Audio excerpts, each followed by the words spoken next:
I am a lion. That is of use to gain an object or a rank. I cast myself into the midst, and humble those who praise themselves. Fear not your enemies when they are gathered because of their numbers. I fear not their thousands. I alone it is, who am myself 1,000, by being brave. The Poem of Liongo, a Swahili epic translated by Edward Steer.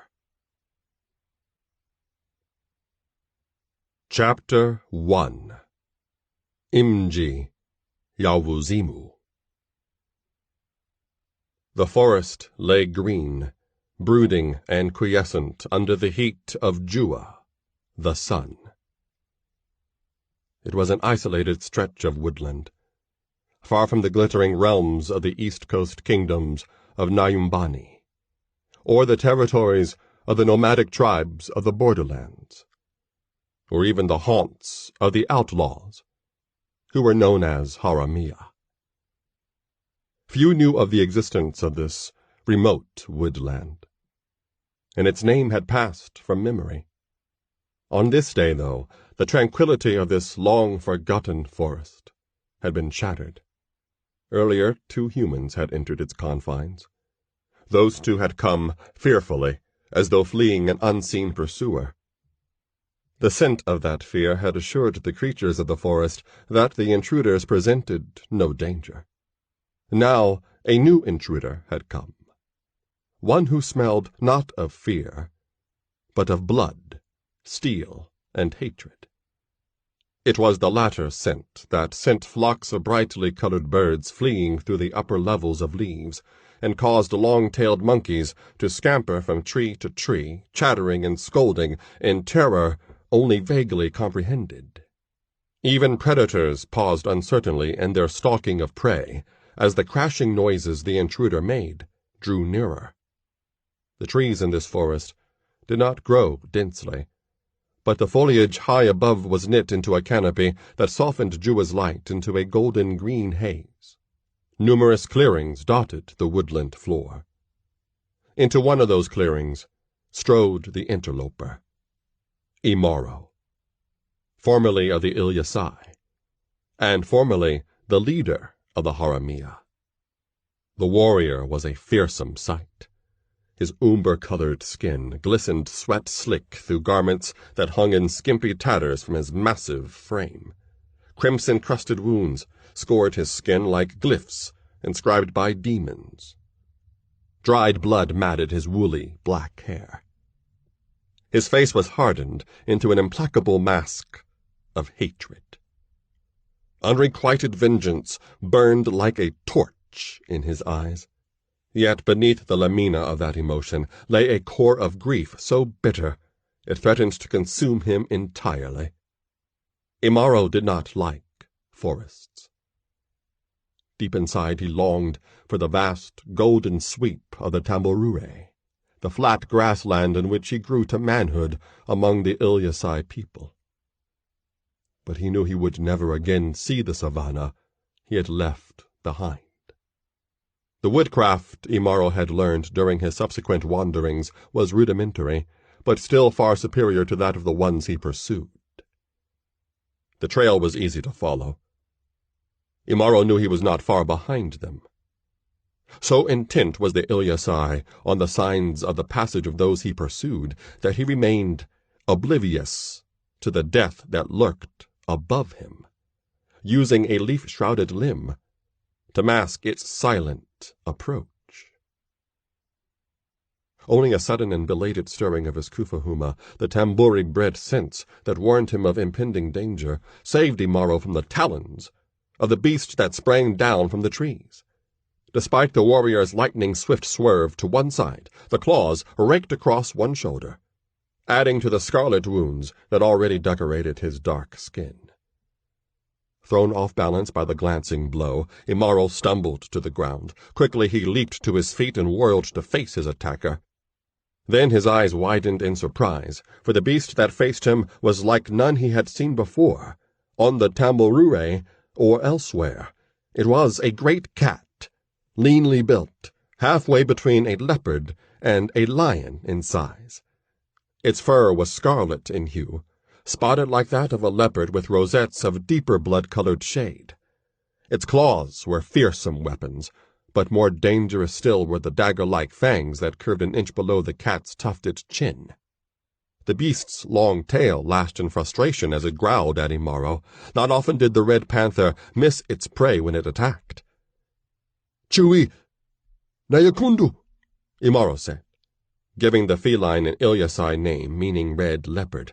He held his sword before him in a two-handed grip.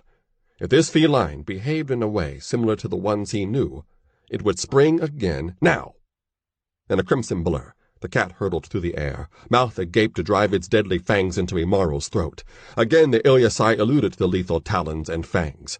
As the red panther's momentum carried its body past him, Imaro pivoted and swung his sword downward with terrific force. The keen steel edge bit through russet fur, through the thick muscles in the great cat's back, through the vertebrae of its spine, and through the cord of nerves that the backbone sheathed, before Imaro released his grip on the weapon's hilt. The red panther completed its leap, falling limply, dead by the time it hit the forest's floor. Imaro walked over to the animal's corpse, bent, and pulled his sword from Chui Naikundu's back. Despite the seeming ease with which he had slain the predator, the Ilyasai grimaced ruefully as he wiped the beast's blood from his blade. Had he not avoided the red panther's first spring, the blood that now soaked into the foliage would have been his own. Imaro shook his head angrily, chiding himself for his carelessness. Close though he was to his quarry, he realized he would have to pay more attention to the dangers of this forest, which he now knew were as deadly as those in the Tambourure and elsewhere. Warier and wiser, Imaro continued his grim quest. An hour later, Imaro's ears caught a noise, faint but unmistakably the sound of human voices. His blood began to pulse in fierce, deadly joy. Soon he would overtake the ones he sought. Soon. But when he drew closer to the source of the sounds, the Ilyasai's brow furrowed in puzzlement. He was close enough now to make out individual voices, but the voices were speaking a language that was not familiar to him. Moreover, the speech was punctuated by sharp yelps of pain, followed by bursts of harsh laughter. Observing that the source of the commotion lay in the same direction as the trail of his quarry, Imaro moved forward as stealthily as had the red panther when it was stalking him. Reaching the last barrier of foliage between him and the next clearing, he drew aside the intervening growth and pulled his head back in astonishment. 4 men occupied the clearing, clustered around the remains of a cook fire. One of the men was very small, a pygmy. He had the physical proportions of an adult, but he was no taller than a half-grown boy. His features were an odd combination of the mature and the childlike. Bulging forehead, snub nose, and large, expressive eyes. His skin was the color of cocoa. Small though he was, the pygmy's other characteristics were, at least, familiar. The other 3 resembled none of the races and tribes with which Imaro had become familiar since his departure from the Tambourure. They were men of medium height, clad in armor of worn leather, reinforced with plates of rusty metal. But it was their complexion that made them so anomalous. Their skin was as pale as the belly of a fish, in sharp contrast to the black of their hair, which hung in strange, snake-like locks beneath their helmets. Even more unusual than their skin color and their lank hair was the ornaments that hung at their waists. Each one bore a human skull, painted a dull shade of black and dangling from a golden chain. The white men were torturing the Pygmy. His were the cries of pain Imaro had heard, theirs the laughter. The white linen garments the Pygmy wore were slashed and torn, and his dark skin was scored with red wounds in the places where the white men pricked him with the points of their long, slim swords. As he attempted to dodge the jabbing blades, his assailants kicked at him with boots made of rotting leather. As Imaro watched the Pygmy twist desperately to evade a spear point aimed at his buttocks, memory struck Imaro with a force that was almost physical. He was a child again. It was the day after his mother had departed the dwellings of the Ilyasai, leaving him behind. Masadu, the trainer of warriors, had contemptuously tossed Imaro among a group of older boys for his first lesson in Mafundishu Yamoran, the way of the warrior. The bigger boys surrounded him, each one brandishing a bladeless spear shaft. Their circle closed on him. "I will not cry," Imaro had told himself, grimly, fearfully, on that long-ago day. "I will not cry." And he didn't. The memory passed, and suddenly the Ilyasai war cry boomed from his throat and resounded through the clearing. Then Imaro fell upon the pale men like Ngatun, the lion, attacking a herd of antelope. They stood stunned in momentary inaction by the abruptness of ferocity of Imaro's attack. Imaro's blade sang a song of death as it whipped through the air in a gleaming silvery arc. The edge sheared cleanly through the unarmored neck of the man closest to him. The white man's severed head flew across the clearing, while his body, blood spurting from the stump of its neck, toppled forward. With speed that rivaled that of Chui Nakundu, the Ilyasai whirled and drove his blade deep into the belly of a second adversary, punching the point effortlessly through leather and flesh. A vicious wrench of Imaro's arm brought his sword out again in a shower of blood. The white man shrieked once, then his mouth gushed a crimson as he slumped to the ground. During the frighteningly brief time it had taken Imaro to slay 2 men, the third man attacked, raining blow after blow onto Imaro's blade, but his movements were sluggish and ineffectual, as though his muscles were not accustomed to making such a great effort. Imaro struck once. His foe's sword spun to the ground. Imaro struck again, and the last of the pale man went down, his heart sundered by the point of the warrior's blade. Now all 3 of the Pygmy's tormentors lay lifeless in widening pools of gore. Imaro wiped his blade on the garment of one of the dead men. The Pygmy he had just rescued gazed at him with understandable wariness. For the giant warrior who had appeared as if from nowhere looked like an apparition of doom. Old blood was caked on his body, his lips were drawn back from his teeth in a feral snarl, and something very close to madness burned in his obsidian eyes. Looking closer, the Pygmy realized that the murderous light in the warrior's eyes was fading. Still he wondered whether he had been spared from the jaws of jackals only to face the wrath of a lion. "I'd better say something before he decides to kill me, too," the Pygmy thought. He spoke in Kiswa, the language at the root of almost all the tongues spoken in the East Coast lands. "Yambo," he said. For all his diminutive stature, the Pygmy's voice was deep and resonant. The word he spoke meant greetings, or hello. "Yambo," the giant grunted in reply. Even in that one word, the Pygmy's ear detected an intonation that he could not place. "I thank you for happening by at such an opportune moment," Pomphis continued. "It appears that I owe you my life." The warrior said no more. He was scanning the clearing, searching for something that apparently had nothing to do with the 3 fresh corpses that lay sprawled at his feet. Imaro was remembering, not the scene from his childhood, which had faded as quickly as it had arisen, but the last time he had intervened to save a life.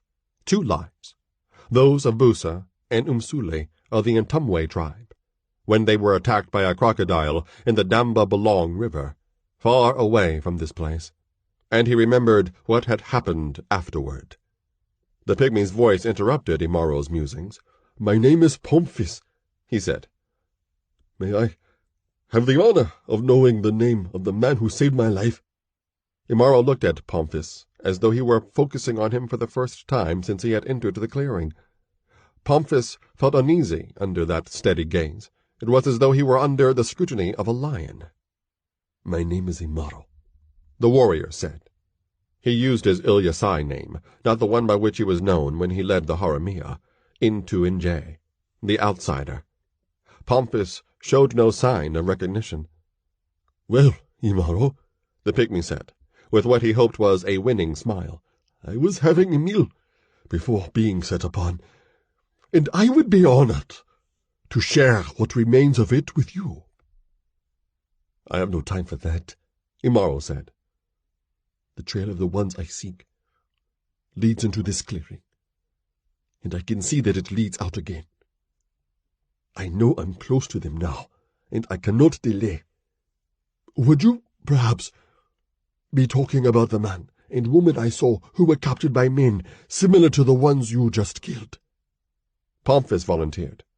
Imaro lunged at Pomphis so quickly that the pygmy had no time to react. The Ilyasai's fingers dug deep into Pomphis's shoulders. Then Pomphis found himself being lifted from the ground with frightening ease.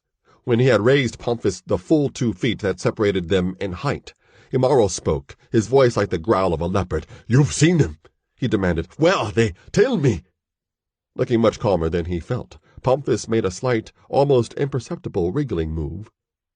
A moment later he was standing on the ground, and Imaro was left clutching empty air. "Have a care, warrior," Pomphis said, in a tone that belied the pounding of his head, the sweat on his palms, and the tremor in his stomach. "I would tell you what you want to know," the pygmy continued, "but there's no need for you to put your hands on me like that." Imaro stared at his hands, which were still clenched in front of him. He looked at them as though they did not belong to him. Emotion still roiled inside him, including the memory from the past that had impelled him to come to the pygmy's aid. As he looked down at Pomphis, Imaro suddenly felt a sting of shame for what he had done. "I am sorry," he muttered. "I will not harm you. But I must know what happened to the man and woman you saw." Pomphis looked deep into Imaro's eyes and saw that the near madness he had seen there before was gone, though it was still clear that this man was dangerous. Somewhat reassured, he began to speak. "It happened deeper in the forest," the pygmy said. "Before I even saw them, I heard them crashing through the bush, not knowing whether they were friend or foe. I hid, and I saw them enter a clearing similar to this one." "What did they look like?" Imaro asked. "The man was, I think, Azanian," Pomphis replied. "As for the woman, she was beautiful. They looked very tired and very frightened.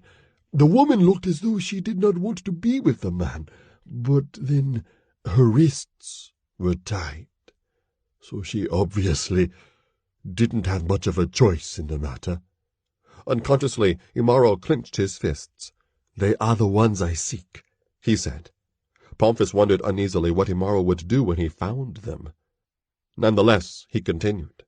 "I was about to make my presence known to them when men like these 3 emerged from the side of the clearing opposite me and captured them." "Did you see where they took them?" Imaro asked. "Yes," Pomphis replied. "I followed them. They went to the west, and I tracked them to their destination. It was a half-ruined city built of stone. I saw the white men lead their captives through a broken gate. Then I doubled back on my trail, for I did not want to be captured as well." He smiled ruefully then, and rubbed one of his many small, cruel wounds. "I didn't think there were any more of the white ones away from their city. But I was wrong. These 3 took me by surprise while I was cooking a meal. I had intended to return to the city after sundown to see what I could do for the captives.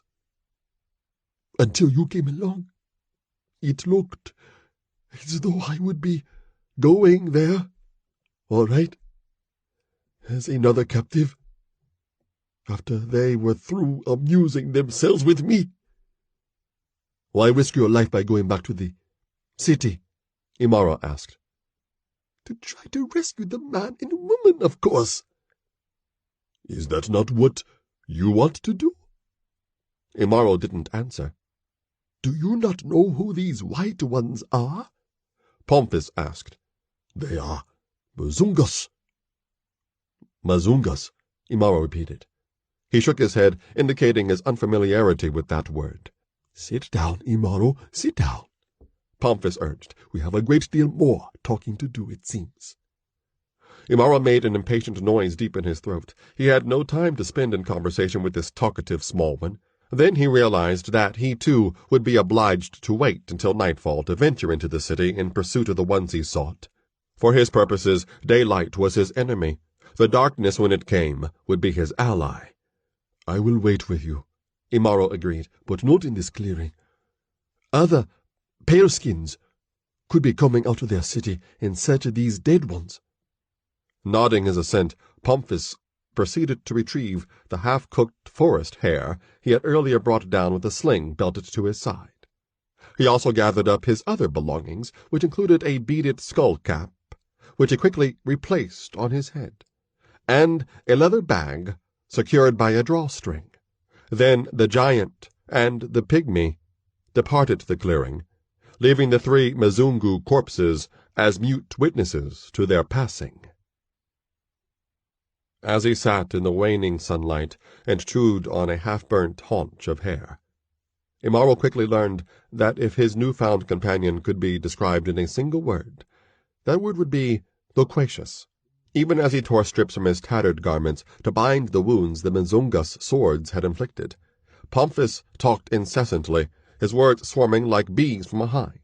Yet Imaro found himself becoming interested in what Pomphis had to say about the Mazungas. 1,000 rains ago, the Pygmy said, the continent of Nyumbani had been invaded by hordes of white men from Atlan, an island continent in the Bahari Magharibi, the Western Ocean. The people of Atlan worshipped the Mashatan, the demon gods the various peoples of Nyumbani had vanquished with the aid of the Cloud Striders. When the Pygmy mentioned the names of the Mashatan and the Cloud Striders, Imaro was tempted to interrupt his tale and demand to know more about his unseen foes. Then he realized he would eventually learn what he needed to know simply by continuing to listen to Pomphis' discourse. When the sorcery of the Mashatan at their command, the Atalanteans, given the name Mazungu by their victims, meaning those without mercy, laid waste to the west coast kingdoms of Nyumbani, and crossed the Ata-Isan mountains to lay waste to the glittering empires of the Sahan country. Although the people of the Nyumbani fought valiantly, the power of their unholy magic had given the Mazungu a seemingly insurmountable advantage. Proud kingdoms were crushed beneath the Atlanteans' heel. Thousands of men and women were sent across the Bahari Magharibi in slave ships bound for the Mazungu's home continent, and thousands of Mazungu men and women settled in Nyumbani and ruled ruthlessly and tyrannically over its people, stripping the land of its wealth and shipping it overseas along with the slaves. The influence the Mashatan held over the Atlanteans was as deep as their memory was long. For millennia they had lusted to avenge the defeat they had suffered in Nyumbani at the hands of the Cloud Striders. In Atlan they had sown a malignant suggestion in the minds of the people of the sea-girt continent, a belief that the people of the Nyumbani were subhuman, fit only for slavery, or sacrifice on the altars of the Atlanteans' gods. Under the influence of the Mashatan, the people of Atlan even gave the black people a special derogatory name, Naga, meaning despised ones. As well, the demon gods devised a sorcerous barrier that prevented the Cloud Striders from coming to the aid of the people of Nyumbani. Courage was the only weapon the people of Nyumbani had, and all too often it wasn't enough. For almost 100 reigns, the Mizungus ravaged the western and central parts of Nyumbani. Then the people of Cush, an ancient land located in the far north of the continent, discovered a way to breach the Mashatan's barrier and summon the Cloudstriders back to Nyumbani. The Cloudstriders, who may or may not have been gods themselves, answered the call. In the skies, and in other-worldly dimensions, they warred with the Mashatan. The demon gods found it necessary to reclaim the power they had bestowed upon the Mizungu, so they could use it in their desperate battle against their ancient foes. Bereft of the advantage the Mashatan's magic had given them, the Mizungus became vulnerable to the vengeful fury of the people of Nyumbani. The broken kingdoms of the west coast and the Sahan had risen. With the aid of Cush and the lands of the north and east, the sons and daughters of Nyumbani drove the Atlanteans back into the sea, slaughtering thousands in the process, even as the Cloudstriders defeated the Mashatan on their cosmic battlefield. With their task completed, the Cloudstriders once again withdrew. The victorious armies of Nyumbani eradicated all signs of the Mizungus' occupation of the land, a process that history would record as the Scouring. Yet certain obscure legends say that some of the Mizungu escaped the Scouring and built a city in an inaccessible part of Nyumbani, Pomphis said. Mjiawazimu, the legends call it, the City of Madness. Pomphis paused, as though to catch his breath.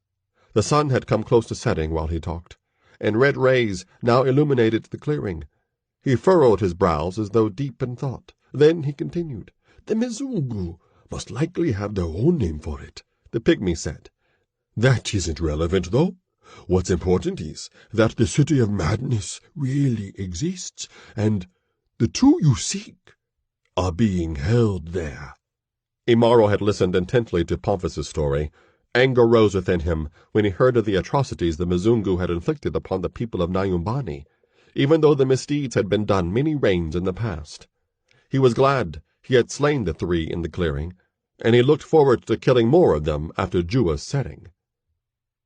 I am surprised that your people have no legends concerning the Mizungu, Pomphis observed. By the way, I don't think you ever mentioned who your people are. For a long moment, Imaro said nothing. Then with reluctance he said, They were the Ilyasai. Ilyasai? Pomphis repeated thoughtfully. His gaze became distant, as though his mind was sifting through vast stores of accumulated knowledge. Then he gave Imaro an appraising look. Ilyasai, the Lion Slayers, he said, as though reciting from an unseen scroll, a nomadic tribe of warrior herdsmen who roam a vast plain called the Tamborure. They are noted for their ferocity in warfare, their refusal to surrender. No wonder you never heard of the Mizungu. The Tamborure is so remote that even the Mizungu wars did not touch its people. Pomphis looked more closely at Imaro.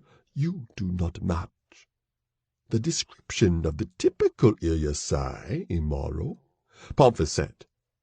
Are you of mixed ancestry? The expression that crossed Imaro's face then was one Pomphis hoped never to see again as long as he lived. The Pygmy gathered his legs beneath him, preparing to dash into the forest and take his chances with the Mizungu, should Imaro do what the bitter mask his face had become appeared to foreshadow. I don't want to talk about it, Imaro finally said, spitting out the words as if they were poisonous. This man is in deep pain, Pomphis suddenly realized. He has been in pain all his life. Pomphis was still ready to run. Then Imaro surprised him. Pomphis could see that the warrior was waging an internal struggle to master something he had never before attempted to control. Most likely, his rage. Imaro won the struggle, and Pomphis sighed with relief. Now the warrior asked a question of his own. You look like a city dweller. Why are you here? Gazing upward, Pomphis noted that Jua was still shining brightly through the treetops. I think we still have enough daylight left for me to tell the tale, he said with a grin. Pomphis was a Bambuti, an ancient half-mythical race of Pygmies who dwelled in the Ituri Kubwa, the vast rainforest that covered much of the central portion of Nyumbani. When Pomphis was little more than an infant, his band of hunter-gatherers had ventured too close to the fringes of their forest realm and were captured by Pygmay slavers. One by one, the Bambutas died during the long trek eastward from the Ituri Kubwa. Only Pomphis had survived, likely because he was too young to have developed the inextricable attachment to the forest that had proved to be his elders' undoing. In the great slave market of Mavindi, the capital of the east coast kingdom of Azania, a bambuti was a commodity more precious than diamonds or gold. The wide-eyed child of the forest was sold for an exorbitant amount of gold, misquals, an amount that was paid by the Shah himself. By the Shah's command, the young pygmy was trained as a mjima, a court jester and acrobat. As he matured, he became proficient at the craft of mjima, and he became a popular entertainer among the emirs, nobles of the Shah's court. In many ways, it had been a degrading existence for the young bambuti. Still, he managed to provide diversions for himself from time to time, some of which were reckless and dangerous. Then the life of the pygmy, who had by then reached his full growth of 6 inches over 4 feet, fell into grave peril when the Shah discovered him in bed with one of the royal daughters, who were not to be touched by those of lesser rank. The wrath of the monarch was at once awesome and frightening. He had his guards hurl Pomphis into the deepest dungeon in Mavindi, and he ordered the death of the mjima by impalement on a rusty spike. At the moment of the highly sadistic execution was about to commence, the pygmy's life had been saved, yet he never could have imagined the source of his salvation. One of the guests at the Shah's palace at the time was a Kushite scholar named Kabatek. Intervening just as the naked, squirmy Pomphis was about to be lowered onto the spike, Kabatek expressed a strong interest in purchasing the bambuti, who was still a slave despite his position in the court, for purposes of study.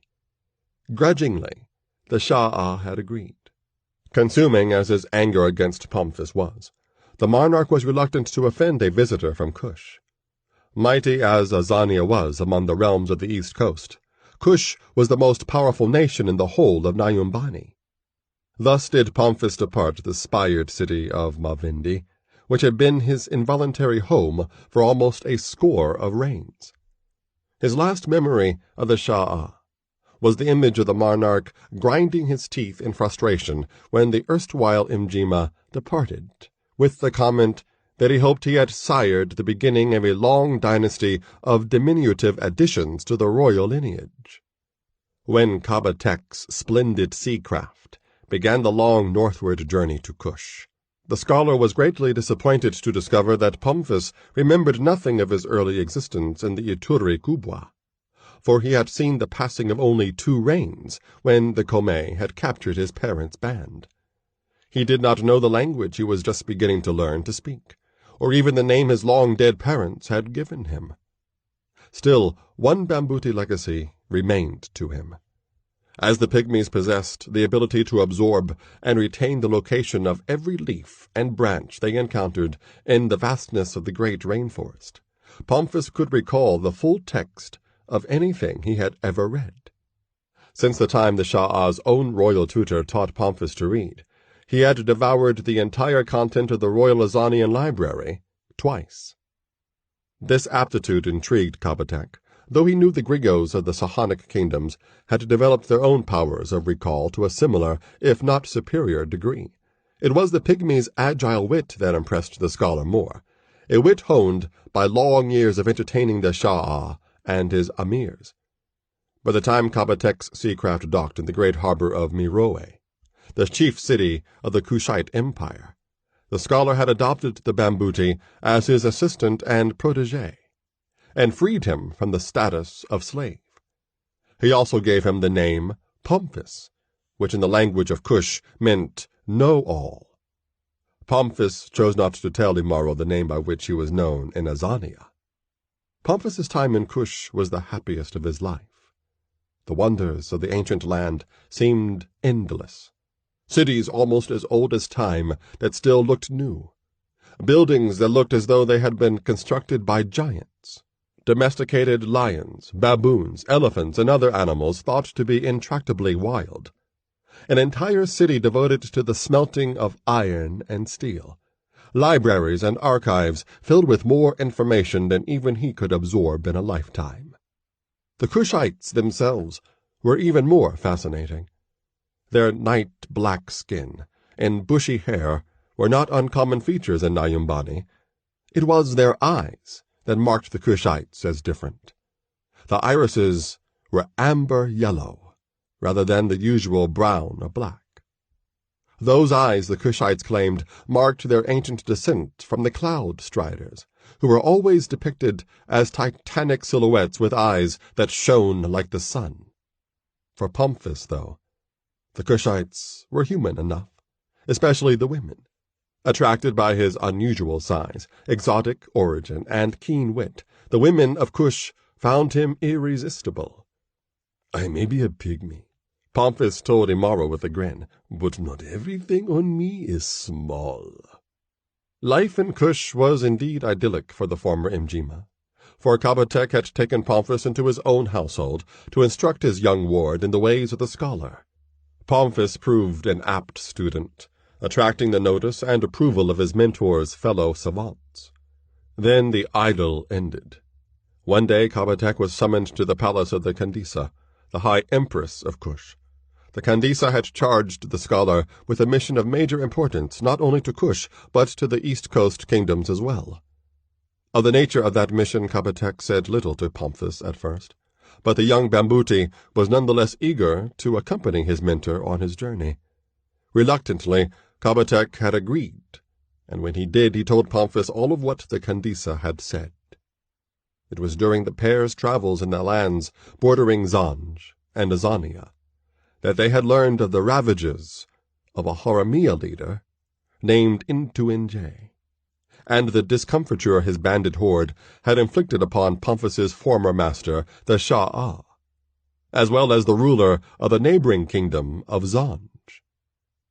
Imaro's expression remained neutral during that part of the pygmy's tale.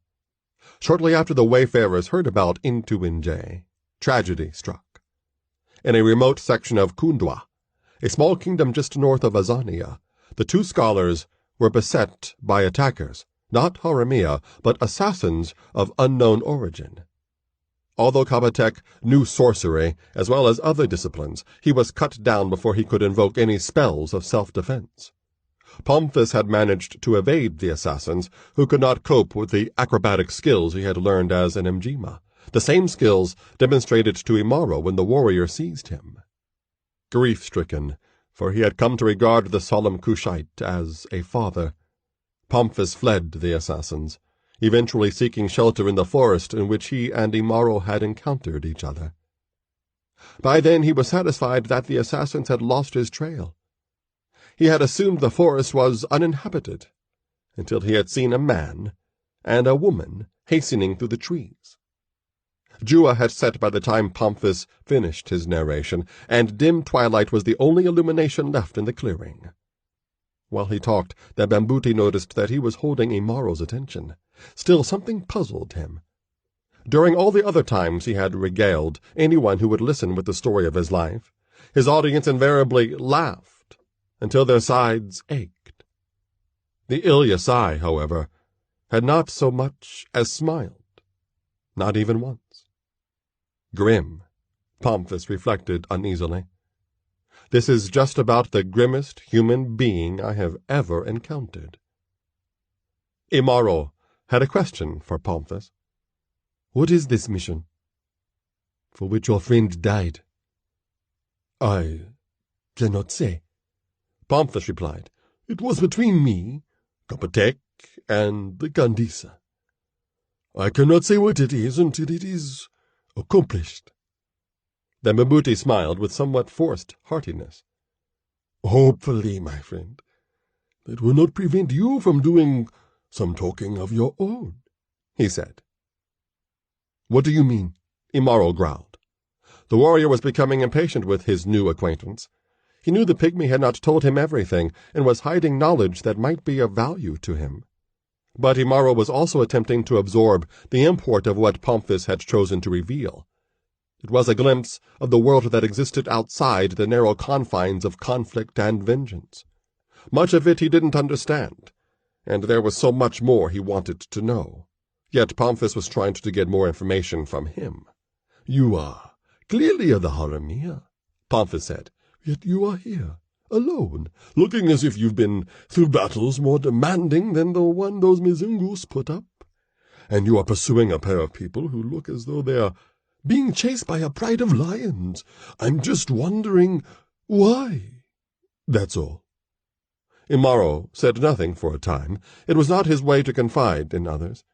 But now the burden he was carrying bore so heavily upon him that he needed relief from it. If he spoke of it now, perhaps the weight would ease. Haltingly at first, then with bitter and angry passion, Imaro told Pomphis a tale of triumph and betrayal. Of his life among the Ilyasai. The warrior said nothing. Instead, Imaro told Pomphis of his wanderings after he had left the Ilyasai and the Tambarui behind. Beyond the savannah, he had encountered a forest-dwelling tribe called the Ntumwe. He dwelt among them for a time, until he was captured by a band of Haramia, outlaws, led by Rumenzila, the Ravager, who had come to steal a gold-spiked effigy called the Afua, which was sacred to the Ntumwe. The bandits intended to sell Imaro into slavery, but his courage won him a place in their ranks. On one of the Haramia's subsequent raids, Imaro captured a woman named Tanisha, who was of the Shikaza, a people renowned for the beauty of its female members. Imaro and Tanisha became lovers, and Imaro acquired a rival within the ranks of the Haramia, Bamunu, a disgraced minor noble from the Kingdom of Zanj. Eventually the Afua was found to be an object of Mchawi, the evil sorcery of the Mashatan. In the chaos that followed, Rumenzila tried to kill Imaro, but was slain instead by the warrior.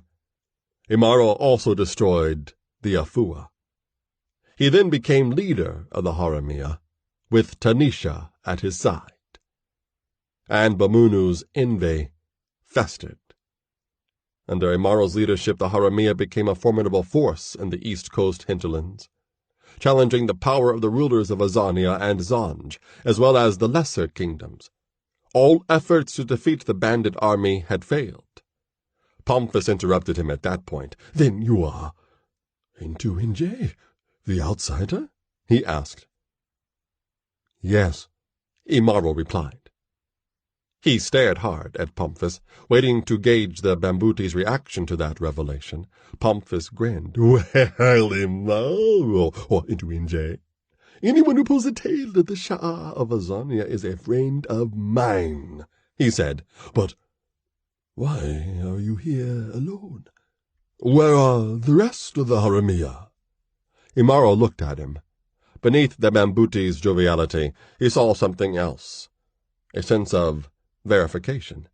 Instead of questioning Pomphis about it, though, the warrior chose to continue his tale. Bamunu's jealousy of Imaro had driven him away from the Haramia and into betrayal. The Zanjian did not act alone. With the help of a renegade sorcerer named Angulu and a traitor within the Haramia named Chimba, the combined armies of Zanj and Azania had lured Imaro's bandit horde into a trap near the remote Kakasa River. Almost all the Haramia had perished in the ensuing battle, and Bamunu had abducted Tanisha. Along with a small group of survivors, Imaro had cut his way free from the slaughter. The remaining Haramia blamed him for the fate that had befallen them. Betrayed and abandoned, the Ilyasai pursued Bamunu and Tanisha on his own. Their trail showed that they had crossed the Kakasa. Imaro crossed the river as well, and he followed the fugitive's spoor into this unnamed forest. Soon, the chase would end. Pomphis felt a growing sense of unease after Imaro's story was done. As despicable as he found Bamunu's perfidy, Pomphis actually found himself feeling a measure of pity for the Zanjian should Imaro discover him alive in the City of Madness. And he feared for Imaro's sanity if Tanisha turned out not to be alive when the warrior found her. Abruptly, Imaro stood. "Imwesu, the moon is rising," he said. "Its light will guide us through the trees. You will lead me to the City of Madness, won't you?" Pomphis also stood.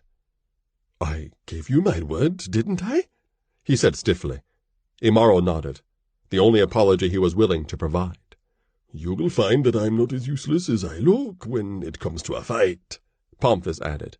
"Not as long as I have my sling and this." Reaching into his tattered tunic, he withdrew a long, sharp dagger forged from Cushite steel, the finest in all of Nyumbani. "I never had a chance to use this against the Mizungas," he said. "Otherwise, they would not have had so much sport with me." Imaro nodded appreciatively as he eyed the dagger's keen edge. Steel was one of the most welcome of the new items he had discovered since his departure from the Tambarue. Then Pomphis spotted a roll of parallel crimson lines that scored Imaro's left shoulder. "Where did those fresh wounds on your shoulder come from?" the Bambuti inquired. "I was attacked by Chui Naikundu," Imaro replied. "Red Panther?" Pomphis repeated, knitting his brows in puzzlement. Then his eyes widened. "A Kusujini?" he asked. "A dagger tooth? A red cat that looked like a leopard, with fangs, like this dagger?" Pomphis held up his weapon to illustrate his point. "Yes," said Imaro. "By Aspelta's name, man! How in the world did you ever escape alive from an encounter with a dagger tooth?" "I didn't escape," Imaro said. "I killed it. Now let's go." Pomphis, what have you gotten yourself into this time?" the pygmy moaned to himself as he preceded Imaro into the moonlit forest. He knew he would soon find out. The journey to the City of Madness had begun. A journey that would end in vengeance or death. Peering from the trees that fringed the City of Madness, Imaro saw an image from his youth. The place of stones. At least that was what he thought, until the illusion vanished before his blinking eyes. A huge collection of crumbling buildings, the Mji Yawazimu, was far larger than the single edifice that had comprised the place of stones. The pale light of Imwesu painted the city's walls the color of bone. Like the ruin in the north of the Tambarue, which was far older, this was a dead place. Wide cracks scarred the stone of the walls, and vines shrouded it like the cerements of a corpse. The entrance gates yawned open and empty. "Keep to the shadows," Imaro whispered to Pomphis. The Bambuti nodded. On the way to their destination, the two of them had formulated a plan by which they might, with luck, slip unobserved into the ruin. Pomphis was mildly surprised by the practicality of Imaro's suggestions. The wild man who had slaughtered the 3 Mazungas earlier in the day might have attempted to storm the city single-handed. Now, however, the pygmy could understand how the man crouching at his side had welded the Haramia into a force capable of shaking 2 mighty kingdoms. And he's still little more than a youth, younger than I am, Pomphis thought, having come to that conclusion after observing Imaro more closely. Without further words, the 2 men crept closer to the gaping portal. Trees grew so closely to the city's wall, there was scant chance a sentry posted above could have spotted the intruders. Imaro's keen senses did not detect the presence of any watchers, yet Pomphis was the one who first spotted the body. The corpse lay in a grotesque sprawl, several strides from the gate. Its head was gone, replaced by the blood-stained point of the iron spit on which the body had been skewered. The light of Imwesu picked out the details of the extensive damage that had been done to the dead man. Imaro cursed under his breath.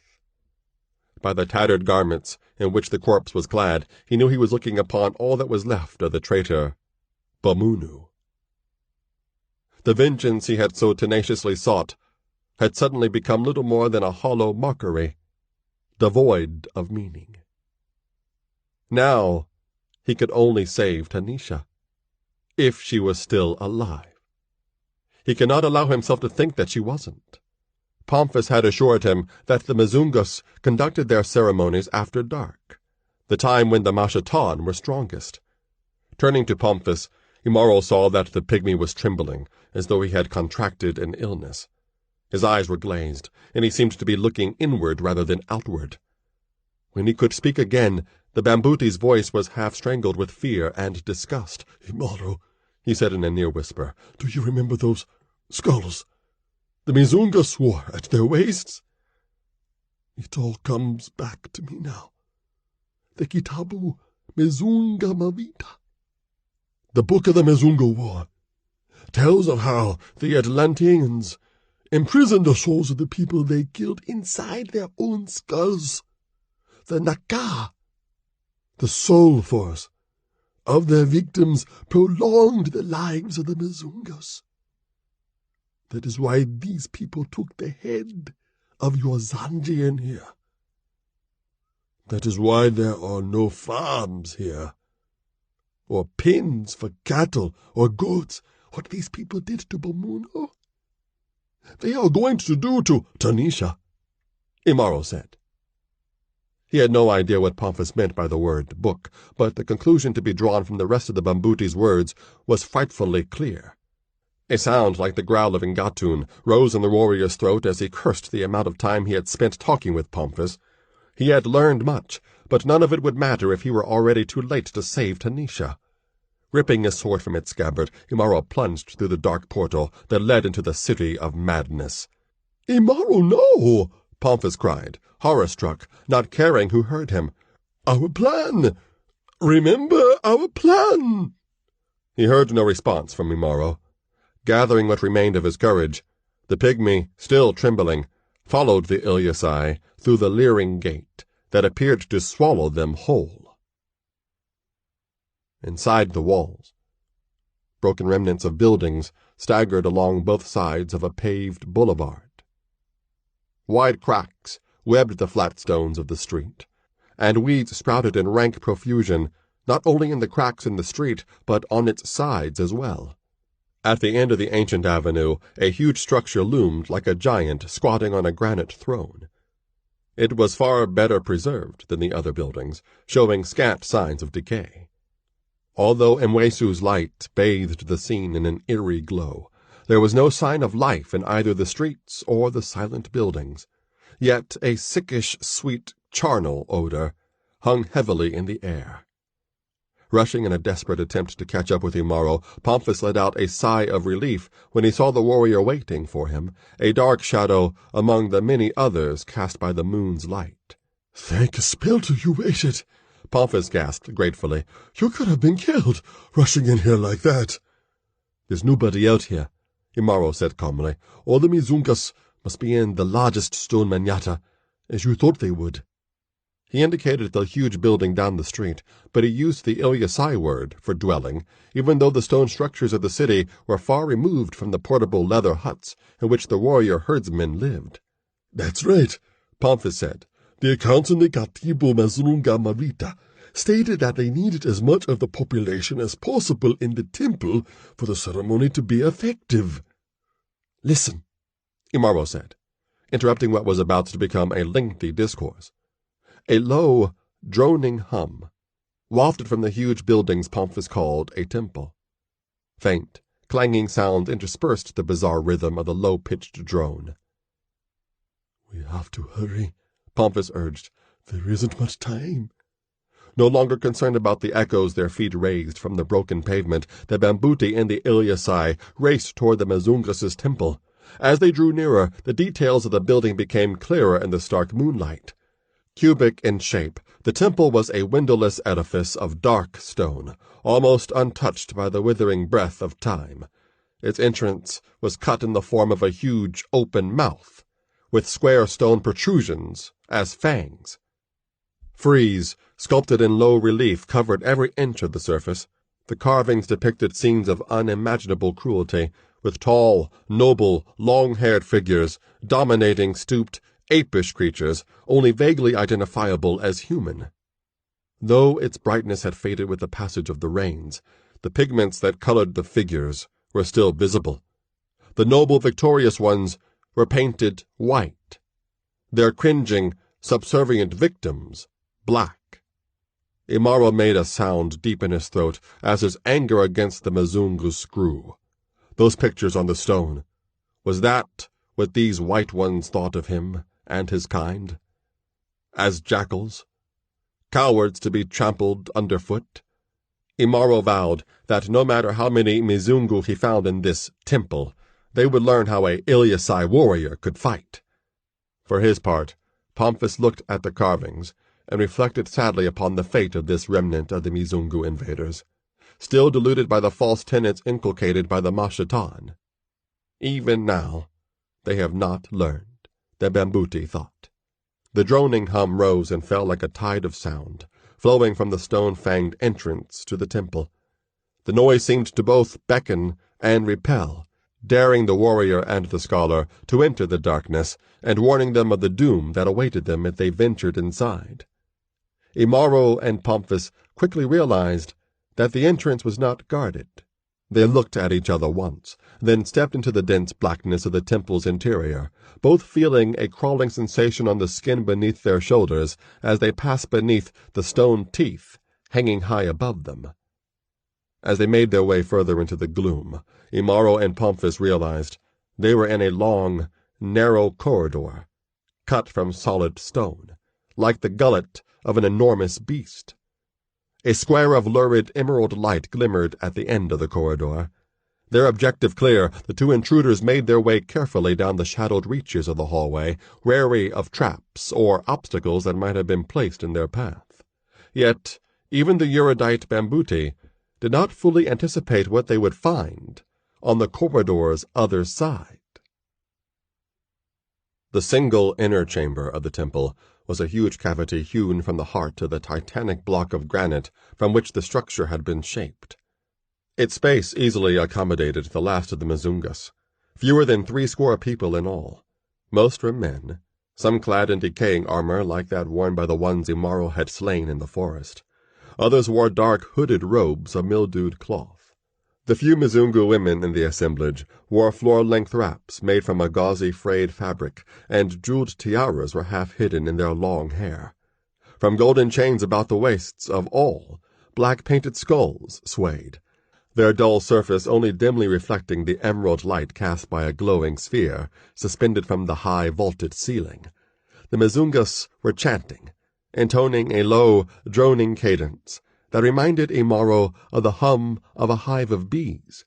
The sound grated unpleasantly in his ears. Some of the women used small brass hammers to tap discs of the same metal, beating out a harsh background to the sepulchral timbre of the voices of people who should have long since been dead.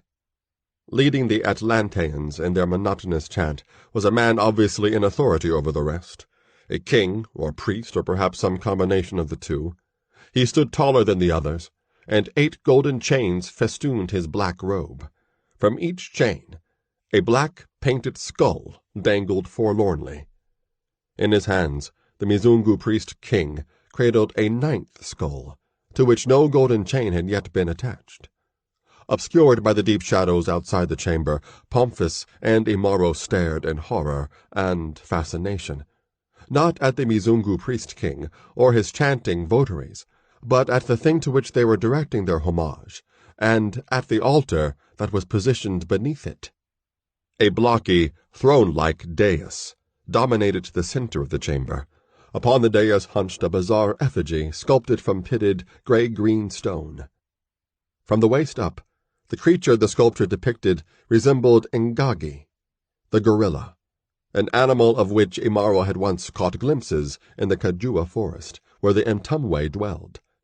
However, the skin of this creature was hairless, and its wide mouth bore fangs that were even longer than those of the red panther Imaro had slain. It was the lower extremities of the unknown beast's body that marked it as something alien to the world of natural life.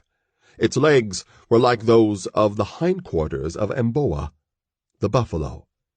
Thick, muscular haunches tapering to sharp, lethal hooves. A tail like that of the buffalo hung between the creature, It was as though the halves of two separate creatures had somehow been melded into an appalling whole. In the garish green light, the stone monstrosity almost looked as though it were alive. "Azuth," Pomphis whispered nervously. "a foul creature that was made by the Mashatan ages ago. They were killed off by the Cushites, and these Mizungus worshipped such a thing." Imaro said nothing. His eyes were fixed on the altar that lay beneath the hooves of the Azuth. The altar was fashioned of the same gray-green stone as the statue. On the floor surrounding the altar, a 5-pointed star was incised. The outline of the star gleamed like a tracing of fire in the green-lit chamber. Green. The color of the Mchawi Chintindu had unleashed at the place of stones, Imaro remembered. At each point of the star, a Mizungu stood. 4 women and 1 man. Except for the skulls hanging from chains around their waists, they were naked. Saw-edged knives gleamed in the hands of the women. The man bore a straight-edged sword. The unclad bodies of the Atlanteans showed signs of advancing decay. Loose, blotchy skin, slack muscles, webworks of wrinkles scoring their pale skin, and streaks of silver in their long black hair. "Time overtakes them," Pomphis murmured. "They can prolong their lives, but the sorcery they employ cannot renew their flesh. All they can do is stretch what is already there." Abruptly, the priest-king's chant ceased, and the other Mizungus followed his example. Silence fell like a soft curtain in the chamber. Swinging the skull in his hands in a slow circle, he turned to the altar. On the pitted stone of the altar lay Tanisha. She was on her back, and her arms and legs were chained in a spread eagle position. She was naked, except for a scrap of torn cloth that had been left to cover her loins. The Mizungus had stripped away the rest of her clothing, as well as her gold ornaments, including the studs that had once adorned the tips of her breasts. Flecks of blood marked the ebony globes, which trembled as she breathed in labored gasps. Fatigue marked her face, and her eyes stared vacantly upward as though she was under the influence of a soporific drug or spell. Her neck rested over a deep groove that had been cut into the altar ages ago. At a command from their priest-king, the 5 naked Mizungus advanced toward the altar. The man's sword sharpened for chopping, the women's serrated blades whetted for the flaying soon to come. Imaro realized there was no more time to lose. The Mizungus in the chamber were too numerous for even him to battle alone. Only Pomphis's part in the plan they had devised could reduce the odds against him. He looked down at the Bambuti. Pomphis seemed rooted in place. His eyes were wide with terror, and his body appeared to be shrinking inside its clothes. "Now," Imaro hissed impatiently into Pomphis's ear, and he gave the Pygmay a hard shove. As if propelled by a catapult, Pomphis hurtled into the chamber.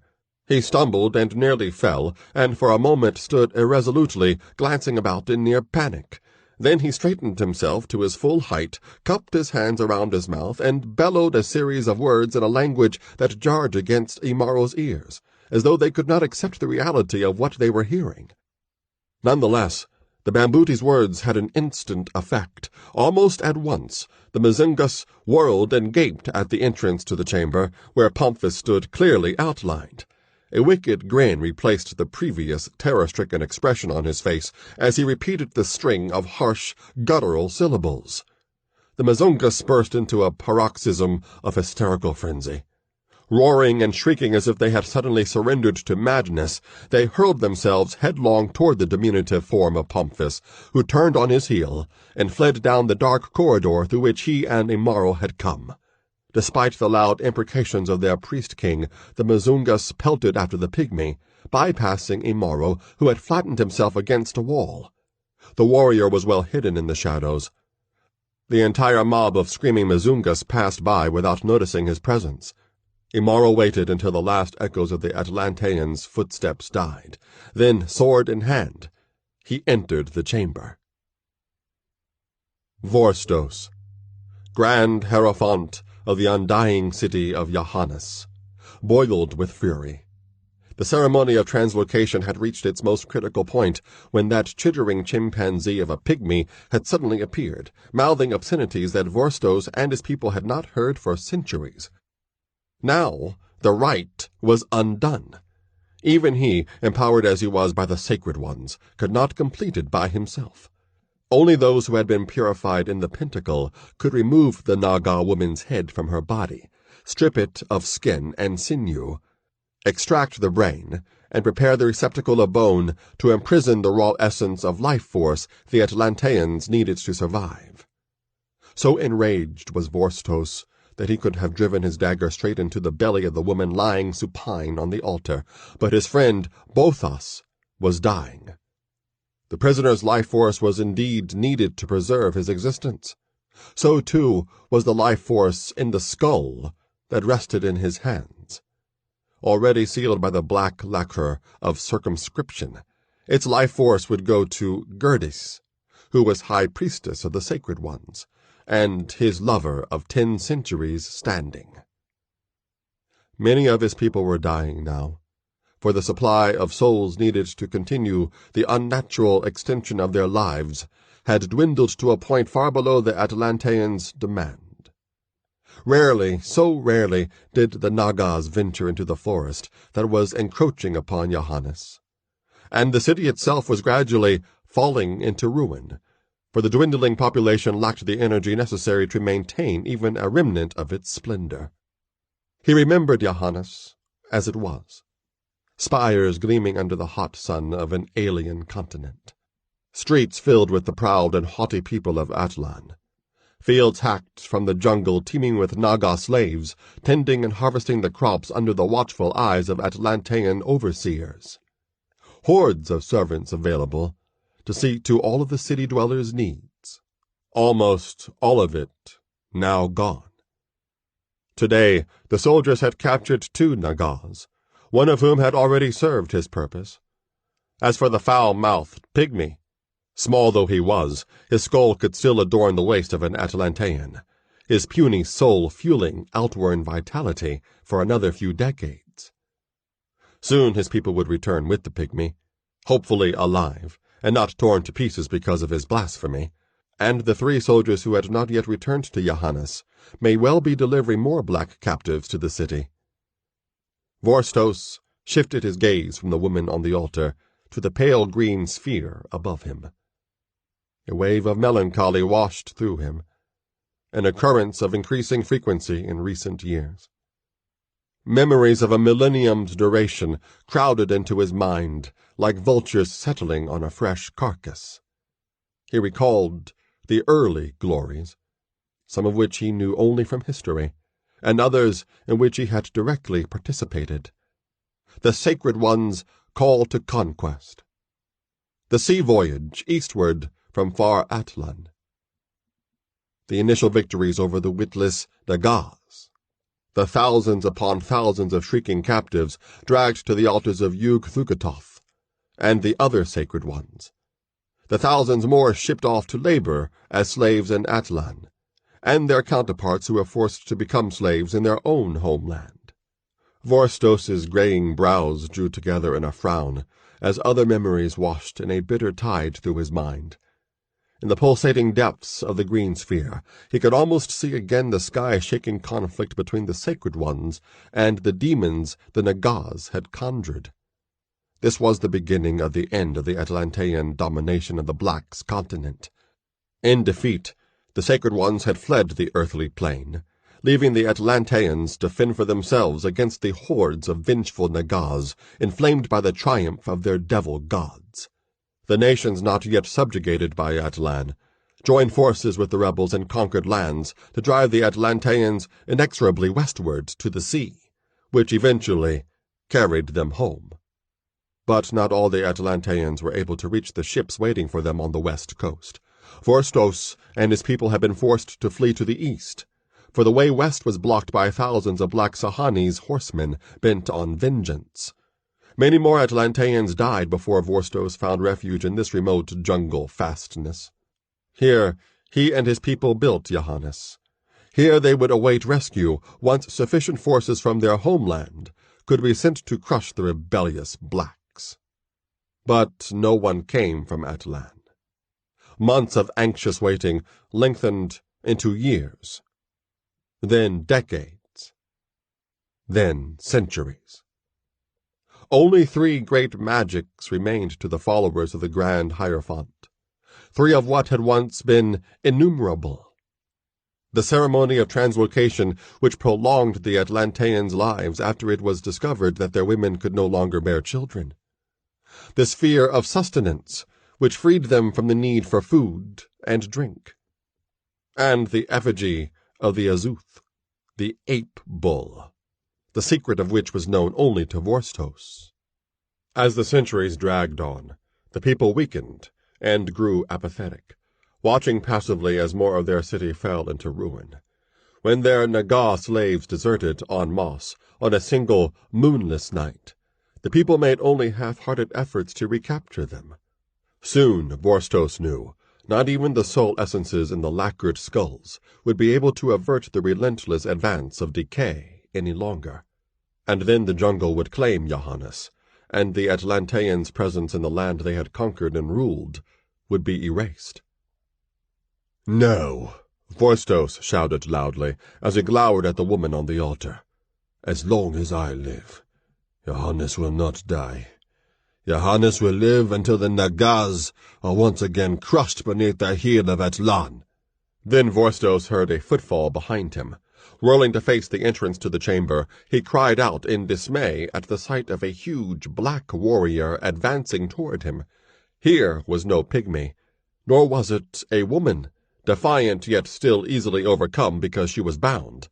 Nor was it a craven popinjay pleading piteously for mercy, like the one whose skull Vorstos clutched in his hands. Here was a warrior like those who had risen against the Atlanteans 100 centuries ago.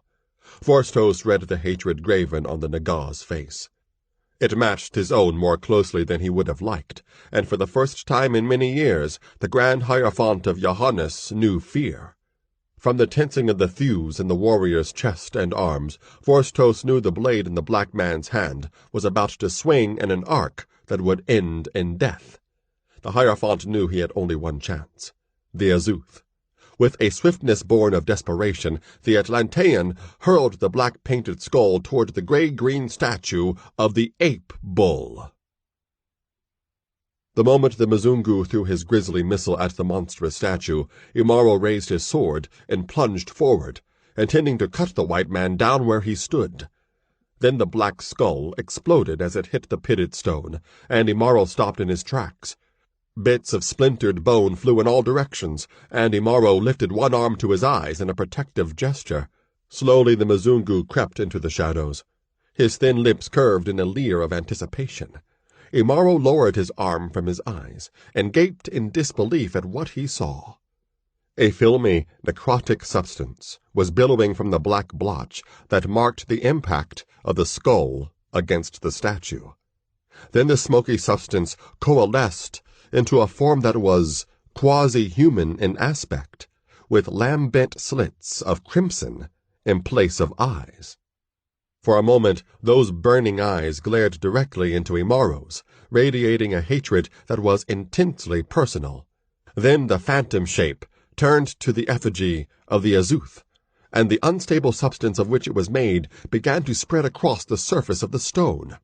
Covering the statue like a film of swamp scum, the ghostly substance then began to merge with the rock. When the absorption of the ectoplasm was complete, suddenly, impossibly, the inanimate stone transformed into living flesh. Knots of solid muscle writhed across the gigantic arms and shoulders of the ape bull. As though it were reveling in its own vast strength, the Azuth stretched its long arms and stood upright on its stone dais. Only a lion could have equaled the volume of the bellow that suddenly issued from its throat. Leaping from the dais, the Azuth landed with a clatter of sharp hooves against the stony floor of the chamber. With iron determination, Imaro beat back the disquiet that was rising within him. The echoes of the ape-bull's roar spurred him into action. Shouting the Ilyasai battle cry, he rushed toward his demonic foe. A hideous, human grin split the face of the Azuth as it sprang to meet Imaro's attack. Its eyes glinted with an intelligence that had never belonged to any beast other than man. With a start, Imaro realized that he knew those eyes. They were the eyes of Bomuno, whose headless corpse lay outside the walls of the Mizungu city, and whose skull the Mizungu priest-king had just shattered. The shock of recognition jarred Imaro's timing. The sword stroke he had aimed at the abdomen of the Azuth came a moment too late. In a blur of motion so swift that Imaro's eyes could barely follow it, the Azuth's hoof lashed out, snapping into Imaro's sword hand, loosening his grip on the hilt of his weapon. Sailing through the air, the sword clanged several strides across the floor. A second kick cracked sharply against Imaro's side. Grunting in pain, the Ilyasai doubled over and almost dropped to the floor of the chamber. Somehow, he had managed to remain on his feet. Only the thick muscles banding his ribcage had prevented his bones from breaking at the impact of the blow. He knew another such blow would disable him, if it landed. The Azuth kicked a third time. Imaro reached out, and his hand halted the hoof in mid-air, an effort that nearly wrenched his arm out of its socket. The ankle of the ape-bull's leg was thin enough for Imaro to grasp and hold immobile, if only for a split second. That was time enough. Acting with a swiftness all his own, Imaro lashed his foot against the Azuth's other ankle. The ape-bull teetered, then crashed heavily to the floor. Leaping astride the fallen Azuth, Imaro brought his fist down in a hammering blow to the creature's mouth. One of the ape-bull's fangs shattered into yellowish-white fragments. Screeching in unexpected pain, the Azuth struck back. One sweep of a huge arm sent Imaro flying through the air as if he were made of straw. The warrior landed painfully on his back, 10 strides away. Both combatants quickly regained their feet, each now more wary of the other. To his dismay, Imaro realized that the Azuth stood between him and his sword. He had no other weapon. The sword was the only thing he had salvaged from the terrible defeat the Haramia had suffered at the Kakasa River, a debacle caused in part by the traitor Bomunu, whose soul now animated the grotesque, impossible creature that confronted him in the green-lit chamber. Hatred coursed like fire through Imaro's blood, even as the Azuth let out another ear-splitting roar and charged toward him again. Imaro waited until the ape-bull was almost upon him. Then he ducked under its flailing arms and darted in the direction of his sword. If he moved swiftly enough, he would reach the weapon before the Azuth reached him. It was Imaro's only chance. He had felt the ape-bull's strength, and he knew the creature could overcome him if they fought hand to hand. But the Azuth possessed speed that was belied by its bulk. A huge fist struck Imaro across one shoulder. The Ilyasai staggered, then caught his balance. Too late. The Azuth caught Imaro and spun him around. Giant anthropod arms wrapped around Imaro's body and constricted painfully, squeezing the breath from the warrior's lungs. Imaro's arms were firmly pinioned to his sides. There was nothing for his hands to grip. Face to face with the ape-bull, Imaro struggled furiously, wrenching his body from side to side. But now he was in the grasp of a foe whose strength far surpassed his own. The Azuth increased its pressure on Imaro's sore ribcage, all the while glaring at the Ilyasai through burning, vindictive, triumphant eyes. The eyes of Bomunu. Imaro fought on. He knew it was futile to try to break the Azuth's grip, but the ape-bull's skin was nearly hairless, sweating against his own nearly naked hide. If he could manage to slide his arms across the slick surface of the Azuth's skin before his ribs were crushed against each other and the breath expelled from his body, Imaro would have a chance, however remote. Suddenly the cunning wit of Bomunu realized what Imaro was attempting to do. Carrying the huge warrior as if he were a child, the ape-bull clattered to the nearest wall and slammed Imaro's body against the unyielding stone. The sound of the impact reverberated through the chamber. Pain racked through the Ilyasai as the impact nearly smashed his consciousness loose from his skull. White, hot bursts of light exploded before his eyes, yet he continued to lever his arms upward, ever upward against the slippery skin of the ape-bull. Growling in rage, the Azuth that was also Bamunu pounded Imaro repeatedly against the wall. Bolts of blackness shot across the edges of Imaro's consciousness. One more collision against the hard stone would leave him dead, or perhaps worse, helpless. He had to break free. Now. Plumbing a well of endurance that had never before come so close to depletion, Imaro strained his arms, a final few inches upward, and slid them loose. Raising his freed arms high above his head, he balled his fists and crashed them simultaneously against the ears of the Azuth. With a shrill howl of agony, the Azuth fell back, clapping his hands to the sides of his head. Suddenly, released from the ape-bull's grasp, Imaro dropped precipitously to the floor. With no time to break his fall, he landed painfully. Slowly, Imaro dragged himself to his feet. His head was spinning, and his body had become a throbbing mass of pain. Then he heard the sound of hooves against stone. He looked up and saw the Azuth approaching again. His sword remained beyond his reach. Blood rilled from the ears of the ape-bull. The grin was gone from its face, replaced by a grimace of pain. But Imaro knew that his own pain surpassed that of his adversary.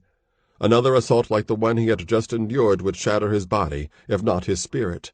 Yet however invincible the Azuth may appear, its body still held the soul of Bamunu, a soul Imaro could see in the creature's eyes. And in those eyes, Imaro could detect a wavering, a glimmer of doubt, an intimation of fear. "Bamunu!" Imaro shouted, his voice ringing through the Mzungus' chamber. The Azuth halted with a start at the sound of that name. "Bamunu!" Imaro repeated. "Do you think I do not know you? It doesn't matter what flesh you wear. You will always be the same. A coward, a traitor, a woman-stealer. Come and match your stolen strength with mine, if you dare." Goaded to near madness by Imaro's taunts, the ape-bull that was now Bamunu lowered its head, bellowed inarticulately, and rushed toward Imaro, intent on obliterating the hated Ilyasai in an avalanche of trampling hooves and bludgeoning fists. This time, Imaro did not underestimate the speed of the oncoming behemoth. At the last possible moment, he sidestepped the Azuth's charge and grasped one of its thick wrists with both hands. Then, pivoting on his heels, he swung the ape-bull's body full force into the wall behind him. With a thunderous impact, the creature collided with solid stone. Rebounding violently from the wall, the Azuth staggered a few steps and tumbled to the floor. Then, as Imaro's eyes widened in dismay, the stunned beast proceeded to rise to its feet. Desperately, Imaro searched for his sword. The weapon lay halfway across the chamber. In his weakened condition, Imaro knew the Azuth, or Bamunu, would be upon him before he could get to the weapon, and this time he would not be able to fend the creature off. Again, there was only one chance. Before the Azuth could finally regain its balance, Imaro sprang like a panther onto its broad back. Immediately, he locked both legs around its waist. Then, recalling a wrestling trick one of the Haramia had shown him, the Ilyasai clamped one arm across the Azuth's throat and shoved the ape-bull's head forward with the other. Suddenly, the creature's windpipe was constricted, just as Imaro's ribs had been only moments earlier. A cry of anguish welled in Bamunu's throat, only to end in a strangled croak as Imaro applied more pressure. Incredibly, the ape-bull remained on its feet, despite Imaro's weight on its back and the increasing force against its windpipe. Then its two long arms snaked backward. Thick ape fingers gripped Imaro's head, and the Azuth began to pull. Imaro bit back an outcry of pain as the Azuth's strength threatened to separate his head from his shoulders. The muscles in the Ilyasai's back stood out like slabs of stone as he applied more force to his hold on the Azuth's neck. Bone creaked, the sound rising above the grunting gasps of man and man-beast.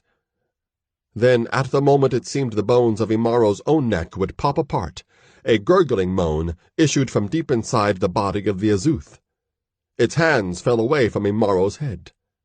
The creature moaned again, and it was Bamunu's voice, not that of an animal. The dirge of a frightened man, dying for the second time, allowing triumph and vengeance to slip from his fingers.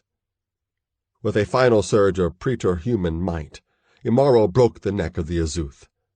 The ape-bull shuddered, toppled, and suddenly Imaro was lying atop a heap of shattered gray-green stone. In his second death, Bamunu's Nka was gone, and the Mchawi of the Mzungu was nullified. Imaro strove to rise to his feet. He remembered the Mzungu priest-king who was still lurking in the chamber. He remembered his fallen sword. He remembered Tanisha, still chained to the altar. He remembered Pomphis, who was being pursued by dozens of enraged Mzungus. He was not yet finished. There was much that remained to be done. He had to get up, even though his vision was swirling, and every muscle in his body was racked with pain.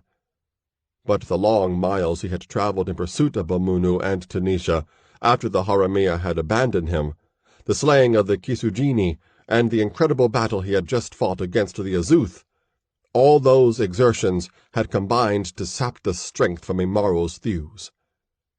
He sprawled limply over the broken remains of the Azuth, his breath coming in slow gasps. Tanisha, he thought dimly. Must get to Tanisha. Then he heard a sound behind him. Painfully turning his pounding head, Imaro saw the leader of the Mzungus standing above him. In his hands, the Mzungu clutched Imaro's sword. Vorstos raised the black man's weapon high above his head. His pale eyes glared balefully at the intruder. Yet close, very close, did the Hierophant come to admiring this nameless warrior, even though he was only a Naga. Not even Hercule, hero of a dozen Atalantean sword sagas, could have battled so bravely and well against the fearsome ape-bull. Still the Naga had destroyed one of the three great magics of Johannes. For that, the warrior, valorous though he was, had to die. The Atlantean's desiccated muscles tensed. The Naga's face twisted in defiance. Slowly, painfully, the black man began to move. His hand closed around a fragment of green stone. Vorstos began his downward swing, then gasped as he felt pain rip viciously into his back. He tried to turn to confront his attacker, but before he could, the death he had eluded for 10 centuries captured him at last. Slowly, he sank to the stone, his back pierced by a blade of Cushite steel. Bile rising in his throat, Pomphis stood over the corpse of the first man he had ever slain. Apprehension marked the Mambuti's features as he laboriously helped Imaro to his feet. "What happened in here, Imaro?" Pomphis asked nervously. Never mind. We have to free Tanisha and get out of here now, before that mob comes back in here. Too exhausted to speak, Imaro pointed first to the empty dais, then to the fragments of the Azuth piled at his feet. Understanding flashed immediately in the Pygmay's eyes. In the libraries of Moreau, he had delved deeply into the sorcery of the Mzungus, in an attempt to understand how they had dominated Nyumbani for so long. There were 6 methods the dead priest-king could have employed to impart life into the inanimate stone from which the Azuth had been carved. Having read of the ferocity of the ape-bull, Pomphis looked at Imaro with even greater respect than he had before. Brushing aside Pomphis's attempts to aid him further, Imaro bent down and pried his sword from the dead fingers of the Mzungu. Then he made his way to the altar to which Tanisha was chained. He staggered only slightly as he walked. Already he was beginning to feel vigor flowing sluggishly back into his limbs, for all that his body still ached from the battering he had endured. For the first time, Imaro felt gratitude for the rigors of his warrior training. Without having known it, his teacher's harsh methods and outright abuse had prepared Imaro to survive trials far greater than that of the lion hunt. Tanisha was only a breath away from unconsciousness, which would have been welcome, as she had undergone adversities nearly as demanding as those Imaro had faced. The enforced flight from the Carcassa River after Bamunu had abducted her.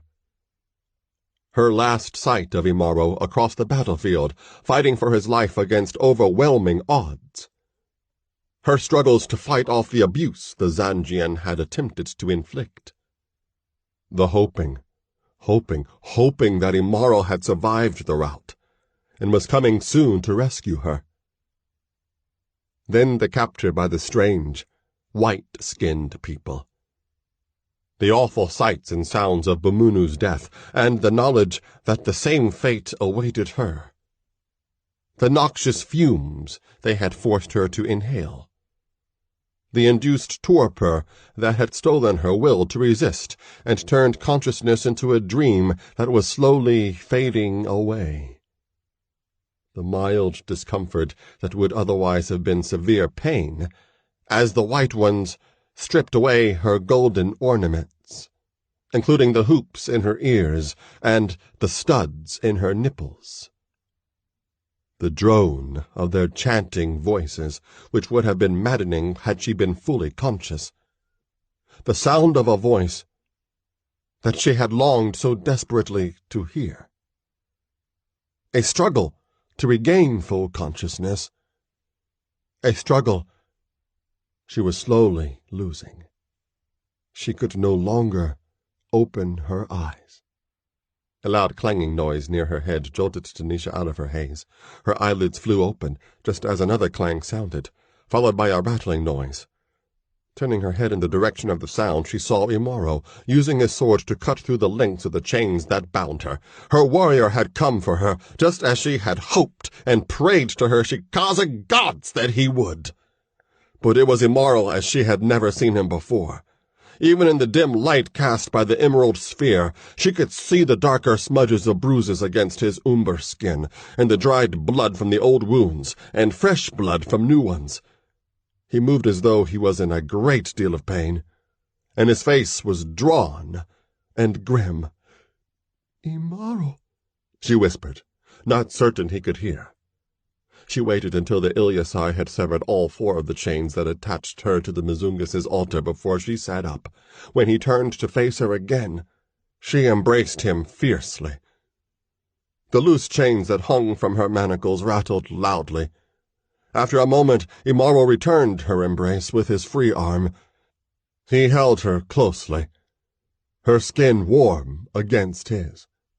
Then words began to rush out of Tanisha's mouth like a torrent fed by wet season rains. "I knew you would come, Imaro," she said breathlessly, tears streaming from her eyes. "Over and over, Bamunu said the soldiers would cut you down like a dog, along with all the others, and I would never see you again. But I never truly believed him. Never." Imaro remained silent. Tanisha pulled away from him and looked deeply into his eyes. And she saw an unspoken question there. "Bamunu never violated me, Imaro," she said, her eyes never wavering. "He never had the chance. There was too much danger surrounding us. I would have killed him if I could, but the white ones killed him instead." "Bamunu died twice," Imaro said.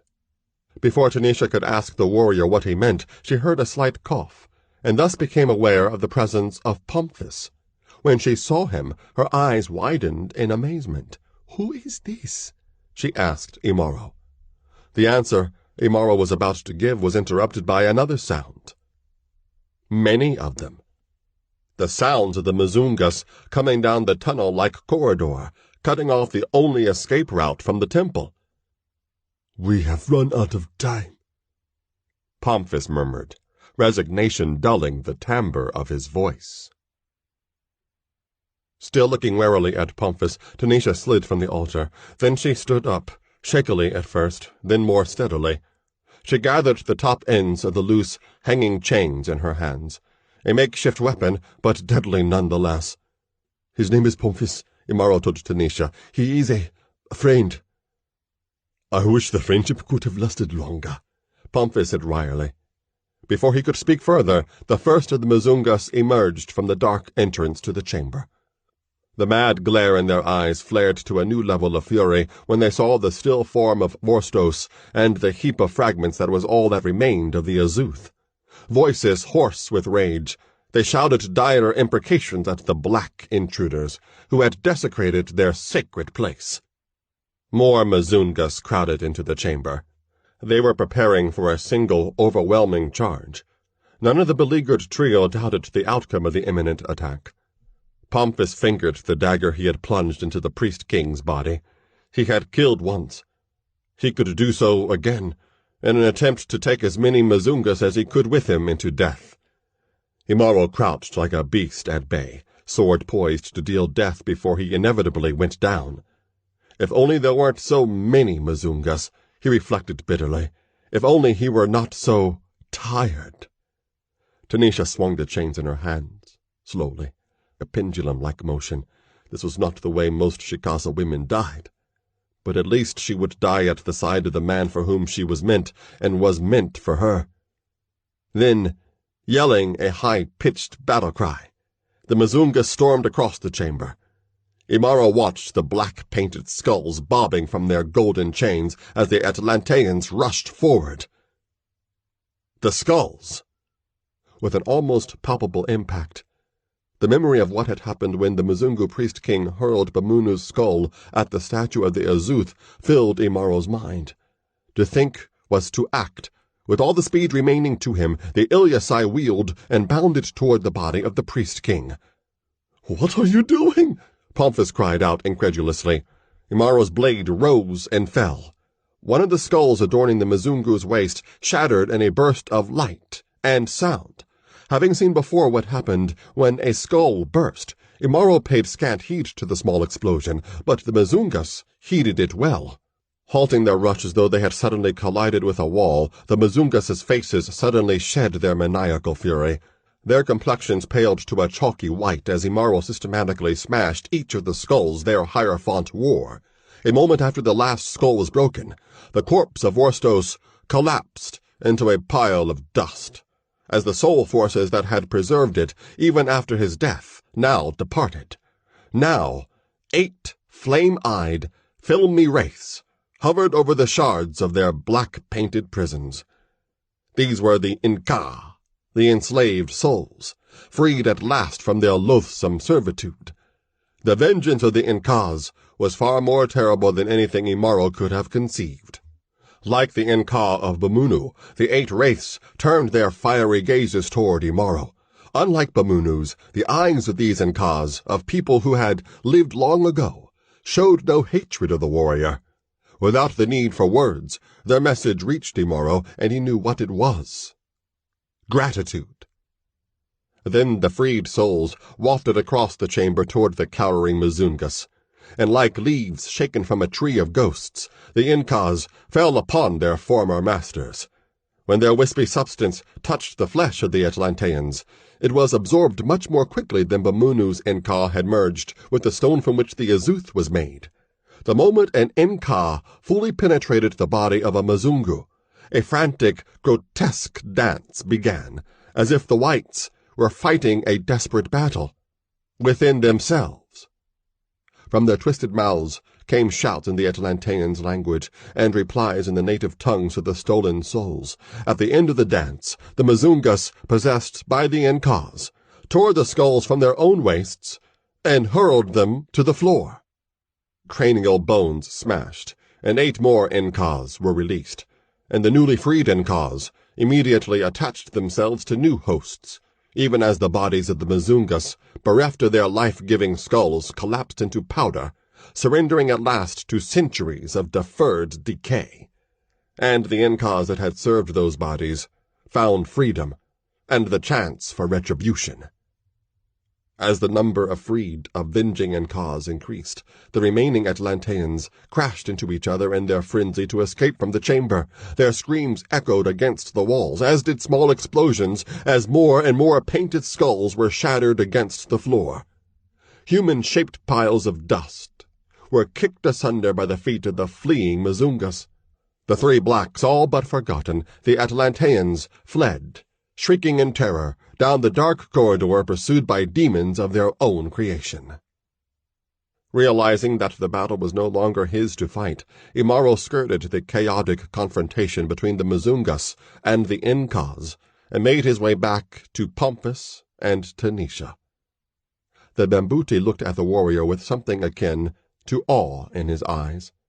Not having seen what had transpired earlier in the chamber, he wondered how Imaro knew the Incas could be freed by the breaking of their prisons, a conclusion Pomphis, with all his erudition, had not envisioned. Tanisha looked at Imaro with love and gratitude shining in her eyes, but her knees trembled. She was still suffering from the effects of the smoke the Mzungus had made her inhale. Even so, the chain links she clutched in her hands did not waver. "It isn't safe to remain here, Imaro," Pomphis said, speaking hurriedly. "I'm certain the Incas you released have no desire to harm us, but powers beyond our control have been released as well. Look!" The Pygmy pointed to the emerald sphere hanging overhead. Its luminescence was rapidly dimming, and a web of cracks was creeping across its surface. From those cracks, green vapor issued, sounding like the hissing of a group of serpents. Turning toward Tanisha, the Bambuti said, "My name, by the way, is Pomphis, at your service." Tanisha gave a curt nod in response. As he looked at her, Pomphis realized that the tales of the Shikaza women's beauty were true, for even in her current disheveled state, Tanisha still surpassed all the women he had seen in royal courts, from Azania to Cush itself. "Let's go, then," said Imaro. Without further conversation, they hurried out of the chamber, Tanisha taking Imaro's hand as they went. They recoiled as their feet touched several piles of dust hidden by the darkness of the gullet-like corridor. Behind them, the hissing of the escaping vapor intensified. Outside the temple, the madness from which the name of the Mzungu city had been derived ran rampant and fully illuminated by Imwesu. The few Atlanteans left alive ignored the three fugitives as they desperately attempted to evade the Incas that swooped down on them like hawks riding spectral winds. Beneath their feet, Imaro, Tanisha, and Pomphis could feel the city of madness beginning to crumble on its foundations. Up the weed-choked main avenue they sped, trying not to notice the sheer pandemonium that surrounded them. They raced between the teeth of the huge gateway, and continued into the trees that surrounded the ancient walls. From there, they crashed through the brush, impelled by an urgency as instinctual as that of animals fleeing before a bushfire. Then a deafening concussion rocked the forest, throwing all three of the escapees off their feet. Huge trees shook as though they were beset by the tremors of an earthquake. Looking back toward the city of madness, they saw an emerald ball of blinding brilliance rise like an early sun into the black sky. Then the sphere dissolved into gaseous tendrils that quickly faded into nothingness. A moment later, the forest reverberated with the sounds of tumbling walls and collapsing buildings. At last, the undying city of Johannes was no more. Sunlight shone through a lofty lattice of treetops in a clearing far from the site of the city of madness. Imaro, Tanisha, and Pomphis rested quietly by a night fire that was now only embers. Even though exhaustion had taken its toll on all three of them, they had shared the watch duties during the remainder of the night, in case any of the Mzungus had survived and were seeking vengeance. By the end of the night, though, they had seen no one. Imaro and Tanisha sat closely together, with Pomphis maintaining a respectful distance. As they pushed their way through the forest the night before, Imaro had told Tanisha the circumstances under which he had met Pomphis, something of his origins, and what the Bambuti's role was in her rescue, and the final fall of the Mzungus, including the saving of Imaro's life. She accepted his presence then, but Pomphis could sense that she would have preferred to be alone with her warrior. For his part, Pomphis tried to avoid looking too closely at Tanisha's nearly nude form. Now that he had seen her, he understood why Bomunu had become obsessed with her, and why Imaro was willing to risk so much to rescue her. Even within himself, he felt stirrings of desire for her, but for once he knew better than to heed those stirrings. Besides, what he was about to tell Imaro and Tanisha was more important by far than his own longings. He cleared his throat to get the other's attention. Imaro? Tanisha, it is now time for me to tell you what it was that the Kingdom of Cush asked Kabadek and me to do, he said. Both Imaro and Tanisha looked at him attentively. These are the words the Kandisa said to the Kabadek, and the words he repeated to me, Pomphis intoned. Seek the one who was forsaken. Seek the mightiest warrior of all. The Bambuti paused. Imaro's expression remained imperturbable, but Tanisha was showing interest in what Pomphis was saying, and apprehensions concerning the implications of his words. I believe you are the one I seek, Imaro, Pomphis went on. I have never seen a warrior mightier than you are, and I have to say this, you were forsaken by the Haramia. Imaro made a sound that resembled a bark of bitter laughter, but was not. I was forsaken long before that, he said. What do you mean? Pomphis asked. Imaro did not reply, and Tanisha glared at the Pygmy in disapproval. Pomphis pretended not to notice. I know nothing of your life before you became the leader of the Haramia, Pomphis said. I need to know who you really are, Imaro. So do I, the warrior said. Pomphis gave Imaro a puzzled look. Imaro's speech before had always been straightforward. Pomphis had never heard him say anything so enigmatic. Imaro wrestled with a dilemma. For him, the past was a two-edged blade. It cut others as well as himself. He had told the full tale of his life only to Tanisha. What good would it do him to tell it again to a man he had known only a short time? Yet he had saved Pomphis's life, and Pomphis had saved his. A bond had been created between them that could not be disregarded. Imaro looked at Tanisha. She gave him a nod, so slight it was almost imperceptible. Then the warrior began to talk, telling the rest of the tale of his existence. More than 20 reigns in the past. A young woman named Katisa had fled from the Ilyasai to escape the attentions of a shaman named Jitindu, who was insidiously corrupting the warrior herdsmen. 3 reigns later she returned, carrying an infant in her arms, Imaro. She also carried a talisman, which she used to expose Jitindu's true intentions and banish him from the tribe.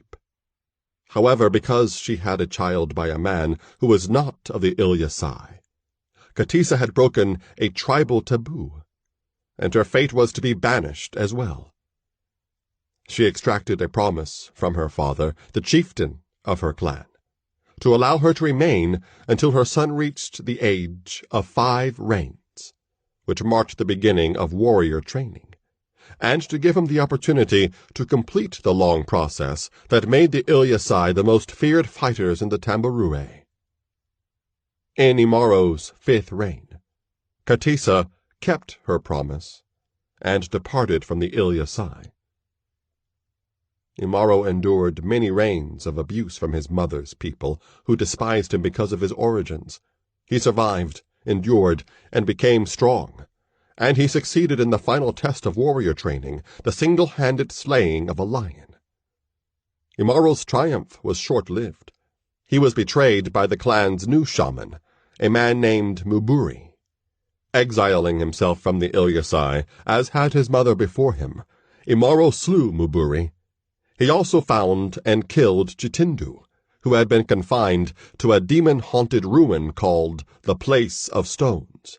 There, the young warrior learned of the part the Mashatan and their minions, the high sorcerers of Nama, had played in his life, and the life of Katisa. But Jitindu had not told him everything.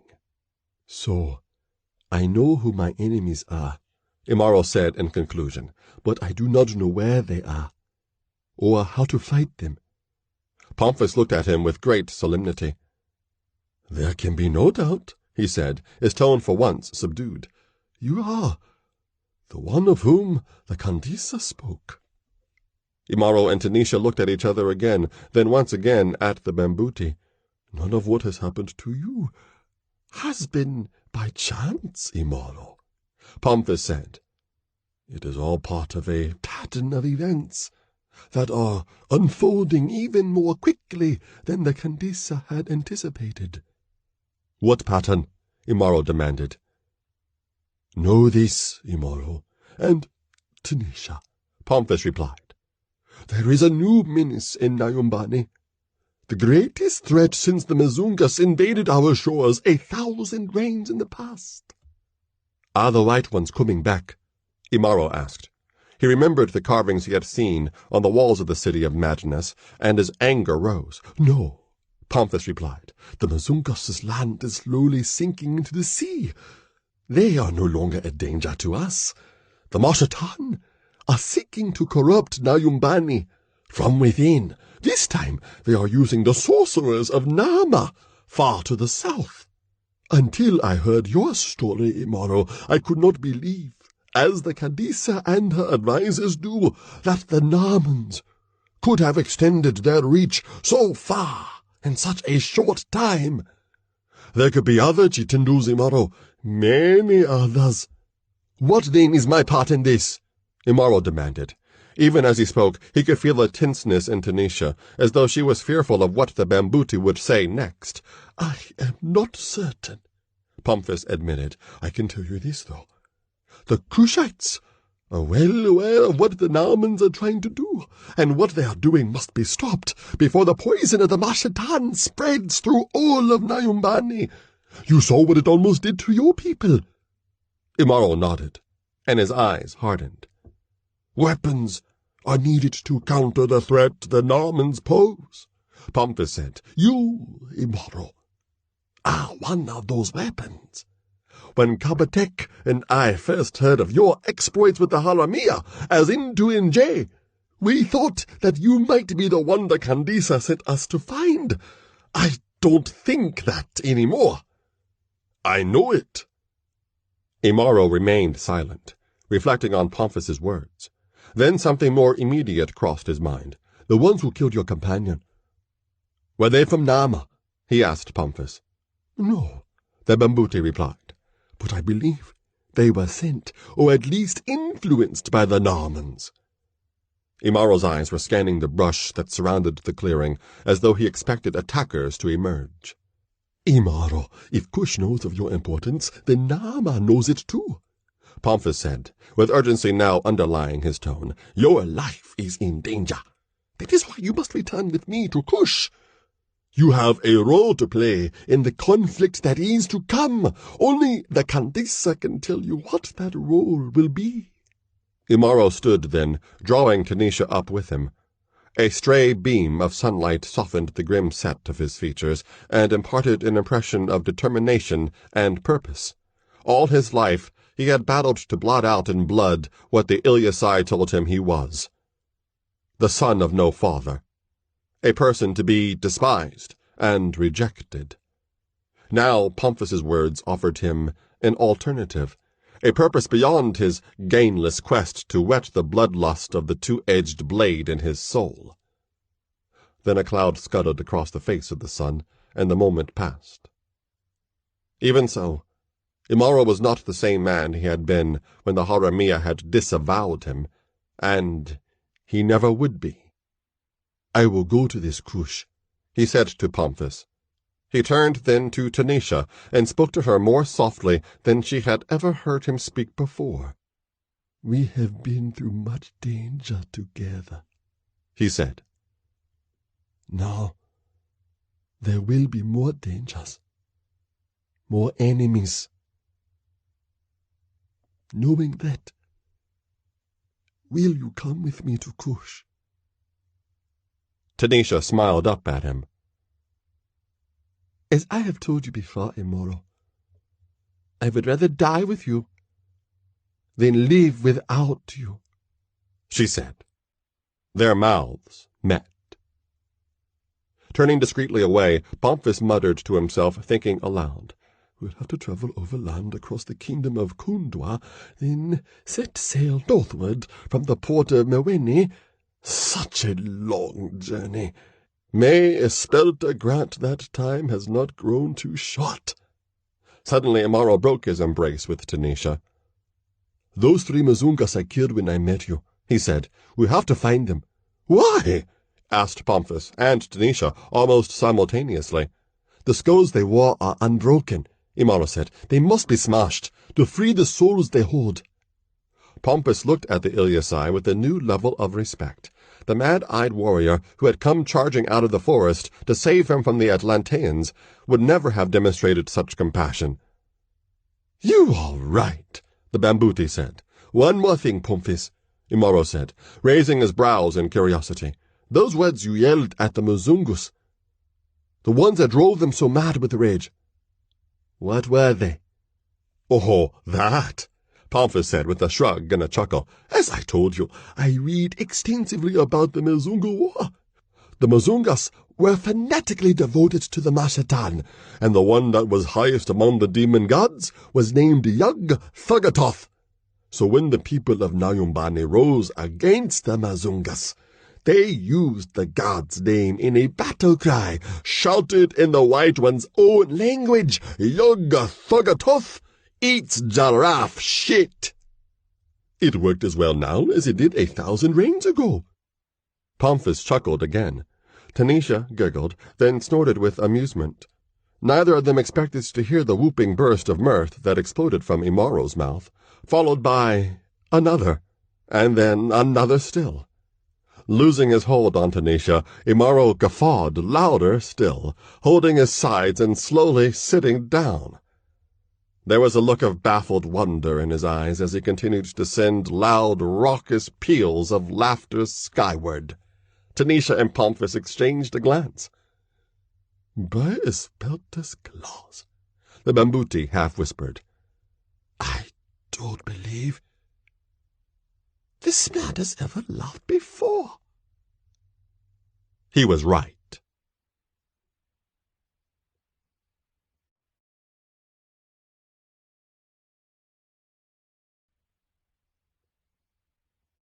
Chapter 2.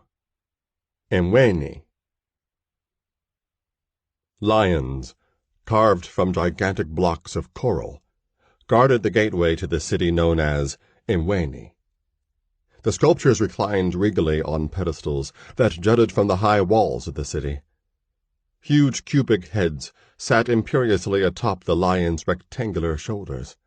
Lines incised deeply in the coral suggested full manes, and square teeth protruded from snarling quadrangular mouths.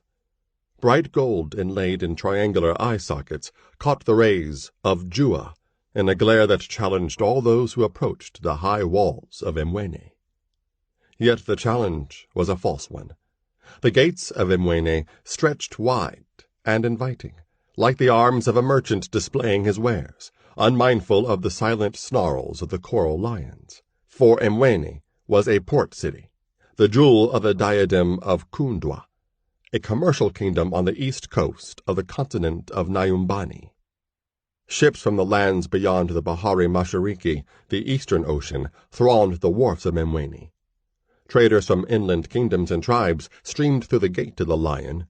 Herdsmen, farmers, craftsmen, weavers, mercenaries, Imweni welcomed all who offered goods for sale or services for hire.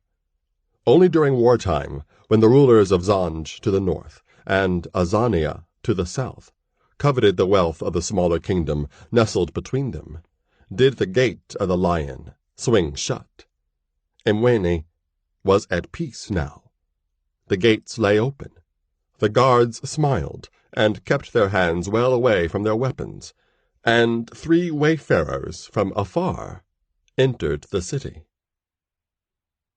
Ordinarily, the arrival of 3 among thousands would have attracted scant notice among the populace of Imweni. Like all port cities, Imweni was cosmopolitan by necessity. In the streets, market squares, and money houses, people of a multitude of kingdoms, cities, and tribes mingled to conduct business. Still few in Imweni had ever before laid eyes upon visitors the like of the 3 who passed together between the coral lions, 2 men and a woman, an Ilyasai, a Bambuti, and a Shikaza. Walking slightly ahead of Imaro and Tanisha, Pomphis, at first glance, appeared to be a child preceding his parents. A closer look, such as many of the Ba-Imweni who passed him bestowed, revealed that Pomphis resembled a child only in stature. Humor and intelligence beamed from his large, dark eyes as he boldly returned the stares of the curious. Though well-traveled and urbane, Pomphis was not yet jaded.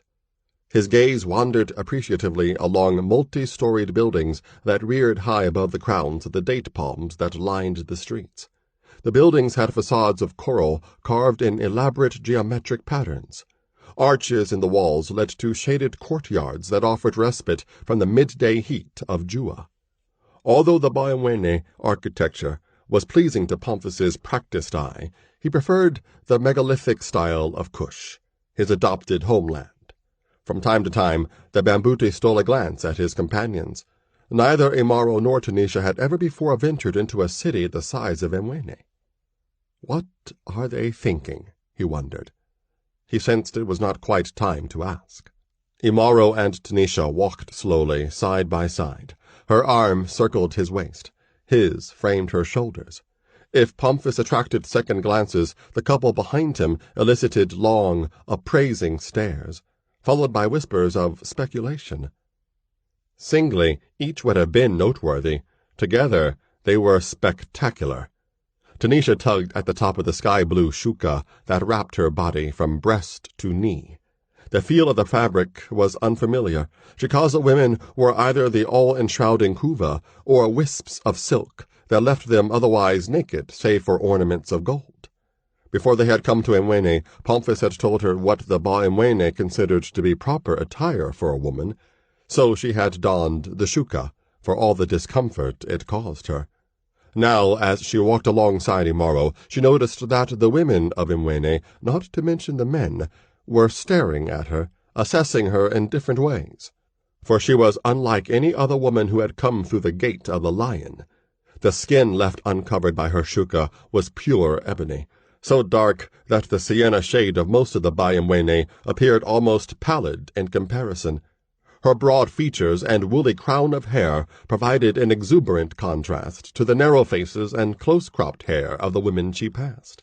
And, as she noted with an inner pride, only a Shikaza woman could know, none of the Imweni women's bodies filled their shukas as well as hers. She looked up at Imaro. His arm, an arm that had strength to break other men's bones, rested lightly against her back and shoulders.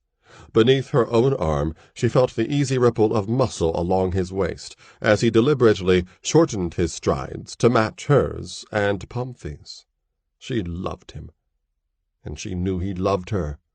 Yet the giant Ilyasai remained an enigma at times. Times such as now, as Tanisha attempted to read his face. She could not. She had no idea how the warrior at her side viewed the city and people of Imweni. For her own part, Imweni was already beginning to fascinate her. What was he thinking? Tanisha wondered. She sensed it was not quite time to ask. So, this is a city, Imaro mused silently. Never before had he seen so many people crowded so closely together. Never before had he imagined there could be so many people in the world. The warrior had been raised in the savannah called the Tamborure, a vast sweep of grassland that lay between the Karayaga Mountains and the great Nyanza, a lake so large it was like an inland freshwater sea. To a denizen of the sparsely populated Tambarure, Imweni resembled a collection of giant ant hills, teeming with creatures that scurried about with unfathomable determination. Imaro had seen cities before, but one, the Place of Stones, was ruined and dead, and the other, the City of Madness, the last stronghold of the Mizungu of Atlan, was dying. He had also seen the border towns on the fringes of Azania and Zanj, but nothing in his experience matched the size and scope of Imweni. Abruptly, a disquieting image entered Imaro's mind, an unbidden memory of his youth, when he had come across the carcass of an elephant felled by advancing age. The stench had been overpowering, and vultures, marabou storks, and lesser carrion birds rained from the sky. Imbued with the curiosity of youth, Imaro had held his breath and ventured closer.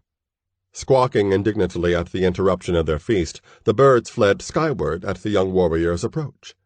Thin, white strips festooned the ravaged bulk of the elephant, excrement deposited by the gorging birds.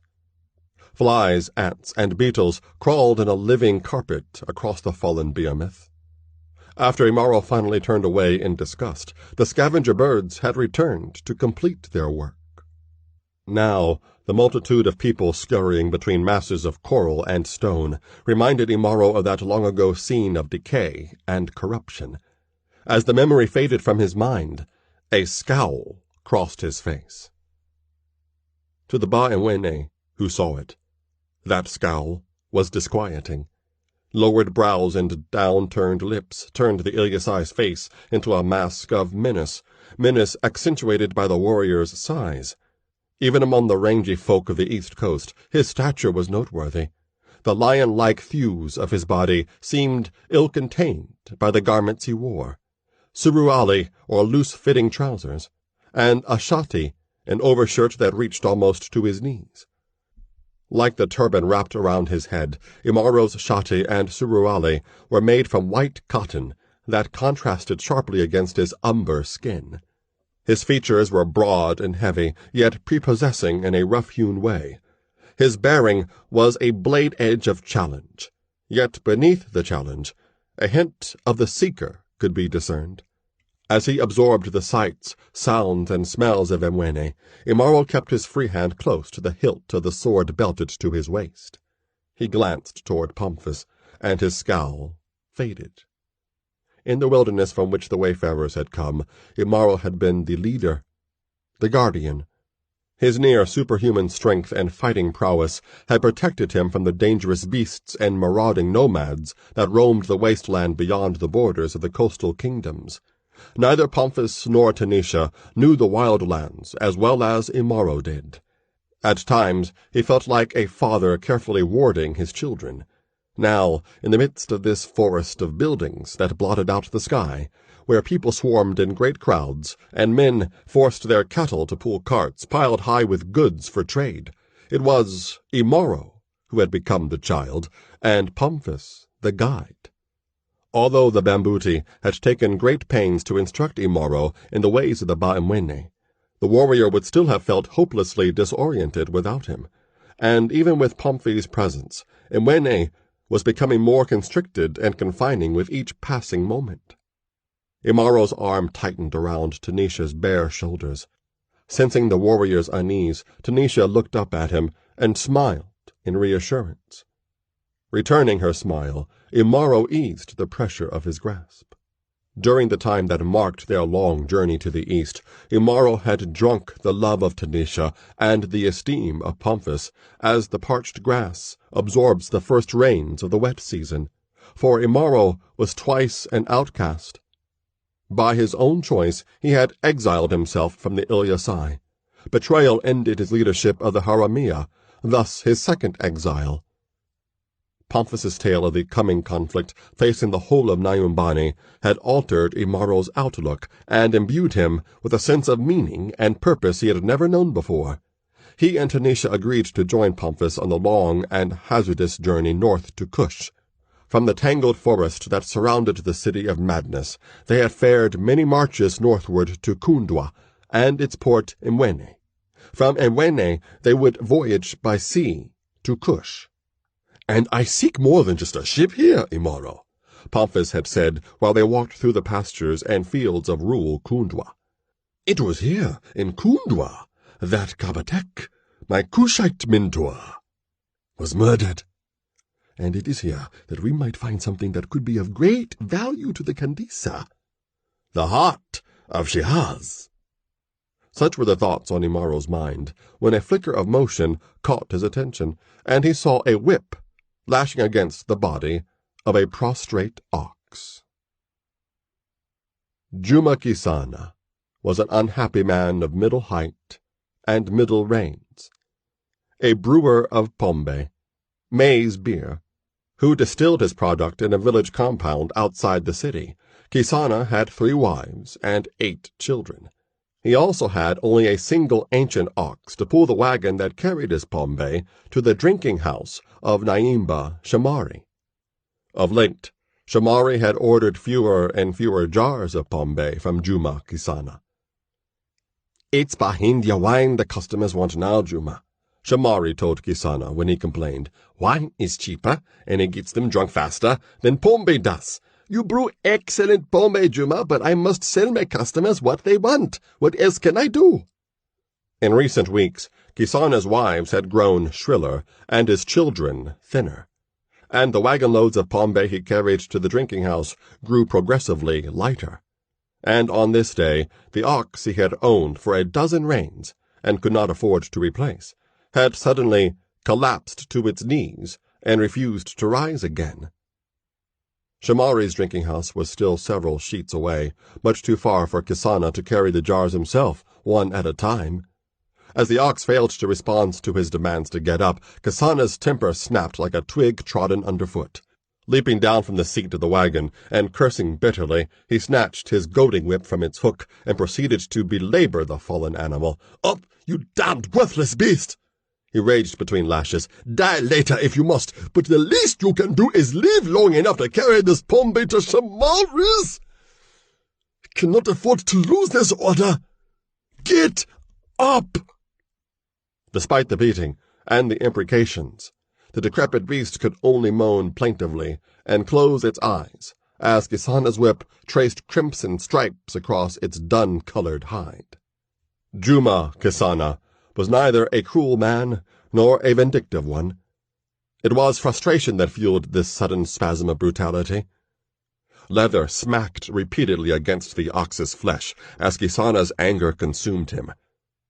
He never heard the footsteps that hastened toward him. Without warning, a hand fell heavily on Kisana's thin shoulder and twisted him violently about. Then the hand dropped from his shoulder to the wrist of the arm that wielded the goading whip. The hand squeezed. Kisana's fingers flew open, and the blood-flecked whip dropped to the street. Kisana opened his mouth to scream as pain knifed up the length of his arm, but his outcry was cut off by a second hand that clamped around his throat and crushed his windpipe, blocking his breath. Eyes bulging in agony and terror, Kisana gaped at the face of his assailant, a face that loomed high above his own. Lips skinned back from glistening teeth, nostrils flared wide, eyes narrowed into slits blazing with loathing. In a single moment, Kisana knew he was staring at the face of death. His ancestors awaited him. His wives and children would go hungry. His vision dimmed, and a wave of weakness washed over the pain even as the giant who had seized him increased the pressure of his grasp. A black veil descended across Kisana's eyes. Then, over a roaring in his ears that sounded like the breakers of the Bahari Mashiriki, Kisana heard shouting voices. "Imaro, stop! Don't kill him, Imaro! Let him go, Imaro! We are attracting too much attention!" Abruptly, the constriction at his throat eased. Precious air seeped down Kisana's tortured windpipe and into his lungs. Unseen hands supported him as he slid limply down the side of his wagon, his legs unable to hold him upright. Gently and skillfully, the hands massaged the bruised flesh of the Ba-Imwene's neck, kneading the worst of the pain away. As his vision cleared, Kisana looked up into the face of his rescuer. At the sight of her, his breath caught in a painful gasp. Never before had Kisana seen such a woman, never such deep ebony skin, or full sensual features. He saw concern and compassion mirrored in her eyes. Something else was there, too. Something troubled and disquieting. "Are you all right?" the woman asked, speaking the Kiswa tongue of the East Coast with an unidentifiable accent. "Who? Why?" was the only response Kisana could choke out. Before the woman could speak, a second face bobbed into Kisana's field of vision. At first, the Pygmay thought it was the face of a child, with large eyes and a bulging forehead. He blinked, looked again, and realized it was only in height that the small man leaning over him was childlike. Then he remembered the one who had attacked him, the giant with pain in his grip and death in his eyes. Wincing at the pain the movement caused him, Kisana raised his head, his gaze darting fearfully past the faces of Tanisha and Pomphis, seeking but not seeing Imaro. Pomphis spoke to Pygmay in a placating tone. "I must apologize for the actions of my friend," the Bambuti said. "When he spied you beating your ox, he broke away from us before we could restrain him." Kisana pushed Tanisha's hands aside, and he began to struggle to his feet. "Tried to kill me," he gasped. "I'll call Naus, the city guard, to put him away." Despite the efforts of Pomphis and Tanisha to hold him down, Kisana rose and swayed uncertainly, as though he had been drinking his own Pygmay. One of his hands rubbed cautiously at his throat, while the other reached for the dagger he kept belted under his shati. As he searched for his assailant, he looked toward the front of his wagon, where the fallen ox lay. His eyes widened, and his jaw dropped in astonishment at what he saw. The giant who had only moments earlier nearly squeezed the life from Kisana was kneeling next to the ox. The powerful hands of the stranger cradled the animal's head. He was speaking to the ox, crooning to it in a language Kisana did not recognize. Massive hands stroked the face of the stricken beast. Kisana found it difficult to believe that the same hands that had almost strangled him were now ministering with rare tenderness to an old, broken-down ox. The ox licked the stranger's hands in gratitude. "Among my friend's people, it is unthinkable for anyone to strike his cattle," Pomphis tried to explain. "I thought only the Bahindya worshipped cows," Kisana said. "I wouldn't exactly call it worship," Pomphis said thoughtfully. The anger that had fled when he was on the brink of death was returning, along with the timbre of his voice. Shimari was waiting for his Pygmay, and here Kisana was, wasting time with outlanders. "I don't give a donkey's bray, what you call it," Kisana retorted. The rest of his retort died a swift death when the giant called Imaro rose to his feet. Incredibly, the abused ox stood up as well, its hoofs clacking against the street stones. Imaro then stripped off his shati and used the garment to wipe the blood from the ox's wounds. Kisana gazed uneasily at the muscles that rolled beneath the dark stranger's skin as he worked. Imaro continued to talk to the ox, and the animal appeared to enjoy the deep, soothing sound of the warrior's voice. When he saw that Imaro was not coming after him again, Kisana rediscovered his voice. "I don't care who that one is or where he comes from," the Pygmay brewer said impatiently. A quick glance showed that a small crowd had begun to gather around him and the outlanders. Numbers promised safety. He recognized some of the curious faces in the crowd. Even so, Kisana knew he would not feel entirely safe until the Naus arrived to haul the Imaro off to the Gereza, the jail. Anyone would half kill a man, then waste time tending the needs of an animal that was about to die anyway, belonged in Imwene's prison, not its streets. "This man tried to kill me," Kisana said to the crowd. "Kipchoge Mbuya, you saw it, didn't you? I am calling the Naus to put this savage behind bars where he belongs." "No!" Tanisha shouted vehemently. At the sound and tone of her voice, Imaro's attention shifted from the ox. Before he rose, however, Imaro had noticed the depressions in the ox's skull from which its horns should have grown. He had also looked beneath the animal's hind legs, and his feet grew hard with disgust at what he had not seen there. Imaro straightened in a fluid motion, letting his blood-smeared shati fall to the ground. Then he strode toward Kisana. The Byawene's indignation evaporated in the face of the anger that blazed in the outlander's eyes. Kisana's dagger was forgotten now, and he realized how terribly his wrist ached, and how difficult it was becoming simply to breathe. "You take away your Ngombe's horns," Imaro snarled, in Kiswa that was so heavily accented that he seemed to be biting his words out of the air. "You cut away your Ngombe's maleness, and you beat your Ngombe," the warrior continued. "You deserve to die, even though you are not fit to feed the jackals of the plain." Again, 2 huge hands reached for the throat of Juma Kisana. Tanisha and Pomphis quickly interposed themselves between Imaro and the cringing Byamwene. Even though he could have easily swept the woman and the pygmy from his path, Imaro halted. In an earlier period in his life he would not have allowed them to stand in his way. He had changed. With a visible effort he banked the fire of his rage sufficiently to lower his hands and listen to what his lover and his friend had to say. Tanisha laid a hand on the warrior's corded forearm. "Imaro," she said, "you are not among the Ilyasai or the Haramia now. You cannot behave as though this is the Tamburure or the Black Hills. The people of the city live within rules as well as walls. You cannot kill a man who angers you here. Come away with us. You have already punished this man enough." Pomphis gave Tanisha an admiring glance. He could not have chosen better words himself.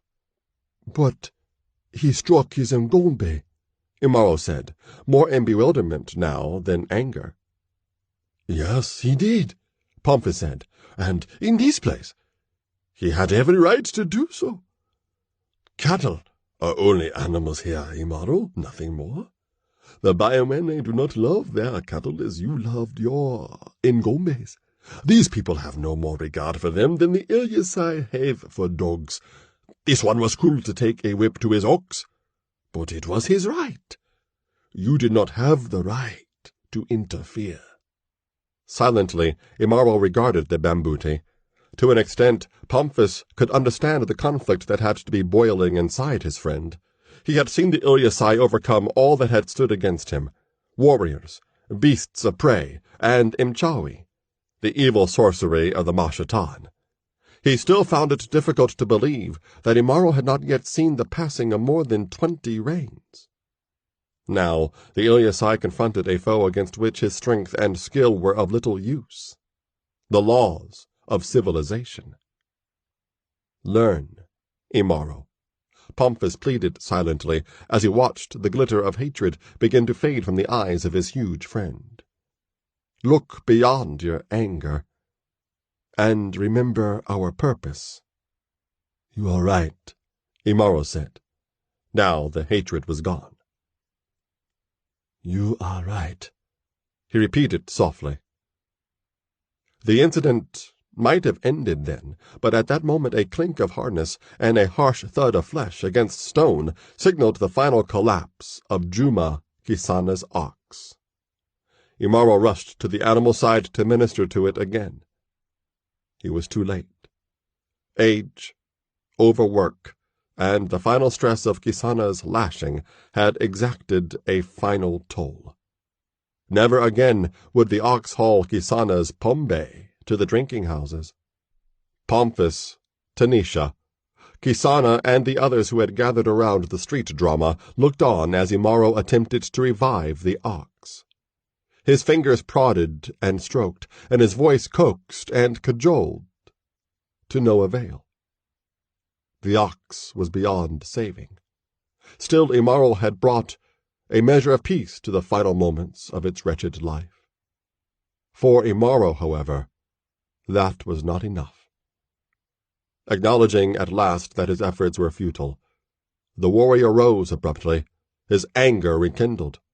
The expression his face had worn when he first saw Kisana beating the ox was only a shadow compared to the sheer ferocity of the glare he now directed at the Pygmay brewer. Imaro's hand seized his sword hilt. With an ominous metallic rasp, the weapon slid from its sheath. In the Ilyasai's hand, the blade looked like the fang of a gigantic beast of prey. Kisana clutched frantically at Pomphis. Looking up at him, the Bambuti was startled at the abject terror that contorted the Baiwene's features. "Don't let him kill me," Kisana begged. "For the love of Imwanji, please, don't let him kill me." But Imaro was no longer looking at Kisana. Turning to the wagon, he severed the traces that bound the ox to the vehicle with 2 swift slashes. Then he slammed the sword back into its sheath and strode to the side of the wagon. "What is he going to do?" Kisana stammered. Neither Pomphis nor Tanisha could answer him. Imaro paid no heed to Kisana. He knew that if he looked at the Ngombe slayer again before his fury was spent, the Baiwene would be a dead man. Even though Imaro had exiled himself from the Ilyasai, their ways were still deeply ingrained within him. The man who cringed behind Tanisha and Pomphis had slain his own Ngombe. Among the Ilyasai, the slayer of a Ngombe was a murderer, to be repaid death for death. But the Ilyasai were in the past now. Here within these confining walls of stone, Imaro knew he could not give the Ngombe slayer the death he deserved. Yet the rage burning inside him demanded release. Bending his knees, Imaro hooked his hands under the bottom of the wagon's bed. He drew a single deep breath. Then he began to lift. Kisana's wagon was of moderate size, and it was only half filled with pombe jars. A single, full jar of pombe was as much as Kisana could handle at a time when he unloaded his wares at Shimari's. There were 10 jars in the wagon, and the vehicle itself was heavy. Kisana did not believe the wagon could be lifted by one man, and neither did the other Baiwene in the small crowd. Pomphis and Tanisha knew better. Imaro's legs straightened. The muscles of his back and shoulders writhed like captive serpents beneath his skin. The wheels on the side of the wagon began to rise. Earthenware pombe jars slid across the wagon's bed. Now Imaro stood fully upright. Planting his feet against the street stones, he lifted the wagon higher. Like levers of black iron, Imaro's arms pushed the rim of the vehicle above his head. Pombe jars tumbled onto the street, where they shattered and spilled thick, yellow brew across the stones. A final heave, and the wagon overturned with a rending crash that echoed throughout the street. Sides splintered and wheels pointing skyward, the wagon lay in macabre mimicry of the death pose of the ox that had pulled it for so long. Imaro turned away from the wagon. Only the deep rise and fall of his chest betrayed the effort he had just expended. His eyes were calm, now that he had displaced his anger. Instead of killing Kisana outright, he had destroyed the vehicle that was the cause of the ox's misery. It was enough. The crowd that had gathered to enjoy the altercation between the Outlanders and the Pygmay brewer were not aware that Imaro's rage was now spent. They knew only what they had seen, an astounding feat of strength performed by a sullen-eyed giant who was now looking at them. Almost as one, the bystanders took to their heels, caroming into startled passerby who had missed the entertainment. Those who had seen what Imaro had done cried out a single word as they ran. "Jinn!" At the sound of that word, some of the Baiwene clutched reflexively at amulets looped around their necks, or made ward signs with their hands. Others smiled nervously and muttered about the unfortunate persistence of superstition. No one, however, dared to approach the overturned wagon. Only the 3 Outlanders and Juma Kisana remained in the immediate vicinity. Tanisha caught Imaro's arm and looked up at him. Her face bore an unreadable expression. "Would you have been this outraged if I had been the one lying in the street?" "And not that ox?" she asked. "No," Imaro replied. As indignation flared in Tanisha's eyes, Imaro grinned. He had only recently developed a sense of humor, and it was still exercised only rarely, and unexpectedly. "I would have been much more outraged," he said. "I would have torn down this anthill of a place if it had been you lying on this path of stones." Before Tanisha could respond to Imaro's words, the sound of a scuffle behind them claimed their attention. Turning to the source of the sound, they saw Pomphis and Kisana locked in a furious struggle over possession of the Pygmay brewer's dagger. Imaro did not move immediately to the aid of the Bambuti. He knew that for all his diminutive stature, the Bambuti was exceptionally agile and deceptively strong. Even as Imaro and Tanisha headed toward the combatants, Pomphis had already pried the dagger from Kisana's hand. He evaded the Pygmay's headlong rush. Kisana fell flat on his face at the spot Pomphis had previously occupied. Kisana crouched, gathering himself for another assault. "That is not a good idea, my friend," Pomphis admonished. It was sound advice, considering that Pomphis, not Kisana, was the one holding the dagger. "Not a good idea," the Pygmay mocked acidly. It was despair, not courage, that had impelled him to draw his weapon and attack Pomphis. Now he shook his head in resignation and lifted his hands palm upward, supplicating the sky. "My ox dead," he said, his despair speaking in a weary tone. "My wagon destroyed. My Pygmay spilled all over the street. I am ruined. My wives and children are going to starve, because the street stones are drinking up my Pygmay. But I will have one small satisfaction out of this, little man. All the people rushing through the streets are going to come back, bringing the noose with them. And when they come, I am going to tell them exactly what happened. Attacking a citizen of Kundwa, destroying his property, attempted murder. Oh yes, it is going to go hard on your big barbaric friend, and on you for being with him." Pomphis glared at Imaro and Tanisha, who were now standing nearby. He knew the Pygmay was right. In the eyes of the laws of Imwene and Kundwa, Imaro's violent behavior was a far more serious offense than the Pygmay brewer's cruelty toward his ox. If the nous came upon them now, Imaro would be subject to arrest and punishment, and Pomphis knew Imaro would not submit to confinement without a fight. Lives would be lost in the struggle, and in the end, the warrior would end up in even worse trouble with the law. As he realized that his carefully calculated plans had just unraveled like a thatched roof in a windstorm, Pomphis lamented silently. "Why me, oh Candice? Why me? Surely you could have found another more fit than I for the task you charged." When Kisana saw how close Imaro had drawn, he shrank away, lifting his hands in a futile gesture of self-defense. "Keep away from me, demon," Kisana quavered. "Why don't you go and fight in the Chimbo, instead of terrorizing a man who was only trying to feed his family?"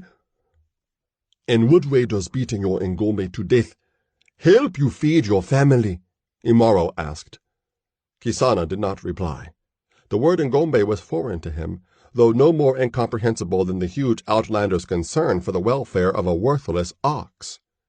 Pomphis knew the time had come to resolve the conflict. With a deep sigh of resignation, he reached into his shati and extracted a small leather sack. The sack was filled with sorcerous, thin discs of silver that served as the medium of exchange in Kundwa. Pomphis had obtained the sorcerous by selling the hides of several leopards Imaro had hunted and killed. A small part of the proceeds had bought proper clothing for the three of them. The rest would have bought them passage on a ship bound for Cush. With another deeper sigh, Pomphis called to Kisana. When the morose Pygmay turned to him, Pomphis tossed him the sack. Kisana caught it, looked at the sorcerous and sighed, and gaped in disbelief. "What are you doing?" Tanisha asked, her tone sharp. "I'm buying our way out of trouble," Pomphis replied.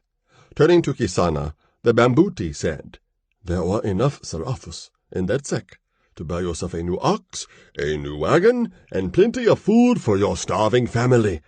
And I believe it would be wise for you to be gone from here when the nous arrive." That way, you will avoid having to answer uncomfortable questions concerning how you came into possession of such a large amount of silver, considering how low the demand for Pygmay has become these days." Kisana hefted the bulging sack in both hands.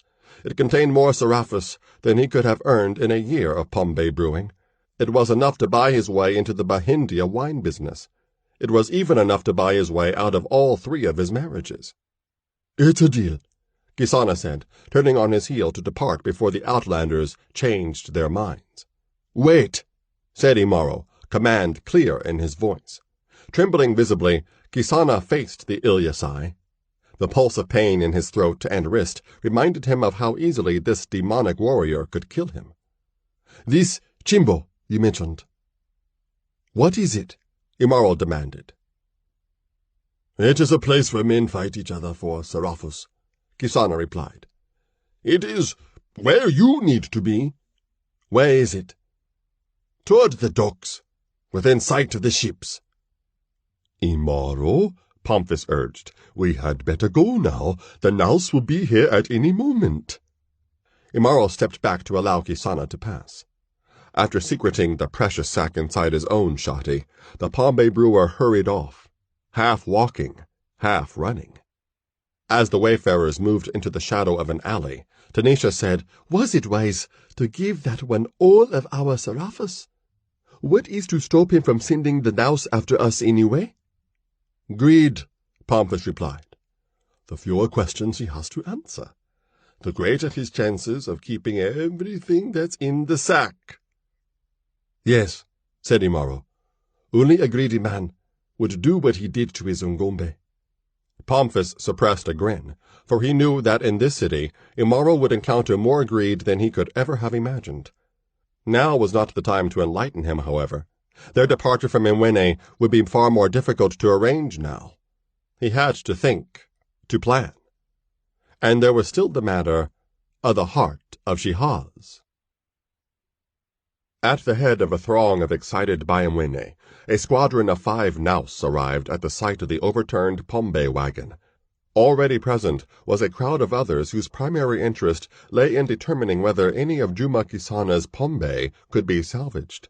Unfortunately for the would-be drinkers, not even one of Kisana's jars remained unbroken. The Nous pushed impatiently through the chattering crowd. Crests of white stork feathers bobbed on their helmets as they made their way to the wagon. Sunlight flashed in dazzling bursts from the brass ornamentation that emblazoned their leather breastplates. They went heavily armed, each man carrying a sword, a club, and a small, round shield. Their leader, Mwale Musanka, frowned at the flies that were already crawling over the dead ox and the spilled Pygmay. He and his men would be responsible for clearing the debris. "You!" Musanka barked at one of the many Nyumbani who had summoned his squadron. "You say one man did this?" The skepticism in the Now's voice was lost on the witness. "Not a man," the Nyumbani replied excitedly. A jinn at least 8 feet tall." "No, 9 feet," shouted another.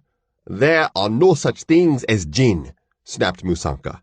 He did not bother to disguise his contempt for what he regarded as superstition. "And the jinn was not alone," the first speaker continued. "That's right," another agreed. "There were 2 demons with him. One of them looked like a woman, the other looked like a very small man." "If they looked like a woman and a man, how could you tell they were demons?" Musanka asked with sarcasm that was lost on the crowd. "Only demons consort with jinn. Everyone knows that." "Now?" the first speaker said. "Now they have carried off poor Juma Kisana. What are you going to do about it?" With great difficulty, Musanka controlled his rising impatience. Before he could respond to the question, another, calmer voice broke through the babble. "Nguana, sir." Musanka turned to the owner of the voice, a prosperous-looking man with a white beard set off by his dark face. "I am Mbuya Wasaja," the man said. "This wagon belongs to a friend of mine named Juma Kisana. The big man these fools claim to be a jinn did, indeed, overturn the wagon by himself. He also nearly killed Juma." Although the people in the crowd did not care to be called fools, they subsided and let Wasaja continue, for he was a man both well known and well respected. As you can see, Iguana, the man is gone, as well as his two companions, and Juma. Juma may well be in terrible danger. The man who overturned the wagon may not be a jinn, but he is very large and very dangerous. You could be right about that, Musanka acknowledged. In the meantime, one of the other Naus had spotted a blood-stained piece of cloth lying near the carcass of the ox. It was the shati Imaro had left behind. Wordlessly, the Nau handed the garment to Musanka. Musanka examined the shati at arm's length. He wrinkled his brow as he noted the size of the garment and the blood splotches that had turned the white of its cloth nearly crimson. "It would take a big man to fill this shati, all right," he said. "Hardly a jinn, though. How did it get so much blood on it?" "The Outlander used it to wipe blood from Juma's ox," Wasaja explained. "I think this whole disaster started when the Outlander saw Juma beating that miserable animal. For some reason, the Outlander didn't like it." Musanka shook his head in disgust.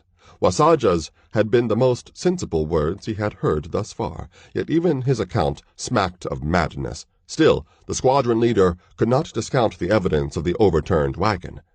He reached several decisions at once, which precipitated a string of orders, not only to his men, but to the crowd as well. "Listen to me, all of you," he said. "Unless you wish to aid us in clearing up this debris, go on about your business. Wasaja, you will stay here. I need you as a witness. You're the only one here who doesn't sound like a madman." "I am staying too," insisted the bystander, who had been the first to say Imaro was a jinn. "Who are you?" Musanka demanded. "My name is Kabisa Jinga, and I know a jinn when I see one." Musanka sighed wearily. "I suppose I cannot prevent you from staying, as long as you don't get in the way," he said. "Believe that," Jinga piped. Paying no further attention to the meddler, Musanka motioned to one of the Naus. "Kajika, go back to the Gareza and tell them to be on the watch for this Pomphis brewer Jumankisana and 3 outlanders," he said. "A large man, a small man, and a woman. Wasaja, did you hear the outlanders mention any names?" "I think they called the big one something that sounded like Imaro." "Imaro?" Musanka repeated. "Tell them that too, Kajika, and bring back some more men and a wagon. We have to get this ox carcass out of here before it starts to stink." With a nod of acknowledgement, Kajika wheeled and trotted away. "Now, let's get this wagon out of the way," said Musanka. As the Naus heaved and grunted in their struggle to move the vehicle, Musanka remarked, "Any man who could overturn this thing by himself belongs in the chimbo." "Or in chains," Imbuya Wasaja added grimly. "Pomphis, can we stop dodging through these alleys?" Tanisha asked. "Perhaps we can," Bambuti said. "We are certainly far enough away from the disturbance. If the Naus are looking for us, it will be a while before they begin to comb the city in earnest. I am certain, however, that our friend the Pomphis brewer will remain silent. Yes, we will stop here. It seems deserted, and we have a great deal to discuss." Pomphis looked directly at Imaro as he spoke. Imaro said nothing. They had come to a narrow length of poorly paved alleyway, flanked by high coral walls that obscured the bright rays of the afternoon sun. The walls were devoid of the elaborate carvings that decorated the street-side faces of the buildings. In the alleyways, the Biomene artisans reasoned few would appreciate the intricacies of their craft. "We must take ship from here before the rains begin," Pomphis said. "Even though we no longer have our Seraphos, I believe we can depart in time, but there is still the heart of Shihaz to consider. To have any hope of obtaining it quickly, we must plan carefully." "I still don't understand why that jewel is so important to you," said Tanisha. "My needs don't matter in this," Pomphis retorted. "The heart is a powerful talisman of Tawa, the benign counterpart of what Imaro calls Mchawi, the evil magic of the Mashatan. It is said that the heart fell from the sky 200 reigns ago and was discovered by a Barkundwa sorcerer named Shehaz. Shehaz attempted to use its power for his own forbidden dabbling in Imchawi, and in the end he succumbed to madness. Only an object greatly imbued with Tawa could have had such an effect on one who tried to misuse it. And you think this jewel, with its tower, can be a weapon against the Mashatan? Imaro asked, speaking for the first time since the wayfarers had taken to the alleys. Yes, Imaro, Pomphis replied, in the hands of the Kushites. The heart of Shehaz would be a potent weapon against the high sorcerers of Nama. Then we should get it for them. Pomphis and Tanisha both looked closely at the Ilyasai. His eyes had hardened. His hatred of the Mashatan and their minions was almost tangible in its intensity. You are certain you know where the jewel is? Imaro demanded. Yes. It is in the ruins of the Shehaz's palace. No one in Imwene will go near it. The priests of their god, Imwanji, long ago declared the site Marufuku, forbidden. For all their surface sophistication, the Bayamwene are a superstitious lot. I can't believe anyone would have broken the taboo. The heart is still in the palace, untouched after so many reigns. What if it isn't? Tanisha asked. We will still have to get out of Imwene before the rains begin, Pomphis replied. Without Serapis to pay for the voyage. Tanisha's voice was taking on a hard edge. For reasons she would have been hard-pressed to define, she was beginning to find Pomphis annoying. Had anyone suggested the possibility that she was resentful of the bond that had formed between Imaro and the Bambuti, she would have rejected the notion out of hand, thus hinting at its truth. I can get us Serapis, Imaro said. How? Tanisha and Pomphis asked almost simultaneously. Remember the chimbo the Ngombe Beta said I belong in, where men fight each other for Serapis. I will go there and fight until we have enough Serapis to take us to Cush. That, Imaro, is not such a bad idea at all, Pomphis said. Before Jua goes down, you can earn the silver we need for our passage, and before tomorrow's sunrise, I can secure the heart of Shehaz. Is secure another word for steal? Tanisha asked cynically. How can one steal from a dead man? Pomphis retorted. Even though he smiled as he spoke, Pomphis could no longer deny that Tanisha made him uncomfortable. Never before had he known such a tantalizing and provocative woman, and he had known many, in both Azania and Cush. But Tanisha was Imaro's woman, and Pomphis knew he was beginning to substitute dislike for a desire he could not help. In his voluminous readings in the libraries of Cush, Pomphis had learned about the Shikaza, the tribe from which Tanisha came. He knew that the Shikaza used the extraordinary beauty of their women to buy peace from the warlike kingdoms that surrounded them. He knew Tanisha had been sold to a noble of Zanj, only to be captured by Imaro's Haramia on her way to her new home. Now Tanisha enjoyed greater freedom than any other Shikaza woman ever had, and Pomphis did not begrudge her that. And he knew there was nothing to be gained from exacerbating the tension between himself and Tanisha. It is decided, then, he said brightly. We will go to the chimbo, then relieve a dead man of an unwanted possession. But listen, Imaro. If you see another Bayamwene beating a Ngombe, try very hard to control yourself. Remember, this is their city, not yours. And if I see one of them beating a woman, Imaro said, looking at Tanisha. Then you'd better control yourself, she responded with mock severity. All three wayfarers laughed. Then they moved on, seeking an exit from the darkening alley.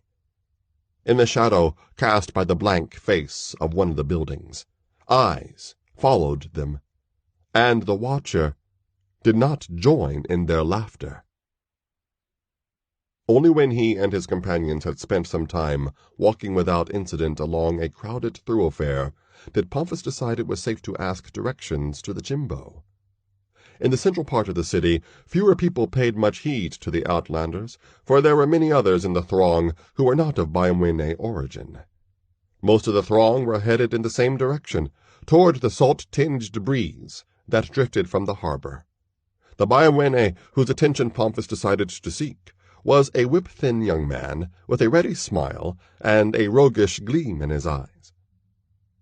Pomphis recognized the expression, and a smile curved his own lips. Someone to match wits with, Pomphis surmised, with relish. "Your pardon, Iguana," Pomphis murmured, tugging at the sleeve of the Pygmay's shati. The young man turned and blinked in surprise at the diminutive stature of the Bambuti. He quickly recovered his poise and smiled down at Pomphis. "Yes? How might I help you?" he said. "Could you please tell us the way to the Chimbo?" "I certainly can," the young man replied. "Indeed, I am going there myself, as are most of these other people. Would you care to accompany me?" "Yes, we would, thank you," Pomphis said. "Allow me, Iguana, to introduce myself and my friends. My name is Pomphis, and my companions are called Tanisha and Imaro." "My name is Kereume Ingeta," the Pygmay replied. He looked at the others who were with the Bambuti, and his eyes widened when Tanisha favored him with a smile. They widened still further at the sight of Imaro, who did not smile.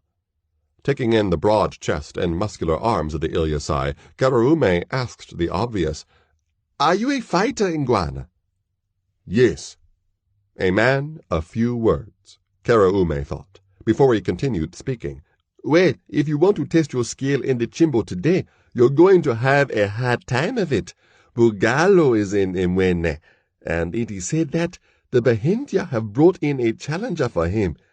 There'll be plenty of Seraphos changing hands before Jua sets tonight." "Who is this Bugalo?" Imaro demanded.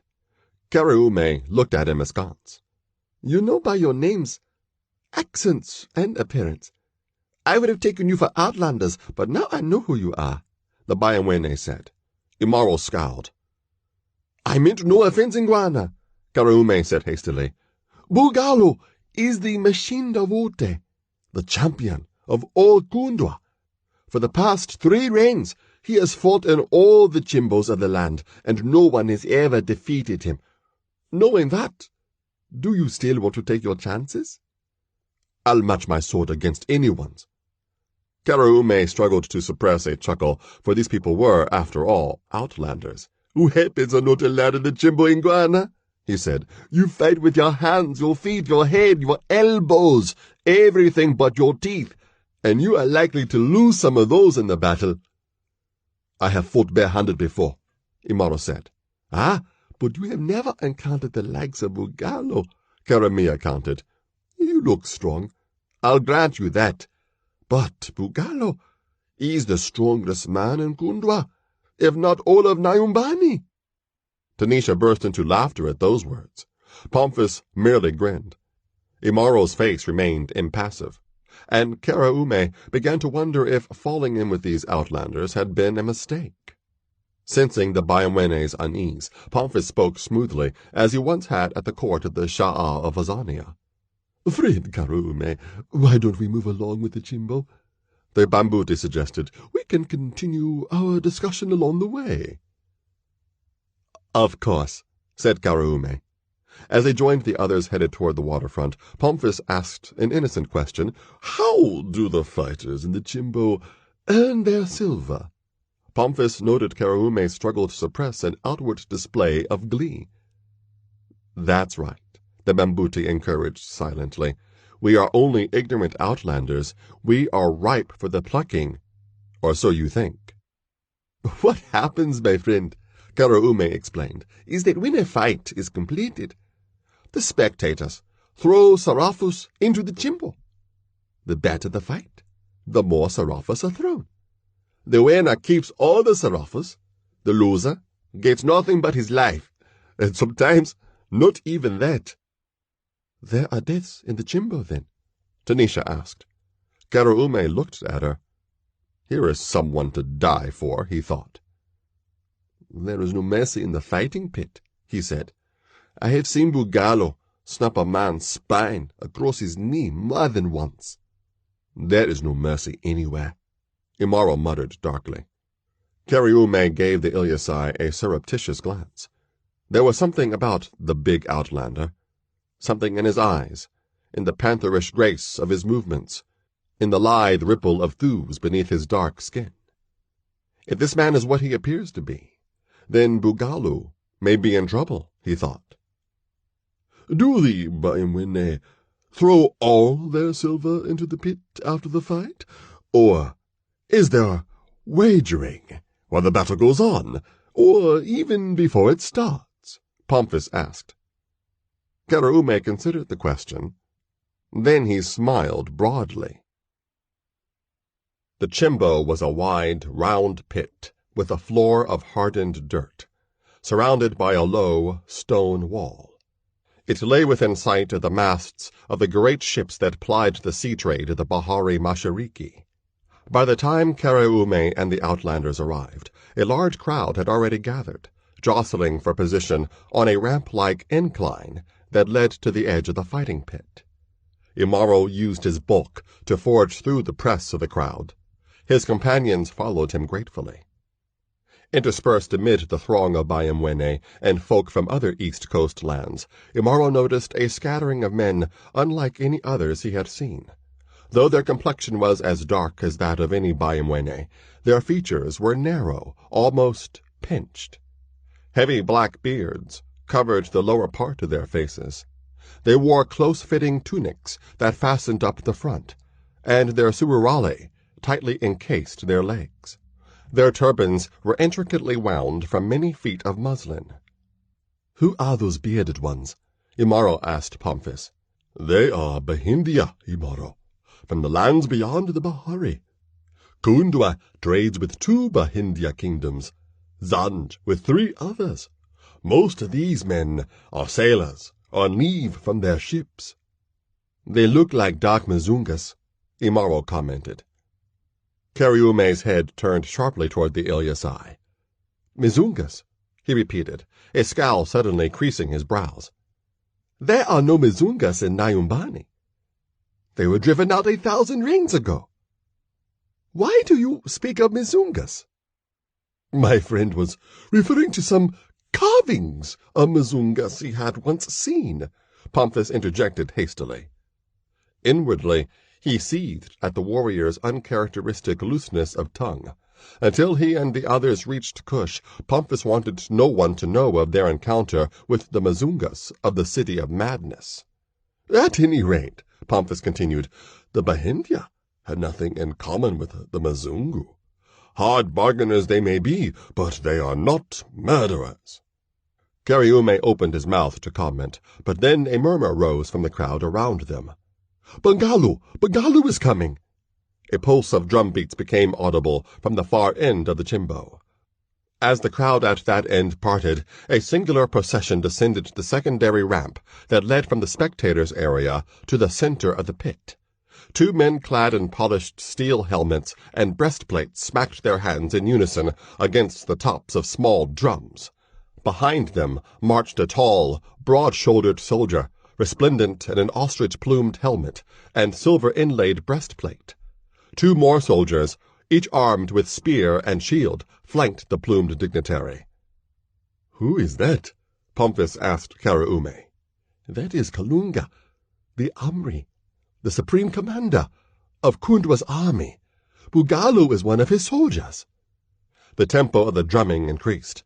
Then Bugalo descended the ramp and stood beside the Amri. Although the champion did not stand much taller than Kalunga's 6 feet of height, his sheer bulk made his commander look puny in comparison. Thick slabs of muscle plated Bugalo's torso. His arms and legs were knotted like the trunks of trees. His head seemed to sprout directly from his shoulders. His features were heavy, almost bovine, except for his eyes, which glittered with pride and arrogance. Except for a brief loincloth of leather studded with iron bosses, the fighter's massive body was naked. Although Bugaloo lacked Imaro's height, he otherwise appeared to be a physical match for the Ilyasai. He looked as though he too could have overturned Juma Kisana's wagon. Bugaloo raised his mighty arms, and the Chimbo reverberated with cheers and chants praising his name and prowess. "So, what do you think of Bugaloo, my friend?" Keruume asked Imaro. "He reminds me of a Kefaro, the rhinoceros." "Why?" Imaro did not reply at once. Tanisha spoke for him. "When we were traveling through the bush not long ago, we were charged by an angry rhinoceros. It almost trampled me, but Imaro speared it with one cast, through the eye to the brain." Keruume let out a snort of skepticism. Then he regarded Imaro more closely and compared the lithe symmetry of the Ilyasai's physique to the more ponderous bulk of Bugaloo. Suddenly, he was no longer so certain of the incredulity of Tanisha's claim. "He won't be allowed to throw a spear down there," he said. In the Chimbo, Bugaloo lowered his arms. The drumming fell silent, as did the cheering of the crowd. The Omri Kalunga spoke then, in the crisp tone of a man accustomed to command. "Who dares to enter the Chimbo to fight against the Mishinda Hute?" Imaro started forward, but Pomphis caught his arm. "Not yet," Dambambuti whispered. Imaro made an impatient sound deep in his throat, but he remained where he was. A slight commotion began at the top of the entrance ramp, and a tall, lanky Bayamwene descended into the Chimbo. He wore only sururali cut off at knee-length. His flat, lean musculature reminded Imaro of Imlimba, the cheetah, the swift hunter of the savannah. "I, Kipchoge Nyaki, dare," the man said loudly. "I fight not for Sarafus, but for vengeance. A reign ago, Bugaloo killed my brother in the Chimbo of Kognongo. For that, Bugaloo must pay." A low hum of excitement swept through the crowd. Grudge matches were always more enjoyable to watch than those in which criminals or prisoners were thrown in against professional fighters like Bugaloo. Seraphos clinked as wagers were laid on the impending combat. Keruume made no move to reach for his sack of silver. "You are not wagering?" Pomphis asked. "No," the Bayamwene replied. "This man stands no chance against Bugaloo. Anyone can see that. But if I wager in favor of Bugaloo, it won't pay." "I see," said Pomphis. "Imaro, do you think this Kipchoge Nyaki has a chance?" The Ilyasai shook his head. "With weapons he might," Imaro said. "Without weapons, no. His need for revenge has brought him this far, but he is also afraid, and his fear will betray him." Perhaps this outlander does know something about fighting, Keruume thought, as he considered Imaro's words. In the meantime, Omri and his entourage departed the Chimbo, leaving the combatants to face each other alone. No formal signal was needed for the battle to begin. Balancing on the balls of his feet, Nyaki circled Bugaloo, staying well out of his huge opponent's reach. Bugaloo did not bother to raise his hands in a defensive posture, and his broad-featured face betrayed no emotion. He simply shuffled forward, showing unexpected agility for a man of his mass. In a sudden blur of motion, Nyaki's left fist connected with Bugaloo's jaw. Bugaloo did not blink, nor did he slow his steady advance. Nyaki danced out of reach. Realizing that Bugaloo was backing him into the wall of the Chimbo, Nyaki struck again, driving his fist into the center of Bugaloo's chest. The blow seemed to rebound from Bugaloo's torso. The big man paused then, and spoke for the first time. "Are there fleas in the Chimbo?" he asked. "I think one of them just beat me." Nyaki's courage was failing. Flinching from a blow that never came, he sprinted to the center of the Chimbo. The raucous jeers of the crowd followed him. So did Bugaloo. The champion continued his advance, still not deigning to lift his hands. Stung by the taunts the spectators were beginning to hurl, Nyaki planted his feet and swung his right fist in a wide arc toward the side of Bugalo's head. And Bugalo finally raised his arm in a casual motion that intercepted Nyaki's blow in mid-flight. With a sharp outcry of pain, Nyaki stumbled backward, cradling the fist Bugalo's forearm had cracked.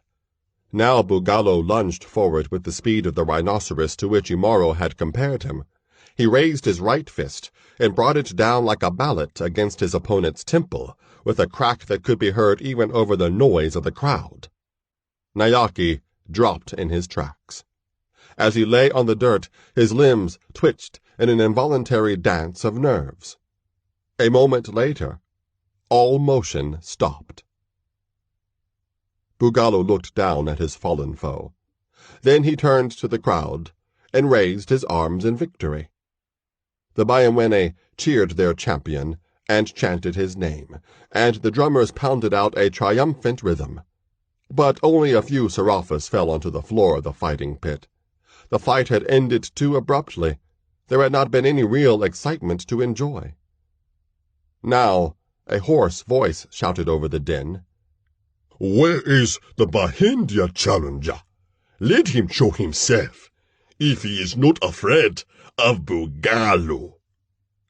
It was Bugalo himself who had spoken, and his words were echoed by others in the crowd until they became a general clamor. The champion stood with his arms folded across his chest, while two soldiers entered the chimbo to remove his fallen challenger. Then the Amri came down to congratulate him as the soldiers lifted Nyaki. The beaten man groaned and stirred feebly in the soldier's arms. At the sound of the moan, Bugalo's face split in an ugly sneer, and he let out a bray of derisive laughter. "He will not laugh for long," Imaro said quietly. "Not yet, Imaro," Pomphis demurred. "The Bahindya challenger is next." "Ha!" snorted Karaume. "The last time those Bahindya tried to get one of their own to face Bugalo, he wouldn't even go down the ramp. Those people are traders, not fighters." Then Karaume looked more closely at Imaro. "But you really think you can beat him?" he said. Imaro nodded. A shiver tickled Karaume's spine.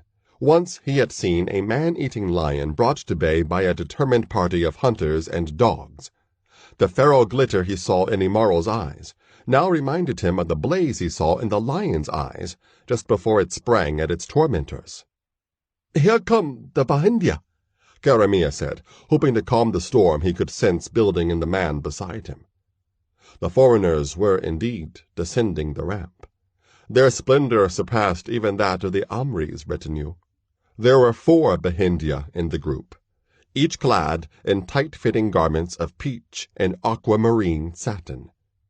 Sprays of peacock feathers bedecked their turbans, and each man wore a ruby suspended from a gold chain on his chest.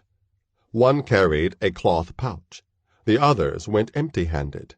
"Who are they?" Pomphis asked Karaume. "They look so much alike. It is difficult to tell them apart." "With good reason," Karaume returned. "They are the Pravahanas, 4 brothers who are the wealthiest of all the Bahindya who trade here. But where is their fighter? I don't see him." Pomphis could only shrug. The Bahindya who carried the pouch met the Amri. Undoing its drawstring, he upended the pouch, and its contents spilled into his open palm. Juwa's rays scintillated from the pile of diamonds that rested in the merchant's hand. A collective gasp of awe rose from the throats of the Bayamwene at the sight of the gems. Diamonds were far from rare in Nyumbani, but they were usually seen only by royalty and jewelers. It was not often that anyone else had the opportunity to look upon even one such gem, let alone so many at once. The soldiers and Naos, stationed around the chimbo, tightened their grips on their weapons, but the crowd remained calm. For the most part, the Bayamwene were an orderly people, as befit a nation of traders.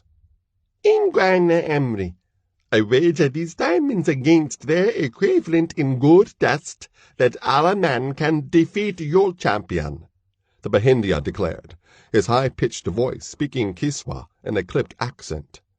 For a long moment, Amri Kalunga considered. The commander was a rich man, but a wager of such magnitude could beggar him if he lost. "Before I wager, friend Ravi, I would like to see your fighter," he said.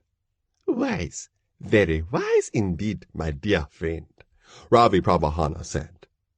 He nodded to his brothers, who clapped their hands once in unison. At that signal, a lone figure appeared at the top of the ramp. There was nothing of the individual's body visible beneath a voluminous covering. As the fully cloaked form descended the ramp, the spectators thronging the rim looked at each other in bewilderment. None of them had seen the stranger before the Pravahana brothers clapped their hands. On that, even the ones standing close to the ramp agreed. Yet, here he was. Imchawi? Some wondered uneasily. Jinn? The Bahindia were not known as practitioners of any sorcery other than that of the marketplace. Yet stories were told by merchants and travelers who had sailed to the Bahindia lands. Tales of cobras that swayed to the sounds of men playing pipes, and of men who could walk unscathed across beds of flaming coals, and fly through the air on carpets. The cloaked figure halted in front of the Pravahanas. Whoever he was, the challenger was hardly a giant. The hood of the cloak he wore barely reached the shoulders of the Bahindia brothers. Again Ravi Pravahana nodded. Again his brothers clapped in unison, and the challenger's cloak fell to the ground. Another murmur rippled through the crowd, for the man revealed as the challenger was as dissimilar to the Bahindia as he was to the Pygmay. For his shaven pate to his bare feet, the challenger's skin was a light tawny hue, similar to the color of lion's fur. His flat facial features were dominated by dark eyes set in oblique folds of skin. Although his body was spare to the point of slightness, a wiry strength was evident in his limbs. His only garment was a suruali of black silk.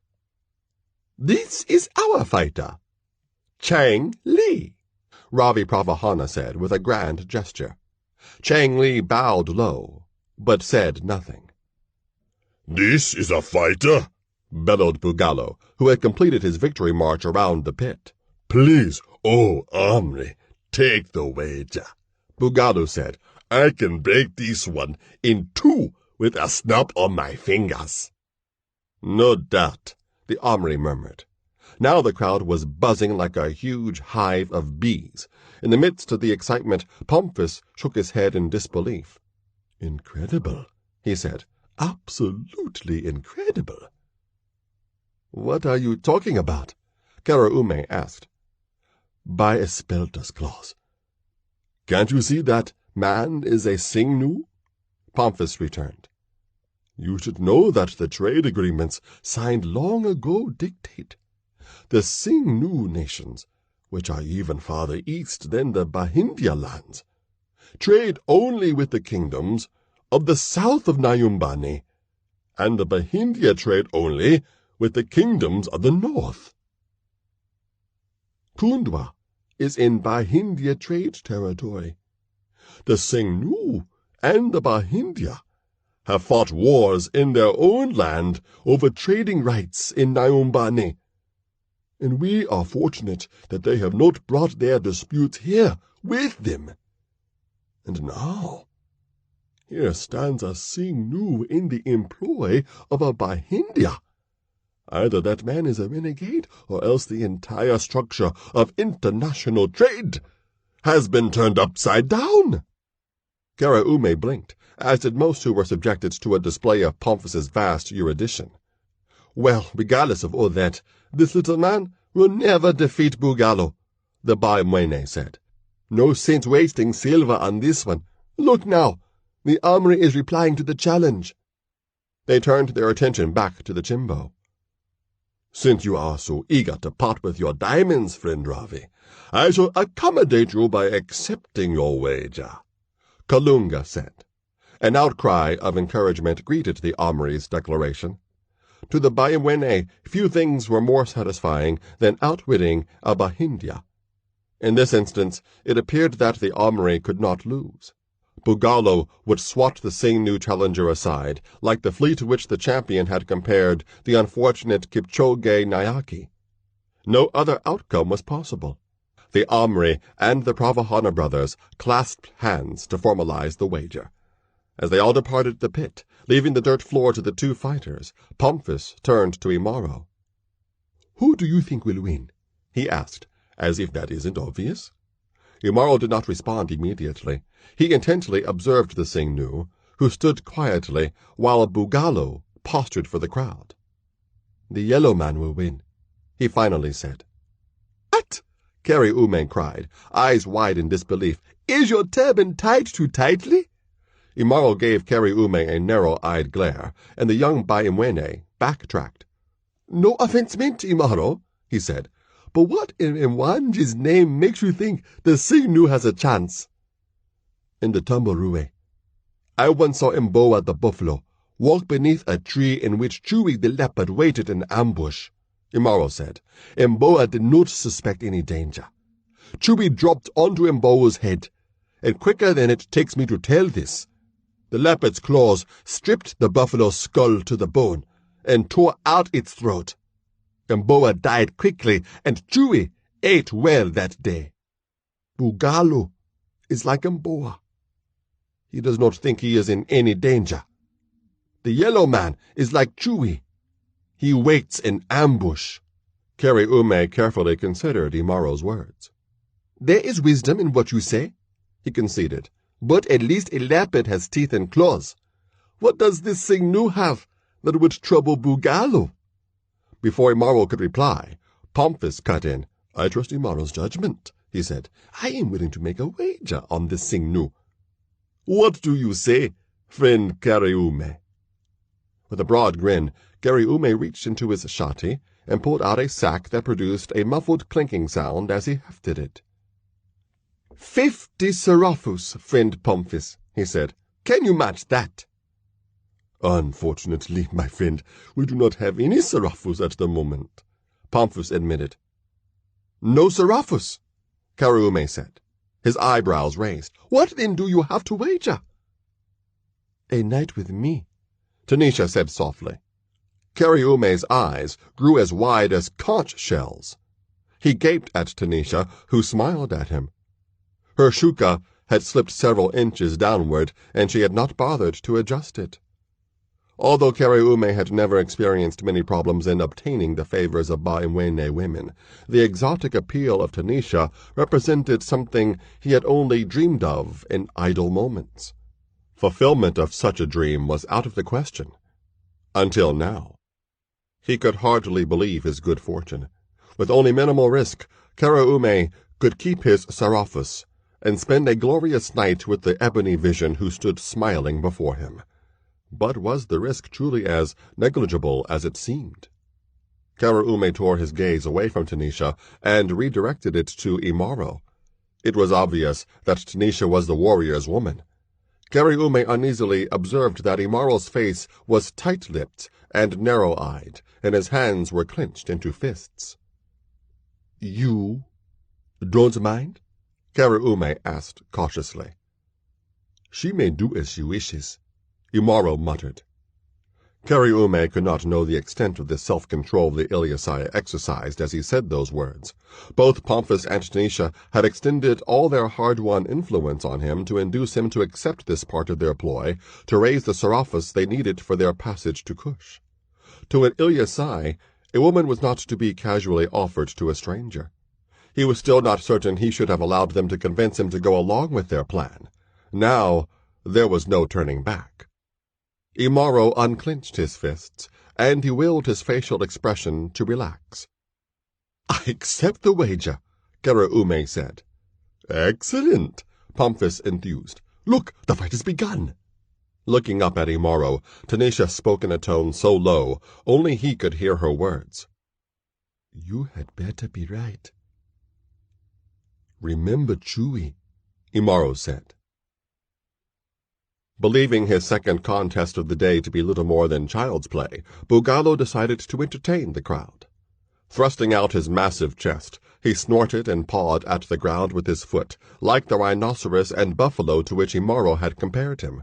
The crowd laughed in appreciation of Bugalo's crude humor. The Singnu, however, remained immobile, awaiting Bugalo's inevitable attack. Annoyed by the Outlander's apparent indifference, Bugalo roared out a battle cry and charged, both fists raised high over his head like knotted clubs. His feet pounded heavily on the dirt as he neared the impassive Singnu. Chang Li remained motionless, even as Bugalo's back muscles bunched in preparation to pound both fists onto the bald head of his foe. At the last possible moment, Chang Li moved. Leaping upward, he hung in the air like a hovering bird. Then his left leg lashed out. The heel of his foot landed precisely in the center of Bugalo's forehead, producing a sound like the crackling of a tree branch. Bugalo pitched backward as though he had rebounded from a wall. A loud thud marked his impact with the ground. Chang Li landed in a graceful feline crouch. He straightened into an erect, motionless stance, his hands stiffened like daggers of flesh. His face was expressionless. The crowd was silent with shock. Slowly, Bugalo labored to his feet. His head felt as though it had been struck by a cudgel. Blood flowed from a cut above his eyes. Wiping away the blood, he fixed his gaze on the placid Singnu. Face contorted in pain, fury, and humiliation, Bugalo again thundered toward the Outlander. His arms were outstretched, their thick muscles bulging. This time, Chang Li allowed the bigger man to close with him. Eagerly, Bugalo sought to wrap his arms around the Singnu's narrow rib cage and crush his bones into powder. Chang Li hardly seemed to move, yet a moment later Bugalo was sailing through the air. He landed flat on his face a dozen paces away. Chang Li remained where he was, making no further move toward his foe. Bugalo picked himself up even more slowly this time. His own labored breathing was the only sound he could hear. Great pain and greater astonishment were commingled on the mask of blood his face had become as he eyed the Singnu. Bugalo felt as though he had been wrestling a hippopotamus, but he knew his opponent had grasped him only lightly by the wrist before hurling him halfway across the chimbo, as though he were a sack of sorghum. Bugalo was not an intelligent man. He did, however, understand the mood of the crowd. He was well aware that the current silence of the spectators was only temporary, that they were almost as stunned as he was. And he knew the Singnu was making a mockery of him, as Bugalo himself had done to so many others in chimbos throughout Kundwa. If Bugalo did not soon obliterate his foe, a torrent of jeers would be directed at him, the champion, and he did not even want to think about the consequences of the loss of the Omri's wager. Suddenly, Chang Li was coming toward him, an almost imperceptible wisp of yellow and black. He moved with a grace that was almost hypnotic. His hands wove a pattern in the air as he approached the bleeding, dazed Bugalo. In desperation, Bugalo swung his right fist in a wide, looping arc toward the Singnu's head. The blow struck nothing but air. Flailing his arms in an attempt to maintain his balance, Bugalo lost sight of his tormentor. Then he heard a slight noise behind him. As he turned unsteadily, Chang Li's foot drilled directly into Bugalo's throat. With a strangled cry, Bugalo sank to the ground, then lay supine and helpless. His chest rose and fell convulsively in an effort to force air into his lungs. But Chang Li's last blow had crushed Bugalo's windpipe. The champion of the Chimbo was choking to death. Impassively, Chang Li looked on. So did the throng of spectators, none of whom made a sound. Only Bugalo's increasingly sporadic attempts to breathe broke the silence. Then Bugalo's breathing ceased. Not a single Sarafu was thrown into the Chimbo. The Omri Kalunga descended the ramp, accompanied by 4 military retainers. Behind them came the Pravahana brothers. Kalunga remained tight-lipped as one of the retainers placed a hand on the big man's chest, hoping to find a heartbeat. Then the retainer looked sadly at the Omri and shook his head. As if that gesture was a signal for the silence to end, the crowd broke into a cacophony of dismay and incredulity. They could not fathom the ease with which the mighty Bugalo had been dispatched by a foe only half his size. Whispers of Jin and Imchawi again circulated among the spectators. Wordlessly, Karaume handed his sack of seraphis to Pomphis. He gazed longingly at Tanisha, who looked away from him, and pulled the top of her shuka higher over her breasts. The gesture stung Karaume even more than the loss of his silver. The young Bayamwene turned to Imaro, who was still looking at the Sing-Nu. "You were right, Outlander," he said. "You're a leopard one. But tell me this. Could you have done any better against this Jin than Bugalo? Could you?" Imaro looked at him now, but said nothing. Karaume's bitterness caused him to blurt words he immediately wished he had kept behind his teeth. "Are you afraid to try, Outlander?" Karaume took a backward step at what he saw in the warrior's eyes, but the only move Imaro made was to begin to unbuckle his sword belt. "No weapons in the chimbo, right?" he said calmly. Both Pomphis and Tanisha voiced their dismay at what they suddenly realized Imaro was about to do. "You don't have to do this, Imaro," Tanisha said, laying her hand on his arm. "She's right," said Pomphis. "We have enough seraphis for our purpose now, without any need for you to fight." "I have to do it," Imaro said imperturbably. He wasn't looking at his companions, though. He was looking at Karaume. Pomphis and Tanisha knew they could not argue with him any further, but Pomphis tried anyway. "Imaro, you saw how quickly the Sing-Nu moves, and how easily he bested Bugalo," the Bambuti warned. "When I was in Cush, I came to know many Sing-Nu traders. Sometimes they spoke of men in their lands who are artists at fighting in the same way others are artists in sculpting or singing. This one could be one of those artists." "Emafundishu Yamoran, the warrior training of the Ilyasai. I learned how to fight without weapons," Imaro retorted as he unwound his turban. "I learned how to knock a spear aside with only my hands. The yellow man is swift, but not as swift as an Ilyasai spear." Pomphis nodded slowly in resignation. Tanisha touched her lips to Imaro's. Gently, he stroked her face. "Do not worry," he said. Then he began to work his way through the crowd. When the spectators saw his size and realized he was headed toward the ramp that led to the chimbo, they readily made room for him to pass.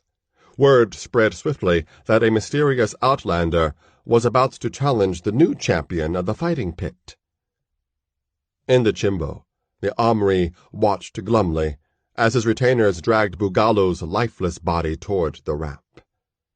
An amount of gold dust equivalent to the value of the diamonds the Bravahanas had wagered was more than he could immediately afford.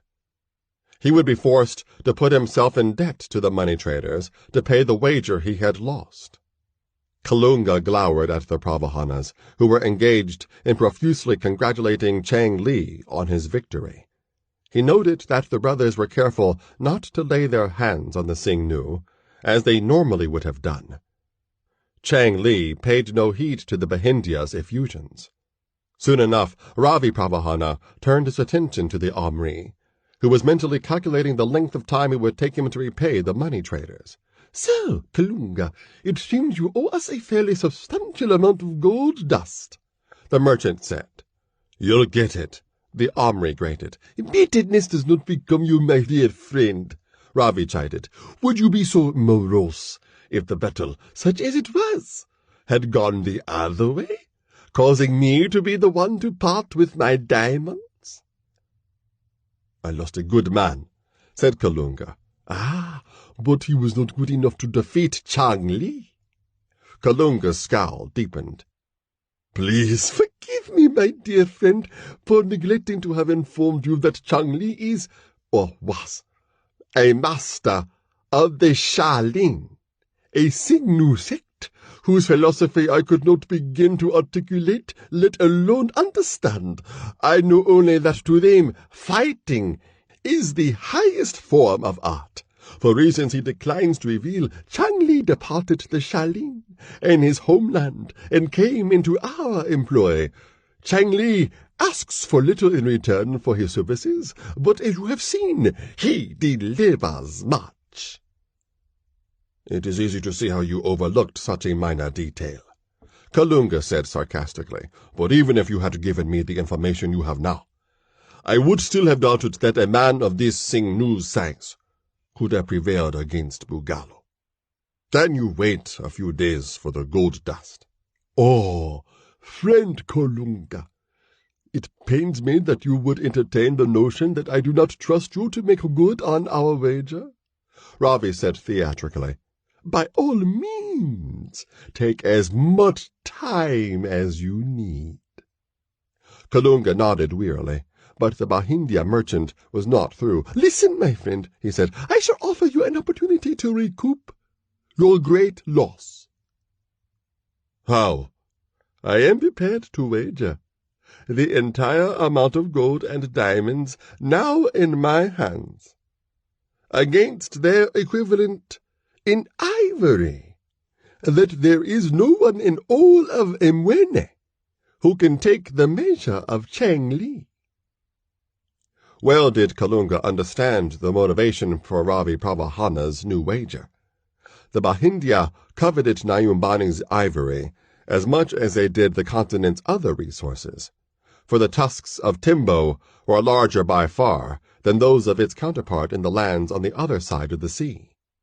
I have already played the fool once, friend Ravi, Kalunga said with forced cordiality. You should not expect me to do so again.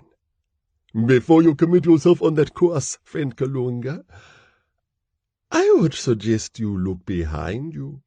The Omri turned, and he saw Imaro descending the ramp, passing the soldiers who were carrying the corpse of Bugalu. Startled glances passed among the retainers as Imaro strode toward Kalunga and the Pravahanas. With a practiced eye, the Omri appraised the approaching stranger. Although his sheer bulk was less than that of Bugalo, the stranger's stature was still imposing. The way his sinews moved beneath his skin suggested a swiftness and grace similar to that of the Xingnu. Yet his massive musculature suggested strength as well, strength like Bugalu's. Kalunga scrutinized Imaro's features, seeking a sign that would identify him as a member of a familiar kingdom or tribe. He detected none. To his discomfort, he realized that the outlander was evaluating him as well. And the leader of Mwene's army found that he was reluctant to return the gaze of this man, who was so obviously a warrior. Strength and intimidation had been Bugalu's main weapons, Kalunga realized, and in the end those weapons had betrayed him. Strength alone was not sufficient to overcome the Xingnu's fighting arts, which bordered on sorcery. Speed and skill would be of greater significance. This outlander is a lion, the Omri reflected, but he was not prepared to risk further ruin on the basis of the warrior's appearance. He waited until the stranger had stopped in front of him before speaking. Who are you? Kalunga demanded abruptly. My name is Imaro, the warrior replied. Where do you come from? The Tamburure. Tamburure, Kalunga repeated thoughtfully. He recalled stories he had heard from wandering hunters and traders about a place by that name, a land far to the west, an endless sea of yellow grass. You wish to fight against the Xingnu, knowing what he did to Bugalo? Kalunga asked. Yes. The Pravahanas, who had been listening with avid interest, edged closer. It would seem that Chang Li has a new challenger, Ravi Pravahana said. Are you now willing, friend Kalunga, to accept our latest wager? Lines of indecision creased Kalunga's forehead as he considered the Bahindya's offer. Come, my dear friend, Ravi Pravahana prompted. You know the rules of the Chimbo. It does not matter whether you wager on this man or not. He may still fight against Chang Li if he so desires. This man has courage, and by the look of him, but strength and ferocity. He does not appear to have the complacency that was the undoing of your Bugalo. Are you willing to gamble that this man can do better than Bugalo and win you back your gold dust and my diamonds?" Kalunga did not reply. However, his left hand moved in a gesture that 3 soldiers still in the Chimbo recognized immediately. Simultaneously, the soldiers attacked Imaro. Although even they were forbidden to bear weapons within the confines of the Chimbo, the soldiers were seasoned fighting men. 2 were at each side of Imaro, and the other was behind him. Their fists struck fast and hard, and hit nothing. Imaro had spotted the Omri's hand movement, and his reaction was quicker than that of the soldiers. He bent, whirled, and lunged at the soldier behind him, even as the ones at his sides collided with a clanging impact. The 2 soldiers collapsed in a heap of tangled limbs. Before the 3rd soldier could react, Imaro seized him, raised him over his head, and tossed him toward Kalunga. The soldier landed uncomfortably close to the feet of his commander. A ripple of surprise and speculation raced through the spectators. Here was a new element in the drama that was unfolding in the Chimbo. The brief demonstration they had seen of Imaro's prowess was sufficient to send a torrent of seraphos clinking from palm to palm as wagers were made. Even Bugalo could not have disposed of 3 Mwene soldiers with swiftness and ease. Only the Singnu might have matched that feat. Karayume looked at Pomphis and Tanisha. "I see your friend truly is a fighter," he admitted grudgingly. "If I had any seraphos left, I would wager them on him." Pomphis considered for a moment, then he opened his sack, counted out 10 silver discs, and handed them to Karaume. "Wager away," the Bambuti said expansively. Karaume grinned in appreciation, and he moved into the crowd, soliciting wagers from his fellow citizens. "Why did you do that?" Tanisha asked Pomphis. "I don't want young Karaume to become an enemy," the Bambuti explained. "It's a small price to pay, and we can easily recover it." Tanisha nodded in understanding, but the expression on her face was unreadable. Turning to a Baimwene nearby, Pomphis said, "Your pardon, Iguana, but would you care to lay a wager on the coming battle?" In the Chimbo, the retainers staggered to their feet and looked questioningly at Kalunga. "No more," the Omri said. "That was enough." "Have I passed your test?" Imaro said, a touch of irony in his tone. Kalunga studied the warrior's face. There was a hint of amusement in Imaro's eyes, but not mockery. Never before had he seen a man move with such swiftness, other than the Sing-Nu.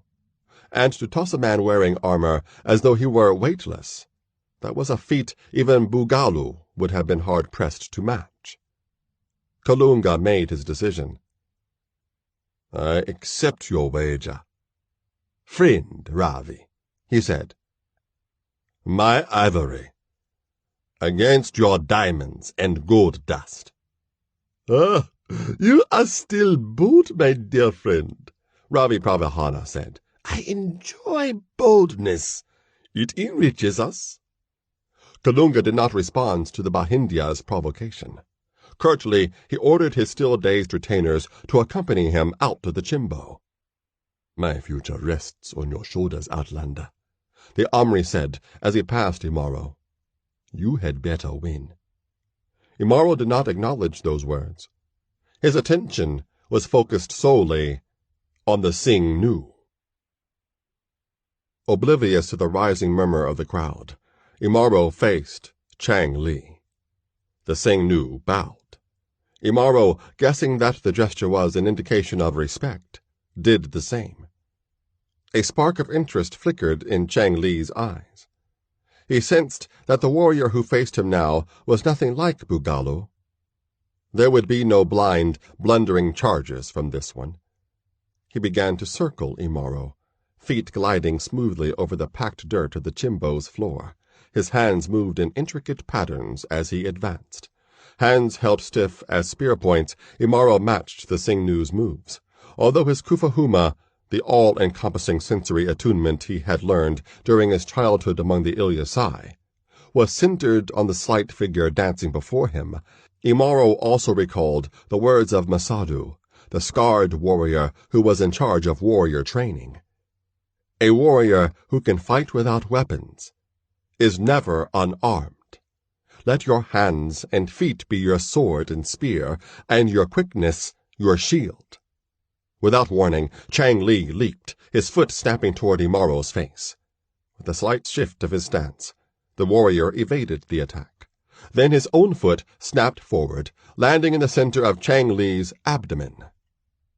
The Singnu fell, rolled, and regained his feet in a single fluid motion. A great cry arose from the spectators. Never before had they witnessed such quickness in a man of Imaro's size. Bugalo's demise was forgotten in their excitement. Chang Li crouched cat-like in front of Imaro, who stood erect, balanced on the balls of his feet. Again he leaped toward the Ilyasai. His hands blurred in a whirlwind of stiff-fingered strikes. Imaro deflected each blow with his forearms. He had once performed a similar feat against a leopard. Then the Ilyasai struck with his fist, catching Chang Li solidly in the center of his chest. Again the Singnu fell. Again the spectators roared their approval. This time it took longer for Chang Li to rise. Almost too quickly for the eye to follow, Chang Li leaped, pivoted, and swung both feet toward Imaro's head. With a single sweep of his arm, Imaro knocked Chang Li's legs aside. Only the near-feline agility of the Singnu prevented him from breaking his neck when he hit the ground. The cheers of the crowd grew even louder as Imaro sprang toward Chang Li, who was half-kneeling and looked dazed. The Pravahana brothers did not share the crowd's enthusiasm. Chang Li has studied the arts of fighting all his life, Ravi Pravahana cried, shouting to be heard above the din. How can this unschooled barbarian stand against him? I don't know, said Kalunga, but I think I have found a replacement for Bugalo. Can you say the same for your diamonds and gold dust? The Bahindya did not reply. In another part of the crowd, Kariume had returned to the place where Pomphis and Tanisha stood. Imaro is going to win me more than double the sarafas you won from me, he enthused. Where did he learn to move like that? Fighting lions, said Pomphis. Kariume stared wide-eyed, and Tanisha suppressed a giggle. But Imaro had better not become overconfident, said Pomphis. You are worried about him? Tanisha asked. A Singnu is never to be underestimated. The crowd's noise reached a crescendo as Imaro's fist dropped like a mace toward the skull of Chang Li. At the last moment, the Singnu's hand closed on Imaro's wrist and pulled, using the warrior's momentum to pull him off balance. As Imaro stumbled, Chang Li straightened from his crouch and slashed the edge of his hand across the left shoulder of the Ilyasai. To the spectators, the blow appeared inconsequential, but for Imaro, its effect was immediate and devastating. The feeling and movement in his left arm suddenly vanished, leaving the limb hanging limp and useless at his side. With cobra-like speed, Chang Li's hand chopped toward Imaro's other shoulder, but the second crippling blow never landed. For all the unexpectedness of his opponent's move, Imaro's reflexes still allowed him to shift aside just in time. His quickness was his shield. Yet the Singnu's speed equaled his own. Following through on his hand chop, he lashed out with his foot in a blow Imaro could not avoid. His heel landed hard in Imaro's abdomen. Doubled over in pain, Imaro dropped to his knees. The raucous cries of the spectators died in their throats. The Pravahana brothers smiled at the Amri Kalunga, who suddenly looked concerned. Pomphis and Tanisha exchanged a worried glance, and Kariume looked as though he had become ill. Hampered by his numbed left arm, Imaro regained his feet. Immediately, Chang Li launched a volley of fists and feet toward the Ilyasai. Unable to deflect all the blows with only one arm, Imaro reeled backward. In the past, enemies both natural and supernatural had fallen before his might. But now he faced a foe who knew exactly where to strike to inflict the greatest damage. In a dozen places on Imaro's body, the jaws of pain snapped shut and held. Kalunga was feeling a different kind of pain. His furrowed brows were the only outward sign of his anguish as he calculated the number of elephant tusks that would be required to satisfy his mounting debts to the Pravahanas. Tanisha and Pomphis looked on with dismay as Chang Li's stiffened hands slashed at Imaro like the knives of an assassin. Kariume cursed volubly, as did other Bayamwene who were about to lose their silver. In the Chimbo, Chang Li halted his assault. His eyes locked with Imaro's, in a gaze of mutual respect. Then, with unhurried grace, Chang Li approached Imaro, who was dazed and reeling. Unlike the arrogant Bugalo, Chang Li decided this honorable warrior's defeat would be as quick and painless as possible. Suddenly, he struck, his stiffened fingers aimed at the skin over Imaro's heart. As Chang Li's hand approached, Imaro heard the voice of Musadu in his mind. When defeat is near, do what is not expected. Before Chang Li's final blow could land, Imaro twisted aside, bent at the waist, and pivoted in a complete circle. The force generated by his motion caused his limp left arm to swing outward like a pendulum, striking a glancing blow across the Xingnu's face. For a fraction of a second, Chang Li stood stock still in amazement. His Shaolin training had taught him to expect the unexpected at all times, but neither he nor his tutors in the fighting arts could have anticipated that an opponent would be able to attack with a limb that had been rendered useless. Imaro struck then, crashing his bald fist full into the side of Chang Li's skull. The impact of knuckles against bone echoed across the Chimbo. The Xingnu fell as though struck by a stone catapulted from a sling. He landed heavily on his side, his agility as well as his senses gone. Then he rolled onto his back. His wide-open eyes were glazed, and his limbs motionless, as Bugalo's had been only a short time earlier. But Chang Li was not dead. Through eyes that were beginning to cloud into unconsciousness, he stared up at his conqueror. Devoid of the usual surge of exultation that followed his triumphs, Imaro regarded the Xingnu through eyes that were slowly losing the single-minded concentration of Kufahuma. Then Imaro bowed to his fallen foe. Chang Li blinked, then allowed unconsciousness to claim him.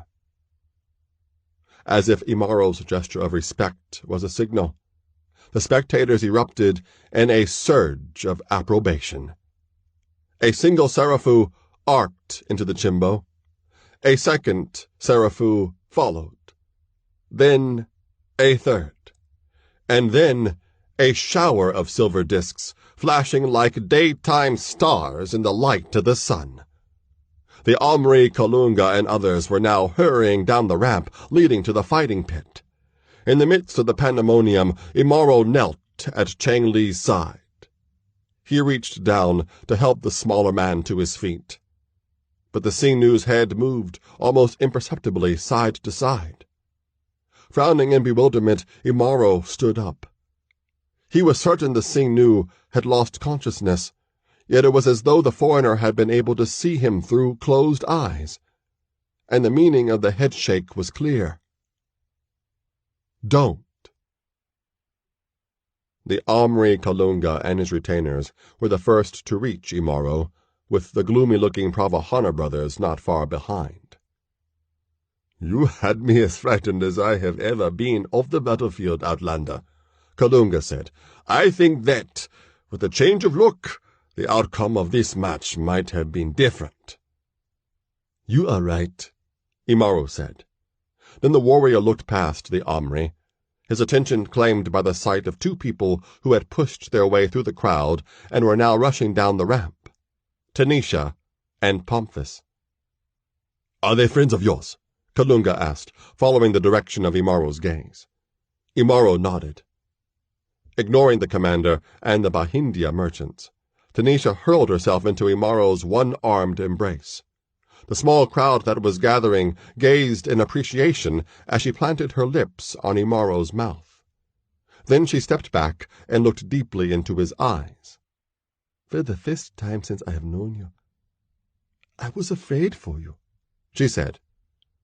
"I thought the Singnu was going to kill you, as he did Bugalu.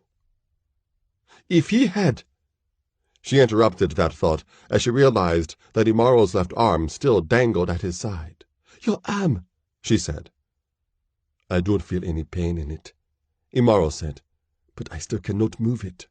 The weight of her emotions became more than Tanisha could bear then, and she buried her face against Imaro's shoulder as though the force of her love could heal the damage the Singnu had inflicted.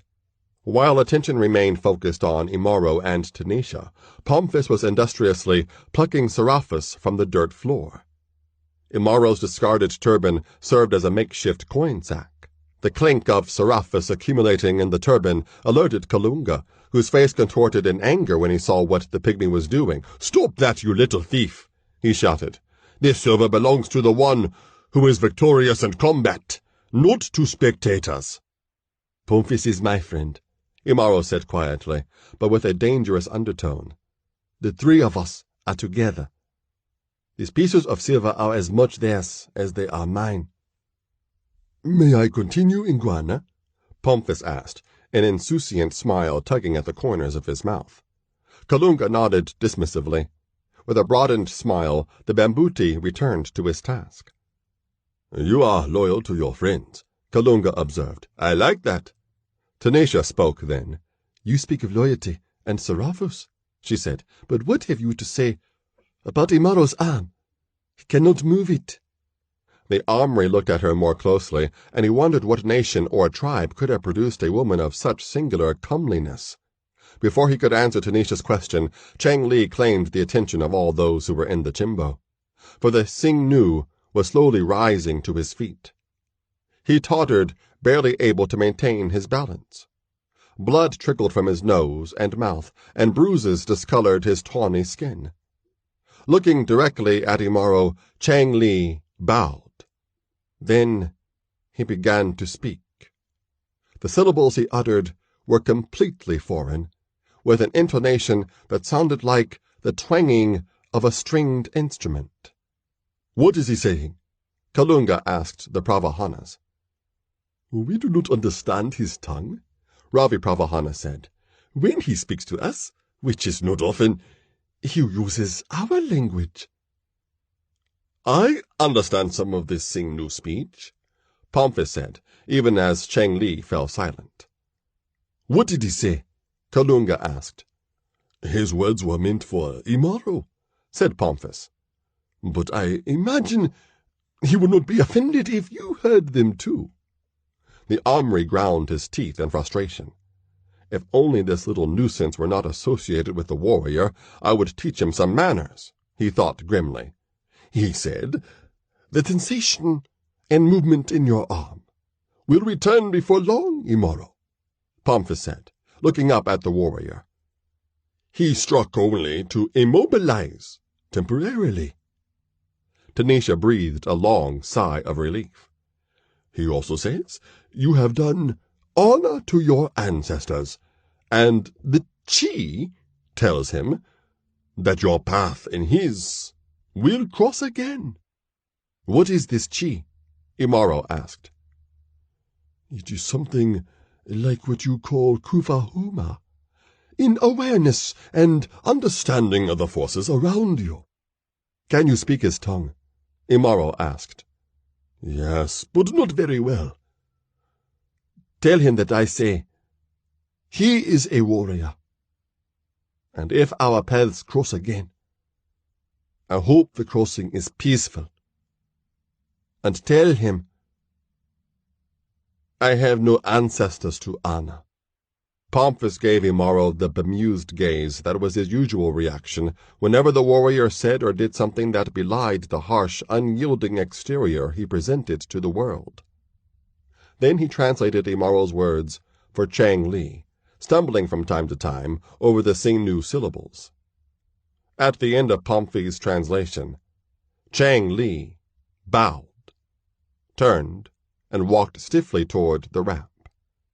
3 of the Pravahana brothers followed him, shouting and gesticulating angrily. They were careful, however, not to touch him. Ravi Pravahana remained behind for a moment. He handed Kalunga the pouch of diamonds. "You know the rest of your wager will be honored, friend Kalunga," he said, with a forced smile. "It seems you will part with neither your ivory nor your gold. You are indeed fortunate this day." "Fortunate, yes, friend Ravi," Kalunga returned. "Had it not been for Imaro here, your contrivance with the Sing-Nu would have succeeded." "Contrivance?"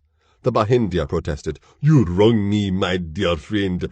Do we not all seek to enrich ourselves by any means at our disposal?" "Would your Brihaspati approve of such a materialistic attitude?" Pomphis asked, pausing in his further harvest of seraphis. Ravi Pravahana glanced sharply at the Pygmy. "What do you know of our sacred writings?" he demanded. "What one knows is of less significance than what one practices," Pomphis retorted. For a moment the Bahindya appeared uncomfortable. Then he returned his attention back to Kalunga. "I must take my leave now, friend Kalunga," he said. "My brothers and I need to confer to determine exactly how our Sing-Nu friend is to compensate us for the loss of our diamonds." "I am certain you will find a way," Kalunga said.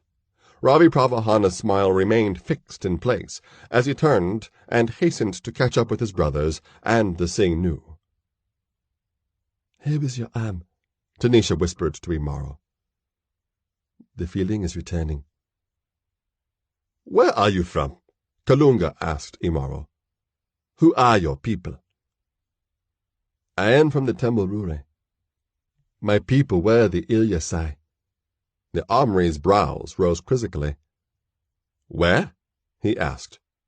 "These are my people now," Imaro said, indicating Tanisha and Pomphis. Kalunga decided not to press the outlander further regarding his origins. "I have a proposal for you, Imaro of the Ilyasai," he said. "Bugalo was a member of my army. Of late Kundwa has been at peace. Our neighbors have a new reason to quarrel with us. There is little for an army to do when the war drums fall silent. Soldiers grow restless, and the threat of disorder in the ranks increases.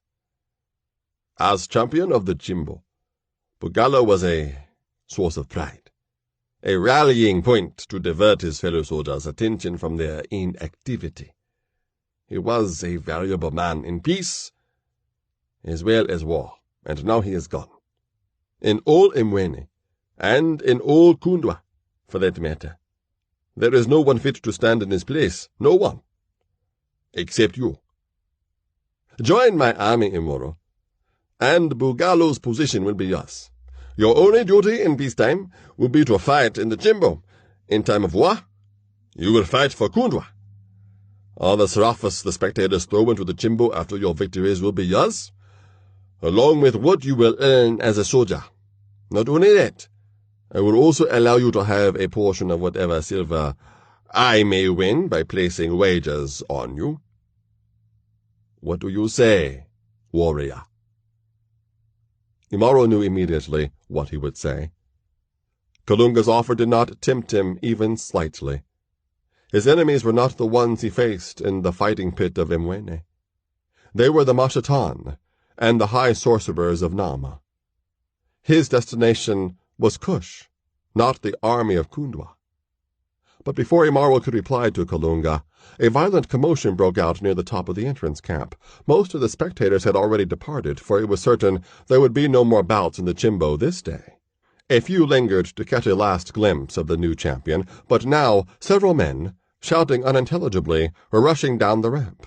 3 of them wore the distinctive helmet and breastplate of the Naus, As the newcomers approached, one of them pointed in Imaro's direction and shouted, "There he is! There is the Jinn who destroyed Juma Kasana's Pygmay wagon, and those other two are demons in league with the Jinn." "What is the meaning of this?" Kalunga asked, as the agitated knot of Bayamwene pressed closer. His voice was deceptively soft, but his eyes were hard. "It's the Jinn," Kabisa Jinga shouted. "Be quiet with that Jinn nonsense," the Ngao Musanka snapped irritably. Then he inclined his head deferentially toward Kalunga. "I ask your pardon, Amri," he said, "but these men believe that the man standing next to you was involved in a disturbance earlier this day." "Do not forget the demons," cried Kabisa Jinga. "They were in on it, too." "I am warning you for the last time, Jinga," said Musanka. "Enough," Kalunga said sharply. "What do you know of this, Imaro?" he asked. "Imaro!" Kabisa Jinga shrieked. "The Amri speaks the Jinn's name. He is under the Jinn's spell." "You!" Kalunga said, fixing a dangerous glare on the agitated Bayamwene. "What is your name?" "I am Kabisa Jinga Ingwana, and I know something about—" "Shut your mouth, Kabisa Jinga. I will have my men escort you out of here with all necessary force. Have I made myself clear?" Kabisa Jinga gulped and nodded his head rapidly. His eyes were white circles of fear in his dark face. Kalunga turned his attention back to Imaro. The warrior had not answered the Amri's question. He stared impassively at the suddenly silent Kabisa Jinga. Pomphis and Tanisha had concerned looks on their faces. Surmising that something had indeed happened that involved Imaro and his companions, Kalunga addressed Musanka. "You, now, tell me what this nonsense is about." "My name is Musanka Ngwana," the Nao said. His tone was respectful, but his intent was to remind the Amri that the city guard was not under his command. "Yes," Kalunga said, "I have heard of you. It is said that you are a good Nao. Why, then, are you involved in this foolishness?"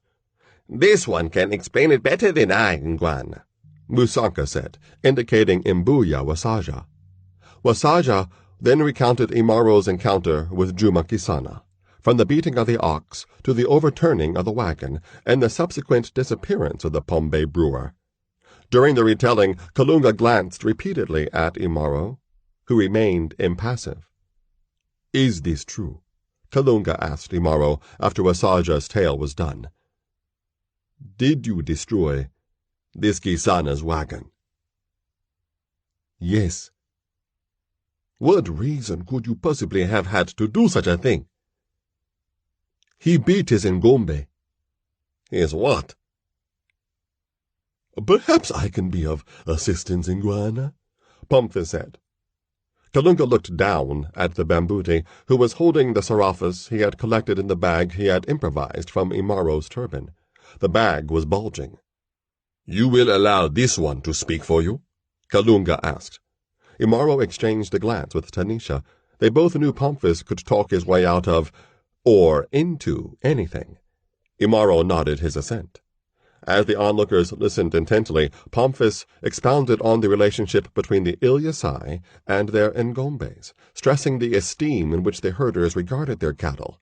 So compelling was the Bambuti's eloquence that Kalunga found himself beginning to believe it was Juma Kisana, not Imaro, who had committed a misdeed. Then Imbuya Wasaja broke in.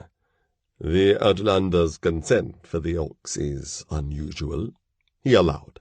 "The way the small one tells it, though. Perhaps it is understandable, but one question remains. Where is Juma Kisana? What did the Outlanders do with him?" "I imagine you might find him at his home," Pomphis said, "or in one of the market squares, spending the seraphis we paid him in compensation for the loss of his wagon." "So you gave this Kisana all your silver," said Kalunga, "and you hoped to regain them by having Imaro fight in the Chimbo." "Exactly," said Pomphis. "You are an astute man, Ngwana." "And you are a shameless flatterer," Kalunga returned, suppressing a grin.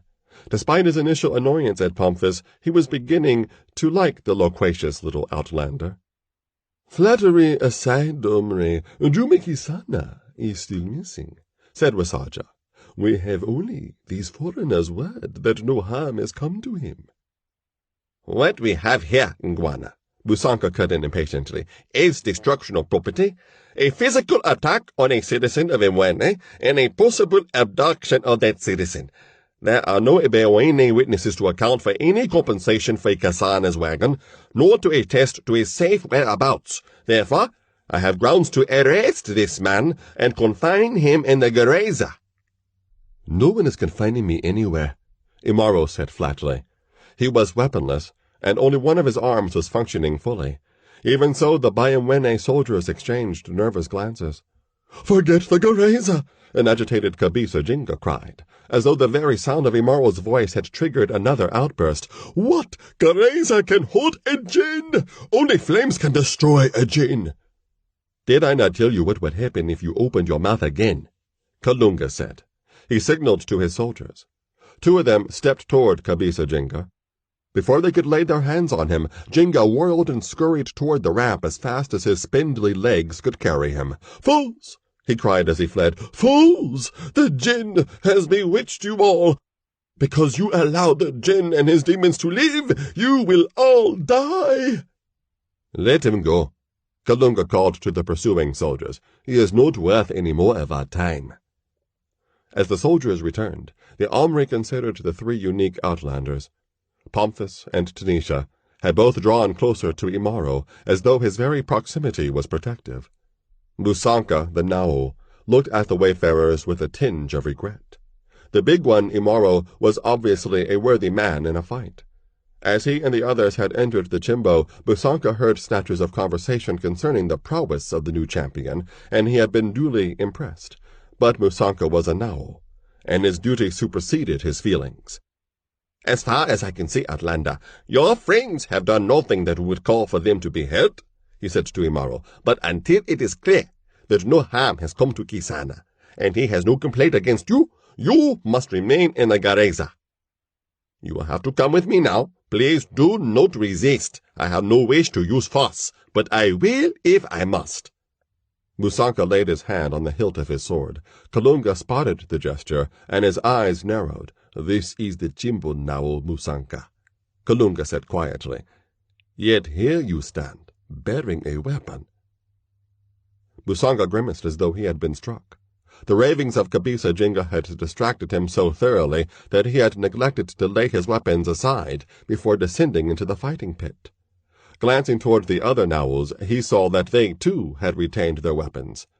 A frown creased Busanka's forehead. He knew Kalunga was a wily man, on and off the battlefield.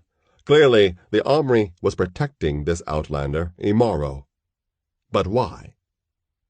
"Do you not obey the laws you are expected to enforce?" Kalunga demanded. Busanka knew those laws as well as anyone in Imwene, and a sudden inspiration kindled in his mind. "Weapons are indeed forbidden, Ingwana, when combat is going in," he said. "Look around you. Only one fighter remains. The spectators are gone. The Chimbo is nothing more than a dirt pit now." Kalunga did not contradict him. "Step aside, Ingwana," Busanka said. "My men and I have business with this outlander." "I think not," said Kalunga. "What do you mean, Ingwana?" Busanka asked. "Is the law not clear?" "Your authority does not extend to soldiers now," the Omri said. "Any wrongdoing committed by soldiers is my concern, not yours. And just before you were led here by that fool Kabisa Jinga, Imaro agreed to become a member of the army. Is it not so, Imaro?" The warrior remained silent. He knew he was trapped, not by weapons, but by artifice. It was words, and words alone, that had woven the web that now ensnared him. Anger smoldered deep within him. He flexed his left arm. The Singnu had spoken the truth. Much of the strength and feeling had returned to the limb. Had he been alone, Imaro would have attempted to fight his way out of the chimbo, and he would likely have succeeded, for only the 3 Naos carried weapons, and those were sheathed. The soldiers who accompanied Kalunga were of little consequence to him. But he was not alone. If he attempted to escape the unseen net that now bound him, Tanisha and Pomphis would be exposed to capture, or death. "These are my people," he had told Kalunga. Even so, for a single searing moment that he immediately thrust out of the forefront of his mind, Imaro looked at his lover and his friend, and he saw them as captors who were confining him in a cage of needs that were not his own. He turned his resentment inward, transforming it into anger at himself. Tanisha and Pomphis were his people, and he had a definite purpose, to destroy those who were like Jitindu, the renegade Ilyasai Oibonok, who had plagued his life, and that of his mother before him. His response to Kalunga's question was inevitable. "It is so," he said. Tanisha and Pomphis both exhaled in relief. They had both guessed at the conflict that raged within the warrior, and each had been prepared to cope with a sudden outburst of violence. "You see, now," Kalunga said, a thin smile the only sign of his triumph. "I will handle this matter myself now. Imaro will remain in the soldiers' quarter until the matter of Juma-Kisana is concluded. Is that satisfactory to you?" "Yes, Ingwan," Musanka agreed, grudgingly. Then Kalunga turned to Mbuya Wasaja. "Juma-Kisana is a friend of yours?" he asked. "Yes, he is," Wasaja replied, "and I am very concerned about him. I am certain that the Naos will find him, and if he was truly harmed, Imaro will be accountable to me. Is that acceptable to you?" "The integrity of the Amere Kalunga is well known," Wasaja replied. Kalunga thought he heard an undercurrent of sarcasm in Wasaja's tone. He was not certain, however, so he allowed it to pass.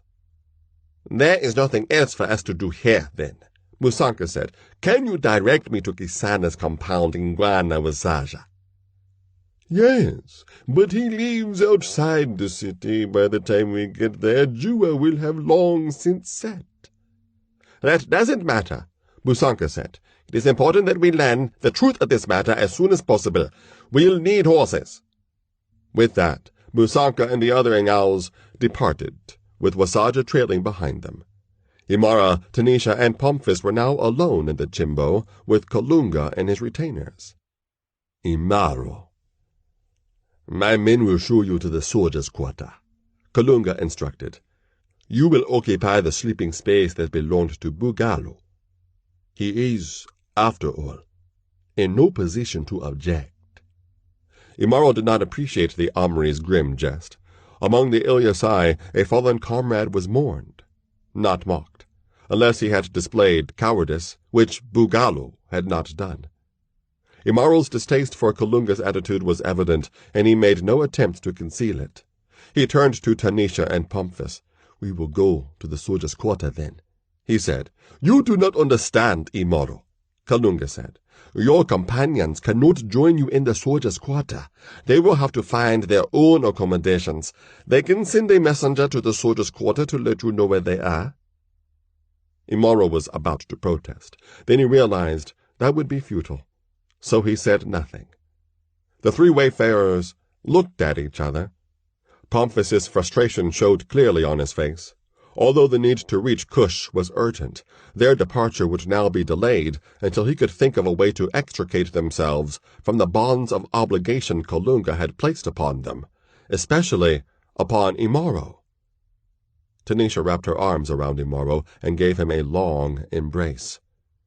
"Pomphis will find a way to get us out of this," she whispered into his ear. Then she stepped away and stood next to the bambuti.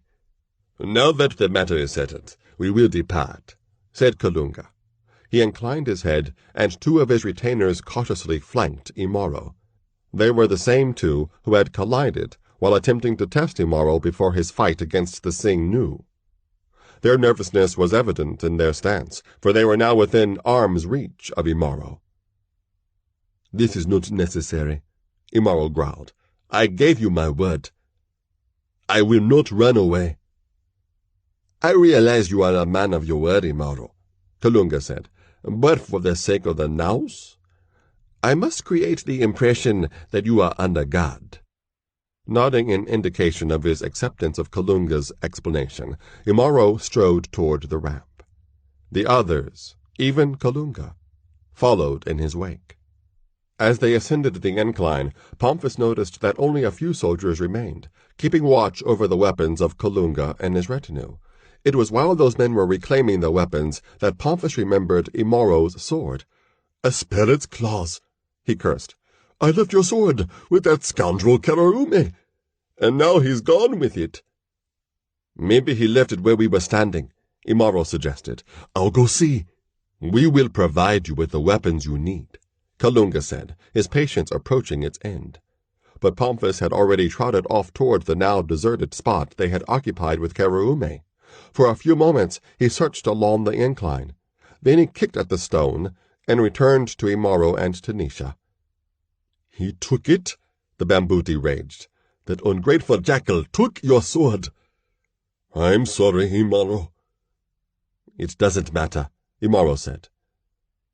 "The Omri has given me another." The Ilyasai raised a huge, curved length of steel that shimmered in the sunlight. Heavy though the weapon was, he wielded it easily. "It was Bugalo's," he said, as he eased the scimitar back into its jeweled sheath. "Also appropriated from the late champion of the Chimbo." "There is a curse on the weapons of a dead man," Tanisha said, voicing an old belief of the Shikaza people. "Tribal superstition," Kalunga murmured. "Do you believe in Jin Ingwan?" Pomphis asked pointedly. The Omri gave him a sharp glare of renewed annoyance. "We have wasted more than enough time here," he snapped. With Imaro in tow, the soldiers began a brisk march toward their quarter of Imwene, leaving Pomphis and Tanisha behind. Imaro did not look back. "Well, Tanisha," Pomphis said with forced optimism, holding up the turban stuffed with silver. "A few of these should buy us the best sleeping places in Imwene. Then we can decide what we are going to do next." "I hope your next plan works better than the last one," Tanisha said. Without further conversation, Pomphis and Tanisha walked out of the deserted Chimbo. The salt-tinged breeze from the harbor followed them as they made their way to the central area of the city. So did an unseen pair of eyes that burned with inhuman hatred.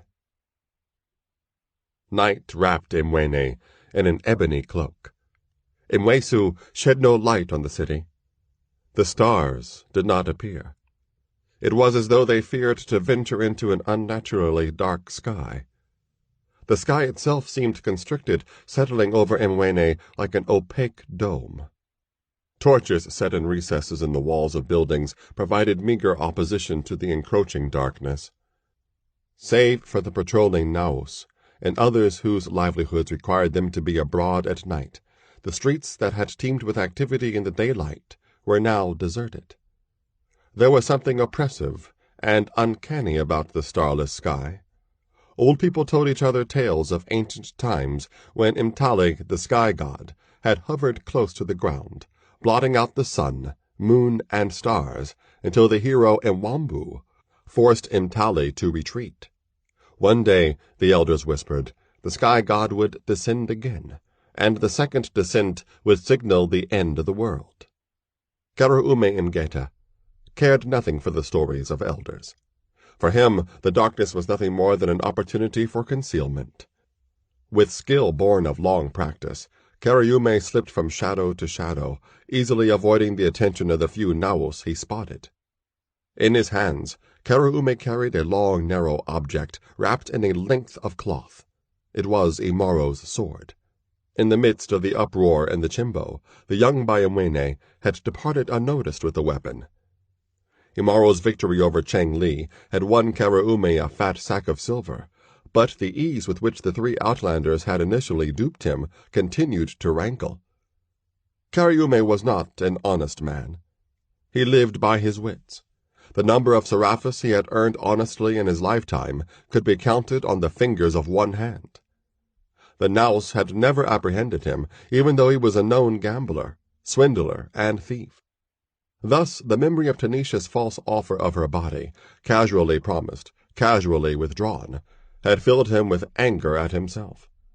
The three outlanders had bested him at his own game, so in retaliation, he stole Imaro's sword. The weapon was useless to Karaoume. Its size and weight were well beyond his capacity to wield effectively. Moreover, fighting did not suit Karaoume.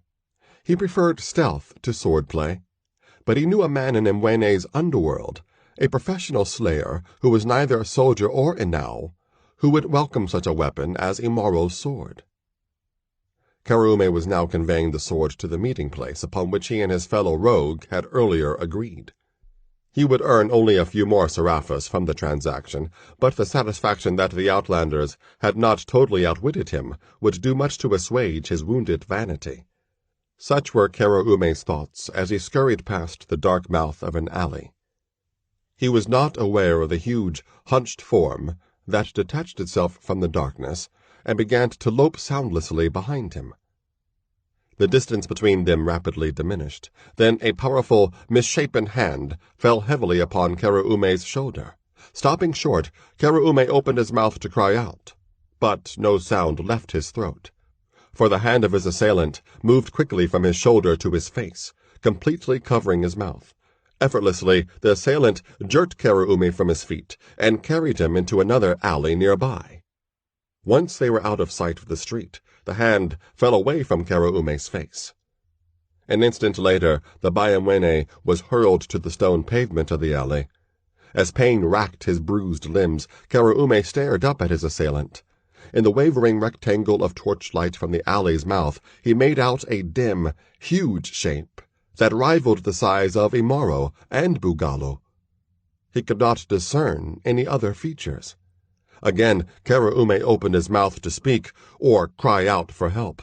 "Say nothing," the figure said, in a voice that was so far from human that Karaoume's heart began to pound in a drumbeat of terror.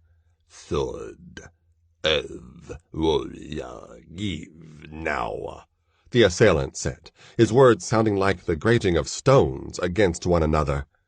Karaoume reacted with the swiftness honed by innumerable escapes from the nous. Flinging Imaro's sword at the head of his assailant, he scrambled to his feet and raced toward the mouth of the alley. He heard the thump of the bundled sword against a body and the clatter of the weapon against the pavement as it fell.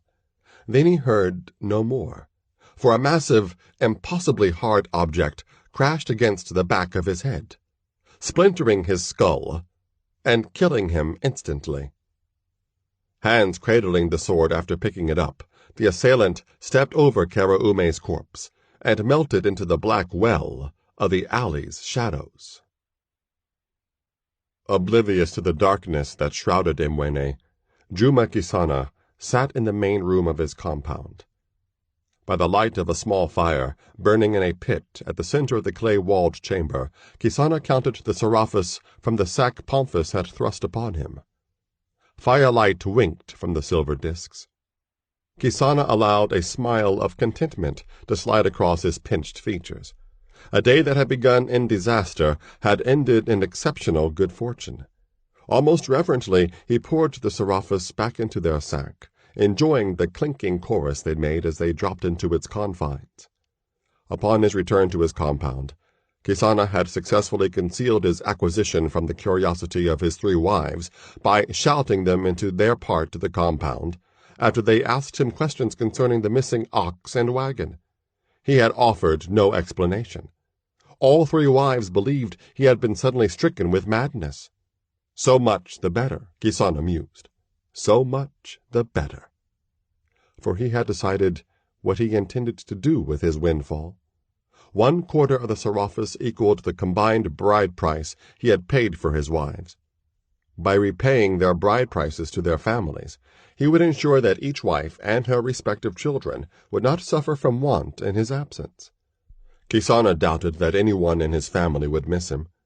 As Bhindya wine cut ever deeper in his Pygmay business, his wives had grown progressively more peevish and morose. So had he.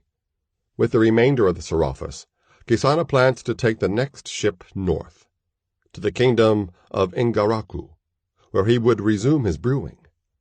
Ingaraku was not in the trade areas allowed to the Bhindya kingdoms, and Kisana was confident that the people there would enjoy his well-brewed Pygmay.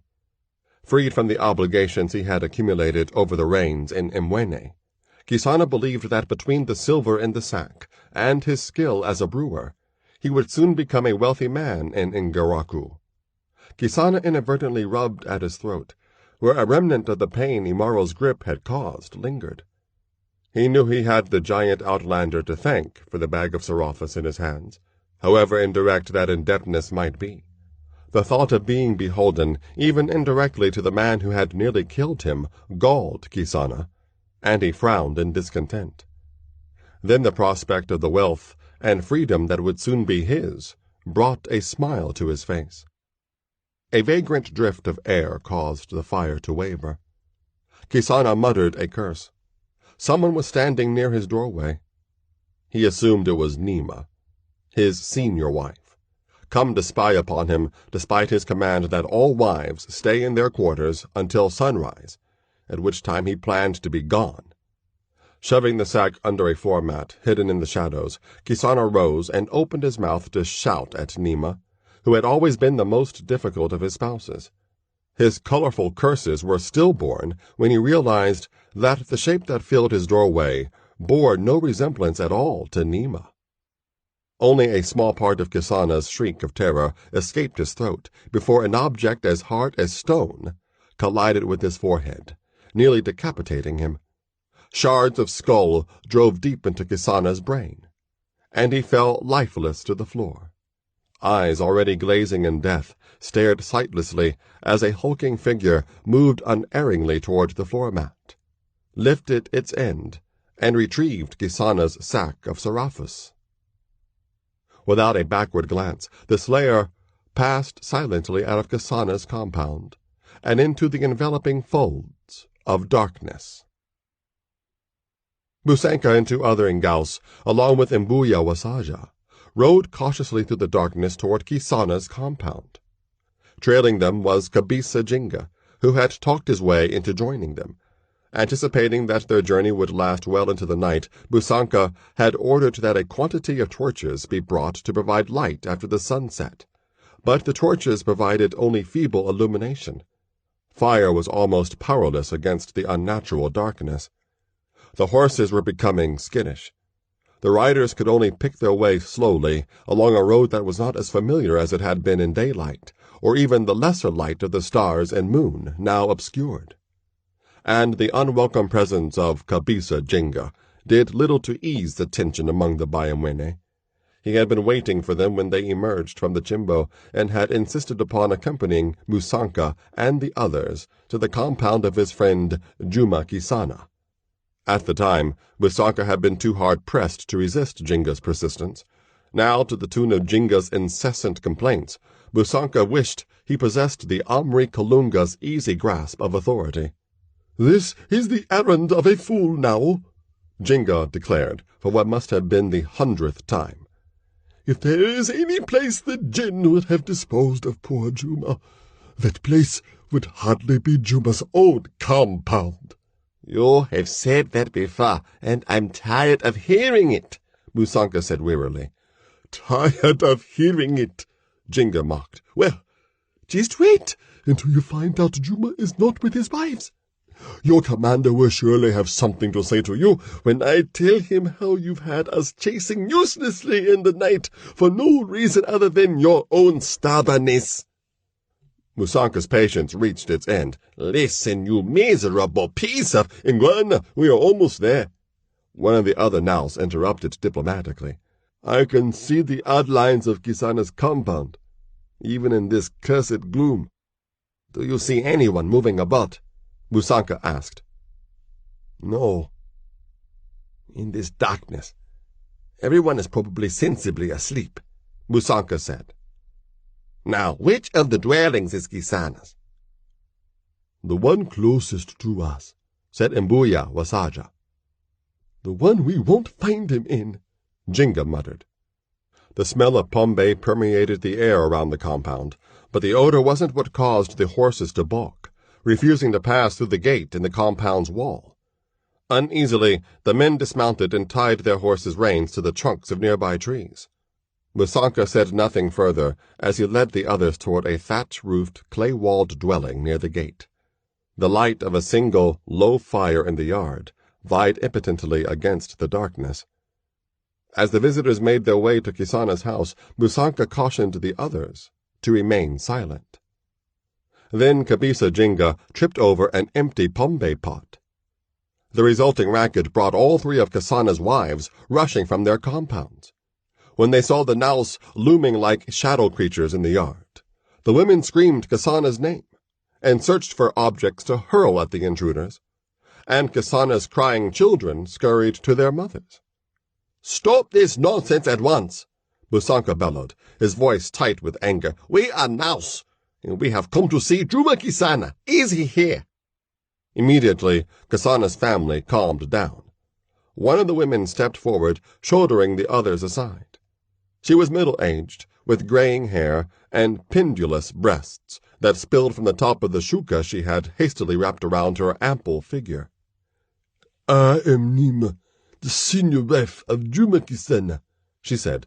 "With all this uproar you have caused, it's a wonder he isn't out here now." "Then where is he?" Musanka asked. "Juma!" Nima yelled, startling the visitors. "Get out here! The nurse want to see you!" No response came from Kisana's dwelling. Musanka frowned, beginning to suspect the worst. "He's not that sound asleep," Nima muttered. "Maybe he left," one of the younger wives ventured timidly. "He acted so strangely when he came back from the city. His wagon and ox were gone, and he wouldn't tell us why. He ordered us to stay in our dwelling for the rest of the night, and it was my turn to sleep with him." Musanka exchanged glances with the other Naus. If Kisana had indeed acquired a substantial amount of silver from Pomphis, he would have likely behaved in just the manner the younger wife had described. Sudden wealth, Musanka knew, often changed men's attitudes toward those who were closest to them. "Juma was taken by Jinn," Kabisa Jinga intoned mournfully. "We will never see him again." "I might have known you would be involved in this," Nima said, when she recognized Jinga in the gloom. "Nima, don't start," said Wasaja. "This is more serious than you think." He then gave her a brief account of Kisana's encounter with the three outlanders and of Imaro's exploits in the Chimbo. The eyes of all three wives, not to mention the children, widened as Wasaja brought his short tale to an end. "Well, I know you have a level head, Umbaya. So what you are saying must be true," Nima said. "But Juma never told us anything of what you just said." Her brows drew together in an ominous scowl. Then she spun on her heel and marched toward Kisana's dwelling. The two junior wives followed several paces behind her. "He had better be in there," she said, ignoring her co-wives' looks of concern and apprehension. Pushing aside the cloth hanging in the dwelling's doorway, the senior wife entered. The junior wives did not follow her inside. A moment later, her piercing shriek echoed through the night, and she hastily backed out of the dwelling, almost colliding with her co-wives. "He's dead! He's dead! He's dead!" Nima screeched, her eyes round in terror and disbelief. The junior wives stood motionless, stunned into silence. The children whimpered and clutched at the shukas of their mothers. Musanka motioned for one of his men to look inside the dwelling. Obeying the order, the Nao entered the dwelling, and a moment later he re-emerged with a sick expression on his face. "It is true, Iguana. he said to Musanka. There is a body in the dwelling. Its head is crushed. Upon hearing the Nowl's confirmation of Nima's revelation, the junior wives joined her in a chorus of ear-splitting lamentation. Musanka shook his head in a combination of sadness and exasperation. He was sorry Kasana was dead, and the wives were only beginning to mourn. But their cries would awaken the people in the neighboring compounds, and his work would soon become more complicated. "Did you find the sack of silver?" he asked the Now. "No," the Now replied. "Just Kisana, and a lot of blood." Then Kabisa Jinga, who had been uncharacteristically quiet for a short time, suddenly issued an outcry that rose above the women's dirge. "Aye!" he screamed. "It was the Jinn and his demons. They have killed poor Juba, and now they are going to kill us all. Why didn't you fools listen to me? Now it is too late, too late." As they heard Jinga's words, the children's whimpers turned into wails. The entire Kisana family huddled together as though the contact could afford protection against a menace none of them could name. "Jinga, you are the one who is a fool," Musanka said. "The Outlanders were at the Chimbu all afternoon, and Imaro is in the soldiers' quarter right now. There is no way any of the Outlanders could have reached this compound before we did. Or are you suggesting that Imaro has the power to be in two places at once?" "That is not beyond the capability of a Jinn," Jinga said. "And not listen to any more of your stupidity," Musanka said in exasperation. "Murder has been done here, and I must deal with that, not the ravings of a madman." Jinga became extremely agitated then, eyes bulging, cords standing out in his neck. He seized Musanka's leather breastplate as though he meant to tear it off. "Mad am I?" he screamed, flecks of spittle flying into Musanka's face. "If you had listened to me in the first place, Juba might still be alive. Who knows which of our lives the Jinn will take next? Who knows?" Jinga broke off abruptly, his breath breaking into spasmodic gasps. Hands clawing at his narrow chest, he sank to the ground. Pain, deeper than any he had known before, transfixed his heart like a spear point. Wasaja bent and cradled his friend in his arms, while Musanka tore away the front of Jinga's shati and pressed hard against the man's heaving chest. But the Nowl's effort was to no avail. Gradually, Kabisa Jinga's gasps ceased, and his head lolled limply to one side. Now he was far beyond the reach of the Jinn he so feared. "Who will be next?" a voice muttered bleakly. "Who said that?" Musanka snapped. His eyes held a fierce, embattled glare. "I did, Ngwana," the Now who had discovered Kisana's corpse admitted. "Look at me, Kamaji," the squadron leader commanded. The Now obeyed. "We do not know what killed Juma Kisana," Musanka said. "but it is plain to see what killed Kabisa Jinga. His own fear. Do not allow Jinga's fear to affect you. You are a Now, Kimaji. Remember that." "Yes, Ngwana. I am sorry." "Never mind that," Musanka said, with a dismissive wave of his hand that masked the iron control he was exerting to quell the tremors of fear that were beginning to stir in his own soul. "What will we do now?" asked Wasaja, who had closed Jinga's eyes and crossed the dead man's hands over his chest. Wasaja's question tugged Musanka away from his uncertainty. Jinga's family had to be contacted to inform them of his death. Kisana's family needed help, and he had a murder to solve. He began to issue crisp commands. "Kimaji, you ride back to the Kareza and tell Commander Olinga everything that happened here. Tell him I recommend that the Outlanders Imaro, Tanisha, and Pomphis be brought to the Kareza at once." "We can take the woman and the Pygmay, Ngwana," Kimaji said. "But is Imaro not under the jurisdiction of the Amrikalunga?" "Ask the commander to take him in the name of the Mfalme, the king," said Musanka. Is the authority of the Infalme not greater than that of the Amri? Inclining his head in the acknowledgment of the command, Kimaji turned and strode out of the compound toward the trees to which the horses were tethered. He mounted and began his long ride back to the city. The darkness quickly swallowed the light of his torch. I do not understand the order you gave, Nguana, Wasaja said. Did you not tell Kabisa Jingo you don't think the Outlanders were involved in Juma's death? I didn't say that exactly, Musanka rejoined. I said I don't think they could have killed him themselves. But this touches them. Somehow, they are involved. Wasaja nodded in agreement. Never mind that now, though, Musanka said. We have a family to comfort, and a compound to guard. But Musanka's mind ranged far from the cries of Juma Kisano's widows and children, and those of neighbors who had come to join the mourning. He could sense the presence of vast and unknown forces stirring in the unnatural darkness, forces that had lain dormant for hundreds of reigns. And Musanka was beginning to fear for his city and his people. Imaro slept restlessly on the oversized mat that had belonged to Bugalu.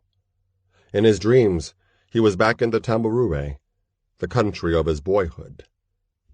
He was trapped inside a cage of stout poles, lashed together with grass ropes. He grasped the poles and shook them with all his strength. They did not bend. Faces swirled outside the wooden bars. Red-brown faces that sneered beneath plumed top-knots.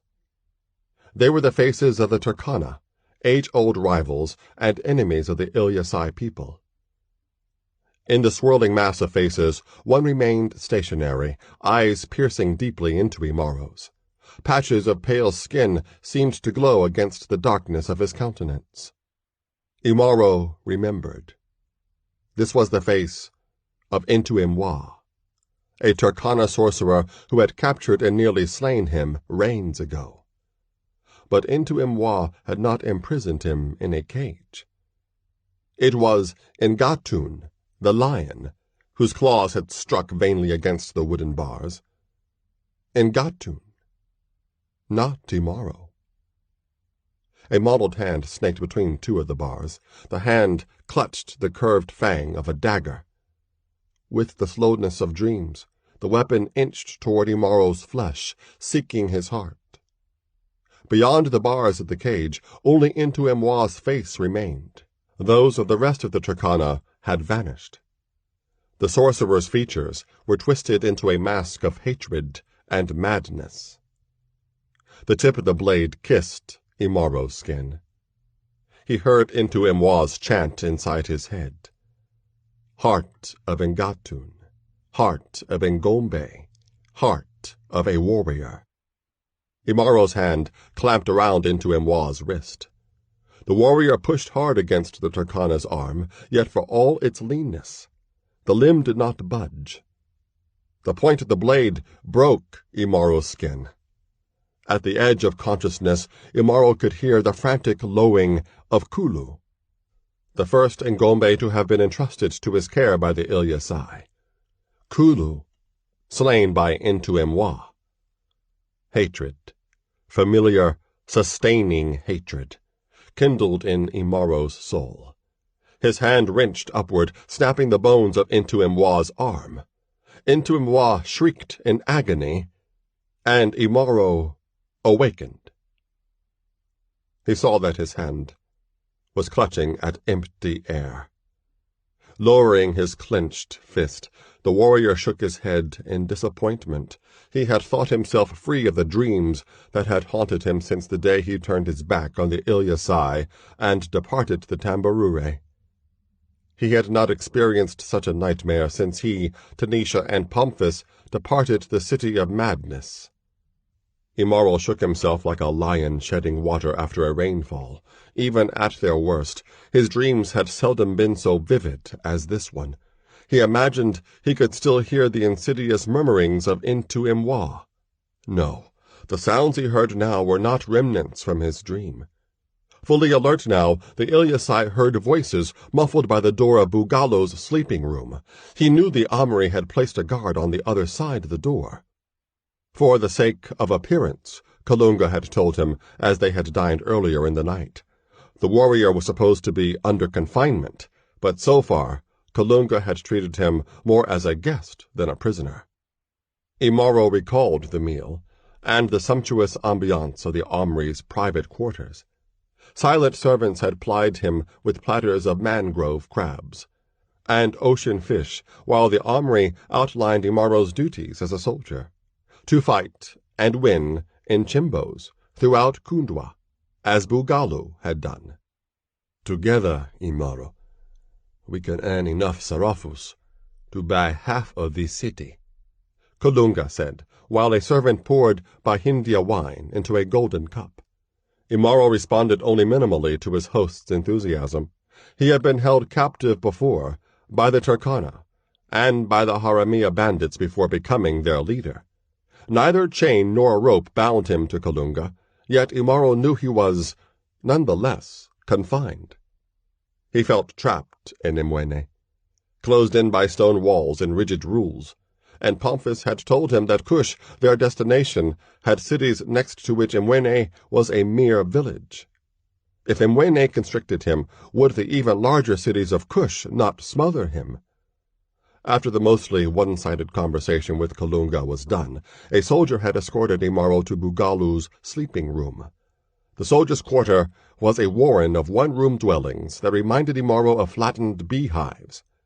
He knew his escort was glancing at him surreptitiously as they reached his quarters, but the Bayamwene refused to return Imaro's gaze when he looked at him. Already, Imaro gathered that Bugalo's fellow soldiers had considered him an overbearing bully, and they were not sorry to see the end of him. As the man who had defeated the Singnu who had killed Bugalo, he knew the soldiers were wondering if an even worse intimidator would now be replacing the erstwhile champion of the fighting pit. Imaro was hardly a bully, but he saw no need to prove that to the soldiers, since he didn't plan to remain in Imwene much longer. He nodded to his escort before closing the door to Bugalo's chamber. Immediately, he lay down on the sleeping mat. He knew he needed more rest to heal the lingering effects of Chang Li's blows.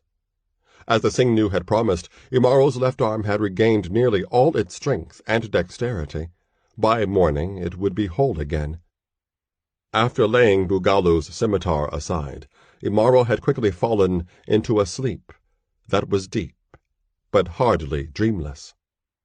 Now, he moved closer to the door, and he heard two voices arguing. One of the voices was light, feminine, and beginning to rise in anger. It was a voice Imaro had no difficulty recognizing, for it belonged to Tanisha. Noiselessly as a phantom, Imaro picked up Bugalo's scimitar and strode to the door. As he approached it, the argument grew louder. "Don't tell me you can't let me see him," Tanisha said. "Put away that sword and let me by." "Woman, I have orders from Amri," the soldier guarding the door said. "No one is to disturb the Outlander this night. Besides, there are only certain times women are permitted in the soldiers' quarter, and this is not one of them. Surely your business with the Outlander can wait until tomorrow. Now, move along." "I am not moving until I see Imaro," said Tanisha. Then Imaro opened the door, and the argument stopped. He saw that Tanisha was breathing heavily, as though she had been running, but the perspiration that glossed her skin and dampened her shuka had been caused by something more than physical exertion. Beneath the happiness that flashed in her eyes at the sight of him in the doorway was something else, a glimmer of fear. The soldier looked uneasily at Imaro. The Ilyasai still wore only his suruali, soiled from his combat in the Chimbo. To Kalunga's surprise, Bugalo's shatis had proved too narrow across the shoulders to fit Imaro, and the late champion's suruales were far too wide at the waist. Imaro said nothing to the soldier, who realized that the Ilyasai was giving him a choice, something Bugalo would never have done. Having witnessed Imaro's prowess without weapons in the Chimbo, the soldier had scant desire to test the warrior's skill with the sword. "Come to think of it, I'm not exactly certain what the armory's orders were, he said. I had better go and ask him. Replacing his sword in its sheath, the guard walked down the dark lane that separated the soldiers' dwellings. If anyone had been awakened by the disturbance, they gave no sign.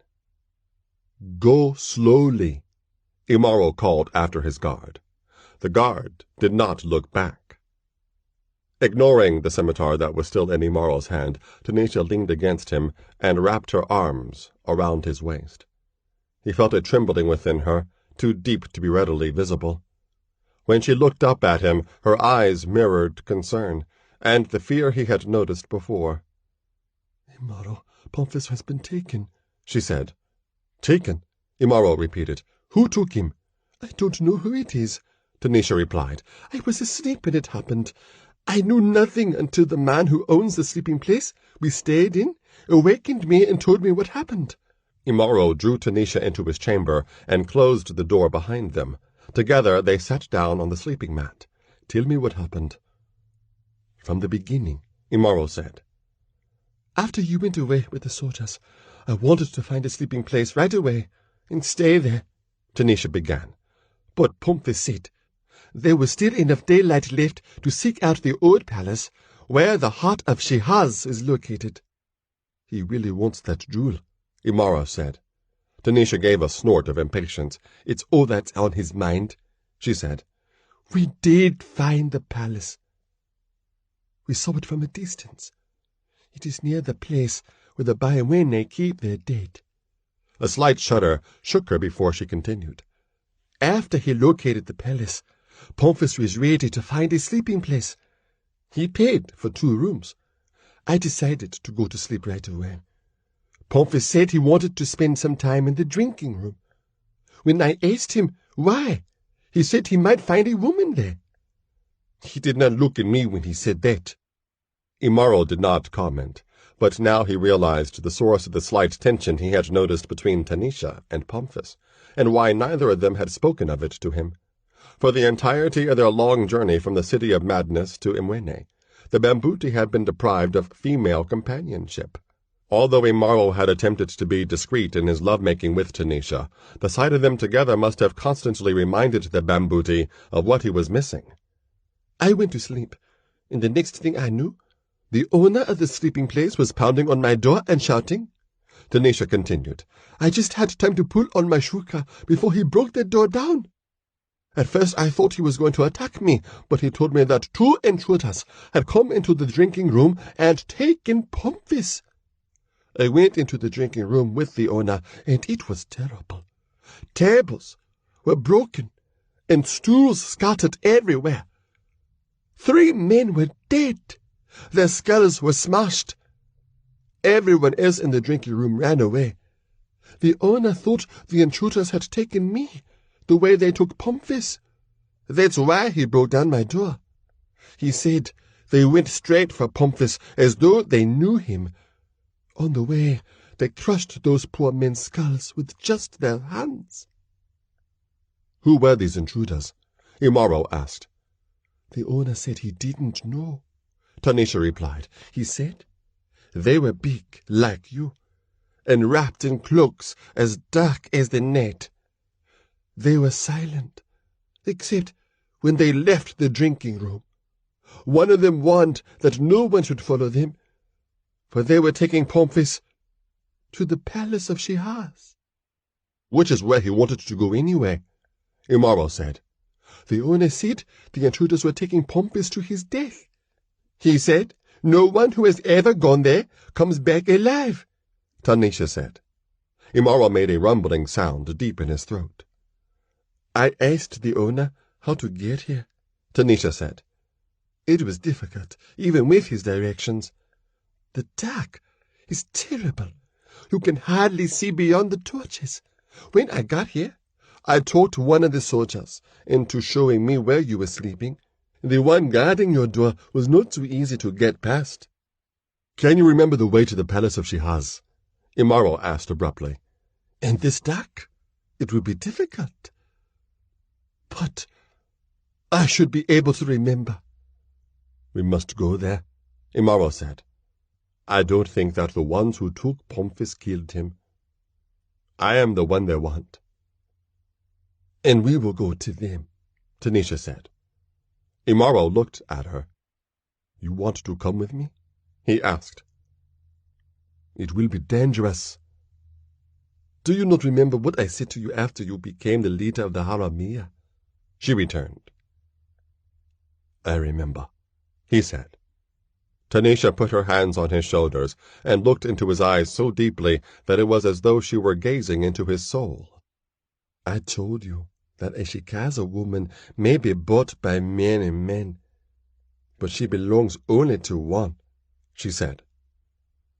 And when I saw you riding with the Haramia, I knew that for me, that one was you. But there is something I did not tell you. Imaro waited for her to continue. When a girl of the Shikaza becomes a woman, she undergoes a ritual of rebirth, Tanisha said. At the end of the ritual, the priestess of the goddess Izali foretells the future of the new woman. At my ritual, the priestess told me that the man to whom I would one day belong would be a man like no other. A man whose deeds would change Nyumbani. And she showed me a vision of that man. It was you.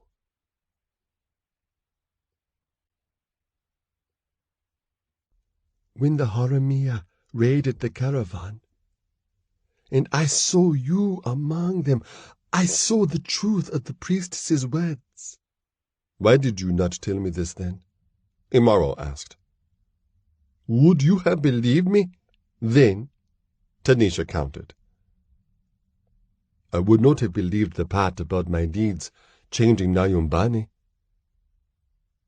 I only believe that now because of what Pomphis told me about Cush, and the Cloud Striders, and the Mashetan. Tanisha lifted her face to his, and their mouths met. Stepping back moments later, he picked through Bugalu's discarded belongings until he found a broad-bladed dagger. He pressed its hilt into Tanisha's hand. You know how to use this, and you will probably have to before this night is done, he said. Tanisha nodded. Imaro belted a scabbard to his waist and eased Bugalu's blade into its sheath. Then he opened the door of the dwelling and drew Tanisha outside. The soldiers' quarter was deserted. There was no sign of the one who had been guarding Imaro. That guard may not have walked as slowly as I wanted him to, he said. Now, let's get Pomphis out of the trouble he's gotten himself into. Tanisha took his hand and led him into a darkness that was relieved only by torches, sputtering light from the walls of the dwellings. A darkness that soon swallowed them. The Pygmay confined their dead in a desolate district near the northern wall of the city. The corpses were entombed in waist-high domes of clay brick. Inside the domes, the dead lay curled in a fetal posture, an eternal mimicry of the manner in which their lives had begun. Beside each dome rose a slender spear of stone that pointed skyward, in defiance of death. The domes were laid in concentric circles surrounding the palace of Shihaz, as though the dead guarded the city against something that slept in the ruin. For an edifice that had been abandoned so long ago, the palace seemed only lightly touched by time.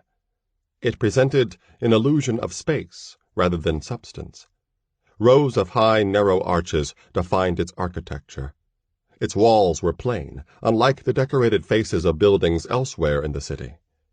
The arches framed solid darkness, all except one, which led not into shadow, but into sickly green luminescence.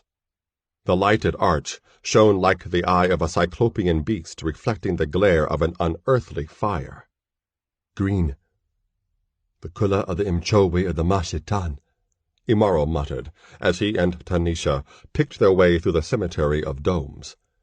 An all too familiar unease rose within him as he regarded the palace of Shihaz. Ruins. More than once he had come close to death in the remnants of dead buildings. He was about to tell Tanisha what he planned to do once they entered the palace, when two of the grave domes behind them began to move. Unfolding like priests rising from prayer, the domes surged upward and moved toward Imaro and Tanisha. A faint rustle of cloth reached the ears of the Ilyasai. Too late. His kufahuma had failed him. Before Imaro could react, a huge hand clamped across his mouth. Another sought to immobilize his sword arm. Beside him, he heard Tanisha cry out. Abruptly, her cry was cut short. Planting his feet firmly, Imaro slammed the elbow of his free arm into the belly of his assailant. Through a layer of cloth, he felt an impact against slack, almost rubbery flesh. Imaro shifted his weight and pushed backward, toppling his foe off balance. In the same motion, he attempted to wrench his sword arm from a grasp that was more powerful than any he had felt before, but his assailant's grip remained secure. To his surprise, Imaro found that he could not pull free. Imaro and his teetering foe fell jarringly between two grave domes. For a moment, Imaro looked up at a sky that was completely lightless, as though an impenetrable black blanket had been drawn over Imwene. Then he twisted his body to one side, hoping to gain the leverage necessary to free himself from the inexorable grasp of his assailant. The cloth that covered his foe's body slid aside in the struggle. Imaro felt his back slide across unpleasantly clammy flesh. Then his skin scraped across a surface of stone. Imaro recoiled in disbelief. A moment later, the assailant released the warrior's sword arm, but the respite was only temporary, as a rock-hard object clubbed the side of his head. White sparks of pain exploded inside Imaro's skull, and then he slid into oblivion. His assailant rose, lifted Imaro easily, and carried him toward the palace of Shihaz. The other followed, bearing the limp form of Tanisha. In a sleeping place bordering the docks of Imwene, Chang Li sat bolt upright on his mat. Needles of pain from the punishment he had absorbed in the chimbo stabbed at his weary body. With a discipline that had become almost instinctive, the Sing-Nu redirected the pain into his subconscious. Pain was of scant significance next to the wrongness he had suddenly sensed in the Chi. He had been aware of an anomaly from the moment he had set foot in Imwene. Slowly but steadily, the imbalance had grown as the days wore on. Now the disturbance had concentrated into an abnormality so intense that it pierced him like the blade of a dagger. This is why I am here, Chang Li thought. The Chi is imbalanced in the land of the blacks, and I, and another, must set it right. Chang Li crossed his ankles and folded his arms across his chest. He breathed in a slow, rhythmic cadence. He allowed his consciousness to merge with the Chi, to trace the disturbance to its source. The deep darkness, the walls and towers of the city, all were as nothing to the Chi. Wafting like a bird in the wind, the Sing-Nu's consciousness drifted toward the Memwene cemetery domes and the palace of Shihaz. Then it fled from what it had sensed there, like a sparrow pursued by a hawk. Chang Li's body shuddered violently when his consciousness returned from the Chi. In a single motion, he unfolded his limbs and rose from the mat. His task was clear to him now. Noiselessly, he padded through the dark sleeping chamber, gathering the items he knew he would need. He was well aware that his departure would increase the already intense rage the Pravahana brothers felt toward him. Stoically, he had endured the abuse they had heaped upon him after his defeat in the Chimbo. Not only had he cost them wealth, he had cost them pride as well. He would repay that cost. Of that they had repeatedly assured him. When their merchant ships returned to port in Bahindia, the Pravahanas would dispose of Chang Li at the nearest slave market. Yet no guard had been posted at Chang Li's door. The Pravahanas believed he would remain at rest, recovering from his injuries. Despite the efficacy of Shaolin physical disciplines, he was indeed far from recovered. But the wheel of his fate was still revolving, slowly and inexorably. When he righted what was wrong in the chi of this place, the wheel would halt. His preparations done, Chang Li departed the sleeping place, his passing wind swift and ghost silent. Imaro's senses rode atop a wave of pain that implacably rocked him back to consciousness. When he opened his eyes, emerald radiance flooded his field of vision, nearly blinding him. Blinking, Imaro instinctively attempted to wipe the light away from his eyes. Chains rattled loudly in his ears, and his arms remained immobile, raised above his head. As full awareness came to him, he realized he was standing. Iron manacles circled his wrists. Chains connected the manacles to a point somewhere above him. Stone pressed against his back. Stone. Like the flesh that lay beneath the cloak of his attacker. His eyes adjusted swiftly to the green glare. He raised his head, then he stiffened and pushed backward against the unyielding wall. Junge, he breathed, in one of his rare invocations of the name of the Ilyasai spear god. His assailant, of that he had no doubt, stood mutely before him. The black cloak that had enwrapped the assailant's body was gone, revealing a man-like, naked form, the dimensions of which surpassed Imaro's own. But the massive body was divided. Its left half was human, although the skin was the marbled gray hue of a corpse left to rot in the sun. The head was hairless, with a vacantly staring eye, a single wide-flaring nostril, and a truncated slash for a mouth. The arm, leg, and half the torso were thick with muscle, but those thews were buried beneath slack skin. The right half was horror. Pale, pitted stone, tinged green by the mysterious luminescence, composed the other side of the creature's body. Replicas of eye, nose, and mouth were crudely delineated on the stone side, in a mocking mirror of the human half of the amalgam. Part flesh, part stone. It was as though a man had been sliced in half, with the missing part replaced by a poorly sculpted replacement of rock.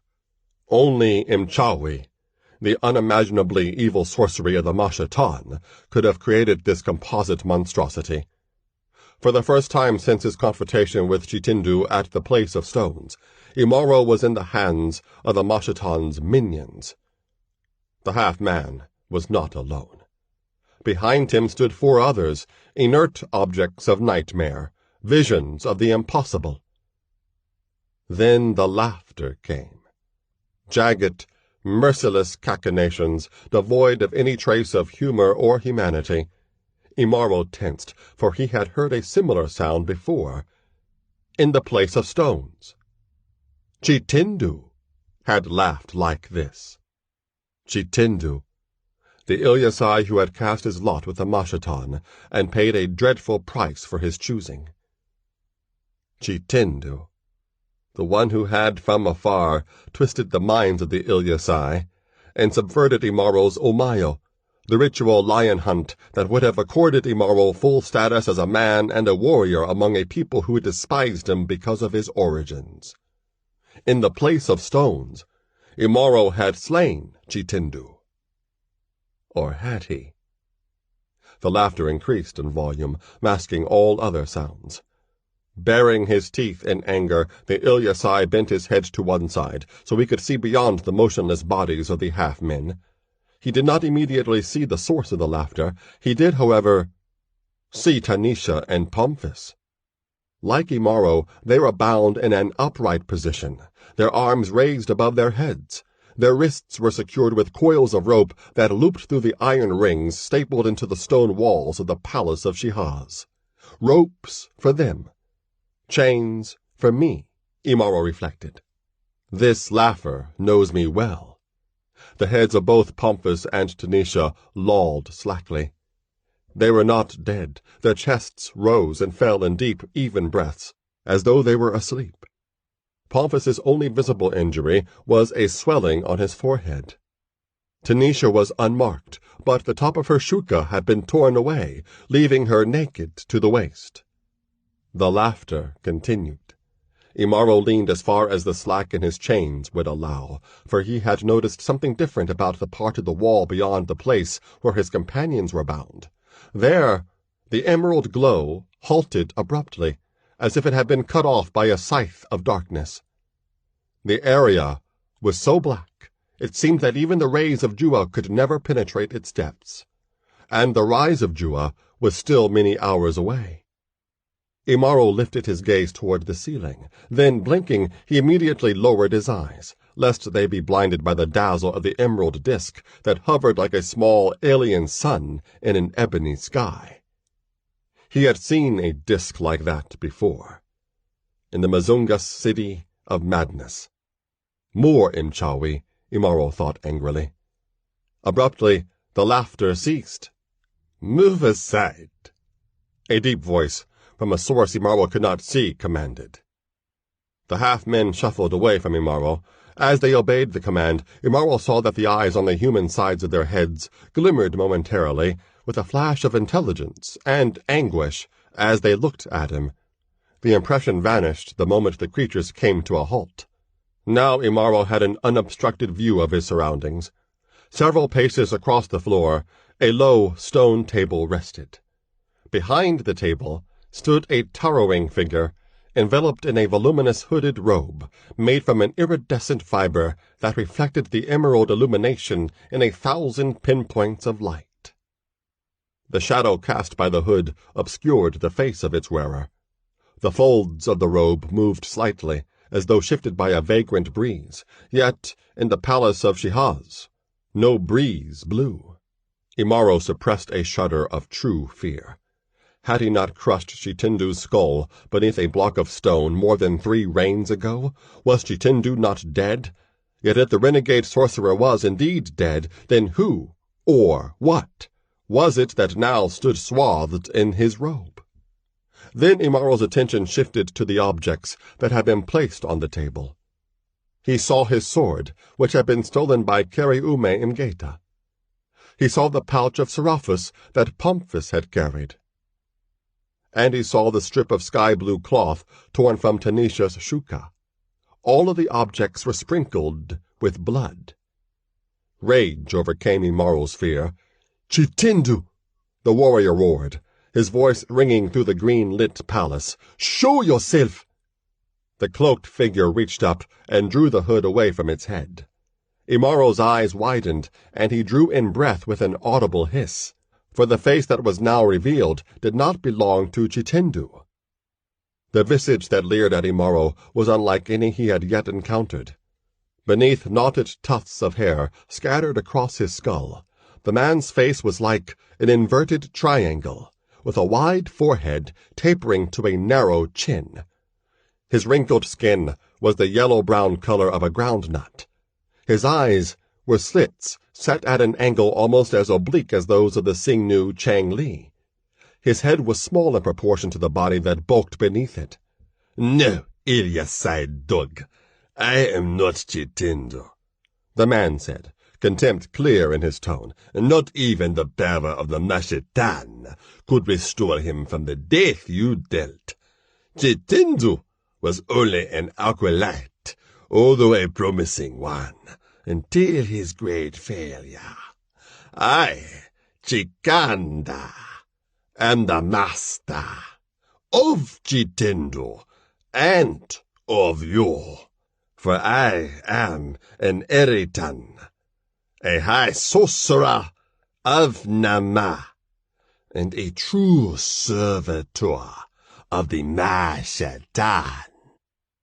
Although Chikanda had spoken in perfect Kiswa, Imaro did not allow his reaction to the Naaman's words to show. Before him stood one of the dreaded sorcerers from the demon city at the southern tip of Nyumbani. Here was one of the people Pomphis had said were plotting to release the Mashatan from their exile to again wreak havoc upon the continent. Pomphis had also said the Naaman sorcerers never left the walls of their city. Yet here one stood, and Imaro was in chains. Hatred and unease fought each other inside him as the high sorcerer spoke further. It was I who took Chitendo under my tutelage, long reigns ago. Of all the outsiders who sought the wisdom of the Mashatan, only he came close to matching the accomplishments of a true Eritan. We gave him the name Chitendo, a name befitting one who was a Naaman in everything but blood. He would have won us the foothold we sought in the Tamborure, bringing all the warrior tribes under our sway. First the Ilyasai, then the Turkana, and the Zamburu, all united in a single horde, overwhelming the kingdoms of the East Coast in a flood of spears. This was the task we set for Chitendo. It would have been the beginning of a tide of chaos that would have swept Nyumbani and opened the way for the return of the true gods, the Mashatan. But Chitendo was still too human. His idiotic obsession with your accursed mother, with your father, with you. That was the cause of Chitendo's undoing. And of ours. What do you know of my father? Imaro demanded. In a world that valued ties of kinship above all others, Imaro had never known who his father was. It was a wound that refused to close, no matter how much time passed. A moment before Imaro killed him, Chitendo had said he knew who Imaro's father was, but Imaro did not believe him. Now Chikanda had almost echoed his minion's words. Was he lying? I know more about him than I care to know, and it pleases me that you know nothing, Chikanda sneered. Now, still your tongue, before I have one of the Mangaban tear it out of your mouth. Mangaban. Chikanda was obviously referring to the half-men. Imaro fell silent. He knew there was little he could do to prevent them from carrying out the Naaman's threat as long as he remained fettered to the wall. He allowed his eyes to speak for him. Hatred smoldered in their depths, burning away fear. He allowed it to gather, for it was the only weapon he had left. You are prudent, Ilyasai, Chikanda said with a mock approval, but that will gain you nothing. Your end is near. If only you knew how simple it was to observe your movements in the city, and to overhear your pathetic plans. Your Pygmay friend sought to place the heart of Shihaz in the hands of the Cushites, but you will never touch the heart of Shihaz. Never! Chikanda's shout vibrated through Imaro's skull. If Chitendo had been too human to satisfy his Naaman mentors, Chikanda himself still seemed susceptible enough to human emotions. Now, Ilyasai, I am going to destroy you, Chikanda said. The Cushites will never be able to use you as a weapon against us. You, your woman, and the Pygmay will learn the true might of the Mashatan. It will be a slow death for you, Ilyasai. Slow and well-deserved. Chikanda's hands emerged from the long sleeves of his robe. His fingers were gnarled and claw-like, yet they straightened and spread easily enough as the Naaman began to utter an incantation. He spoke in a low, whispering tone, unintelligible syllables spilling in a strange cadence from his mouth. Then he jabbed his fingers toward the table in front of him, and a conflagration of emerald flames engulfed its surface. The fire was filmy, nearly transparent, and it enveloped the objects that lay on the table, items that had been in close and constant contact with the bodies of the captives. Ghost-like flames danced along Imaro's sword, Pomphis's pouch, and the fragment of Tanisha's shuka. Although the objects were burning, they were neither charred nor consumed. At the first touch of the sorceress' fire on their belongings, Tanisha and Pomphis jolted back into consciousness. Twisting spasmodically and struggling against their bonds, they shrieked in agony as though the flames were licking across their own bodies, not the possessions on the table. Writhing and screaming, Imaro's companions prayed to their gods for release from the unbearable pain they were suffering, but consciousness remained cruelly rooted in place, and death refused to take them. Imaro, too, twisted and writhed as fangs of invisible fire tore into his flesh.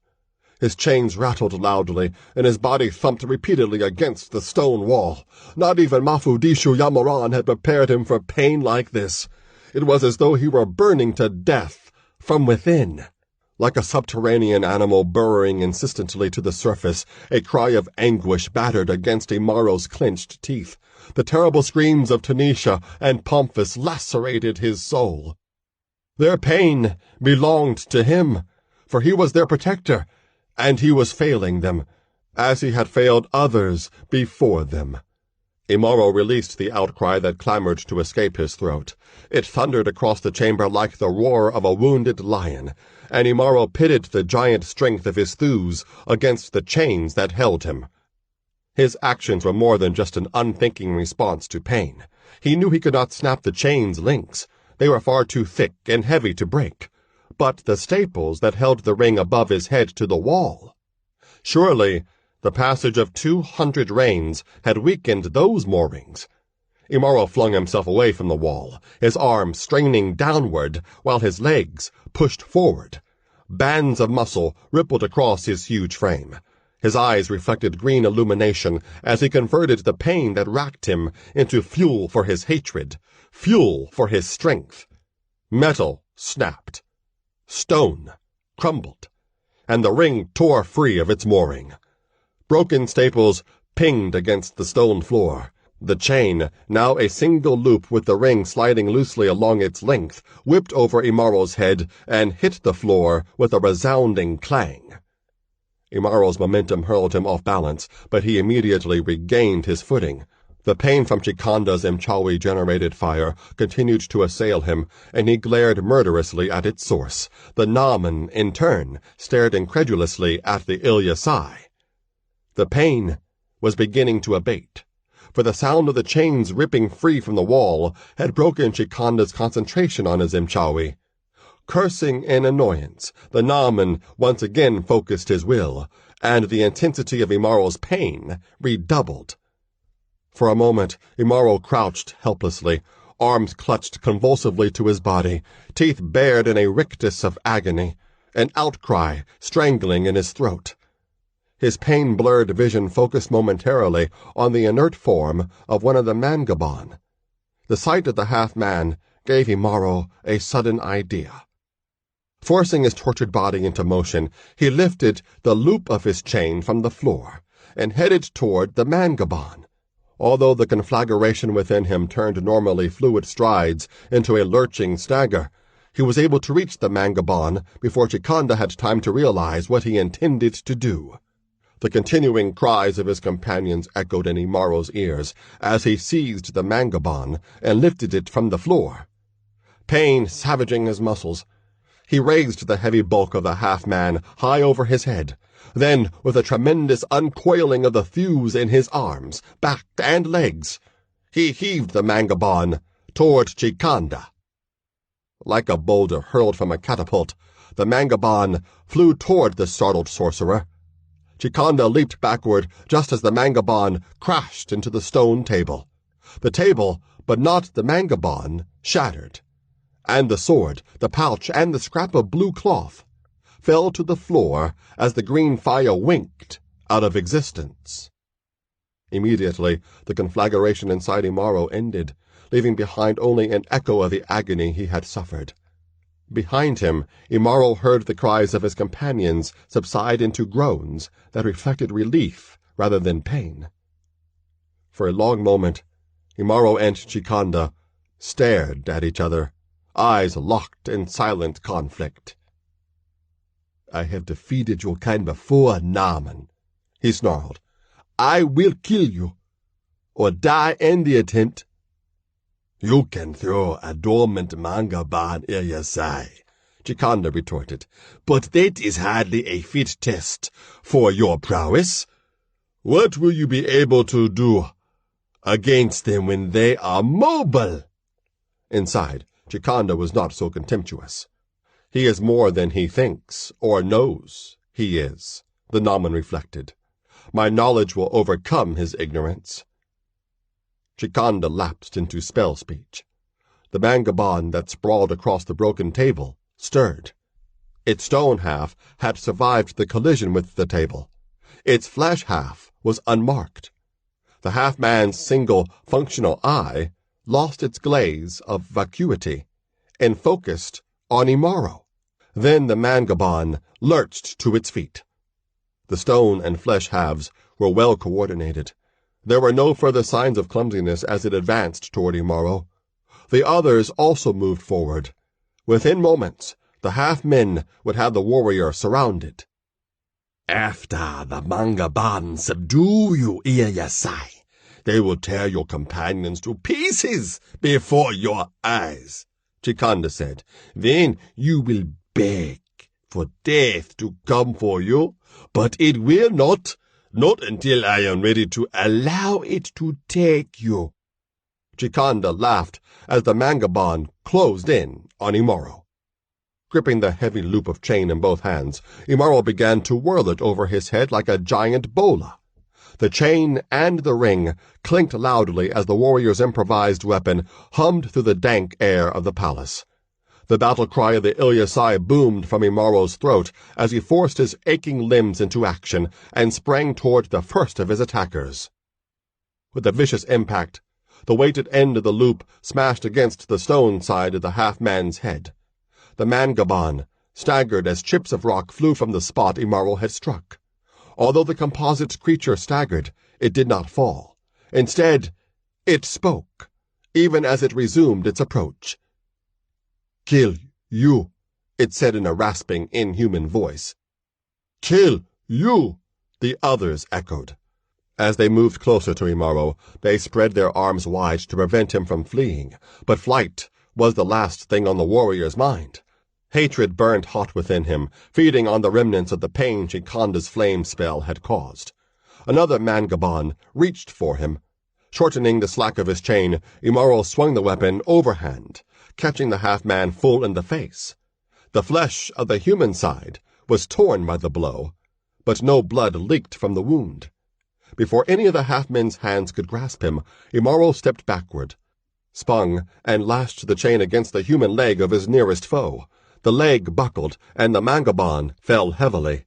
Sensing movement behind him, Imaro ducked beneath the swing of a ponderous stone arm.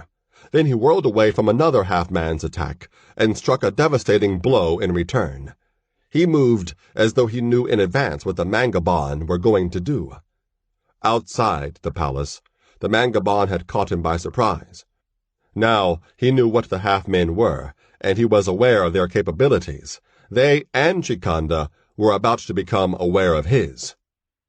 Two of the mangabon blocked Imaro's approach towards Chikanda, who was concentrating with deadly intensity on the movements of his minions, his will directing every action the half-men took. The one Imaro had felled was rising laboriously to its feet when the Naaman sorcerer's eyes suddenly narrowed into slits of cunning calculation. A moment later, the three mangabon that were closest to Tanisha and Pomphis turned their backs on Imaro and advanced toward the other captives. When Pomphis had first regained consciousness in the palace, pain had encompassed his entire being. His eyes were screwed shut in agony. His ears were deaf to everything except the sound of his own screams. Then, miraculously, the pain ceased, and one by one his senses returned to him. He had been unconscious since his abduction from the drinking place. The first thing he saw was the Mangabon, and he shuddered, for he knew what they were. One of the many horrors the Mashatan had wrought during the time they held sway over Nyumbani. Of all the monstrosities the Mashatan's evil had created, none were more fearsome than the Mangabon, and none more pitiable because of what they had been before. Next, Pomphis's gaze rested on the robed figure that stood behind the broken table. If the sight of the Mangabon was unnerving, the unhooded face of Eriton of Nama caused panic to tighten like a cold hand around his heart. In Eriton, outside the walls of Nama. To the best of Pomphis's considerable powers of recall, none of the high sorcerers had departed from their southern stronghold since the Cushites and their allies had defeated them hundreds of reigns in the past. For only one reason could this one now be here, in a place far from his fear-shrouded homeland. They want Imaro just as badly as the Cushites do, Pomphis realized, and despair squeezed his soul into a tiny spark that desired nothing more than a swift passage to death. "Oh, Candisa, I have failed you," the Bambuti thought regretfully. "This game is more complicated than we ever imagined, and I am too insignificant a piece." When he heard the voice of the Naman, Pomphis averted his eyes, as if that action could, in itself, forestall doom. Then he heard the full-throated roar of the Ilyasai battle-cry, and hope replaced despair. Imaro was here. Now Pomphis could see the Ilyasai, who had been blocked from his sight by the bulky forms of the Mangabon. He saw Imaro strike at the half-men with the weighted end of a chain that meant Imaro had also been captured by the Mangabon, as had Tanisha, who he now saw bound beside him. But the warrior had broken free, and now he was battling for his life. Their lives. Admiration for the Ilyasai swept through Pomphis in a tingling wave. Then his attention was claimed by the part of the palace that impenetrable darkness masked. He saw a glimmer of green break through the shadow, and that was when he saw what the shadow hid. With a strenuous effort of will, Pomphis calmed himself and began to work at the ropes coiled around his wrists. During his days as a jester at the court of the Shah of Azania, he had often amused the monarch by escaping from bonds such as these. He needed only to move his wrists back and forth enough times to loosen the ropes just a little. Just when he thought he had gained sufficient slack in his bonds, 3 of the Mangabon abruptly turned and stalked toward him, and Tanisha.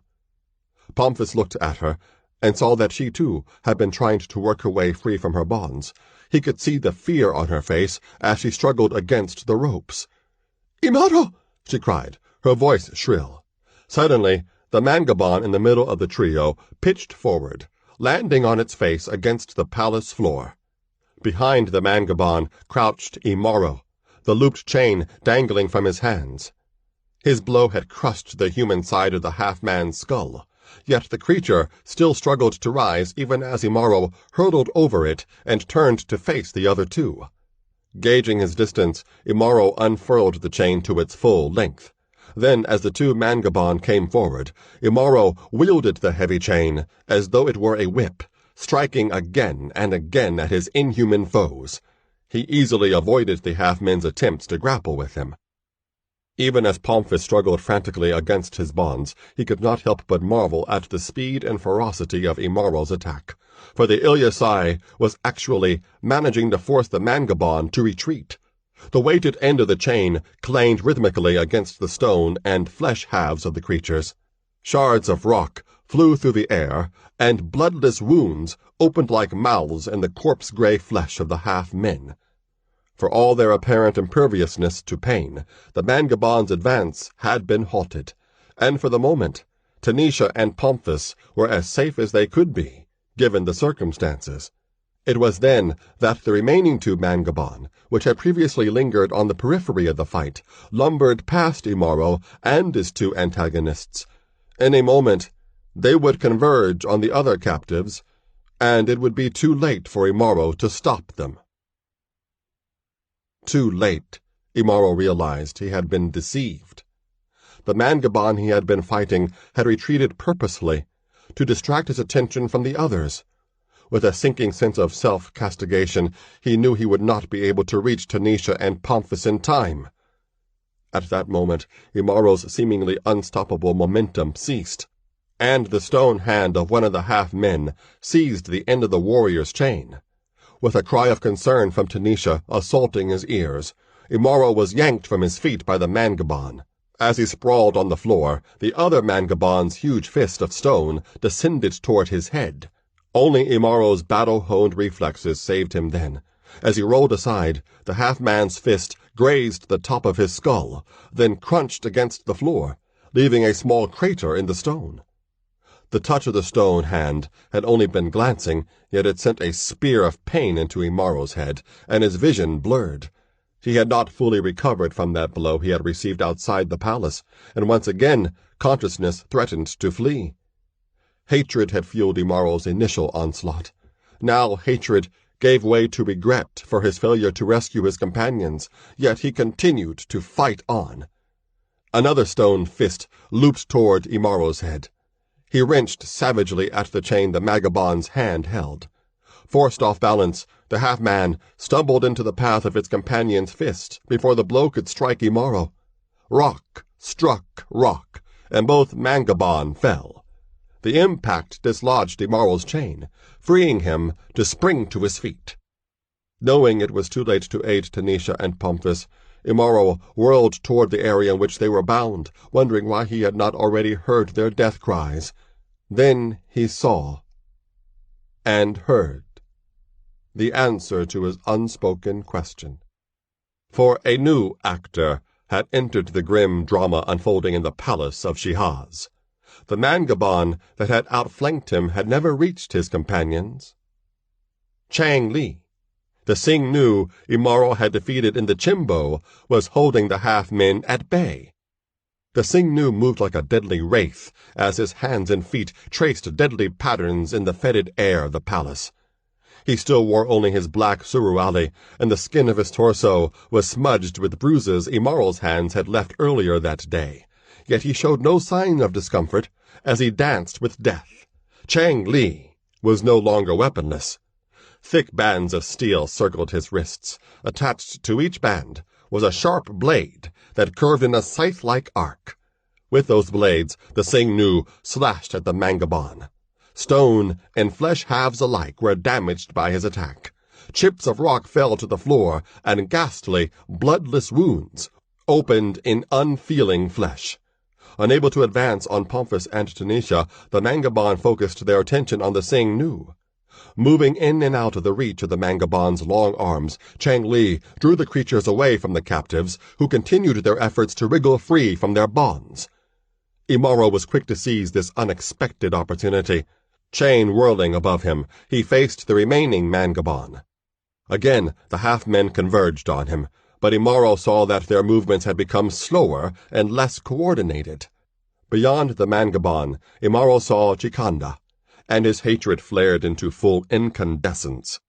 The Mangabon no longer mattered to him. The Naaman was the one he wanted to obliterate. An expression that was half snarl and disconcertingly half smile settled on Imaro's features as he lashed his chain at the Mangabon standing between him and Chikanda. For the first time since the day he became an Eritan, Chikanda of Nama knew fear. On that day, his fear was caused by the knowledge that the pact he made with the Mashatan was irrevocable. As he repeated the words of fealty that would bind him to carry out the will of the demon gods for many times the lifespan of a normal man, he had experienced a single moment of doubt. But his misgivings fled as quickly as they had come. Now, he was beginning to doubt the efficacy of the power the Mashatan had bestowed upon him so long ago, and he was beginning to wonder whether the sorcery he commanded was worth the price he and all the other high adepts of Nama had paid. Chikanda's overweening vanity had soared to great heights when his peers among the Aritan chose him to be the one who would venture beyond the walls of Nama to dispose of the troublesome Ilyasai Imaro. With his mastery of Imchawi and his control over the Mangabon, Chikanda had been certain that his task would be easily accomplished. After all, the Ilyasai was only an ignorant barbarian. How could one such as he prevail against the power that would soon lay low an entire continent once the conditions necessary to unleash it had been achieved? The process of transporting himself undetected from Nama to Imweni had proven to be only a scant test of Chikanda's skills. It was also easy to control the movements of the Mangabon, even from afar. He had complicated his task by using the Mangabon to secure Imaro's sword and Pomphis's sack of Seraphis, and then to abduct the Pygmay. He relished even those minimal opportunities to exercise his Imchawi and sow terror. He chafed against the restrictions his fellow Aritan had placed upon him. Manifestations of Imchawi that were too potent would attract the attention of the Cushites, they had warned. Make use of the Mangabon, the high adepts had admonished him. Set aside your desire for retribution for the death of Chitindu. Destroy the Ilyasai. Do not allow emotion to be your master. Do not emulate the folly of Chitindu. But Chikanda had not fully heeded the counsel of the adepts, who were his equals but not his masters. He had cloaked Imweni in darkness. He had neutralized the emanations of the heart of Shihaz. He had freed his own spirit to monitor the movements of the Ilyasai and his companions through the city. He had invoked the ritual of transference to torture his captives by searing their belongings in witch fire. Had the emerald flames touched the captives directly, they would have died instantly. The invisible links between them were the conduits through which Chikanda had channeled pain. Given the chance, Chikanda would have tortured his captives until they begged for death. Even the Ilyasai would have broken eventually. Now, the Ilyasai was free, and the Mangabon were unable to subdue him. And when he had finally managed to outmaneuver the warrior, the cursed Sing-Nu had intervened. Chikanda was finding himself hard-pressed to direct the movements of all the Mangabon against their two foes. He longed to sweep aside his robe and reveal the true power of the Mashatan, but he knew his fellow Aritan would punish him severely for making such a revelation outside Nama. Imaro flailed with his chain, pushing the Mangabon steadily backward. Chikanda was concentrating so intensely on the combat that he failed to notice that Pomphis was no longer bound. Even as his wrists slipped out of the grasp of the ropes, Pomphis knew what he must do. Free from his bonds, he raced toward the curtain of darkness. The sound of his footsteps was obscured by the clamor of the two warriors' battle against the Mangabon. Pinpricks of pain accompanied the return of blood flow to his arms, but the Bambuti paid scant heed to the discomfort as he dodged around the Mangabon that were fighting Chang Li. When he reached the place of darkness, Pomphis unhesitatingly plunged his hands into its substance. He knew the dark was more than merely lightless air. As his hands pushed deeper, an unpleasant resistance touched his skin like the brush of a strand of spiderweb. The touch repelled Pomphis.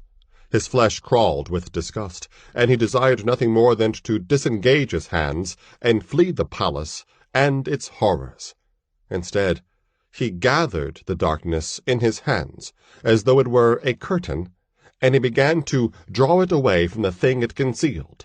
For all its tenuous substance, the darkness was difficult to move. Pomphis found it necessary to push hard, as though he were shoving a heavy tapestry away from the window. As the darkness slowly yielded to Pomphis's efforts, a shaft of scarlet radiance knifed through the chamber.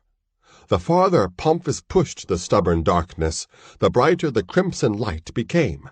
Suddenly, Chikanda's emerald sphere dimmed like a dying sun, and the filmy darkness in Pomphis's hand began to dissipate like morning mist. Then the darkness dissolved completely, and the thing it had cloaked was fully revealed. A throne now dominated the chamber, ornate and magnificent despite the passage of scores of reigns. Carvings inlaid with gold and gems writhed in serpentine loops across the stone chair. Upon the throne sat a grisly occupant, the corpse of a man long dead. His clothing and accoutrements were mouldered and decayed. His skin was a dark, dry parchment stretched tightly across fleshless bones.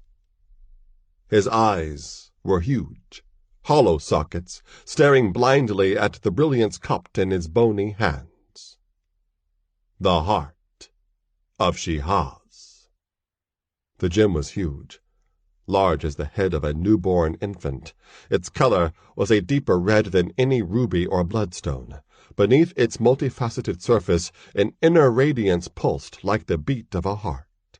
The blank eye sockets of Shihaz seemed set in a stare of eternal obsession, contemplating the jewel that had stolen his life 200 reigns in the past. The pulse of the radiance increased in tempo, and brilliant shafts of light began to coruscate from the jewel's depths.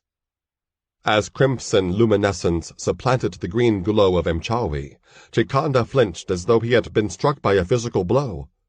As the Naman looked upward, he saw that his sphere of power had vanished, destroyed by scarlet lances of light from the heart of Shihaz. For a moment, Chikanda stood gape-mouthed, unmoving. Then one of his hands reached to open the iridescent folds of his robe.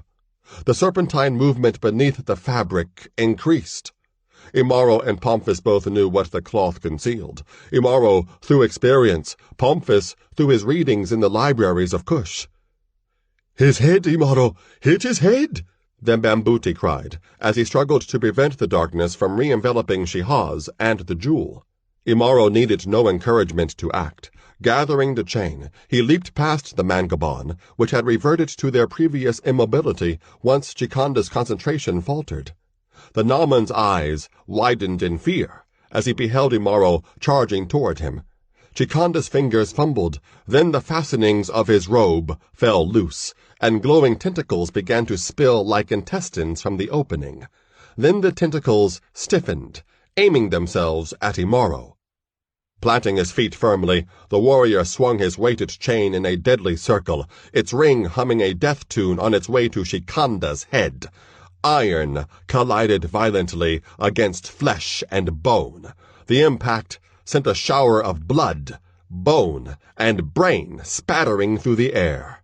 Wiping away the blood that had splashed across his face, Imaro kept his eyes fixed on the body of Chikanda. The Naman's skull was shattered, yet his hulking body still stood. The body that mimicked the attributes of the Mashatan. The body into which those who were adept at the practice of Mashatan sorcery eventually transformed as the price they paid for their power. The exposed tentacles glowed green and continued to move of their own volition.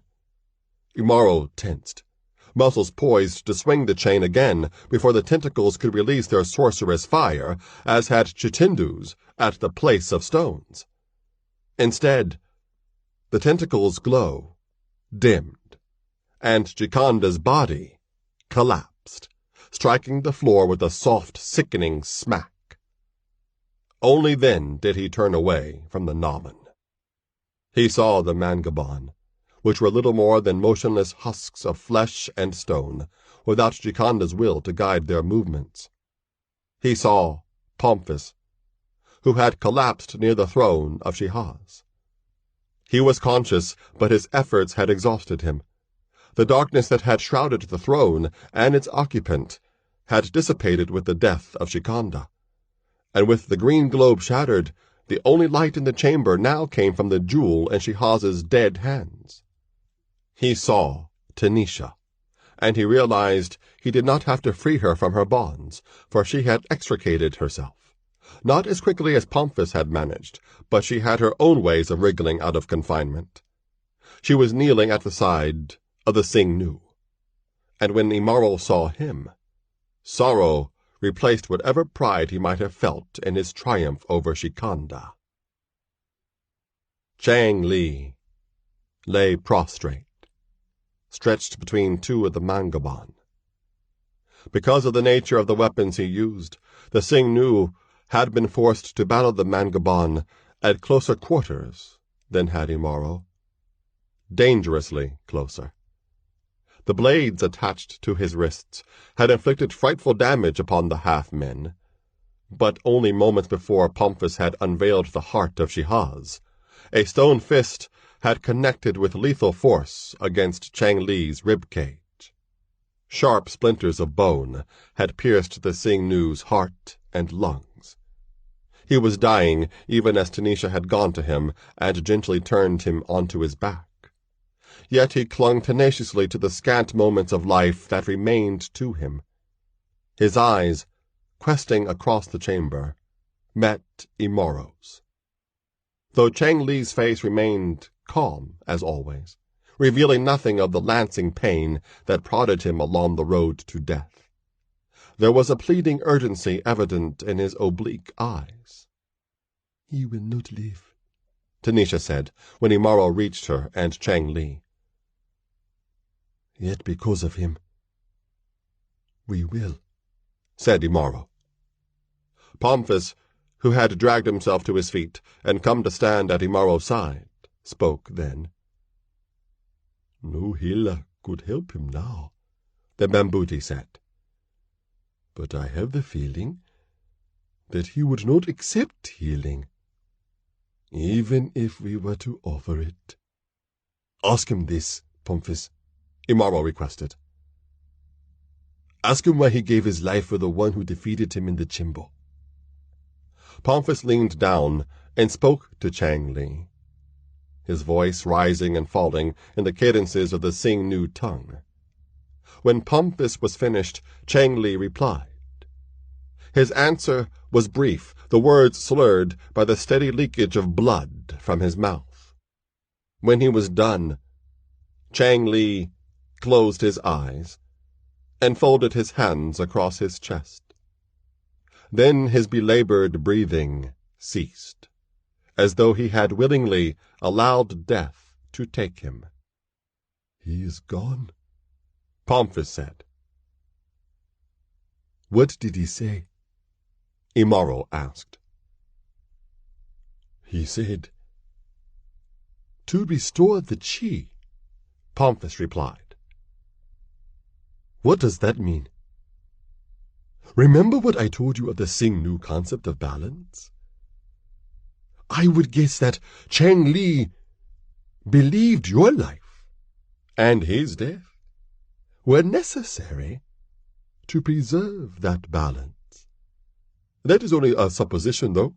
In Cush, scholars have devoted their entire lives to the study of Sing-Nu philosophy with limited success." Tanisha rose to her feet then. She went to Imaro's side, and she enfolded him in an embrace. "I knew you would save us, even when it felt like a leopard was clawing me from the inside," she said. Then she turned to Pomphis. In the crimson light of the heart of Shihaz, she looked like a queen or a goddess, bedraggled and half-naked though she was. Her expression betrayed an anger that had been suppressed, but was now seeping out. "You were supposed to lead us to Cush, not into a death trap," she said, as calmly as she could. "We are in danger every moment until we reach Cush, no matter where we happen to be at the moment," the Mambuti returned. "Then why should we have risked our lives over that cursed jewel?" Tanisha demanded, her voice rising. "Is the jewel more important to your Candisa than Imaro is supposed to be?" Pomphis only shook his head in reply. Even though he was uncharacteristically quiet, his face showed the pain Tanisha's words had inflicted. "Tanisha," Imaro said. The Shikaza woman turned to him. His face remained impassive, but she could see the sadness in his eyes. if anyone is to blame for our troubles, it is me, not Pomphis, he said. I was the one Chikanda wanted to kill, not you. I am the one who grew angry at the man who beat his Ngombe. And I am the one who caused us to lose the Seraphis we needed to get to Cush. I am the source of your danger. The two of you would be safer if I were not with you. Imaro stood quietly then, with his head bowed. The loop of chain he had used to such deadly effect hung loosely in his hands. Something inside him had been unchained as well, a thing he thought he had driven from his soul many months ago. But it had waited patiently, like a leopard hidden in the grass. It was his rejection of himself, an enemy he had fought as long as he could remember. Tanisha took both his hands in hers. I will never leave you, she said. But we must leave here, Pomphis said, interrupting the moment. Look up!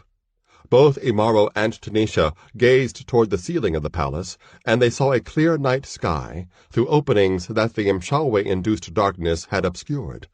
Stars that had been hidden behind the sorceress' veil sparkled brightly, as though in celebration of Chikanda's demise. We don't have much time to remain here, Pomphis said. We must retrieve the heart and be gone. Now that the darkness has dissipated, half of Imweni will be looking for us. We'll have to find another way to get to Cush. Thanks to you, Tanisha thought. But for Imaro's sake, she held her tongue. Pomphis began to pick through the wreckage of the stone table.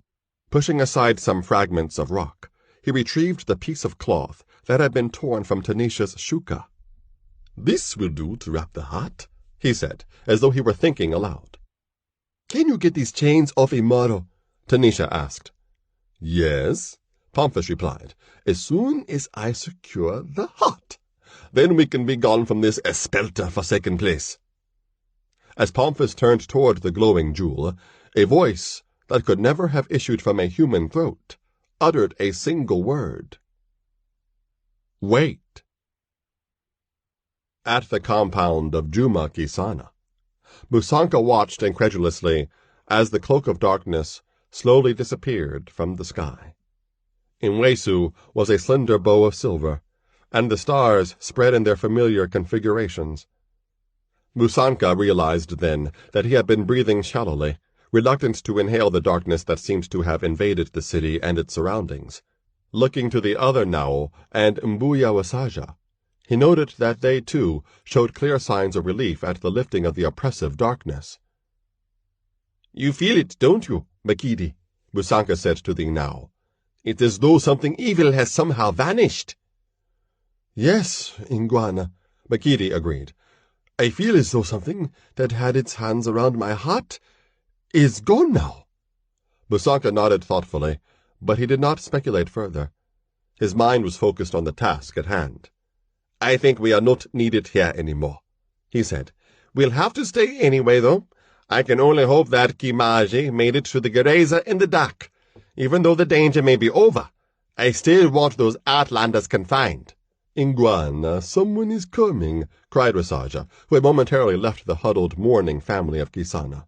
Who? Musanka began before cutting off his own sentence. It was far too soon for anyone to be coming from Imweni in response to Kimaji's message. Ready your sword, he said to Makidi. This could be trouble. Steel slid smoothly from leather scabbards. In the illumination provided by torch and starshine, Musanka could see that only one intruder was approaching, walking with a decided limp. As the figure drew closer, the Naos recognized its breastplate and helmet. It was Kimaji, horseless. What happened, Kimaji? Musanka asked as the Nao limped toward him. I'm sorry, Ingwana, Kimaji replied. My horse fell and broke one of its legs. I was thrown and I lost my touch. It was that cursed darkness. I had to kill the animal. Even in the dark, its screams led me to it. Without my torch, there was no way I could make it to the city. When the darkness lifted, I came back here. The hyenas were coming for the horse. With my injured leg, I might not have been able to hold them off if they attacked me. The city was much farther away than this place. I have failed you, Iguana. I am sorry. You rode less carefully than you should have, because you knew the urgency of my message, Musanka said. That urgency should have told you to ride more carefully. Kamaji averted his eyes. He could offer no response to Musanka's rebuke. And so the murderer of my husband is still loose? The Naus turned to face Nima. She stood beside Mbuel Wasaja, who held her protectively. We did not know that Imaro was the killer, Musanka said. He strove to hold his temper in check. She has just become a widow, he reminded himself. All we know is there's a connection between him and your husband, he continued. For all we know, Imaro himself may well be the next victim. That's hardly likely, scoffed Wasaja. If you had seen him overturn Juma's wagon, whether he is the killer or not, destruction seems to follow him the way jackals follow a lion. Since he came here, Imwene has been unsafe. That is exactly what I am going to tell my commander, Musanka said with abrupt decisiveness. He turned to the other Naus. Mikiri, you come with me, he ordered. Kamaji, you will stay here, and guard this compound until the morning. Then get a healer to look at your leg. One more thing. The loss of that horse is going to cost you. I understand, Iguana, the Nao said.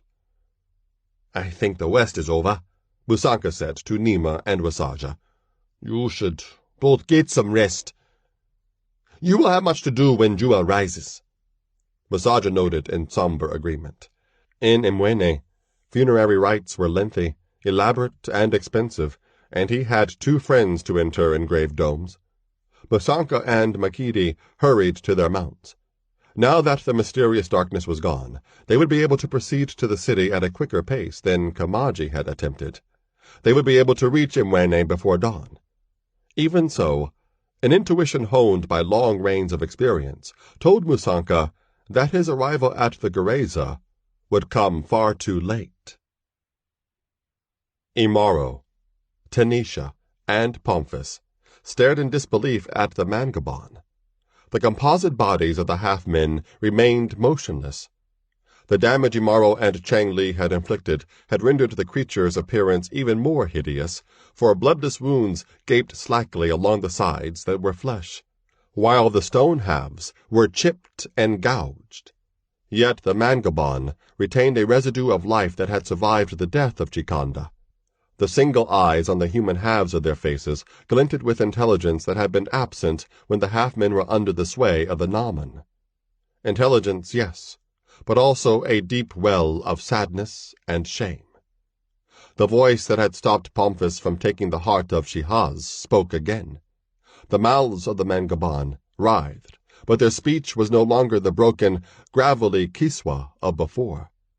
All 5 were speaking with one voice, not aloud, but inside the heads of the wayfarers.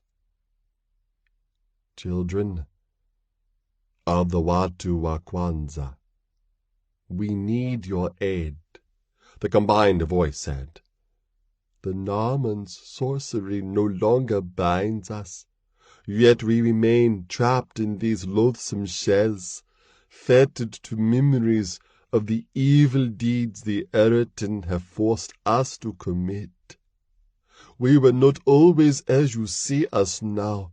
We were the first to rise against the Mashatan when they first came to Nyumbani. We failed.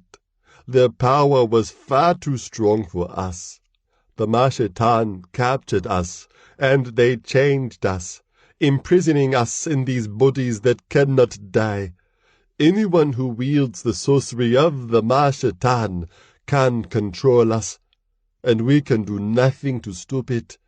Of all those who have controlled us for so many reigns, Chikanda was the worst. He was almost a Mashatan himself. We thank you, our children, for ending Shikanda's life. Now we ask you to release us from our bondage. Watua Kwanzaa, Pomphis murmured reverently. The lost warriors. Ogun, Hashan, Muharuma, Chimbe, and Mashaka. The chieftains of the first tribes, and all of these thousands of rains. You have been the servants of the very evil against which you arose. It is so. And your fathers could not aid you? No, not then. They were too far away. Later, we were lost to them. But what can we do? Pomphis asked. We are not sorcerers. We want to help you, but it would take a concentration of power on the order of the Cloud Striders themselves to undo the Mshawi that binds you. You can use the jewel, the Watua Kwanzaa said. If you could touch us with the heart of Shihaz, its power would free us from the prison of these bodies.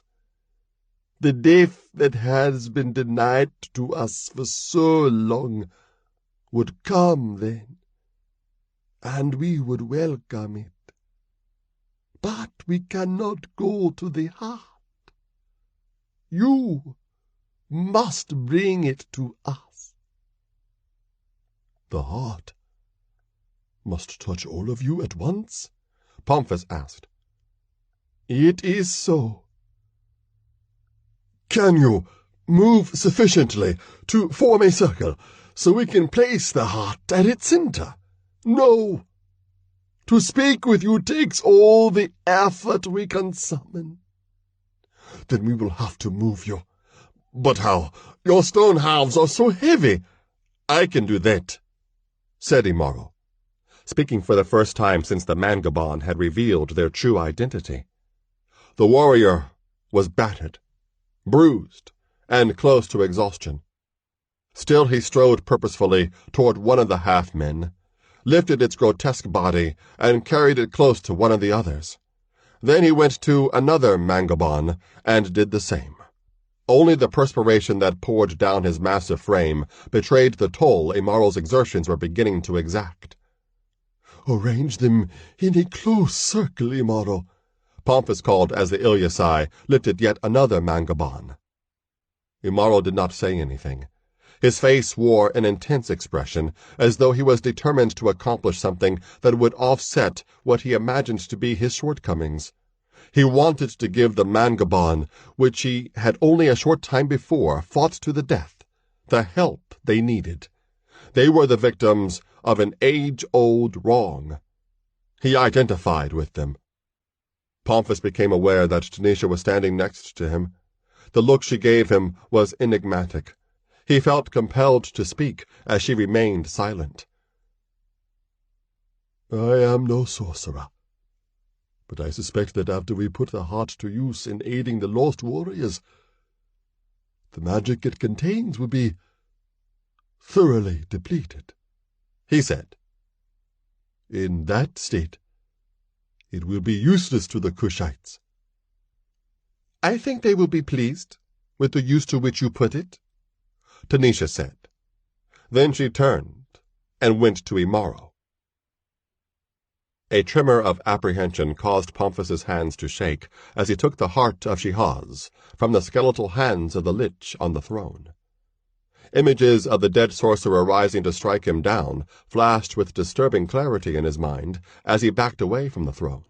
Thankfully, Shihaz remained immobile. Pomphis held the heart gingerly, finding it difficult to believe that such a radiant object did not emit searing heat as well. A curious tingling across the surface of his palms was the only sensation he felt. For all its phenomenal size, the heart was almost weightless. Pomphis could have easily carried it in one hand. His eyes were captured by the crimson brilliance that pulsed beneath the surface of the unearthly jewel. Then he blinked, shook his head, and retraced his steps to Imaro, Tanisha, and the Mangabon.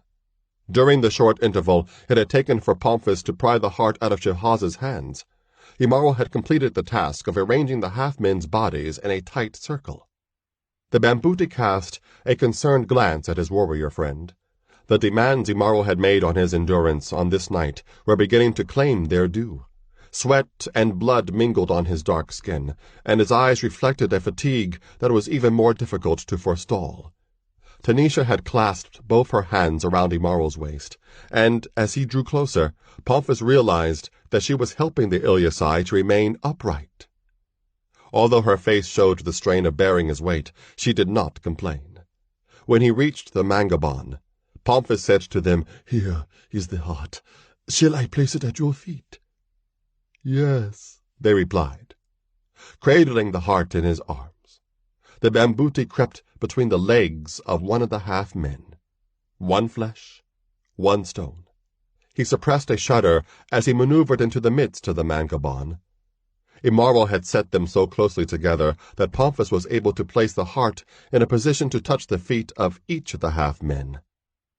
"Get back, quickly," the Mangabon warned when Pomphis was done. "Shield your eyes and turn away. Now!"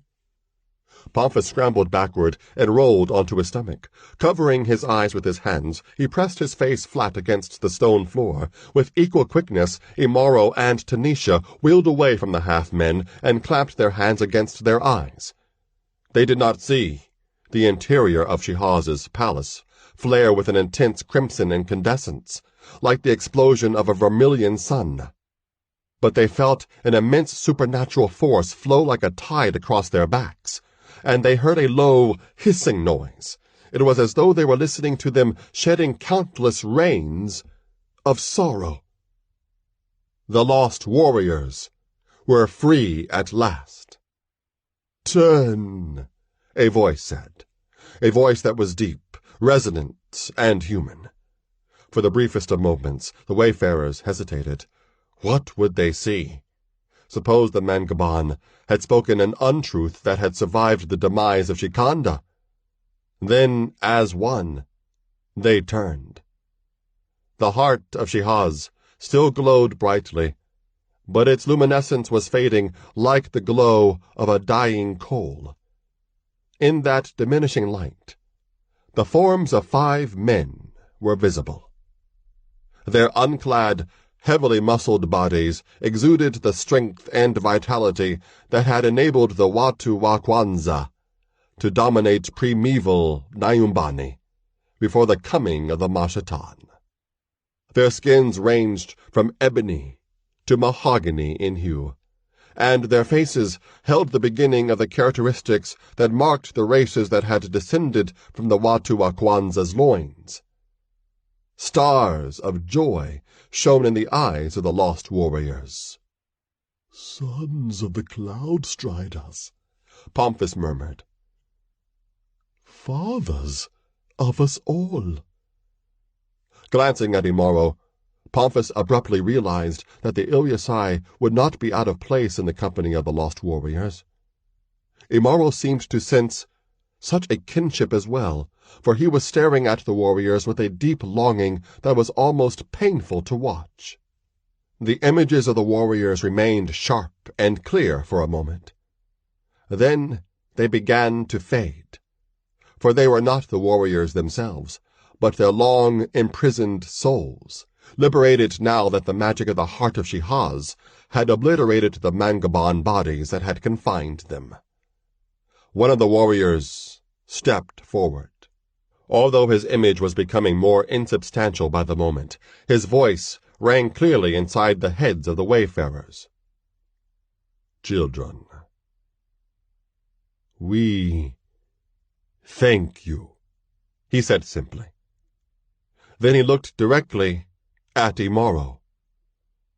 "Only one, such as you, could free us from the thrall of Chikanda," he said. "You have our gratitude, brother." He returned to the others, and as their images faded along with the expiring light to the heart, the lost warriors smiled in contentment. Their suffering was done. Then the light of the heart died, and the lost warriors vanished. And the palace of Shihaz was plunged into a gloom relieved only by shafts of moonlight streaming through the openings in the ceiling. By the faint illumination, Pomphis observed that the heart of Shihaz had become totally transparent, like a hollow bauble fashioned of glass. The magic made manifest beneath its surface had been totally consumed in the act of freeing the warriors. The jewel was like an empty water gourd now. Unlike a gourd, however, the heart of Shihaz would never be filled again. With a rattle of the chain still hanging between his wrists, Imaro broke Pomphis's reverie. "Can you get these off me?" he asked, extending his manacled wrists. "Of course, Imaro," the Pygmy replied, "and when I do, we must leave here before jewels rise. Fortunately, we can climb undetected over the wall at the rear of this building." As he spoke, Pomphis reached into his shati and produced a thin metal rod. "It's a lockpick," he explained in response to Imaro's puzzled look. "I learned how to use it as a child in Azania when the Shah attempted to keep me out of his library." He began to probe at a small aperture near the base of the manacle on Imaro's left wrist. Then he stopped and looked at Tanisha, who had not left Imaro's side since the lost warriors had vanished. "This may take some time, Tanisha," he said. "Would you mind getting Imaro's sword and our sack of seraphus from that broken table? There should be enough light for you to see by, and we'll have need of both those items." Tanisha nodded her acceptance of Pomphis's suggestion. Then she disengaged her arms from Imaro and went to the remains of the table. While she bent in search of the sword and the seraphus, Pomphis inserted the lockpick into the opening on the manacle. "Pomphis," Imaro said. The warrior's tone caused the Mavindi to look up from his work. "The lost warriors called me brother," Imaro said. "I am different from other men. The two worst enemies I have ever had said they knew who my father is, but I had to kill them before I could learn whether they were telling the truth.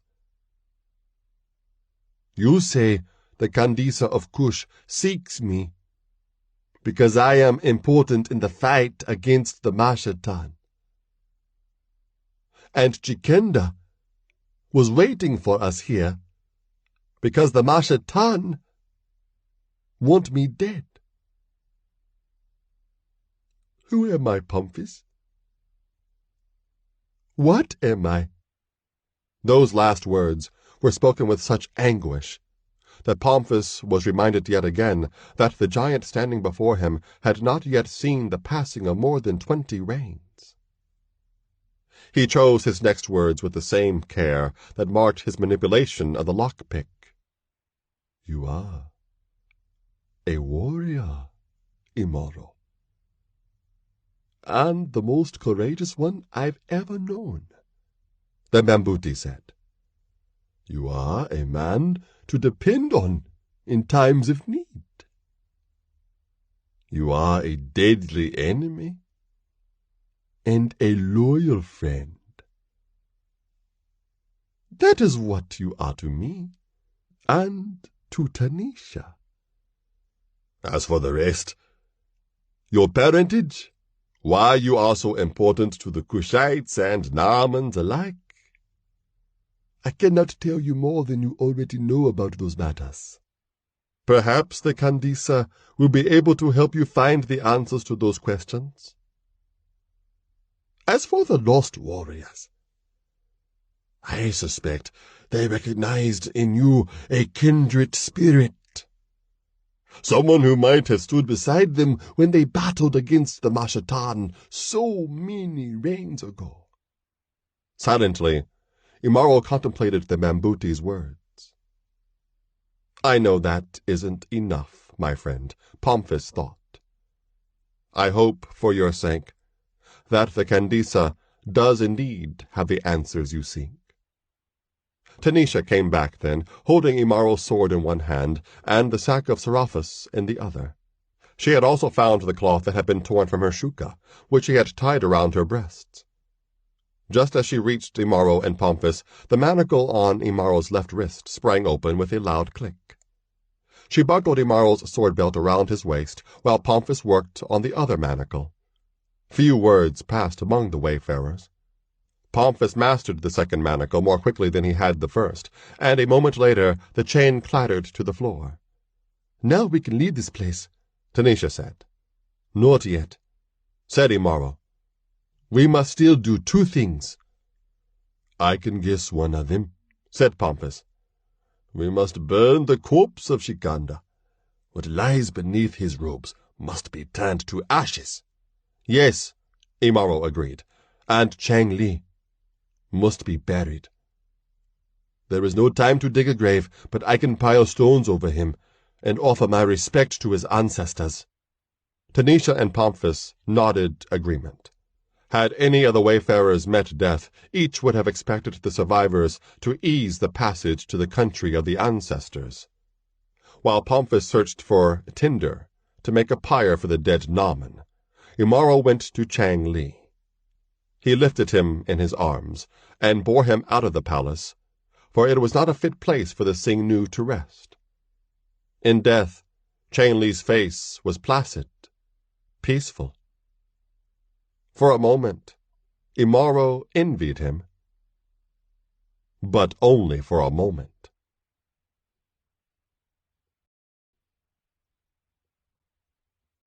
Chapter 3. Bana Gui. Rain washed in a warm mist from a smoke-gray sky. Wafted by gentle breezes, the rain mist drifted lightly across a broad savanna.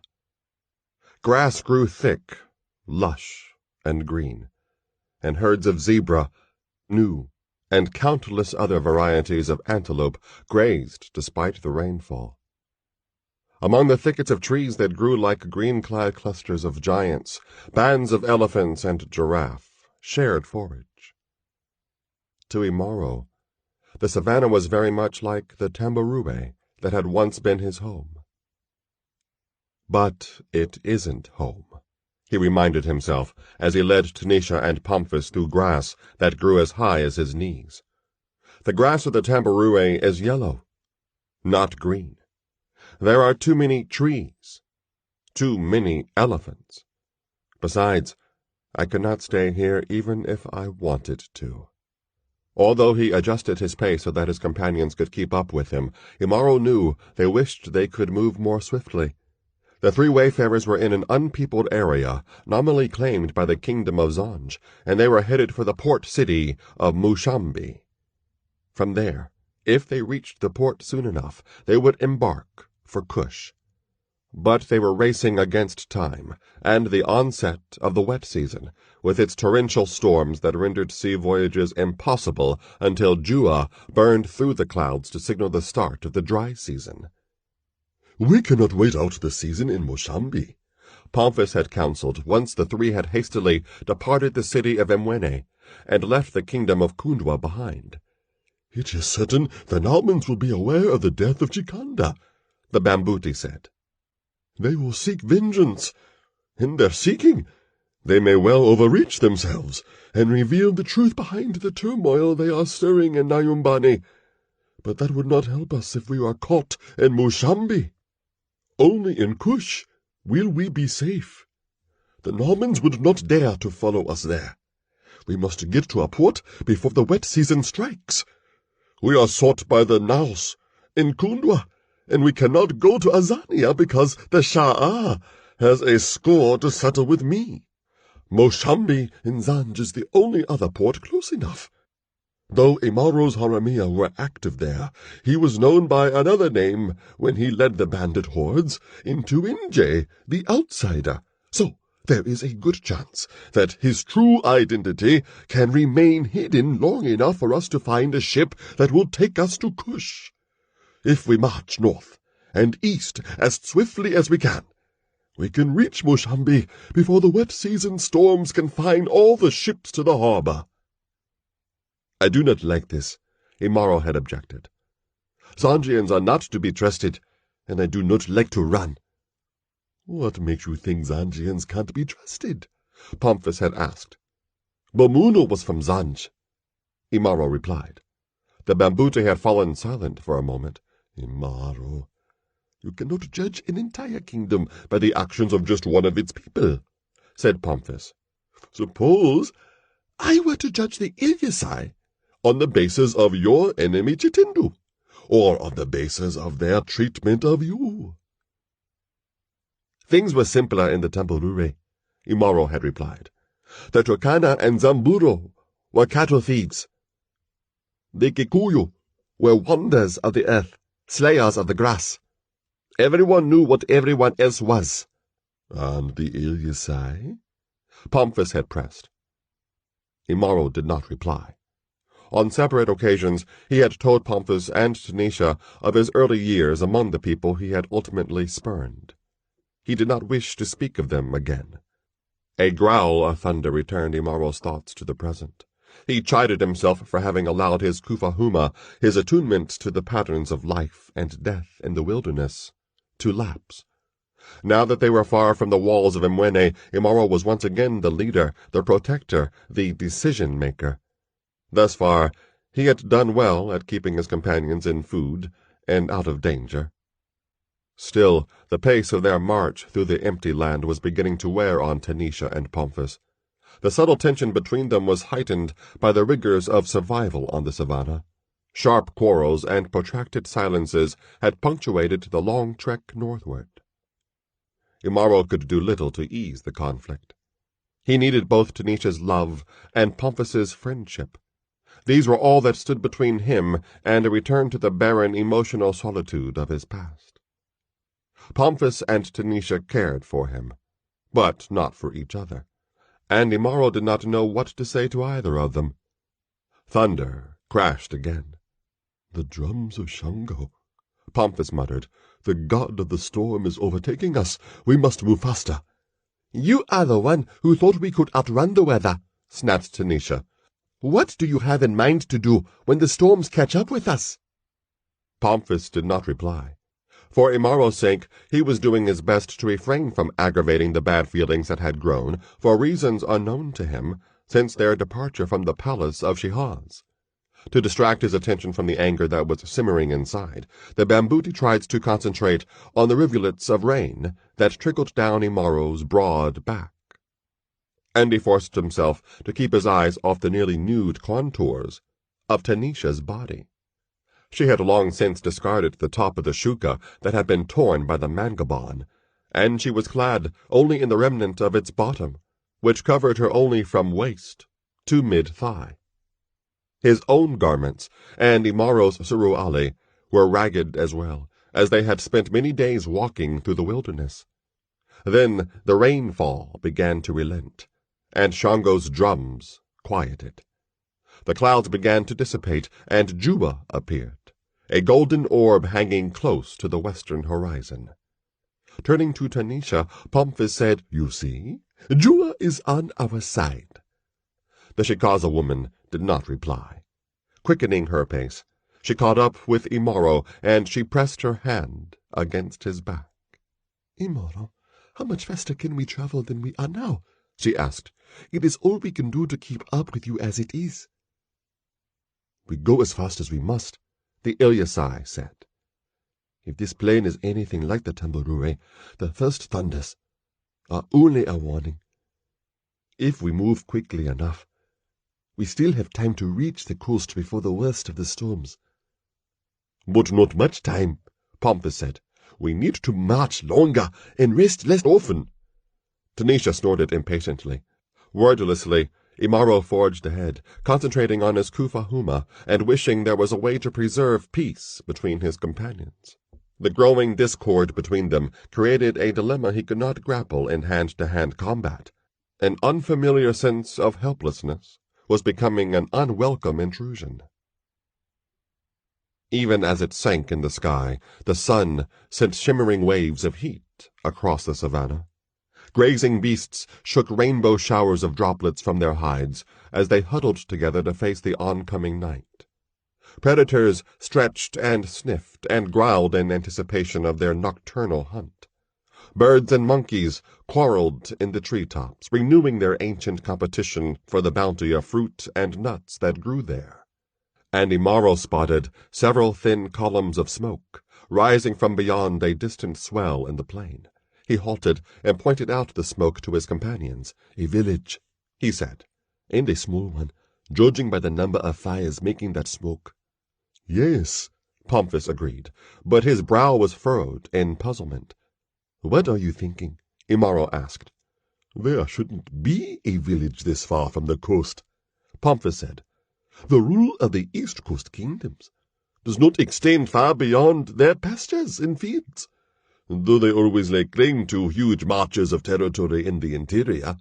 But their people usually don't live there." "The village lies in the direction we want to go," said Tanisha. "We could avoid it and lose time, or we could spend the night there. For once I would like to sleep on a mat, instead of on the ground or in a tree." She was looking at Imaro as she spoke, but he was looking at Pomphis. In matters regarding the ways of people, the Ilyasai deferred to the judgment of the Bambuti, just as Pomphis seldom questioned Imaro's understanding of the wilderness. "These people could be nomads, living in a temporary encampment," Pomphis mused, "but I've never heard of any nomads frequenting this part of Zanj. We may not receive a warm welcome if we go among them." "Yet you are the one who says we cannot lose any more time," Tanisha said pointedly. Pomphis looked at her, and he wondered what he had done to earn her animosity, which she attempted to conceal only for Imaro's sake. Had he asked Tanisha why she disliked him, she could not have told him, for she was not certain of the reasons she had felt an almost instant antagonism for the Bambuti.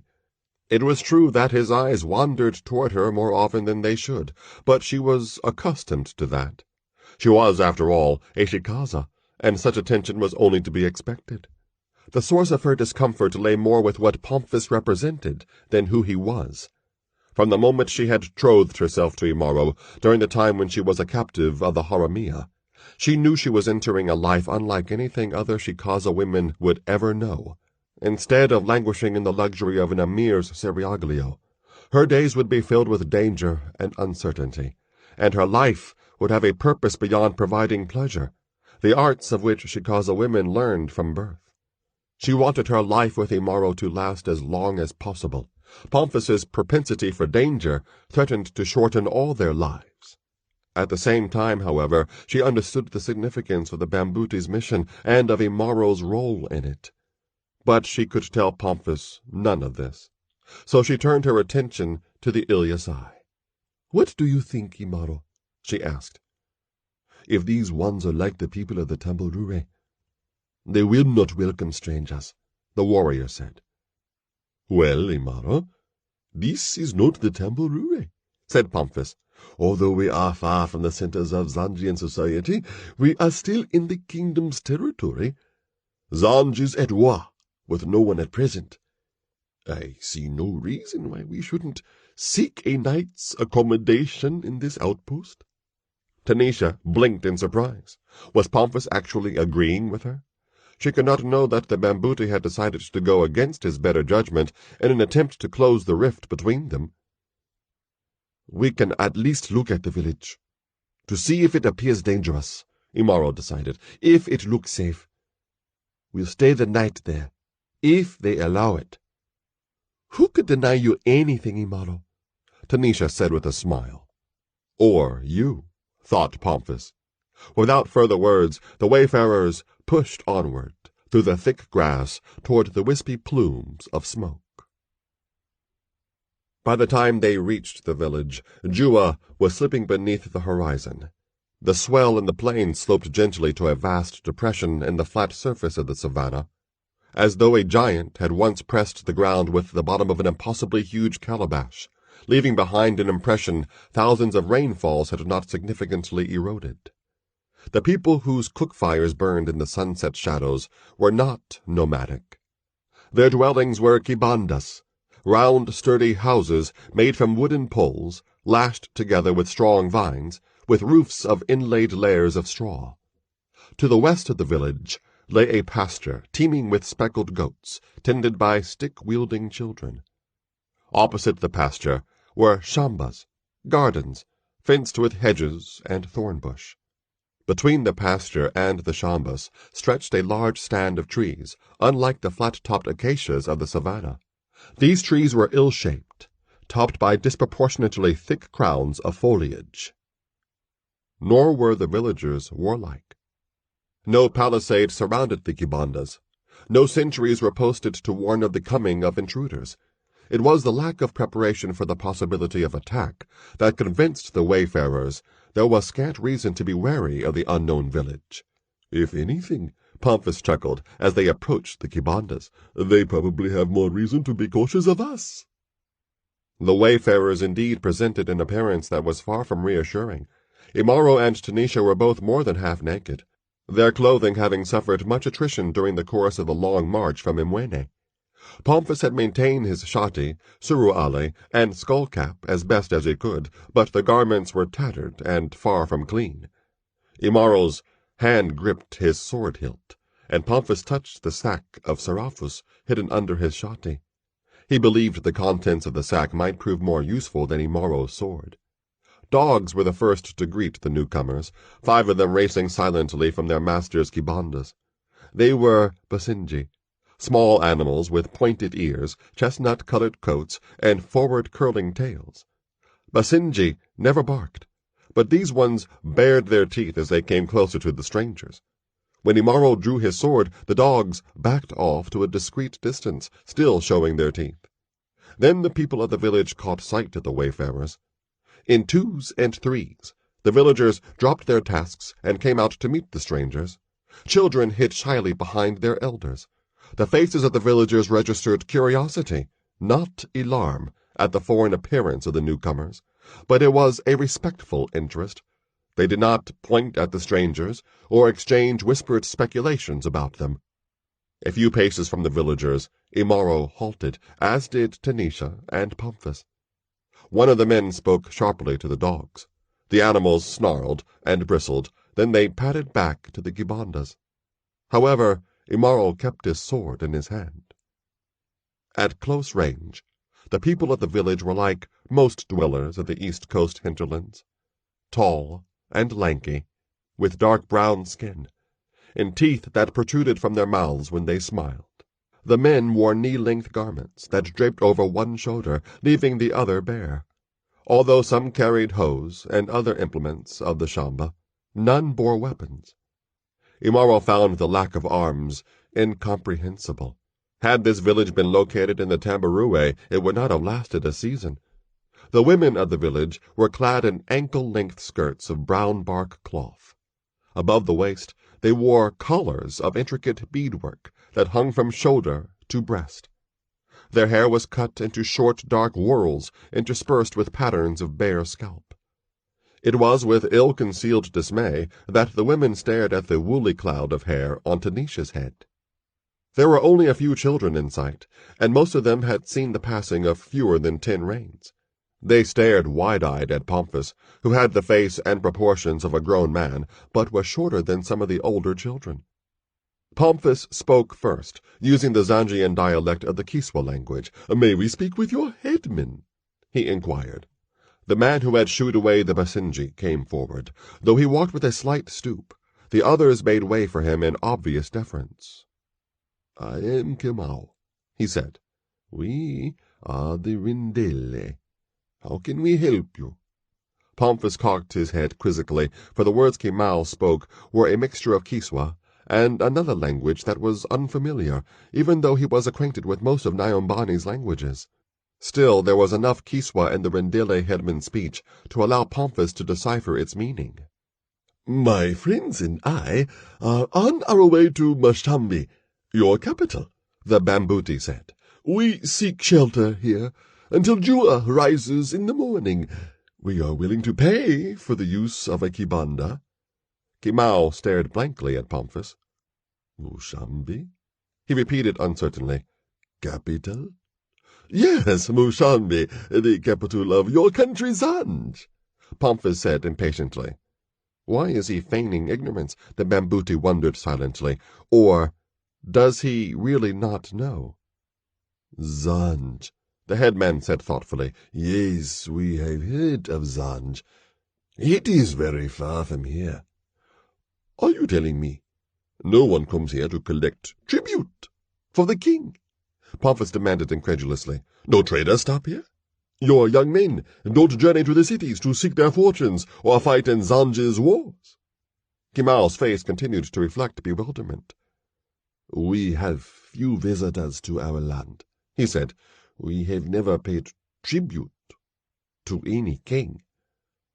And our young people prefer to remain here. Then the headman turned his attention to Imaro. Warrior, there is no need for you to menace us with that sword, he said. We are at peace here. The Basenji would not have harmed you. Imaro did not understand all of Kimao's words, so Pomphis translated. I think he is correct in saying his people are harmless, the Pygmay added. These Rendile may be so isolated that the Zandrians never became aware of them, unlikely as that may seem. I do not think your sword is necessary. Imaro eased his weapon back into its sheath, but he kept his hand close to the sword's hilt. Kimao smiled broadly. Thank you, warrior, he said. Now, as I mentioned, we Rendile have few visitors. When strangers arrive, their coming is seen as a sign from the ancestors. A good sign, of course. You say you wish to stay among us for the night, and that you will pay. I say you are welcome here, and we will accept no pay. My own wives will cook your food, and you will sleep in my kibanda. Do you accept our welcome? Pomphis translated Kimao's invitation for Imaro and Tanisha. What do you think? He asked. I think this one talks almost as much as you do, Tanisha said, but I am willing to accept the offer of sleeping under a roof for one night. The Bambuti bit his tongue. Don't say anything to her, he warned himself. And you, Imaro? He inquired. We'll stay, the Ilyasai said. In truth, he did not much care for the Rendile. He did, however, realize the extent of his companion's weariness. For Tanisha and Pomphis' sake, he would accept Kimao's offer of accommodation, but he was still suspicious of the eagerness for which the Rendile headman was embracing strangers. If these had been the Ilyasai. He did not allow his thoughts to go farther in that direction. Kimao and the other Rendile, who had gathered in a ragged semicircle around the newcomers, understood Imaro's words clearly enough.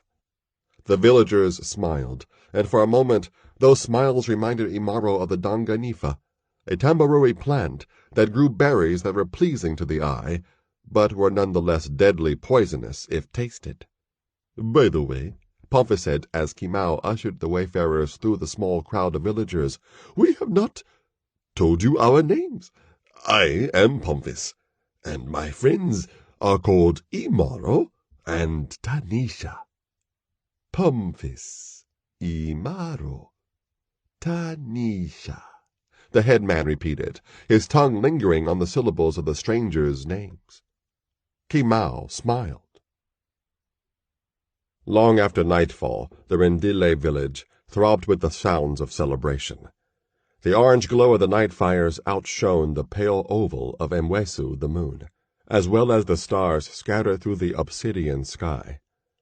Staccato thunder from the drums of the Rendile drowned out the growls of the beasts that stalked beyond the firelight, and Rendile voices were raised in songs of tribute and joy. The objects of the Rendile celebration sat on wooden stools located in an open space in the midst of the cabandas. The bases of the stools were carved in the form of angular men and women with upraised arms supporting the seats.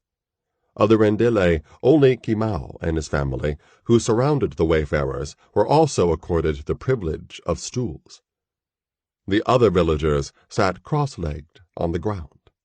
As the night progressed, the wayfarers had been plied with wooden platters of goat meat, sorghum cakes, and boiled plantains, all served by smiling wives of Pygmay.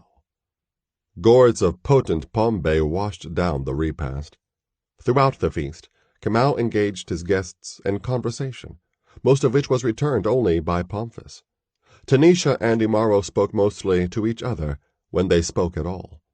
Despite the smiles and lavish hospitality the Rendile were bestowing, Tanisha was feeling uneasy, for all that she had anticipated a respite from their travels. She was not comfortable with the way many of the Rendile, men and women alike, were staring at her. Of course, as a Shikaza woman, Tanisha was accustomed to being the object of people's attention, but the Rendile's eyes reflected neither lust nor admiration, just a curious kind of longing that stirred vague forebodings in her soul. Imaro sensed the tension within her. "What is wrong?" he whispered close to her ear. "Nothing," she replied. It was not the truth, but she did not wish to trouble him. For all the revelry that surrounded him, he had become quiet and withdrawn. Tanisha had become accustomed to such moods, but they had been coming with greater frequency of late. And the warrior's disposition had grown darker with the coming of the night.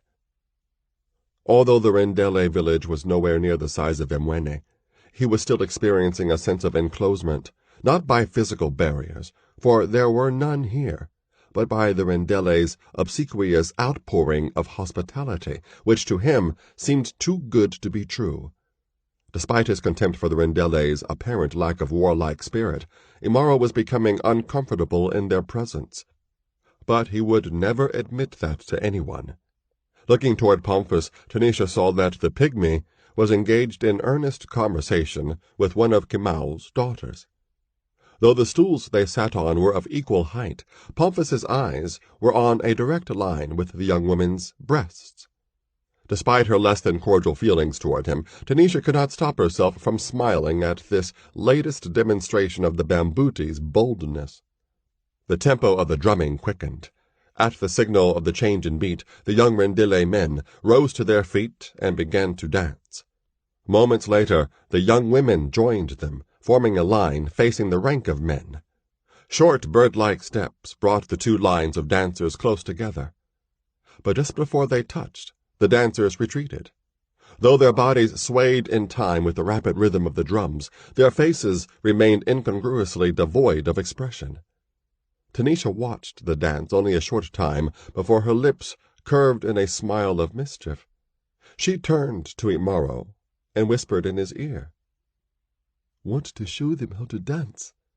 The warrior returned from the place in which his mind had been brooding. Returning Tanisha's smile, he nodded.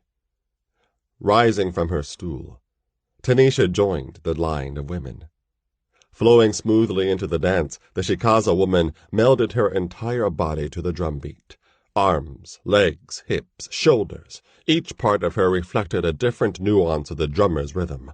Yet all her movements were unified by an underlying cadence that was hers alone. Disengaging from the Rendile dancers' lines, she flickered across their path like lightning dancing among the clouds. Firelight splashed across her bare breasts as she danced close to Imaro, then swung away without looking at him as she moved back to the Rendile. Within moments, the orderly ranks of the Rendile dancers broke, and the men became a mob, vying to dance closer to Tanisha. Faces remaining expressionless, the women continued to dance alone. For a moment, Imaro pretended to glower over his gourd of Pygmay, while Rendile men surrounded Tanisha. Then he tossed the gourd aside and sprang from his stool. He charged into the knot of Rendile men, scattering them as Ngatun the lion disperses a herd of gazelles. And he danced toward Tanisha as the drummers continued their insistent beat. Tanisha feigned fright at Imaro's sudden show of ferocity. She danced a pantomime of distress, as though she were being menaced, not by Imaro, but by an unseen intruder creeping into the firelight. She darted her eyes toward Imaro, beseeching his aid. In response, Imaro danced as he never had since the time he had spent among the Ntumwe people of the Kujua forest. Leaping and twisting in mid-flight, as though grappling with an invisible foe, he drew the drummers into a primeval, disharmonic frenzy. As Imaro moved with the grace and power of Ngatun himself, Tanisha danced encouragement to her lover. Finally, with a mighty cry of triumph, Imaro jabbed his right arm as though he were thrusting a spear through empty air. His foe was vanquished. Tanisha was saved. He turned to her, and she danced into his arms, and their bodies met in an impassioned embrace. He lifted her from her feet, and her arms encircled his neck as their mouths mingled. The drumming ceased. The Rendille, who had long since stopped dancing to gape wide-eyed at the performance of the Outlanders, resumed their seats on the ground. The warrior and his woman stood alone in the open space, their lips now apart, but their eyes meeting in a searching gaze. And the emotional tension spawned by weeks of hard journeying melted in the heat of their love for each other.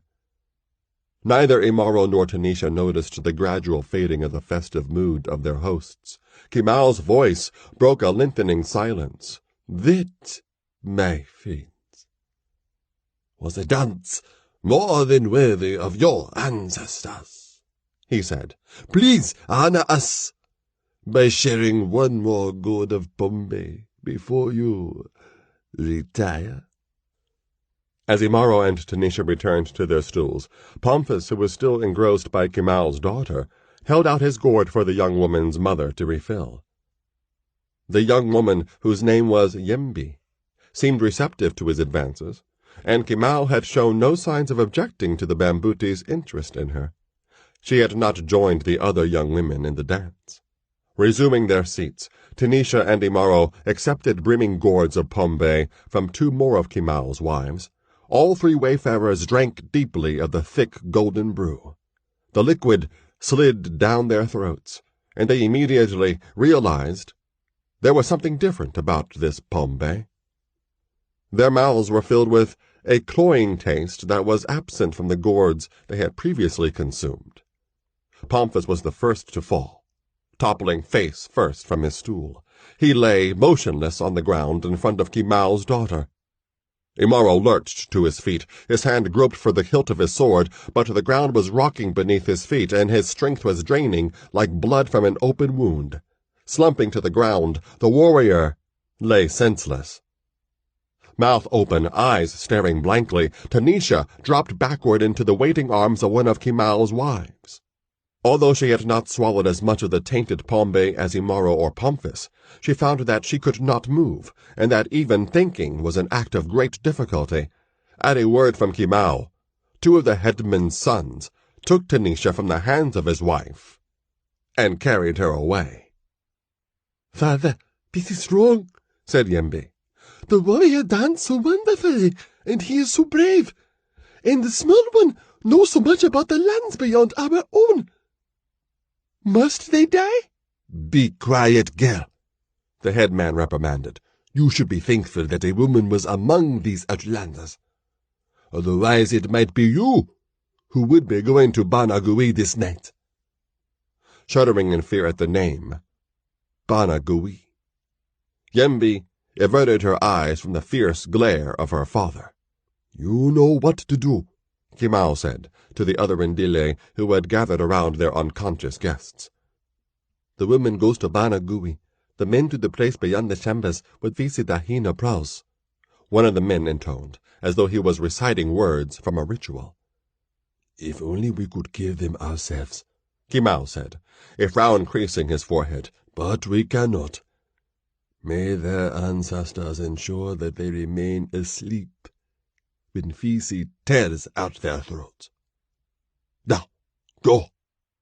The Rendille hastened to carry out Kimao's commands. Soon 2 groups departed from the Kibandas. A large one headed for the stunted forest, and a smaller one to a point well beyond the Shambas. Once again the drums began to beat, muttering a melancholy cadence that accompanied the Rendele's footfalls. Drifting on the edge of unconsciousness, Tanisha was aware that 5 pairs of hands were carrying her above the ground. Her arms and legs dangled limply, and her head lolled backward as she watched moonlit clusters of foliage swim above her half-closed eyes. The lassitude the drugged Pygmay induced was so complete that her thoughts did not quail in anticipation of whatever fate awaited her in the dark clump of trees. The journey was short. The Rendele's destination lay less than halfway through the forest. A wide stretch of bog, devoid of trees or other vegetation, marked the end of the procession. Like the eye of a sky-born demon, the not-quite-full moon glowed through a break in the trees. As her captors lowered Tanisha to the ground, they began a droning chant. The words came through dimly, too indistinct for her to understand. Feebly, she attempted to move her limbs, but she found she could not do so. Then the chant ceased. 2 men lifted Tanisha, then dropped her feet first into the mire. The touch of cold muck against her skin shocked her into full consciousness, but she was still unable to move. As the mire slid past her hips and began to encircle her waist, it was as though slimy hands were dragging her downward. Panicking, she tried to speak, to ask the Rendile why they were doing this thing to her. But her mouth hardly moved, and no words came. The Rendile paid no heed to her silent plea. Eyes closed, arms outstretched, they began a new chant, led by Kimau. Zawudikua banogui. Zawudikua banogui. Zawudikua banogui. Zawudikua banogui. Tanisha understood the gist of the words. A gift for Bana Gui. She attempted once again to free herself from the mire as it lapped at the bottoms of her breasts, but the drug in the Pygmay kept her helpless. Where were Imaro and Pomphis? They're dead, she thought bleakly. Now only her head was visible above the surface of the bog. An outcry of despair struggled to escape her throat, but came out only as a faint gurgle. The Rendile chanted on, heedless of the terror that shone in Tanisha's eyes. As the mire closed over her head, Tanisha remembered her ritual of rebirth, when she came of age among her people, and the priestess of the goddess Izali foretold a momentous future for her. Now, that future was far beyond her grasp. Bubbles of mire inflated on the surface to mark her disappearance from sight. Then the bubbles were gone. But the Rendile continued their chant. Zawudikua banugui. A blast of beast breath and a shower of fetid saliva jolted Imaro out of unconsciousness. The Ilyasai's eyes snapped open. Blearily he stared into a pair of fiery, yellow orbs. Beneath those eyes, huge teeth gleamed in gaping jaws. Cackling laughter filled Imaro's ears. The laughter of Fisi. Instantly, Imaro's head cleared, and his body galvanized into action. Balling both hands into fists, he levered his arms upward, catching the hyena beneath its jaw. Bone cracked, and the beast flipped backward while Imaro sprang to his feet. The Ilyasai stood unsteadily. Because of the effects of the drug he had swallowed, his muscles were slow to obey his mind's commands. Even as he watched the hyena scramble to its feet, Imaro knew he had come very close to death. Had he not awakened in time, even his iron-thewed frame would have been reduced to tatters by Fisi's jaws. Whimpering in pain, Fisi backed away from the warrior. Automatically, Imaro's hand sought the hilt of his sword, and found it, for the Rendile had not bothered to disarm him. Shaking a miasma of confusion from his mind, Imaro searched for Tanisha and Pomphis in the moonlit grass. The bambuti lay only a short distance from the warrior. Several hyenas were skulking toward the small, unmoving form. One of them began to nuzzle at the unconscious pygmy. Imaro's gaze searched in all directions for Tanisha, but he saw no sign of her. Obviously, she had been taken elsewhere. The hyenas of the Zangian wilderness were shaggy, brown-furred, and smaller than the spotted scavengers that roamed the Tambarure.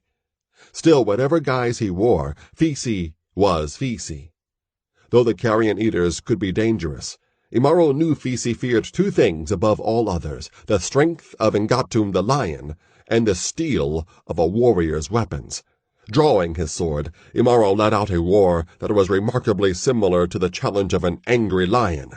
As the hyenas' heads jerked upward, they saw the giant warrior charging toward them, moonlight glinting from his blade. The hyena closest to Pomphis turned tail and fled. The others, whining in dismay, paused until Imaro came within sword reach of them. Then they broke and scattered like wind-blown chaff across the plain. However, one of the scavengers did not join the flight. It was the one that had awakened Imaro. Maddened by the pain throbbing in its jaw, the hyena had advanced noiselessly, awaiting the opportunity to attack its tormentor. As Imaro bent to attend to Pomphis, the hyena worked its way behind him. Then it launched itself toward Imaro's back. Warned by a faint rustle in the grass, Imaro hurled himself clear of the hyena's attack. Teeth capable of splintering the bones of a buffalo clicked shut on empty air, and the hyena landed only a few feet from Pomphis. Voicing its cackling cry, the hyena crouched, poised to attack again. Before the animal could leap, Imaro was upon it, sword raised high above his head. Jaws spread wide. Fisi lunged at Imaro's leg. In a shimmering blur, the warrior's blade chopped downward, catching the scavenger behind the neck and shearing through hide and flesh. In a shower of gore, the hyena perished, its head and body tumbling in different directions. Only for a moment did Imaro glare down at the headless carcass of Fisi. A wide pool of blood soaked the flattened grass.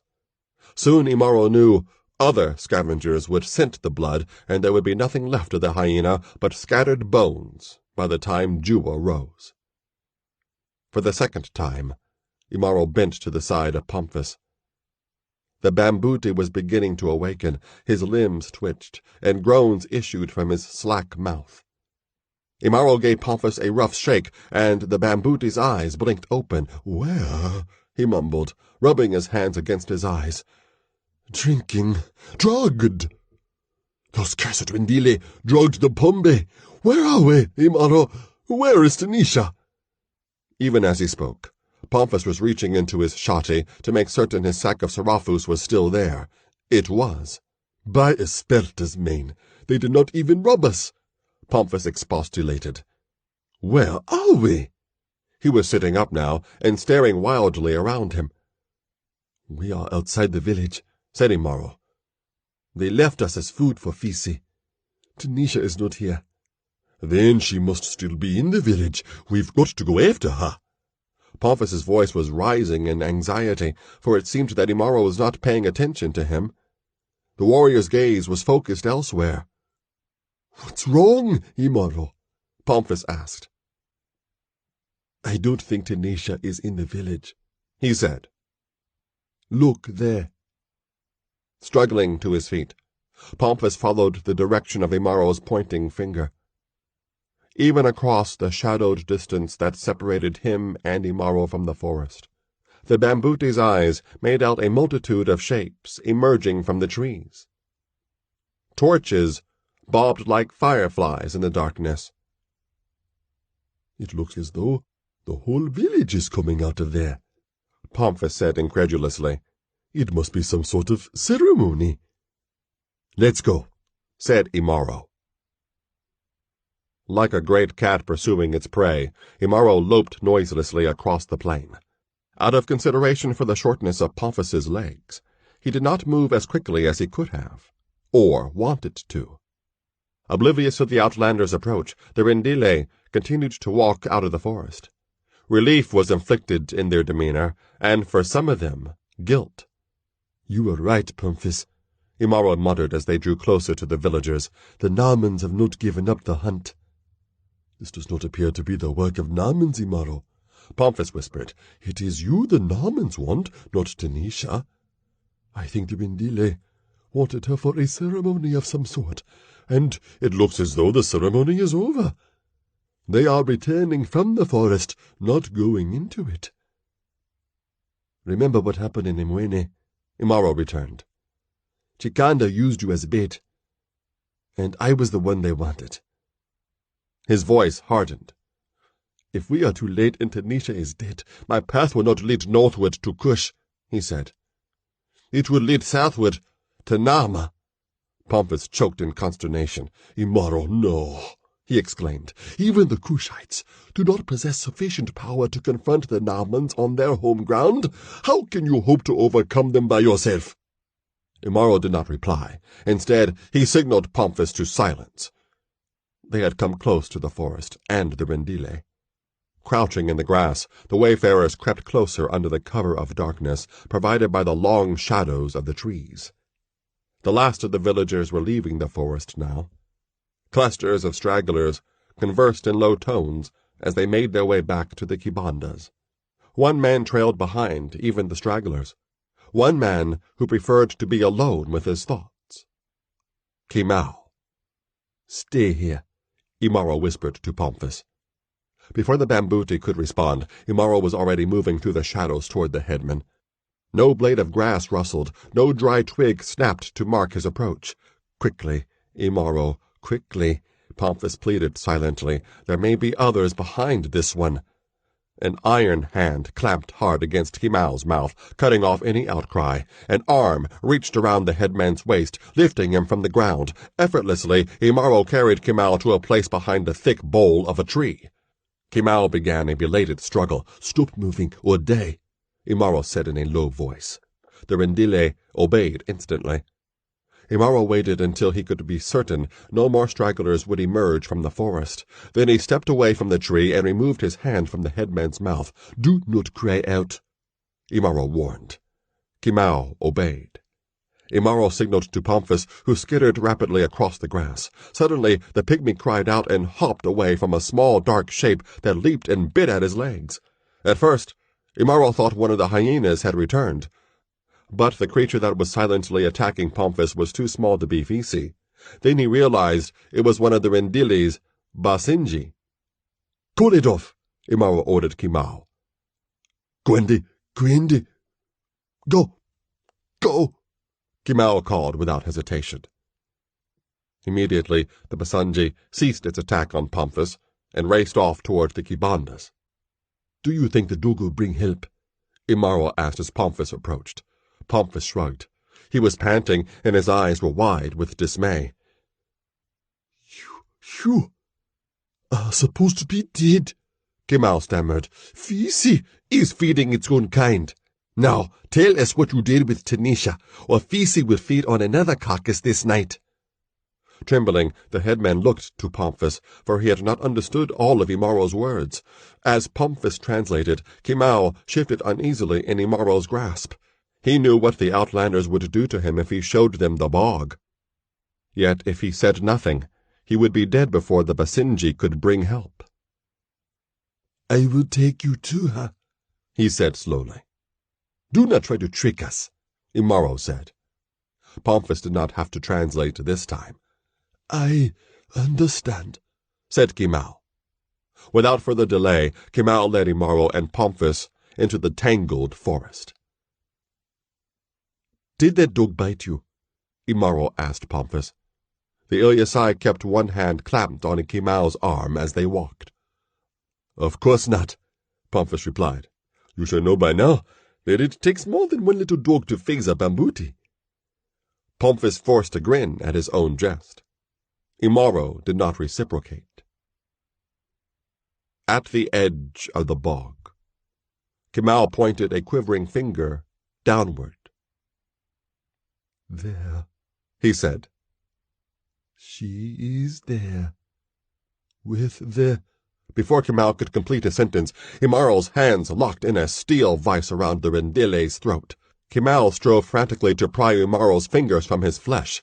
The headman fought with a strength spawned by fear and desperation, but his struggles made no impression on the hatred that flared within Imaro like a fire stoked with fresh fuel. Kymao's struggles weakened. Black mists rose before his eyes, blotting out the snarling face of his nemesis. The crushing pressure against his windpipe was more than he could bear. Almost gratefully, Kymao felt his consciousness begin to desert him. Unaccountably, the pressure eased.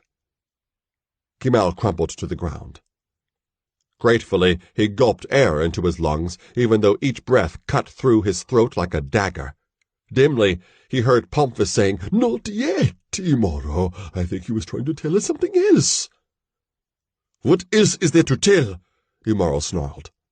"These sons of dogs drowned Tanisha. I'll kill them all, starting with this one." "Yes, he deserves it," said Pomphis. "All I ask is that you let me find out what he wanted to say." With an impatient scowl, Imaro nodded, then turned away. Kymao, who had cringed in terror while the Outlanders discussed his fate, attempted to sit up. Pomphis knelt next to him. Imaro stood close by, arms folded across his chest, eyes smoldering with hatred. "What were you trying to tell us?" the Bambuti demanded. "She's not dead," Kymao choked. "Gone to Banagui." "He lies," said Imaro. "Get away from him, Pomphis." "No!"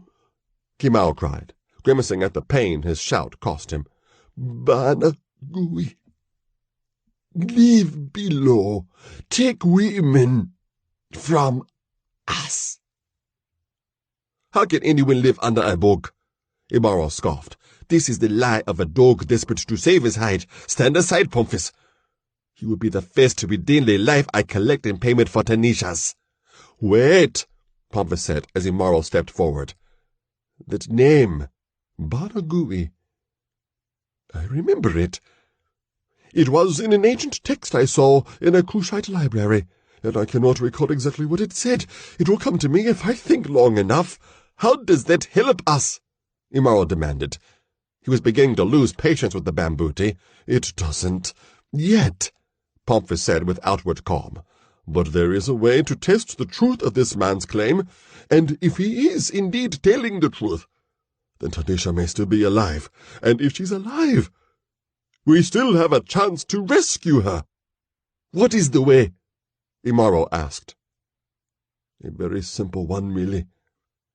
Just put our friend under the surface of the bog for a while, then drag him back out. If he lives, then he is telling the truth. If he dies, well, you would have killed him anyway, and it's only fitting that he die the way Tanisha did, if she's really dead, of course." As he heard those words, Kymao rose to his feet and attempted to flee. Before Imaro could pursue the headman, Pomphis planted a small foot in Kymao's path. Kymao tripped and fell headlong to the ground, where he lay motionless. "His actions do not speak for the truth of his words," Pomphis commented dryly. Imaro did not respond. His initial surge of fury having somewhat abated, he could appreciate the aptness of Pomphis's suggestion. Still, the Ilyasai was poised on the brink of an outburst of destructive rage.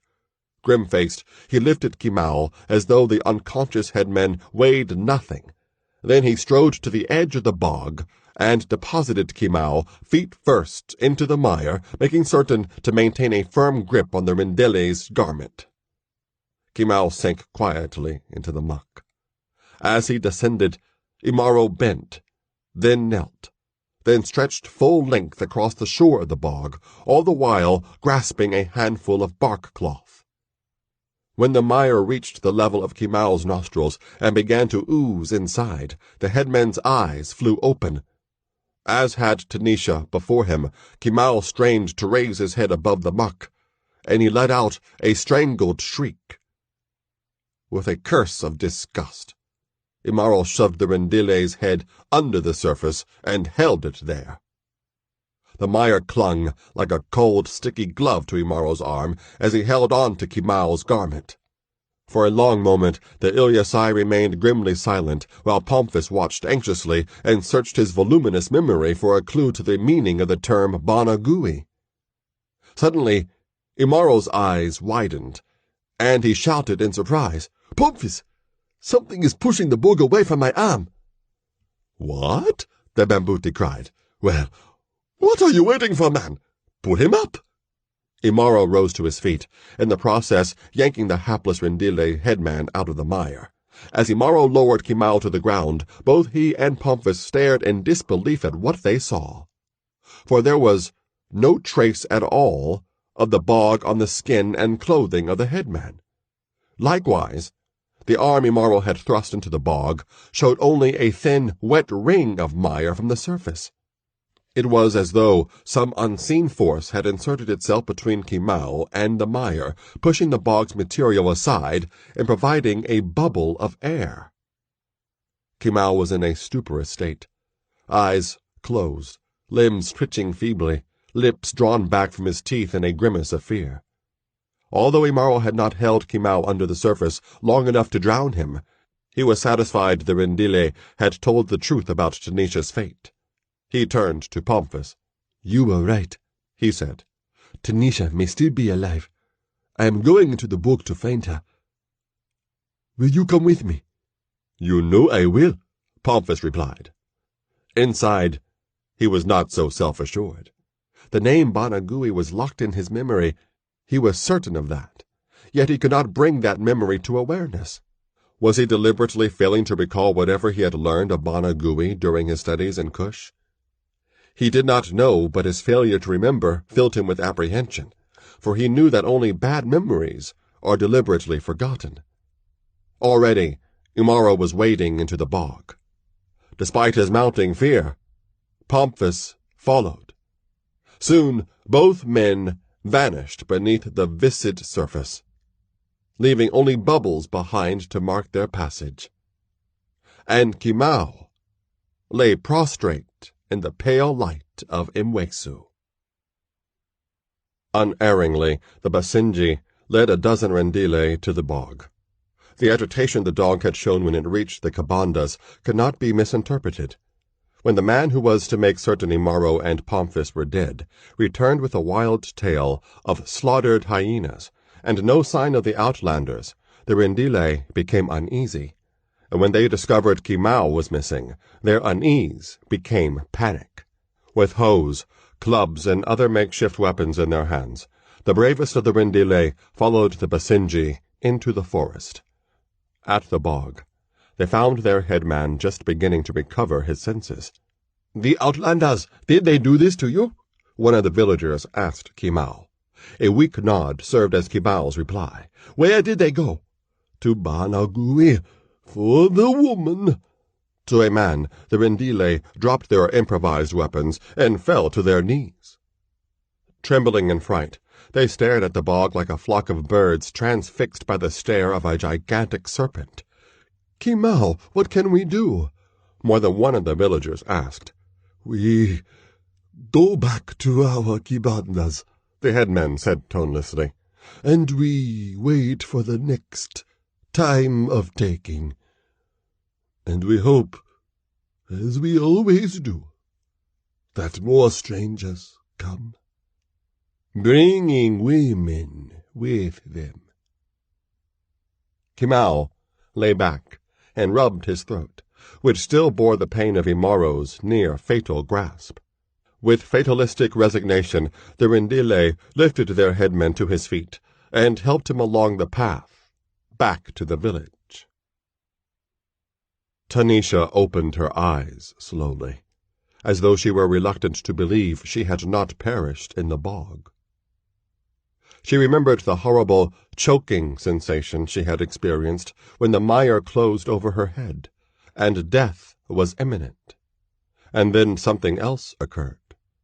A force that had seemingly come from nowhere pushed the muck out of her mouth and nose, enabling her to breathe again moments before her consciousness had slipped away. Obeying a sudden, imperative urge, she breathed deeply. and her lungs were filled with a strange, surprisingly present aroma. Flowers, a mingling of scents from blooms that were not known to her. As her vision focused more clearly, Tanisha looked upward, and she saw the obsidian-hued face of a woman, lit by a muted turquoise glow. Beneath a short cap of woolly, black hair, large eyes impassively returned Tanisha's questioning gaze. As she looked closely at the woman, Tanisha realized she was gazing at a face that matched the comeliness of her own, and would not have been out of place among her people, the Shikaza, whose women were the most beautiful in all of Nyumbani. "You awaken," the woman said, speaking in the usual Rendile variation of the Kiswa tongue. "You saved me from the bog," Tanisha said. "I owe you my life." "Gratitude is not necessary," a male voice interjected. "You were never in danger of dying." Tanisha shifted her gaze to the second speaker, and she saw two men's faces. Blue radiance from a source she could not identify washed over ebony skin, darker even than her own. To the last detail, the faces were identical. In comeliness, they were counterparts to the singular beauty of their female companion. Yet the men's faces seemed to be too close together, as though the bodies beneath them were pressed in uncomfortable proximity. Her eyes drifted downward, below the chins of the two faces. A sharp intake of breath betrayed her shock at what she saw. The two heads sat atop a single neck of unnatural thickness. Wide, sloping shoulders spread beneath the neck. Two pairs of deep brown eyes regarded Tanisha, noting her reaction to the sight revealed to her. Two pairs of eyes set in two godlike faces, fused side by side above a single body. Tanisha could no longer bear the sight of them. She returned her gaze to the one face of the woman. Tanisha did not want to look down again, but she could not resist the compulsion to do so. When she did, gorge rose hot and sick from her stomach, blocking the cry of revulsion that leaped into her throat as she stared at the woman's body, which was unclad. Her long neck flowed smoothly into slender shoulders. Her bare breasts were small symmetrical cones tipped with ebony. Beneath her breasts, Tanisha wanted desperately to look away, but she could not. A bulbous mass of tissue, clothed in dark skin, protruded from the woman's abdomen. Its shape was a distorted approximation of the buttocks of a young child. Limbs jutted from the tumorous mass. A mismatched pair of legs and a single arm that ended in a hand with clenched claw-like fingers. Even as Tanisha stared in morbid fascination, the legs, which dangled to the tops of the women's thighs, suddenly kicked fitfully. Her face distorted into a mask of repugnance, Tanisha sat bolt upright. Her eyes searched frantically for an avenue of escape. She saw that she had been lying on a low bed situated at the center of a chamber, with walls of solid stone. The walls glowed with a mysterious turquoise radiance, a hue that was uncomfortably reminiscent of the emerald glow of the Imchawi Chikanda had unleashed in the palace of Shihaz. The woman had been kneeling next to her. She was holding a damp cloth in one hand. A strong scent of flowers emanated from the fabric. Looking down at herself, Tanisha saw that the scraps of her shuka had been stripped away, leaving her as naked as the woman beside her.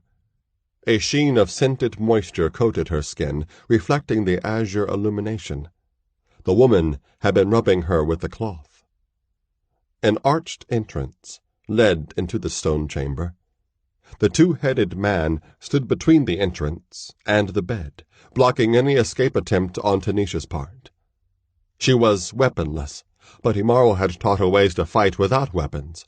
But even if she managed to get past the woman and the man out of the chamber, where would she go? She did not know how she had entered this place beneath the bog, let alone the way out. Tanisha's eyes were again drawn to the woman, and the mass attached to her stomach began to writhe and squirm, waving all three of its limbs. The woman reached down and stroked the protuberance. As its movements subsided, she said, "You have disturbed my sister." Tanisha could stand no more. She whirled, hung her head over the side of the bed, and disgorged the remnants of the food she had eaten earlier in the village of the Rendile. After several long moments of retching, she wiped her hand across her mouth and turned to face her captors. "I am sorry," she said haltingly. There is no need to apologize. Woman from above." The woman said brusquely, "You are no different from any others who have come here. There was a time when we covered ourselves with robes and masks. Now, it does not matter. We are what we are." Forcing sour bile back down her throat, Tanisha looked more closely at the man and woman. Other than disc-shaped golden amulets that hung from chains around their necks, they wore neither clothing nor ornaments. The man, however, bore a long dagger scabbarded to a golden chain that encircled his waist. Tanisha was as deeply frightened as she had been during any of the perils she had faced since she met Imaro. The Ilyasai had always rescued her before, but this time she had seen him and Pomphis collapse in the Rendile village after drinking the tainted Pygmay. This time she was alone. A part of her that had been instilled while she was still a girl among the Shikaza came to the fore now. Learn everything you can, her mentors had told her. Knowledge is the greatest weapon you can wield. "Who are you?" Tanisha asked. "Why didn't the book drown me? Where are my companions?" She had hesitated briefly at the last question. If Imaro was even now on his way to save her, as he had never before failed to do, she did not wish to betray him by saying too much about him. "We will answer your questions as best we can," the man said. "I am Kalam Muchima. The woman is called Kainde. You are in Banagui." Tanisha could not suppress a shudder, for the lips of both the heads of Kalam Muchima were moving, speaking sentences in alternation. "Banagui," she whispered, the chant of the Rendile still echoing hazily in her memory. "Then the Rendile knew I would not die in the book." "Yes," Kalam Muchima replied. "They sent you to us because you are an outlander and a woman. They send us outlanders whenever they can, to spare their own." "And my companions, were they sent here too?" "Are they men?" "Yes." "Then they are dead." "No," Tanisha vowed silently. Aloud she inquired, "Why are women sent here?" "What do you want with them? With me?" "That is a long tale, which must be told from its beginning," said Kayinde. "Many reigns ago, the Banagui were a great people. Our city stood where the Rendile now graze their goats. The Banagui were rulers and conquerors, and bowed to no one. Then came the Mzungu War, when the Mashatan led the people of Atlan against the people of Nyumbani. In the end, Nyumbani won, with the aid of the Cloud Striders. But we of Banagui paid a price. Tanisha strove to contain her impatience. Imaro could be on his way to her now. If he wasn't, she would have to use her own wiles to escape from these monsters. Yet the two Banagui in the chamber were not truly monsters, for all their deformities. Kayende's shape was smooth and slender, and beneath his dual heads, Kalam Muchima was muscled with the lean economy of a panther. All the more tragic, then, were their imperfections, which marred bodies of grace and elegance like mold growing on the surface of fine sculptures. Kalam Muchima continued the tale Kayinde had begun. Before the final defeat that drove the Mizungas back to Atlan, there were those of Nyumbani who betrayed their homelands, who succumbed to the temptations of false Mizungu gods and alien sorcery. Traitors such as those were few in number, but that number included the people of Banagui. You are, then, creatures of the Mashatan? Tanisha asked, contempt curdling her tone. Her experience in the City of Madness told her that any people of Nyumbani who would ally themselves with the Mzungu were beneath disdain, for they were traitors to their ancestors. Not we. Both heads of Kalam Muchima thundered simultaneously. The cry reverberated through the chamber. Tanisha recoiled, hugging her knees to her chest as she stared uneasily at the two-headed man, who was clearly overwhelmed with emotions that were almost unbearable. Not we, echoed Kayinde, who picked up the thread of the tale. Our parents were the betrayers. It was a time when the Mzungus had overrun the west coast and the forest kingdoms, and were penetrating the empires of the Sahan. They were undermining the east coast kingdoms as well. Our parents were the ones who chose to side with the Mzungas and the Mashatan. They were sorcerers. They craved the power promised by the magic of the demon gods. They did not believe the people of the Nyumbani could ever unite to drive out the Mzungu. They did not trust the Kushites with their promise of intervention by the Cloud Striders. Kalam Muchima, having regained control of his emotions, carried on the story. After the Mzungu were defeated, the East Coast kingdoms fell upon Banagui like a pride of hungry lions. They were led by a Kushite, and as our name was banished from the above ground, so did we banish his. With the power of the Cloud Striders in his hands, this Kushite destroyed the city of Banagui. Not a single stone remained to show where the city once stood. All was gone. The Kushite carved out this prison for the Banagui, said Kayinde. Forever would the Banagui live below ground. Defeated yet still prideful, our parents used the little sorcery remaining to them to create these chambers and ignite the light that shines without fire. And they bore children. It was then that the full extent of the Kushites' vengeance became clear, said Kalam Muchima. We are those children.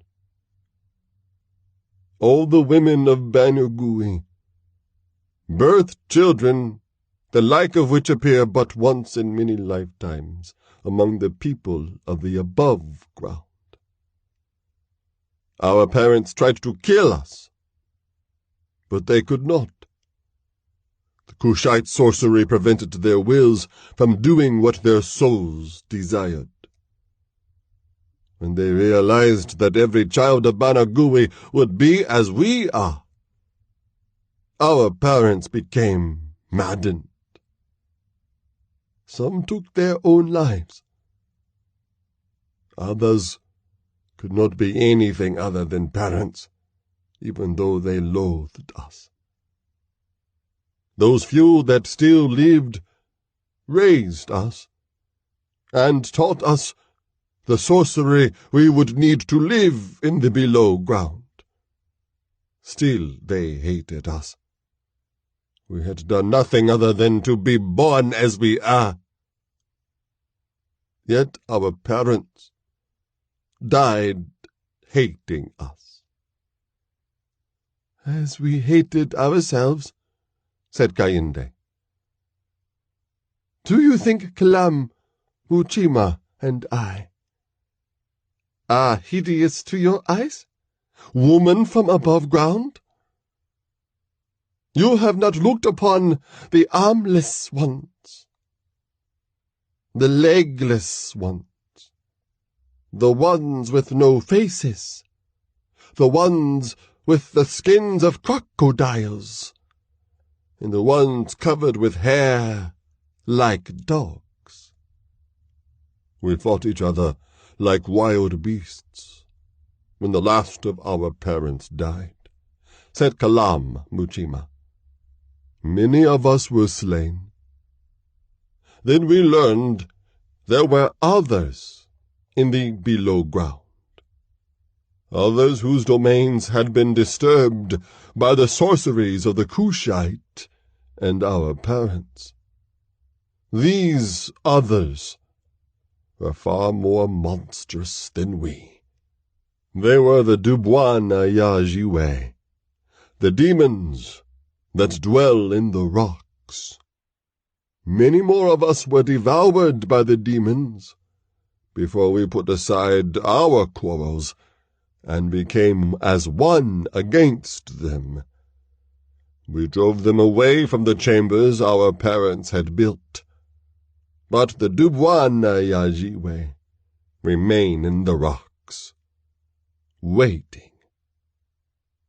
Rains passed in the above ground, said Kayinde, but the below ground remained the same. Those of us who had not been killed in earlier times eventually learned that we did not age after we became adults. We can only die if slain by force or by ourselves. Look at you, woman from above ground, on the final vengeance of the Cushite, cried Kalam Muchima. Look upon the children of Banagui, who must live forever in atonement for the crimes of parents long ago fallen to dust. Tanisha cast her gaze downward, though she was still fearful. The bitter history her captors had recounted touched a chord of empathy within her.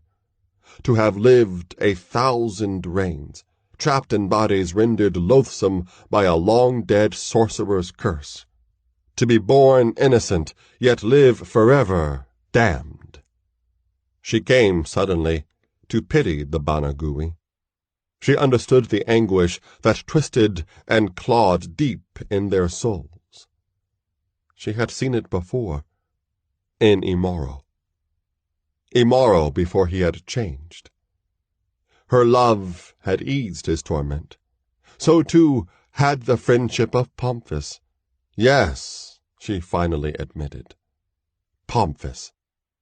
Kayinde and Kalam Muchima had fallen silent, and Tanisha felt a need to speak to them.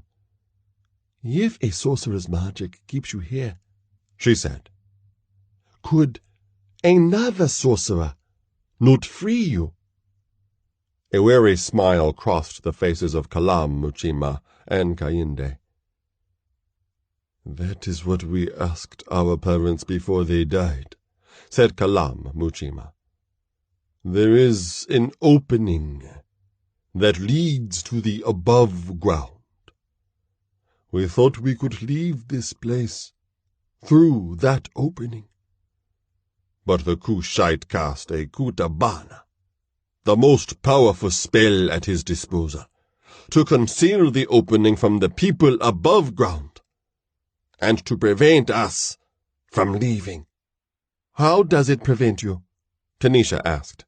"When our parents approached the opening, they were overcome by a paralysis of dread, and could go no farther," said Kayinde.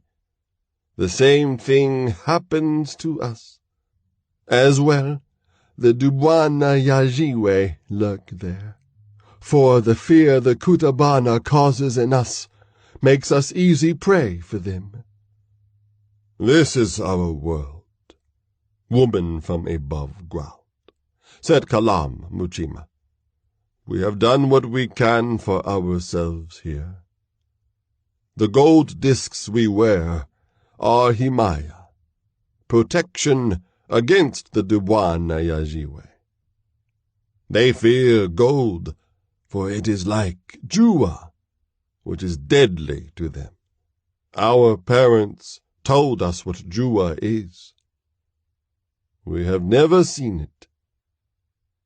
After we learned how to defend ourselves from the Dubwana Yajiwe, the rains passed in unchanging mockery," said Kayinde. "There was no escape from below ground, and we no longer even had the hope for children who would be free from our curse. For neither I nor any other Banagui woman can conceive." Then the Rendile came, said Kalam Muchima. They were wanderers from the west, and they knew nothing of the fate of Banagui, for the Cushite had scoured all traces of us from above ground. At least there was hope for us.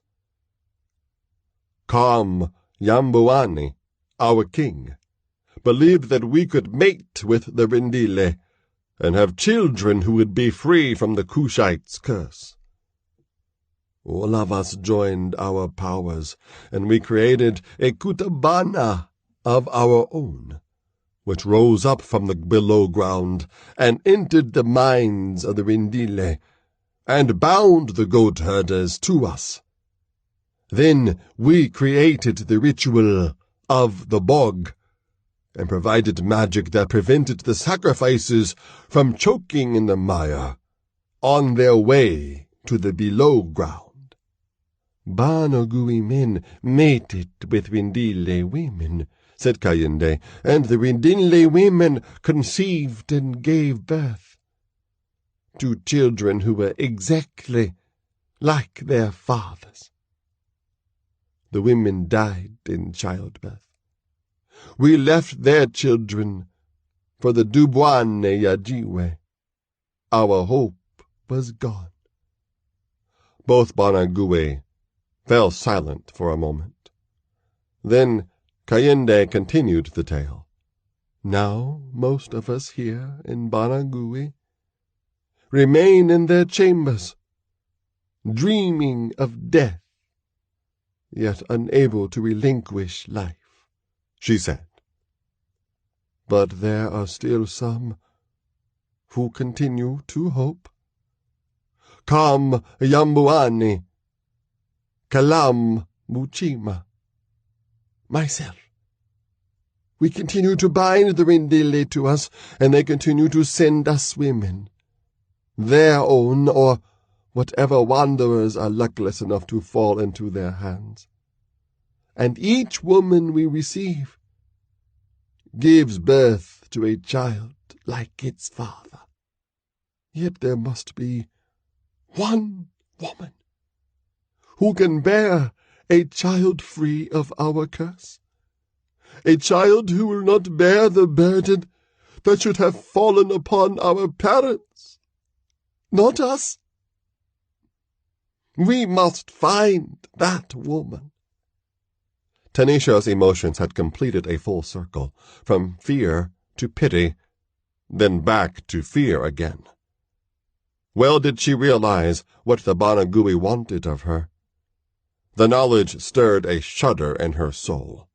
Again her eyes scanned the chamber. She still saw no way to escape. "Delay them," a voice inside her urged. Why do the Windile stay here? She asked, knowing that her captors had told her that already. Why have they not departed? Despite your magic. They attempted that once, said Kalam Muchima. We sent a Kutabana into their dreams. Their dreams warned them that if they left their land, all children born to them would be shaped like the Bana Gui, and our curse would be theirs. Cold fingers of dread touched Tanisha's spine. You could do that? She asked in a small voice. No, said Kayende. If we had that power, then we could have easily undone the Kushites' Kutabana. If not for ourselves, then for the children the women from above ground bear us. No. The Windile fear us, and their fear causes them to believe, and to continue to send us women when we demand it. The faces of Kalam Muchima and Kayende gazed downward at Tanisha, their eyes lit by a new emotion. Hope born of desperation was clear in Kalam Muchima's tone when she spoke again. You, Kalam Muchima said. There is a difference in you. We can see it in your eyes. Other strangers react to the sight of us, as do the Windile women. They are so repelled by us that they do not even listen to our story of why we are as we are. They only scream and struggle to escape. You are different. Can it be you are the one we have hoped for? Yes, you will be. I can feel it.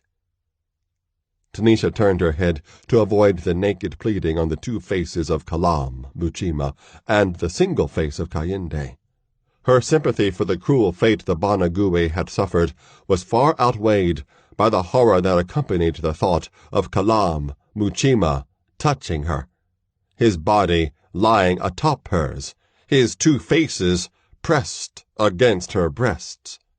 The Shikaza woman did not lack courage, and she had discovered more of it than she thought she possessed during the perils she had faced in her time with Imaro. But this was more than she could bear. "Where are you, Imaro?" she cried out, but only in her mind. "No," Tanisha whispered. I cannot do this." She buried her face in her hands so that she would no longer have to look at her captors. A moment later, a hand seized her shoulder and flung her onto her back.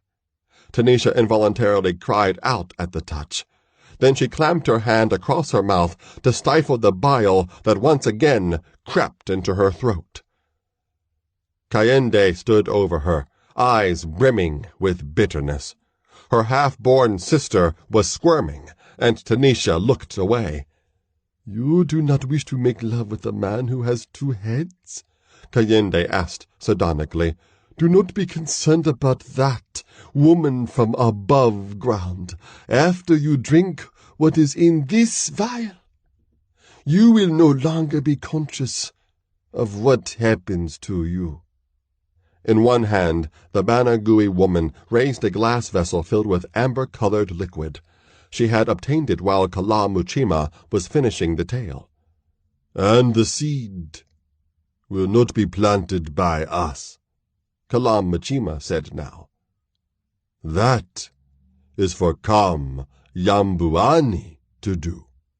Both of Kalam Muchima's faces frowned at Tanisha's reaction to those words. "Do not cringe, woman from above ground. Kam Nyumbani is the greatest among the Banagui. He brought us together when we were in danger of killing each other off. Single-handed, Kam Nyumbani has slain a Dubwana Yajiwe, not once, but many times. No man from above ground could do the same. Imaro could, Tanisha thought grimly. If only he were here. "Drink this." "Now," Kayende commanded, holding out the glass vial to Tanisha. Tanisha made no move to take it. "Must we use force?" Kala Muchima murmured. At that moment, a low, eerie moan sounded outside the chamber. Kayende and Kalam Muchima whirled toward the doorless entrance to the chamber. "What is it?" Kayende demanded tensely. "Dubois na Yajiwe." "No," replied Kalam Muchima. "They would not dare to come this close to the light. Is it Nyumbani?" "He would never make a noise like that. He is in his own chamber awaiting our preparation of the woman from above ground for him. Everyone else sleeps." "An intruder made that sound, Kayende. But who or what? The Bendile do not have the courage." "Then you had better find out what did make that sound," Kayende said. "Summon Nyumbani and arouse the others. I will see to the woman from above ground." Nodding both heads in agreement, Kalam Muchima strode swiftly from the chamber. Kayende turned back to Tanisha, who sat in the center of the bed. She was no longer in a crouched, defensive posture. "Imaro, you are here," she exulted, while carefully keeping a neutral expression on her face. "Drink it," Kayende commanded again. Her face was set in hard lines as she held out the vial to Tanisha. Then, from the corridor outside the chamber, came a shout, followed by a muffled thud. Instinctively, Kayende turned her head toward the sound, and Tanisha acted. With one hand, she struck the vial from Kayende's grip. Before the vessel shattered on the stone floor, she leaned back, uncoiled both legs, and kicked both her feet against Kayende's chin. Without a sound, the Banague woman toppled backward and crashed to the floor, her head resting next to the broken vial. Kayende lay still, but her parasitic twin's limbs thrashed wildly, as though impelled by a primordial independent will. Grimacing at the sight, Tanisha rose from the bed and searched swiftly around the chamber, looking for a weapon.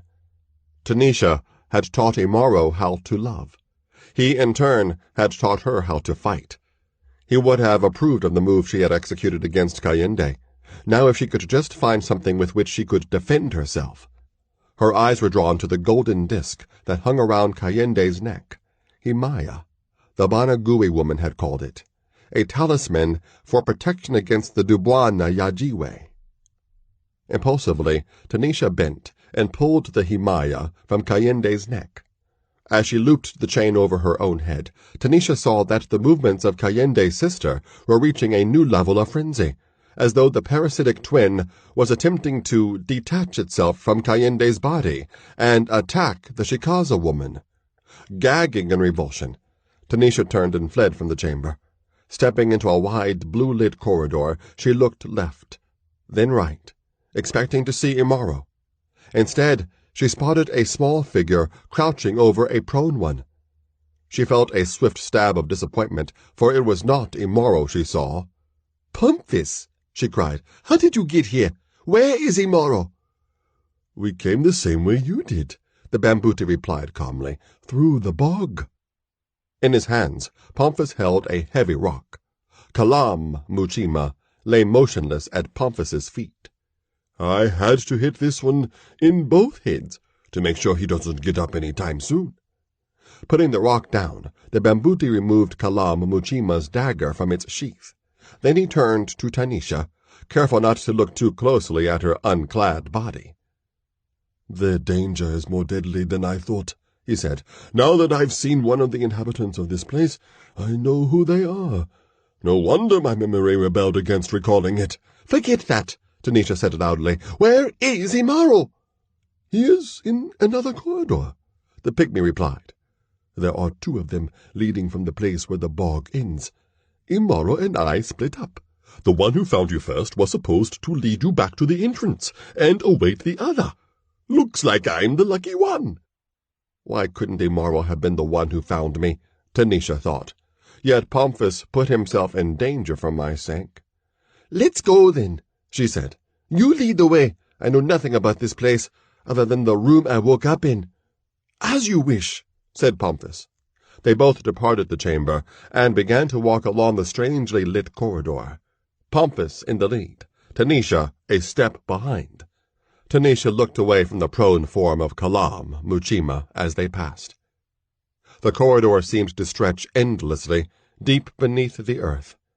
Its ceiling was high and vaulted, and arched apertures leading to the Banagui's sleeping chambers pocked the walls at regular intervals. The walls were smooth stone, yet they radiated a turquoise glow that cast diffused shadows as Pomphis and Tanisha made their way toward the corridor's faraway end. They were careful not to allow their eyes to stray toward the chambers and what lay within them. Warily, they watched for signs of pursuit. There were none. You say there was only one of the Banagui besides the one in the hall? Pomphis asked, keeping his voice low. Where are the others? They sleep, Tanisha replied. In terse words, she had told the Bambuti what had happened to her since the Rendile sent her into the bog, and what Kalam, Muchima, and Kayende had told her about the curse of the Banagui. Pomphis had already been aware of the identity of the underground dwellers. The memories he had blocked for so long had shot to the surface of his mind after he saw Kalam, Muchima. The curse that had been placed upon the Banagui was written in the ancient tomes stored in the libraries of Cush. But those books did not mention the immortality of the Banagui children. His skin crawled at the thought of the existence the descendants of the cursed parents had led for so many hundreds of reigns. I do not think this calm Nyumbani is asleep, Pomphis said. I can only hope that we are moving away from him, not toward him. Even as Pomphis spoke, a gigantic figure suddenly appeared in the aperture of a chamber, closest to him and Tanisha. Both wayfarers stopped short, stunned into immobility by the sight that confronted them. And calm Nyumbani stepped forward. With an inarticulate cry, Pomphis lifted Kalam Muchima's dagger and leaped toward calm Nyumbani. His aim was true. A less agile target would have been pierced by the Bambuti's thrust, but calm Nyumbani's reflexes were cat-quick. Evading Pomphis's blade, calm Nyumbani caught Pomphis with an open-handed blow against the side of his skull. The Pygmay's body catapulted across the corridor, crashed to the floor, rolled, then lay still as death. Then calm Nyumbani turned to Tanisha. She stood rigid, transfixed by terror. Only when calm Nyumbani reached for her did that terror find a voice. Fury flowed through Imaro's veins as he stalked through a different blue corridor.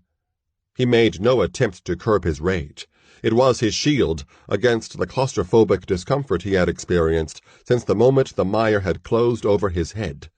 The descent through blackness had seemed endless, but he and Pomphis had finally emerged into a vast cavern lit by cold blue phosphorescence.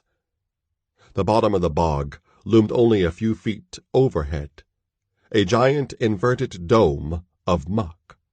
Not a speck of the bog's substance clung to the skin or clothing of either wayfarer. Experimentally, Imaro had poked the point of his sword into the mire that hung above him. The weapon slid easily into the yielding substance. When Imaro pulled the weapon back, he found a quarter of its length coated with slime. Imchawi, Imaro had muttered as he wiped the blade on his suruali. To his mind, only the sorceries spawned by the Mashatan could account for the suspension of the bottom of the bog from the ceiling of a cavern. And only Imchawi could explain the bubble of air that had enveloped him and Pomphis as they sank downward. I agree, Pomphis said apprehensively. By the strange light from the cavern walls, he and Imaro saw the two rifts in the rock that led to the main corridors of Banagui. I'll take the one on the left. You, the one on the right, Imaro said. If Tanisha is still alive, one of us will find her. Whoever finds her will bring her here." With an abstracted nod, Pomphis agreed. Since their separation, Imaro had prowled the corridor he had chosen, his footsteps soundless as a leopard's. Sword poised to strike and slay, he entered each of the arched doorways set in the walls. Most of the chambers were empty, and others he had found occupants, men and women, marked by grotesque deformities. All lay insensate on low beds. Only the slow rise and fall of their chests provided any indication that the occupants of the chambers were alive. "These are Tanisha's captors?" Imaro thought uneasily. He continued to search the chambers. By the time he reached the corridor's end, he had seen more variations of defects and abnormalities than could be expected in a lifetime. Beyond the last of the turquoise glow lay a wall of darkness. Looking away from the darkness, Imaro realized that the corridor looped like a coil of a gigantic serpent. Then his eyes were pulled back to the darkness. A memory of the tambourine seized him, an image of the golden plain that stretched forever. Even on a moonless night, the direct opposite of the shadow the light from the corridor could not penetrate. Imaro stared at the darkness. "If Tanisha is in there," he thought. Imaro wrenched his eyes from the darkness and gazed down the continuation of the corridor, which seemed a duplicate of the one he had just traversed. If Pomphis had found Tanisha, then his path would have crossed Imaro's by now. Had Pomphis found her? Or was the Bambuti, too, a captive of the grotesque dwellers of the caverns? Then Tanisha's outcry rang down the second corridor. Discarding stealth, Imaro raced toward the source of the sound. His feet pelted rapidly against the cavern floor. Soon he saw the crumpled form of Pomphis. A quick glance told him his friend still breathed. The motionless body of Kalam Muchima, further down the corridor, received no more than a brief flicker from Imaro's eyes. For the warrior's attention was claimed by the entrance closest to Pomphis. Although his Kufahuma was confounded by the enclosed surroundings of the cavern, Imaro still knew he could find Tanisha in the chamber beyond the arched aperture. Sword raised, the Ilyasai entered the chamber. In mid-stride he halted, and his sword hung loose in his hand. He saw Tanisha. The Shikaza woman lay curled in a ball on a bed at the center of the chamber. Her back was facing Imaro, and her voice, muffled by the bedcloth pressed against her face, repeated a single word over and over. "No, no, no, no." He saw calm Nyumbani, who picked up weapons that lay far beyond Tanisha's reach and turned to face Imaro. The Ilyasai still stood, staring in shock. Calm Nyumbani's legs were massive pillars of sinew and bone. Thick muscles rolled in calves and thighs with each step Calm Nyumbani took toward Imaro. Calm Nyumbani's waist was also thick, yet no paunch protruded from it. Wide wedges of muscle pushed against skin that was as dark as slate. From the abdomen down, Calm Nyumbani was like a normal man, though one constructed to a heroic scale, even more so than Imaro. But above the abdomen, where a normal man's torso widens into chest and shoulders, Calm Nyumbani's body was divided. 2 chests, 2 sets of shoulders, 2 pairs of arms, and 2 heads branched at abrupt angles from Calm Nyumbani's lower trunk. The chests of Calm Nyumbani swelled with muscle. The girth of Calm Nyumbani's outer arms exceeded even Imaro's. Although the inner arms were less well developed, their movement impeded by the cramped space between the 2 upper torsos. And the heads. Calm Nyumbani's identical faces were noble of feature and form, crowned with bushes of woolly hair. Gold himaya were looped around each columnar neck.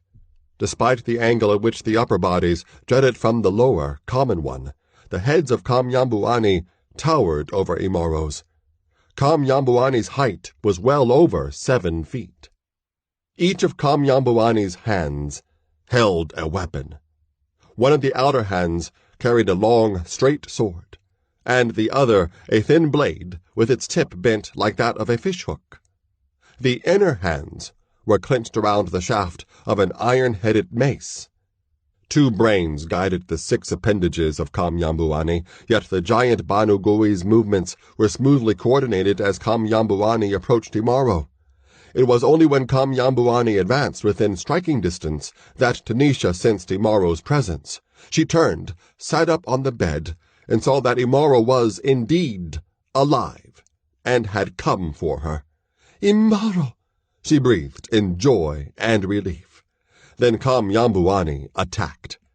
With appalling speed, all 3 weapons streaked through the air, converging on the space occupied by the awestruck Ilyasai. Like a blacksmith's maul, the mace descended toward Imaro's head. The Ilyasai's sword was there to parry the blow. The weapons met with a clang that reverberated through the chamber. Nyumbani's straight sword darted toward Imaro's chest. The warrior twisted his body aside and watched the blade flash harmlessly past his skin. But before Imaro could dodge again, the tip of Nyumbani's hooked blade gouged a furrow across his rib cage. A scarlet trickle crawled down Imaro's side. Nyumbani paused, both mouths agape in astonishment. Nyumbani had slain a Dubwana Yajiwe with a similar attack, yet the man from above ground had received only an inconsequential cut. Now it was Imaro's turn to strike. Tanisha's voice had snapped him out of the shock that had immobilized him when he first saw Nyumbani, and he was once again the warrior. His sword point flashed toward Nyumbani's lower abdomen. Nyumbani's hooked blade blocked his thrust. With a cunning twist, Nyumbani came close to wrenching Imaro's blade from his hand. As Imaro struggled to retain his hold on his sword hilt, Nyumbani's mace narrowly missed his skull. The moment he succeeded in disengaging his weapon from the hooked sword of his foe, Imaro was forced to hurl himself backward to evade a wicked slash from Nyumbani's straight blade. Imaro teetered off balance, fell, then scrambled to his feet and backpedaled out of the range of Nyumbani's weapons. Advancing at a deliberate pace, Nyumbani spoke for the first time. "The man from above ground flees, brother," said the left side head. "We will catch him, brother," said Nyumbani, the right side head, "and he will be food for the Dubwana Yajiwe." Tanisha cried out then, and she said a strange thing. "No! Don't kill each other!" The combatants did not heed her words.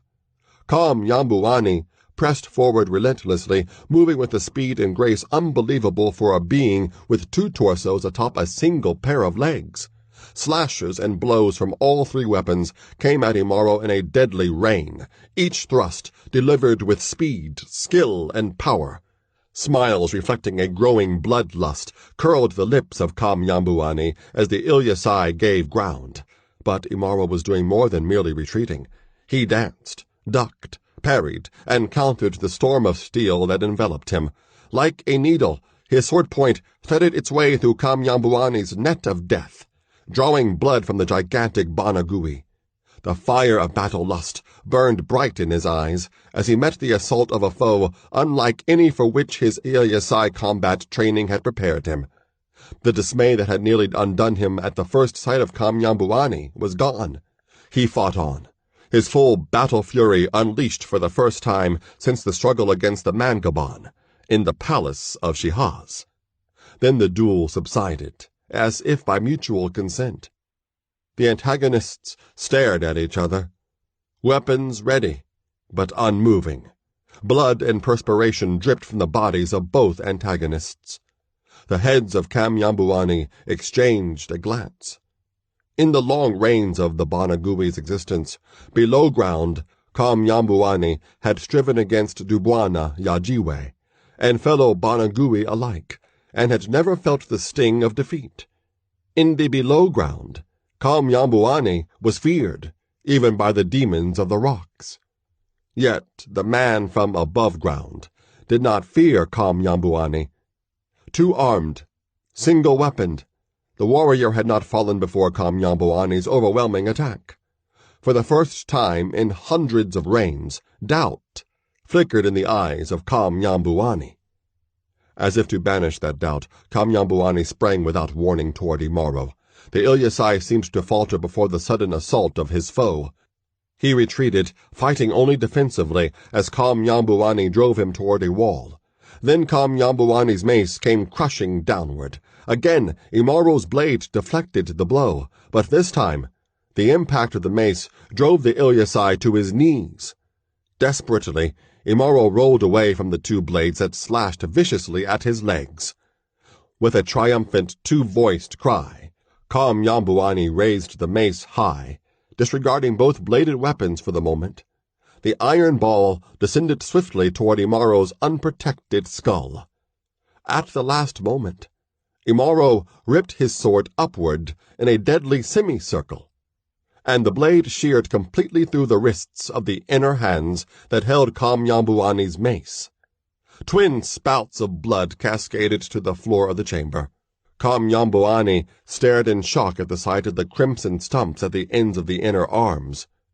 Seizing the fallen mace in one hand, Imaro rose to his feet. The weapon was heavy even for him. The several hands of Nyumbani continued to cling to the handle of the mace. Imaro ignored the macabre presence of the hands. "We are even now," the Ilyasai said quietly. "Two hands, two weapons."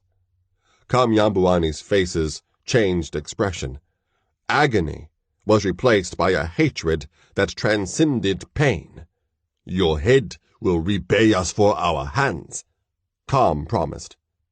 "We will feed you alive to the Dubwana Yajiwe," snarled Nyumbani. Imaro spoke with action. He swung the mace in an arc that would have smashed full in the face of had it landed. With a dexterity honed over the passage of 1,000 reigns, Nyumbani lashed out with a hooked sword and caught the mace at the juncture of its head and handle. Then a heavily thewed arm wrenched the mace out of Imaro's grasp. The weapon sailed across the chamber, crashed against a wall, and caroomed to the floor. Dislodged by the force of the collision, Nyumbani's severed hands flew away from the handle. "Two weapons to one, man from above ground," gloated. Nyumbani merely grinned through the pain that throbbed from the stumps of the inner arms. Nyumbani's advantage was short-lived. In the next exchange of steel, Imaro's sword shattered the blade of the hooked weapon. Only a single sliver of metal remained attached to its hilt. "Now we're even again," Imaro said. Nyumbani flung the useless hilt toward Imaro's face. The warrior's sword batted it aside. No longer did the Ilyasai glide along the periphery of Nyumbani's reach. No longer did he rely on guile and trickery designed to lure Nyumbani into mistakes that would nullify the advantage of 3 weapons against 1. It was strength against strength now, and Nyumbani was weakening. Blood poured from Nyumbani's truncated inner arms. The labored breathing of 2 sets of lungs echoed in Imaro's ears as, for the first time, he forced Nyumbani to retreat. Summoning will from a deep-rooted source, Nyumbani swung a terrific stroke toward Imaro's head. The Ilyasai chose to sidestep rather than parry. The force of the swing might have broken his sword had it landed. Nyumbani's blade fanned air as it flew past Imaro's face. Then the Ilyasai saw the opening he had sought since the beginning of the duel. Gripping the hilt of his sword in both hands, Imaro planted his feet and threw all his power into a single sweeping slash. And with an expression of incredulity frozen on its features, the head of flew from its shoulders. Blood geysered to the ceiling of the chamber. Nervelessly, Nyumbani's right leg buckled. Staring in horror at the blood-spouting stump of his brother's neck, Nyumbani cried out in an anguish that was more than physical. Then the huge bleeding body slumped heavily to the floor. Lowering his crimson blade, Imaro turned away from the fallen Banagui. At any other time, he would have rushed at his fallen foe and slain him. That was one of the earliest lessons of the warrior training all Ilyasai youths received. But there was something in the last outcry of Nyumbani, something in the desolation of the Banagui's face, something that reached a part of Imaro that lay underneath a rage that was already beginning to dim. He went to Tanisha. Tanisha sat quietly on the low bed. Her eyes shone with unshed tears.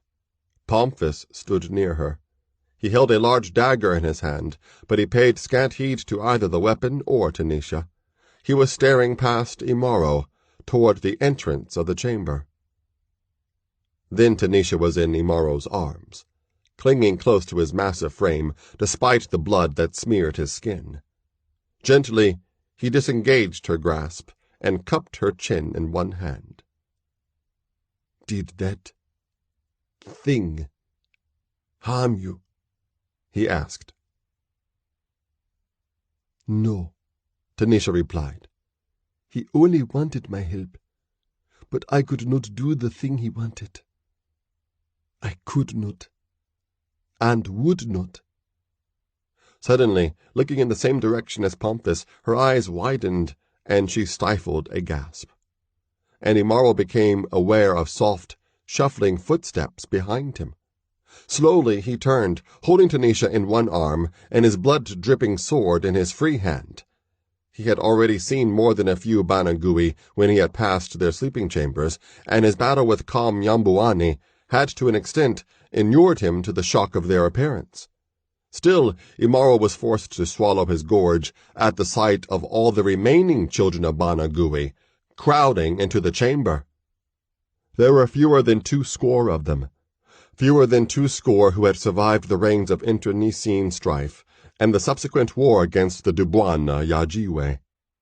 After recovering from the effects of Tanisha's and Pomphis's attacks, Kayende and Kalamuchima had awakened their fellow Banagui from their self-induced oblivion. Silently, they had gathered to witness the combat between their king and the man from above ground. Kayende and Kalamuchima stood at the forefront of their people. Behind them, there were some who shared Kayende's burden, atrophied, parasitic twins clinging to their bodies. Others were like Kalamuchima, with supernumerary heads budding from necks and shoulders. Some of the additional heads were fully developed, conscious and intelligent. Others stared blankly and blindly. On one such individual, the secondary head grew face up like a macabre diadem atop the Banagui's head. There were some who carried additional legs that dangled from distended pelvises. There were others with gnarled hands growing from the juncture of arm and shoulder, hands that clutched spasmodically at empty air. There were fully formed twins, fused at the hip or stomach or buttocks. There were others joined by ligatures of skin-covered sinew that connected them at their spines of abdomens. Regardless of the nature of their deformities, all the Banagui went naked, save for the golden himaya looped around their necks, and they carried weapons in their hands. The bearers of the curse of the Banagui stared in shock at the motionless form of Nyumbani. Then their gazes shifted to the people from above ground. Sorrow mingled with hatred in the eyes of the Banagui. "What have you done?" Kalamuchima said in a low, painful tone. "What have you done?" Imaro stepped in front of Tanisha and Pomphis. His sword menaced the assemblage like the blood-stained tusk of a beast at bay. The battle against Nyumbani had exacted a heavy toll in wounds and weariness, but the warrior's eyes blazed with renewed hostility at the thought of what Nyumbani had been about to do, and what he assumed the Banagui to be. "I have killed the one who would have taken my woman," Imaro growled in reply to Kalamuchima's question. "I have destroyed another creature of the Mashatan." The Banagui exchanged bitter glances. You think we are connected to the Mashatan? Kalam Muchima said. You cannot know how wrong you are. Before Kalam Muchima could speak further, a roaring outcry of denial and defiance claimed the attention of all in the chamber. Nyumbani was rising. Laboriously, Nyumbani climbed to his feet. He reeled weakly, blood coating his upper and lower bodies like a second skin, and the stumps of his inner arms and Kam's neck caked with crusted gore.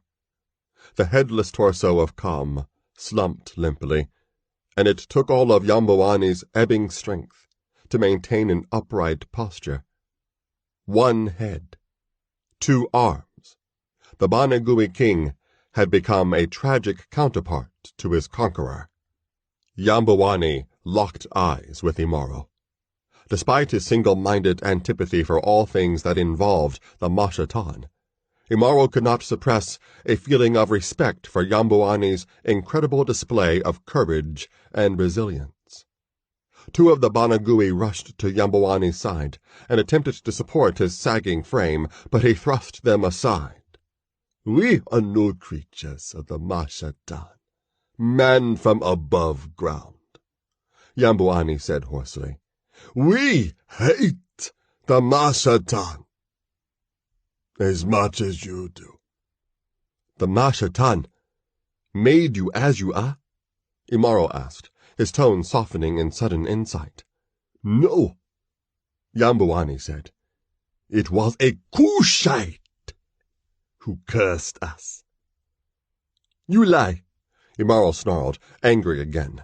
In his view of the Cushites, there was no room for such a monstrous crime. He is telling the truth, Imaro, Tanisha said, laying a hand on the warrior's arm. Yes, it is so, my friend, Pomphis added. I remember it all now. Had there been time earlier, I would have told you about Tirhakwa, the Redeemer, and his vengeance against the Banagui. Tirhakwa. The name was spat with venom from the mouths of all the gathered Banagui. Kalam Muchima took a step forward, both faces contorted in hatred, weapon twitching in his hand. What do you know of Tirhakwa? Kalam Muchima demanded. Are you a Cushite? Are you? Imaro raised his sword in a gesture of warning, but it was the voice of Nyumbani that prevented Kalam Muchima and the other Banagui from attacking the people from above ground. Let him speak, Nyumbani said. His voice was growing weaker. Pomphis stepped in front of Imaro. Over his shoulder, the pygmy whispered to the Ilyasai, Let me fight with words. There are too many Banagui here for your sword to slay. Then he faced the Banagui. Am I a Cushite? He asked rhetorically. Not by birth. My origins lie in the forests of the Iture Kubwa. But my soul and heart, they are indeed Cushite. Then may the Dubwanayajiwe feast on your Cushite heart, and may the Mashatan damn your Cushite soul, cried Kalam Muchima. I said, let him speak, Nyumbani thundered. Despite his weakness, Nyumbani's voice still held authority, and Kalam Muchima subsided. Tirhakwa alone is responsible for your condition, not all of the people of Cush, Pomphis said. Tirhakwa was the one who opened the way for the Cloud Striders to return to Nyumbani and negate the power of the Mashatan. Only then were the people of Nyumbani able to drive the Mzungu back to Atlan. But Tirhakwa paid a severe price for his summoning of the Cloud Striders. He sacrificed his humanity. Not a single shred of love, pity, or compassion remained in him after he sacrificed his soul in the opening of the way for the Cloud Striders. And when the Mzungu War was won, Tirhakwa named himself Redeemer, and decided it was his task to punish all those in Nyumbani who sided with the Mzungu, including your immediate ancestors. By the time he had carried out all of those punishments, Tahakwa had become a withered husk, too frail to contain his madness any longer. He died not long after his final curse, the curse of the Banagui. Nyumbani broke the silence that fell after those last words. He died. We live, Nyumbani said bitterly. We, who did nothing to deserve the Kushites' curse. If it were the will of even one Kushite today, that you should live imprisoned underground forever, trapped in these shapes, I would renounce Cush and return to the Ituru Kubwa, Pomphis said. 1,000 reigns like this. By Espelta, Tahakwa has much to answer for. Tahakwa is dead, snarled Kalam Muchima. And you are here, Kushite. The other Banagui stirred angrily, weapons restless in their hands. Imaro laid a hand on Pomphis's shoulder to pull him back, but the Bambuti shook it off. You do not understand, Pomphis said, his voice rising in passion. The Kushites of today do not know the full extent of Tahakwa's vengeance. They know only that Banagui and all the other traitor cities were obliterated without a trace. Before his death, Tahakwa wrote an account of what he had done during the aftermath of the Mizungu War. His descendants destroyed the most damning part of that account. Or so it was thought. But the pages were never destroyed. They were misplaced, deliberately, I think. I found the missing pages in one of the older storage areas of the Royal Library of Napata. In those pages, Tahakwa alluded obliquely to what he had done to the Banagui after razing their city. Even those indirect references were so terrible that I shut them out of my mind. Only when the Redinle headman spoke the word Banagui did I begin to remember. Of what use are your memories? Demanded Kalam Muchima. Can your memories free us from the below ground?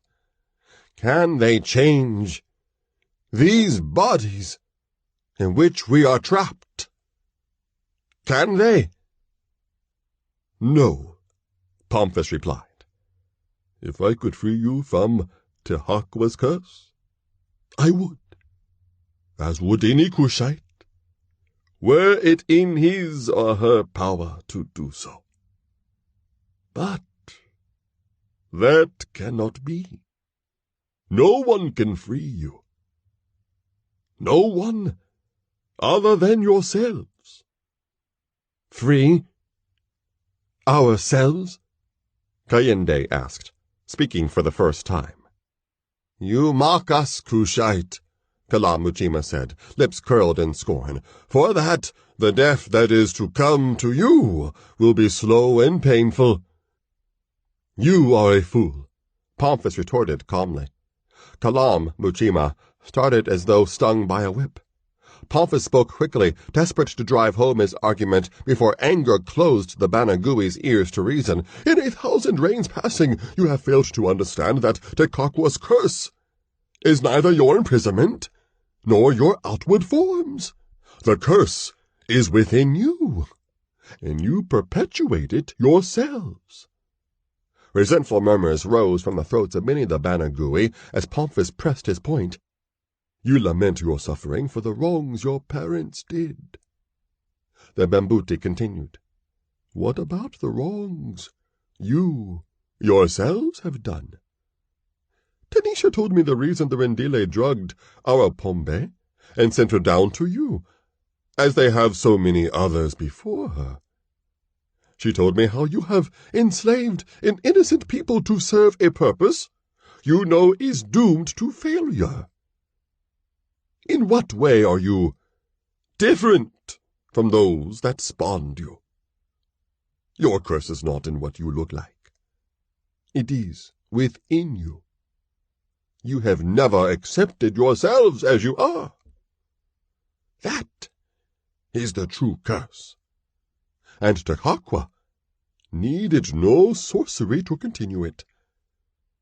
The rest, your bodies, these caverns, would not have mattered had you accepted yourselves. You made it matter. You are victims not only of Tahakwa, but yourselves. A low moan of melancholy interrupted Pomphis's words. The attention of all in the chamber shifted to Nyumbani, who had fallen to his knees. This time the Banagui king did not disdain the aid of the others, who knelt next to him and supported his rapidly failing body. Pomphis shot a swift glance toward his companions. Imaro stood still in a fighting stance, sword poised, muscles tensed to burst into destructive action. But in his eyes, Pomphis saw something else. He realized that the warrior had listened to his words as closely as had the Banagui, and Imaro was intently pondering what the Bambuti had said. Tanisha, too, was aware of Imaro's inward turn. She exchanged a questioning glance at Pomphis. Then the voice of Nyumbani rose, as the Banagui king spoke. The faces of his people reflected a variety of emotions: bewilderment, dismay, regret. Truth, Nyumbani murmured, pain evident in every breath he drew. The Cushite speaks truth. Those who retreated into sleep knew the truth.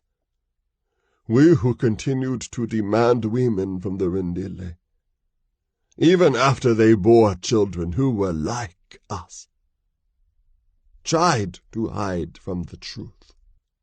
No, Kalam Muchima shouted.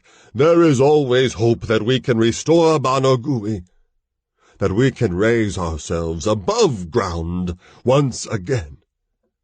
You have said so yourself so many times. I lied to myself, as did Kam, Nyumbani said. Nyumbani is right, said Kayinde. The Cushite speaks the truth. We bear the seeds of bitterness within ourselves, and those seeds have borne 1,000 rains of fruit. Kayinde bowed her head. Then she, Kalam Mashima, and the other Banagui gathered around their fallen king, their eyes empty, bereft. The Kutabanas, Nyumbani said, his voice barely above a whisper. The spells that made the below ground. Let us unmake them. Ignoring the 3 wayfarers they had wanted to kill only moments earlier, the Banagui gazed mutely at each other. Weariness shimmered on the surface of their eyes, and beneath that, a new resolve, which they shared without the need for words. Then Kalam Muchima spoke for them all. Yes, let us undo the Kutabanas. The Banagui gathered in a circle around Nyumbani, who lay supine in a welter of his own blood. As one, they knelt, closed their eyes, and placed their palms over the himaya hanging from their necks. Then Nyumbani began a slow, sonorous chant that was quickly picked up by his people. The syllables rose and fell like the heartbeat of a giant. The words were beyond even Pomphis's understanding, but he knew they were syllables of immense power. With sudden insight, Pomphis realized that even though the Banagui could not escape from their prison, they could destroy it. As if she had read the Bambuti's thoughts, Kayinde suddenly broke from the circle and approached the wayfarers, her sister twitching and trembling. Go, now, Kayinde said. Go to the dark passage. The Kutabana that blocks the opening from sight will be gone by the time we are done. Go there, but beware the Dubois Nayajiwe. Kayinde turned to rejoin the other Banagui. Impulsively, Tanisha reached behind her neck to unloop the himaya she had taken from Kayende. "Wait!" the Shikaza woman called. Kayende turned and saw that Tanisha was holding the himaya in her outstretched hand. "Do you not need this?" Tanisha asked. Something unreadable flickered in Kayende's eyes. Then it died, like the last spark of a campfire. "Keep it," she said. "You will need it more than I will." With those words, Kayende returned to the circle of Banagui and joined her voice to the chant, which was growing louder. "We had better follow her advice," Pomphis said. "Yes," Tanisha agreed. "Look at the walls." Glancing swiftly along the walls and ceiling of the chamber, the wayfarer saw that the blue luminescence was beginning to fade. Ragged patches of dark stone were showing through the light. Tanisha tugged at Imaro's arm.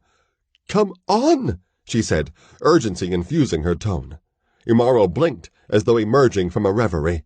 He had been looking at the Banagui and at Nyumbani. The king's eyes were closed now, as was his mouth, and his chest no longer rose and fell. "I am sorry I killed him," Imaro said, in a voice so low only Tanisha and Pomphis could hear him. A tremor shook the chamber, like a giant's fist, as the Banagui's chant grew louder still. The light in the chamber dimmed as the dark patches expanded, and the wayfarers departed. 3 pairs of feet raced down a corridor, shadowed in turquoise twilight. Tanisha's hand clutched Imaro's. The warrior's other hand maintained a firm grip on his sword hilt. Pomphis's legs pumped with desperate speed as he struggled to keep up with his companions. As the black chasm that stood at the convergence of the corridors grew larger, the tremors increased in frequency. The sound of falling stone seemed to pursue the wayfarers as they fled. Finally, they reached the shaft, and they hesitated, even though the opening was not nearly as dark as it had been when Imaro first encountered it. As the corridor behind them was becoming swathed in darkness, the shaft that led to the surface became brighter. Yet in that luminescence, the opening looked like the gaping maw of some unimaginably huge beast, a mouth that would snap shut the moment they stepped inside. "Fear still flows from the opening," Tanisha murmured. Then a powerful shock shuddered through the corridor, flinging the wayfarers from their feet and dislodging large fragments of rock from the walls. From a distance, they could hear a loud splattering sound, as though a titanic gourd of Pygmay had been spilled on the ground. "The bog has fallen," Pomphis exclaimed, as they regained their footing. "It's going to flood the whole cavern with mud." "Look!"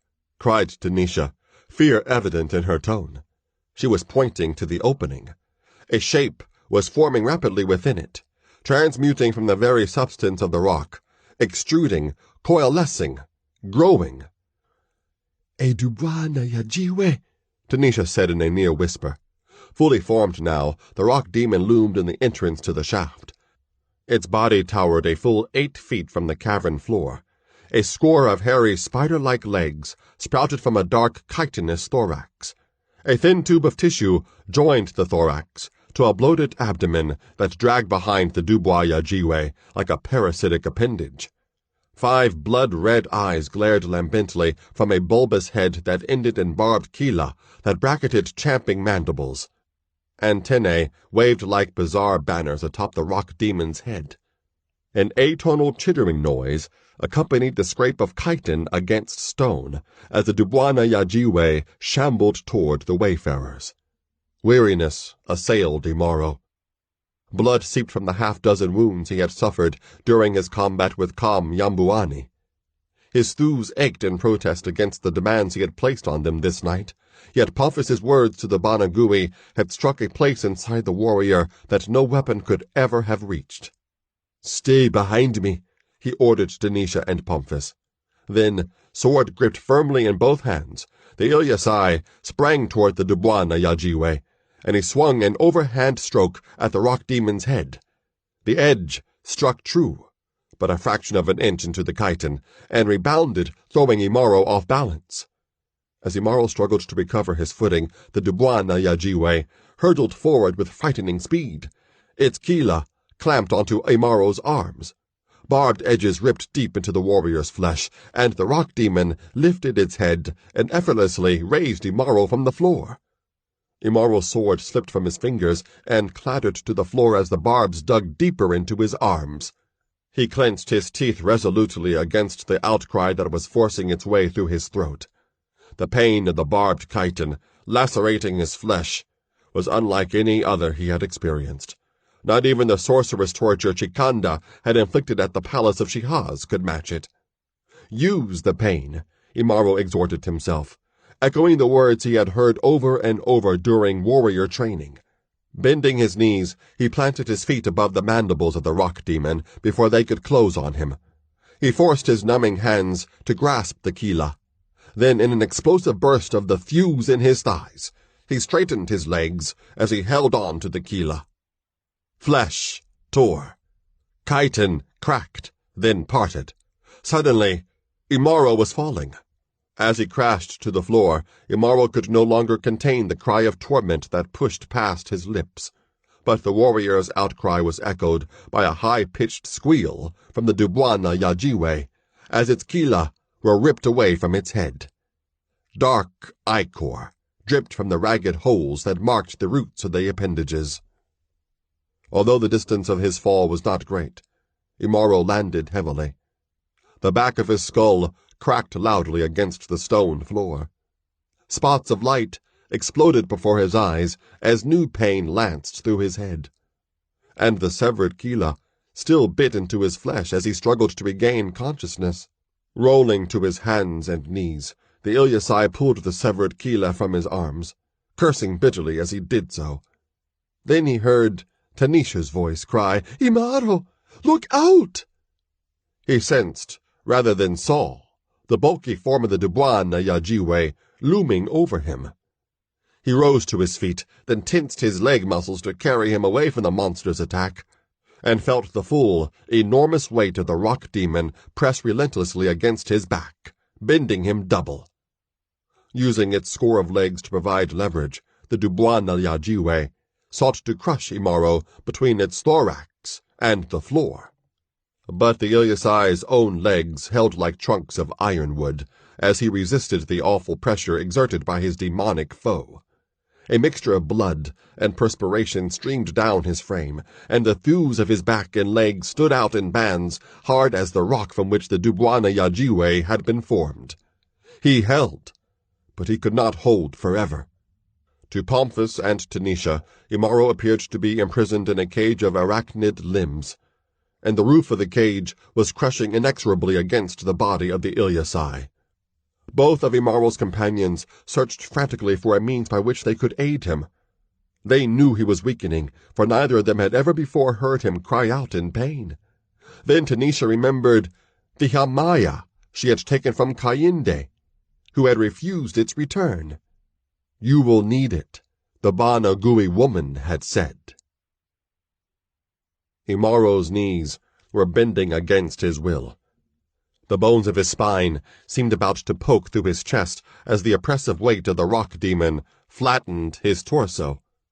If only Tanisha and Pomphis knew enough to run past this thing while I'm distracting it, Imaro thought, as the last of his breath leaked out of his lungs.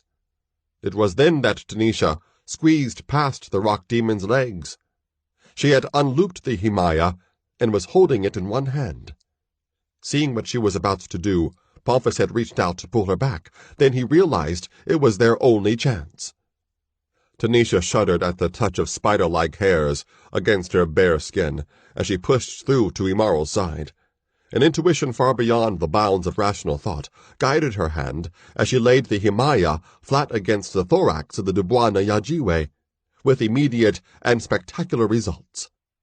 With a squeal that rose above even the ominous rumbling from the corridor, the rock demon convulsed as though flames had seared its chitin. Yet the Himaya remained cool to Tanisha's touch.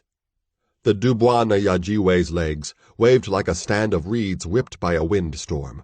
As full awareness of the risk she had taken settled into her consciousness, Tanisha stumbled away from the creature, trying to avoid its flailing limbs. But one of them dealt her a glancing but still powerful blow across her back. Crying out in pain, she dropped the Himaya as she went down. The legs of the Dubwana Yajiwe lashed toward her. Then a pair of small, strong hands seized Tanisha by the arms and dragged her out of the reach of the rock demon's limbs. She looked up into the concerned eyes of Pomphis, who released his grip on her now that she was no longer in danger. Before either of them could speak, a thunderous crash shook the cavern floor. With all the strength that remained to him, Imaro had straightened his body and heaved the immense burden of the Dubwana Yajiwe away from him. Landing on its back, the demon thrashed its limbs in a frantic effort to right itself, and Imaro picked up the fallen Himaya. Imaro's spine felt as though it had supported the weight of all the earth above the cavern, but he was still able to dodge away from the rock demon's flying limbs as he made his way toward its head. Kneeling beside the scarlet-eyed appendage, the warrior seized one of the clashing mandibles in his free hand. A glimmer of primordial fear flickered through the eyes of the Dubwana Yajiwe at the sight of the talisman Imaro held in his other hand. The creature attempted to swivel its head away from the golden disk, but Imaro's strength held firm. Then Imaro shoved the Himaya deep into the gullet of the rock demon. Releasing his hold on the mouth part, the warrior half ran, half crawled away from the thrashing limbs of the Dubwana Yajiwe. Squealing in non-human anguish, the Dubwana Yajiwe finally righted itself, and it rose on tottering legs. Black smoke billowed from its mouth as the Himaya burned through its transformed tissue. The Dubwana Yajiwe lurched toward a cavern wall and attempted to re-merge with the stone from which it had taken form. Its effort proved futile. The stone rejected the demon, spitting it like a seed back onto the floor. With a final, violent paroxysm, the Dubwana Yajiwe collapsed, and its huge body shattered like a vessel of pottery. Unsteadily, Imaro stood up. His arms hung limply at his sides. His eyes stared vacantly, and a glaze was beginning to form. Blood seeped steadily from wounds that would have felled a score of other men. The battles he had fought successively against Nyumbani and the Dubwana Yajiwe would alone have tested Imaro's stamina to the limit. Together, the epic combats had driven him to the brink of collapse. Only from a great distance in his mind was the exhausted warrior aware of the trembling of the stone beneath his feet. With a strength born of desperation, Pomphis hauled Tanisha to her feet. She gave the Bambuti a look of gratitude. "Thank you for saving my life," she said. "Imaro needs us now," he said, after nodding acknowledgement. "We've got to get out of here before the bog fills the cavern, or the roof falls in, and these Bana Gui put an end to us as well as themselves." A crash of falling stone punctuated his urgency. "Ingatun," Imaro said then, in a slurred tone. His eyes were glazed, and his body swayed dangerously as though he was about to fall at any moment. "Must slay. Ingatun," Imaro muttered. "By Espelta's mane," Pomphis cried. "He thinks he's back on the Tamborue, fighting lions. Hold him up, Tanisha. I'll get his sword." Imaro's knees buckled as Tanisha worked a shoulder under his arm. She fought to retain her footing as the warrior's entire massive weight sagged against her.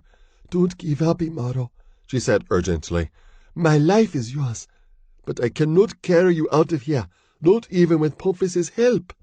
Slowly, Imaro opened his eyes. His gaze was clear. Tanisha could feel a stiffening of his muscles as he straightened from his slumped, weary posture and looked down at Tanisha. "I never give up," he said.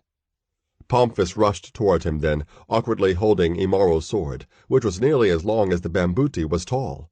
Behind him, the rumbling in the corridor drew closer, like the thunder of an approaching stampede of elephants. The blue light was nearly extinguished, leaving the corridor dim as nightfall. Then, above the groan of shifting earth and the advancing mire, a new sound arose, a high, collective sigh, issuing from nearly 20 throats. The sigh signaled the final release of the Banagui from a burden of 1,000 reigns' duration. They were free, at last, from the curse of Terhaqua. The ground danced. The rumbling increased in volume. The blue luminescence became a faint glow, fading fast. "Run! Now!" Pomphis cried to his companions. The shaft that led to the surface angled steeply ahead of them. A small patch of brightness winked at the shaft's end. Daylight. The kutabana that had hidden the opening from view had died with the Banagui. Their goal clearly visible. The wayfarers rushed headlong up the narrow shaft. Imaro, battling exhaustion as grimly as he had any other foe against which he had been pitted, fell more than once before they reached the surface. Each time the warrior went down, Tanisha and Pomphis laboriously helped him to his feet. Ahead of them, the opening grew steadily larger, brighter. Behind them, the roar of collapsing stone intensified. Only moments before the shaft fell in, the wayfarers stumbled out into the open. Behind them, a dome of broken stone pushed upward, capping the way to the below ground like a huge cairn. Imaro, Pomphis, and Tanisha lay on their backs in rain-damp grass, gratefully gulping sweet surface air while shielding their eyes from the newly risen sun. The rains had once again relented, leaving Juba to shine in a cloudless sky. Pomphis and Tanisha sat near a small fire that protected them from hungry predators, while Imaro was away hunting. The campsite lay beyond the kibandas of the Rindile and the dead realm of the Banagui. They both stared silently into the dancing flames. Pomphis's clothing was almost gone. His shati was serving as an improvised covering for Tanisha's loins, and parts of his sororali had been torn into strips to secure the poultices the Shikaza woman had made for Imaro's wounds. Despite the wayfarers' harrowing experiences in Banagui, Pomphis had managed to hold on to the sack of seraphis that would secure their passage to Cush. Pomphis and Tanisha both knew they needed to talk, yet neither dared to be the first to break the silence. "We should not have allowed Imaro to go hunting," Tanisha finally said. "His wounds." "How could we have stopped him?" the Bambuti asked. "We couldn't," Tanisha admitted. After another short silence, Tanisha spoke again. "Pomphis, Nyumbani could have killed you. So could the Dubwana Yajiwe. I have not treated you as well as I should have. Why then did you risk your life for mine?" "Because Imaro needs you," Pomphis replied, without looking up. "And you would risk your life for that reason?" Pomphis stood up then. "Yes," he said, looking into her eyes now. "For that, and more. Because of you. Imaro is human. He cares about you. And that caring is all that stands against the chance that he might become as dangerous as anything the Mashatan might unleash against Nyumbani." "You know him," Tanisha said softly. "I have been with him longer than you. Yet you know him." Still sitting, she looked up at Pomphis. "He needs you too," she said. "He is the strongest and bravest man I will ever know. Yet, in some ways, he is like a child. There is so much he does not know. That is what makes him dangerous. You could teach him, especially in this new land you're leading us to." Tanisha paused then, as if debating whether she should say more. Then she told Pomphis about the vision she had been given during her coming-of-age ceremony among the Shikaza. "There was something I didn't tell Imaro," she said. Not only did I see him, I also saw a shadow, a threat. When you came into our lives and led us into so much danger, I thought that shadow might have been you. I see now that I was wrong. The shadow is the Mashitan and the Namans. I hope you can forgive me for my doubts about you. I can, Pomphis said. Tentatively, they touched hands and shared a smile. Imaro is coming, Pomphis said suddenly. Where? Tanisha asked as she rose to her feet. Pomphis pointed in the direction from which he had heard movement in the grass.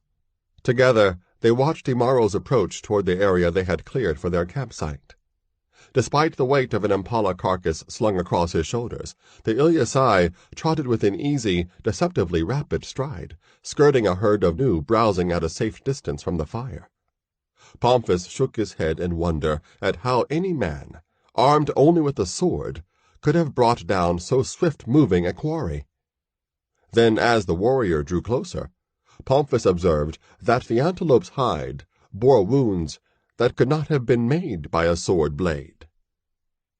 When he reached his companions, Imaro lowered the impala to the ground. Pomphis raised his eyebrows at the sight of the claw marks on the impala's flanks and the jagged wound at its throat. I know you can be fierce at times, Imaro, he said, but there is no way you can convince me you did that.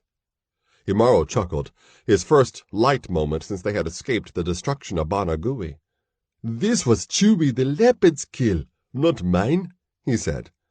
I convinced Chewy that the kill belonged to me. Imaro stretched, the thews on his near-naked frame gliding and rolling like those of the great cat he had outfaced. The leaf poultices Tanisha had bound to the upper part of his arms did not hinder his movements. His visible wounds were already crusted with scabs. He heals so quickly, Tanisha thought suddenly. It is as though he has some sort of power to heal himself that none of the rest of us can match. She remembered what Pomphis had said only moments earlier. Because of you, Imaro is human. What would he be if I were not here to keep him human? She wondered apprehensively. Is that the true meaning of the vision the priestess showed me? All three wayfarers sat down near the fire. Imaro looked searchingly at Tanisha and Pomphis. There was an intensity in his dark eyes, as though he wanted to talk, but was uncertain his companions should hear what he had to say. Sensing the warrior's dilemma, Tanisha asked, "Did anything else happen while you were hunting?" "No," Imaro replied. "But if I had not met Chewy, I would not have brought back a kill. I could not keep to my Kufahuma. Too many other thoughts were in the way." "What kind of thoughts?" "I thought of the Mangaban, and the Banagui, and myself. When I was a boy, the Iryasai mocked me because I was different. My face was different, my skin was different, my body was different, and I had no parents. I would look at my reflection on the surface of a pond and see how different I was, and I hated what I saw. But the Banagui and the Mangaban, compared to theirs, my differences are as nothing. My troubles are as nothing. Do you see what I'm saying?" Tanisha and Pomphis exchanged a look. He is changing, Tanisha reflected uncertainly. He is growing, Pomphis thought with satisfaction. "Yes, Imaro," Tanisha said. "I see." Pomphis opened his mouth to add his comments, but before he could speak, Imaro was on his feet with startling swiftness. "What is it, Imaro?" Pomphis asked. "Someone is coming," the warrior replied, "from the direction of the Ridinle Kambandas." Pomphis groaned in dismay. Considering what we did to their headmen, I don't think they're going to be very friendly to us," he said. All three wayfarers gazed in the direction Imaro had indicated. A score of figures strode briskly through the grass. Jua's rays glinted from the blades of hoes, improvised weapons. When the Rendile came closer, though, it became clear that only a few of their numbers bore arms. The others were laden with baskets and calabashes. "They don't look angry," Tanisha said. "Imaro, what do we do?" "We don't run. We'll see what they want with us." "If it's a fight," he put his hand on his sword hilt. At the first sign of hostilities, the weapon would be freed from its sheath to do its deadly work. The Rendile delegation was close enough now for the contents of the baskets to become recognizable. Several types of fruit, as well as dried meat and cakes of sorghum. Enough food to satisfy 3 stomachs many times over. Pygmay walked at the head of the procession. The headman signaled his people to halt a short spear cast's distance from the wayfarers. The few Rendile who carried hoes lowered their blunt iron blades. "The Banagui are gone," Pygmay called out, his voice a hoarse rasp. "And before their passing, they removed the spells that bound us to them. In our dreams, they showed us what you did. We owe you our freedom. We can only offer you food and drink for your journey in repayment of that debt. We have not added anything to the water in the calabashes." Pygmay fell silent then. No one else spoke. Pygmay perceived the silence of the Outlanders as an expression of disapproval. "We know it did wrong to you," he shouted, remorse written on his face. "You and so many others. The others are all dead, and we cannot make amends to them. Only to you. We could not help what we did. The Banagui would not even allow us to have weapons to fight with. You know what the Banagui threatened to do to our children. If you were in our place, what would you have done? What?"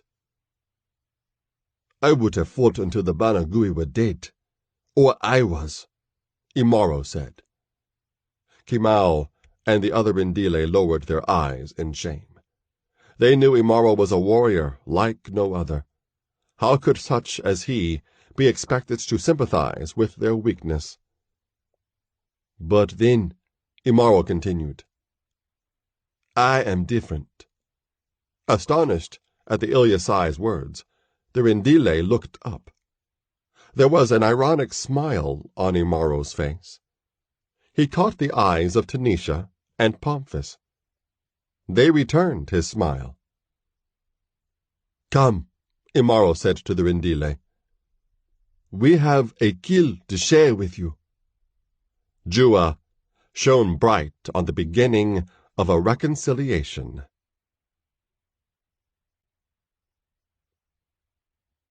Chapter 4.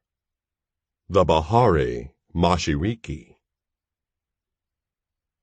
Rain fell ceaselessly from a sky leaden with clouds.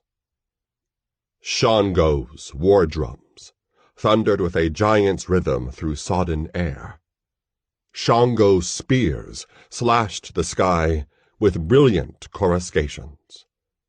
And a howling, raging wind whipped the Bahari Mashiriki into waves that rose and fell like liquid mountains. The wet season had come. On the lands of Nyumbani, to the west of the vast eastern ocean, the Dhoruba, the constant heavy rainstorms that marked the season, were welcome, for the Dhoruba restored life to terrain that was baked dry by Jua's heat. But on the Bahari, the rains were regarded more as a curse than a blessing, for the Bahari was hardly in need of more water, and the lashing winds of the Dhoruba ensured that sea voyaging in the wet season was a venture to be undertaken only by the courageous or the foolhardy. A single ship struggled northward into the very teeth of the Dhoruba. It was a jahazi, a two-masted craft of East Coast design with a sleekly curved hull, high-built stern, and prow canted to a sharp angle. The jahazi's construction was light yet durable, for such a vessel was designed to accommodate the strength of the Bahari Mashariki, not oppose it.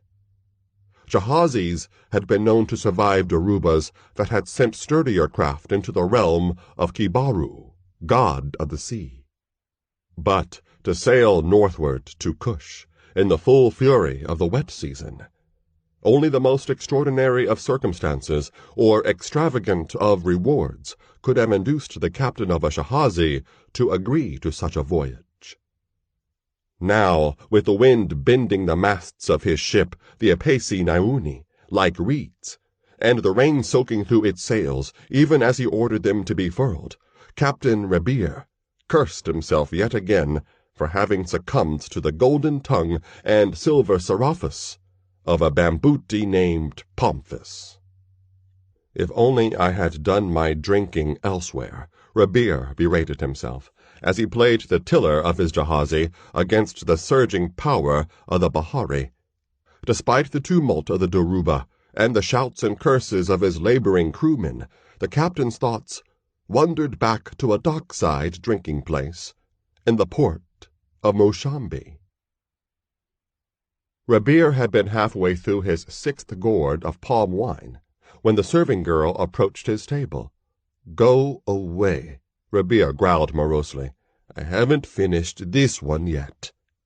The crewmen with whom Rebir was drinking grinned knowingly at each other. The beginning of the wet season always drove Rebir into a deep depression.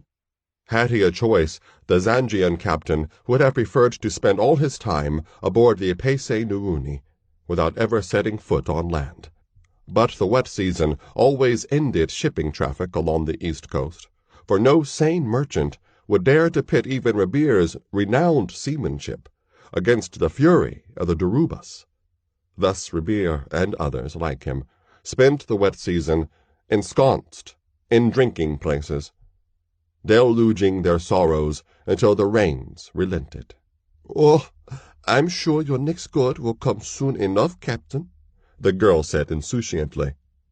"But I have only come to tell you, there are 3 strangers here who say they are looking for you."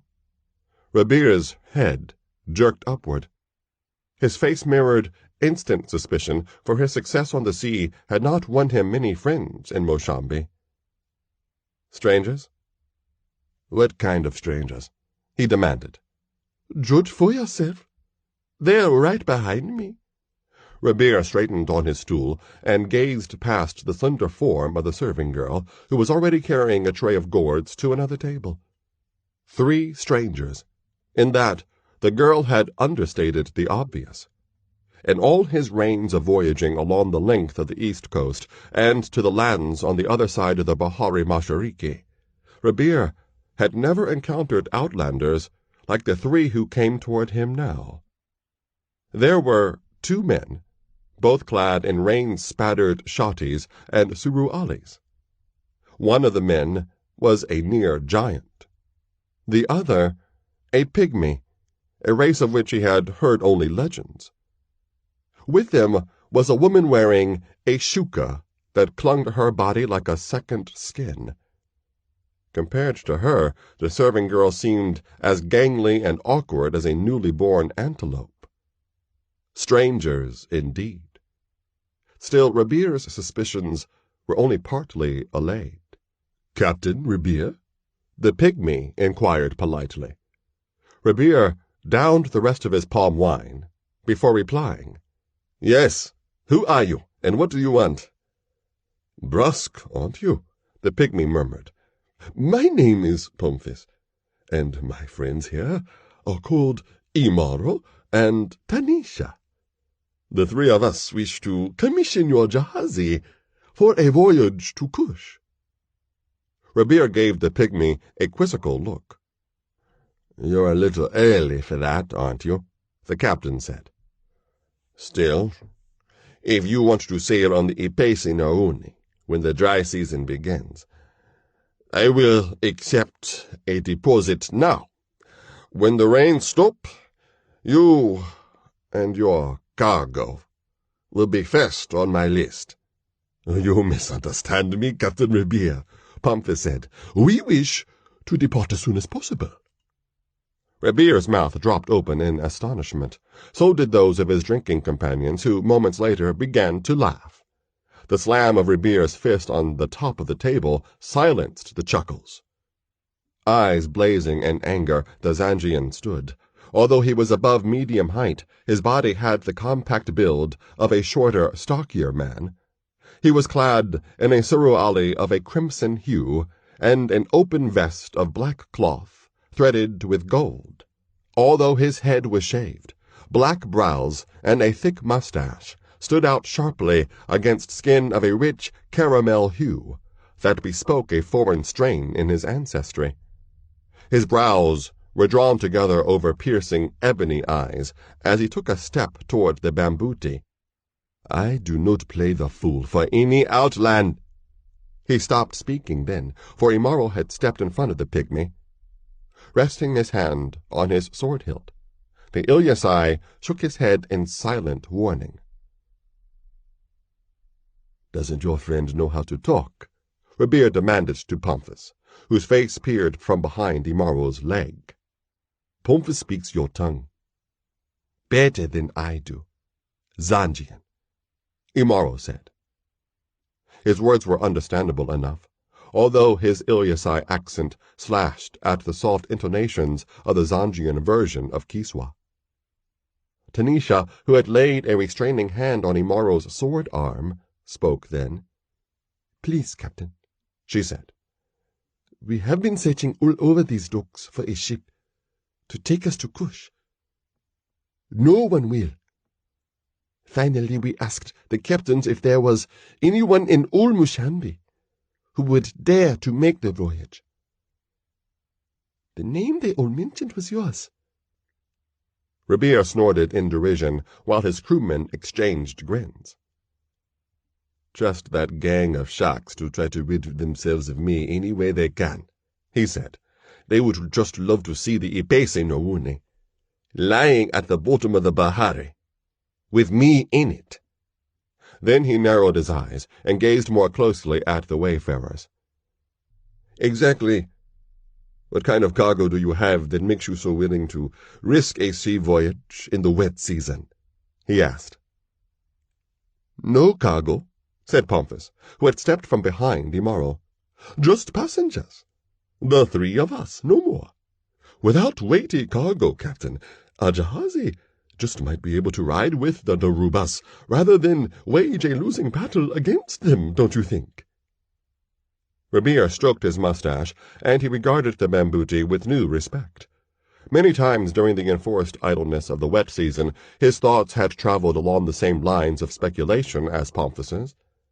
A jahazi was not a heavy, unwieldy craft, nor was it so small as to be easily overwhelmed by the first Daruba it encountered.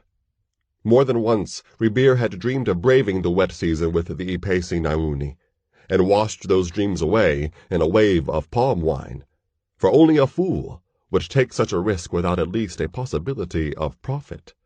And the merchants and ship captains of Moshambi were not fools. Neither was Ribier. At least, not when he was sober. "A passenger voyage to Cush?" In the wet season. Ribier reflected aloud. "Even in the dry season, such a journey would be expensive. If I may speak plainly, Outlander, and I will, your clothing does not reflect whatever wealth you may possess." Pomphis winced, but only inwardly. Upon their arrival in the city, he had bought new but cheap clothing for the three of them, shati and suruali for himself and Imaro, and a form-fitting shuka for Tanisha. The wayfarers looked respectable enough, but hardly rich. "An astute observation, Captain," said Pomphis. Reaching into his shati, the bambooti extracted his sack of seraphus. and loosened the drawstring far enough to allow a glimpse of the silver discs inside. "These are Kunduan mint, but any money changer can convert them to Zanjian," Pomphis commented. "Get us safely to Cush." "And the entire contents of this sack will be yours, Captain." "Where? How did you come by so many seraphas?" Rabir demanded. The captain's eyes were fixed avidly on the coins as he spoke. "I still say you three do not have the look of people of wealth. You could be thieves." "I earned the seraphas by fighting in the chimbo of Imweni," Imaro said quietly. One of the crewmen started, spilling palm wine onto the table. A native of Imweni, he had only recently joined Rabir's crew and had sailed but once on the Ipese Nyumbani. "You beat Bugalo?" the Ba Imweni asked, his eyes wide with amazement. "I beat the man who beat Bugalo." The Ba Imweni and the other seaman stared at the wide sweep of Imaro's shoulders and the thickness of his arms. If any of them didn't believe Imaro's claim, none dared to voice their doubts. "You have spoken plainly to us," Pomphis said to Rabir. "Now I will speak just as plainly to you. As Tanisha said, the other captains told us you were bold and honest. They told us we had no cause to fear the possibility of you and your crew taking our seraphas, then dumping us into the Bahari. Of course, if anyone tried that with Imaro, more than one crewman would go to the bottom with him." Rough laughter crackled around the table. Rabir did not share in the mirth. Seeing his demeanor, his crewmen fell silent. Pomphis noted there was still some indecision, if not suspicion, in the captain's eyes. Reluctantly, Pomphis decided to peel another layer of obfuscation from the truth. "Captain," the Bambuti said, "would it be possible to speak with you alone for a moment?" After a moment of hesitation, Rabir nodded. Pomphis handed the sack of seraphas to Imaro. "These will be safe enough with you, Imaro," the Bambuti said. "We won't be long." Imaro slipped the sack into his shati, while Rabir and Pomphis made their way to an unoccupied table in a dark corner of the drinking place. Rabir's crewmen cast appreciative glances at Tanisha, and they entertained avaricious thoughts concerning the seraphas. But they did nothing about those thoughts, for Imaro's hand rested meaningfully on his sword hilt, and his stance signaled that he would burst into action the moment anyone made a move toward him or Tanisha. No one did. "How many times have you been to Cush, Captain?" Pomphis asked after the two men sat down. "More than I can remember," Rabir replied. "I do know the way, if that's what you're asking." "You know, then, of the Kandisa?" "Who doesn't?" Rabir snorted impatiently. "Get to your point." "When you asked what our cargo was, I told you we had none," Pomphis said. "That was not exactly the truth. We do have a cargo. It is information. Information of vital importance to the Kandisa. She must have it as soon as possible." Rabir's only response was a raised eyebrow. "If you take us to Cush now, Captain, not only will you earn the seraphas we offer, you will also win the gratitude of the Kandisa herself. In this matter, the Kandisa is certain to be extremely generous to the captain who possesses the skill and courage to brave the Durubas and get us and our information safely to Cush." Rabir considered the Bambuti's words. The seraphas the wayfarers offered were tempting enough, yet for a sack of coins alone, a voyage northward during the wet season was still questionable. Then again, there was the possibility of earning the goodwill of the Kandisa, monarch of the richest and most powerful land in all of Nyumbani. For that, Rabir was willing to attempt what no other captain on the east coast had ever dared to do. With Cushite largesse in his hands, Rabir could load the Ipese Nyumbani with trade goods of his own purchase. No longer would he have to commit his jahazi and his men to carry cargo owned by others.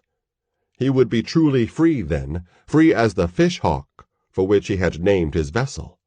On the other hand, he thought, this one might be lying. "Just what is this information that is so important to the Kandisa?" Rabir demanded abruptly. "I am sorry, but only the Kandisa may know that," Pomphis replied. "I, too, will have to know." "Or you will not sail on my ship," Rabir said. "I do not know what else my rivals may have told you about me. But I know they didn't say I was foolish enough to gamble my men and jahazi without knowing what I'm carrying and why I'm carrying it." "Then I will have to find another captain," Pomphis said regretfully. "You know you won't," Rabir said flatly. "Unless you deal with me on my terms, you'll sit here in port with the rest of us until the dry season comes." Pomphis looked hard into the seaman's dark eyes. Rabir returned the stare. Then, with a sigh of resignation, the Pygmy bade Rabir to lean closer. As Pomphis spoke urgently into Rabir's ear, the Zanjian's eyes widened, then narrowed. When Pomphis was done, Rabir looked at him. "As I said, I've been to Cush before," he said. "And now that I think of it, I've heard of you, the one who is small but knows all. That's the only reason I'm even talking to you, and it's the only reason I believe what you're saying."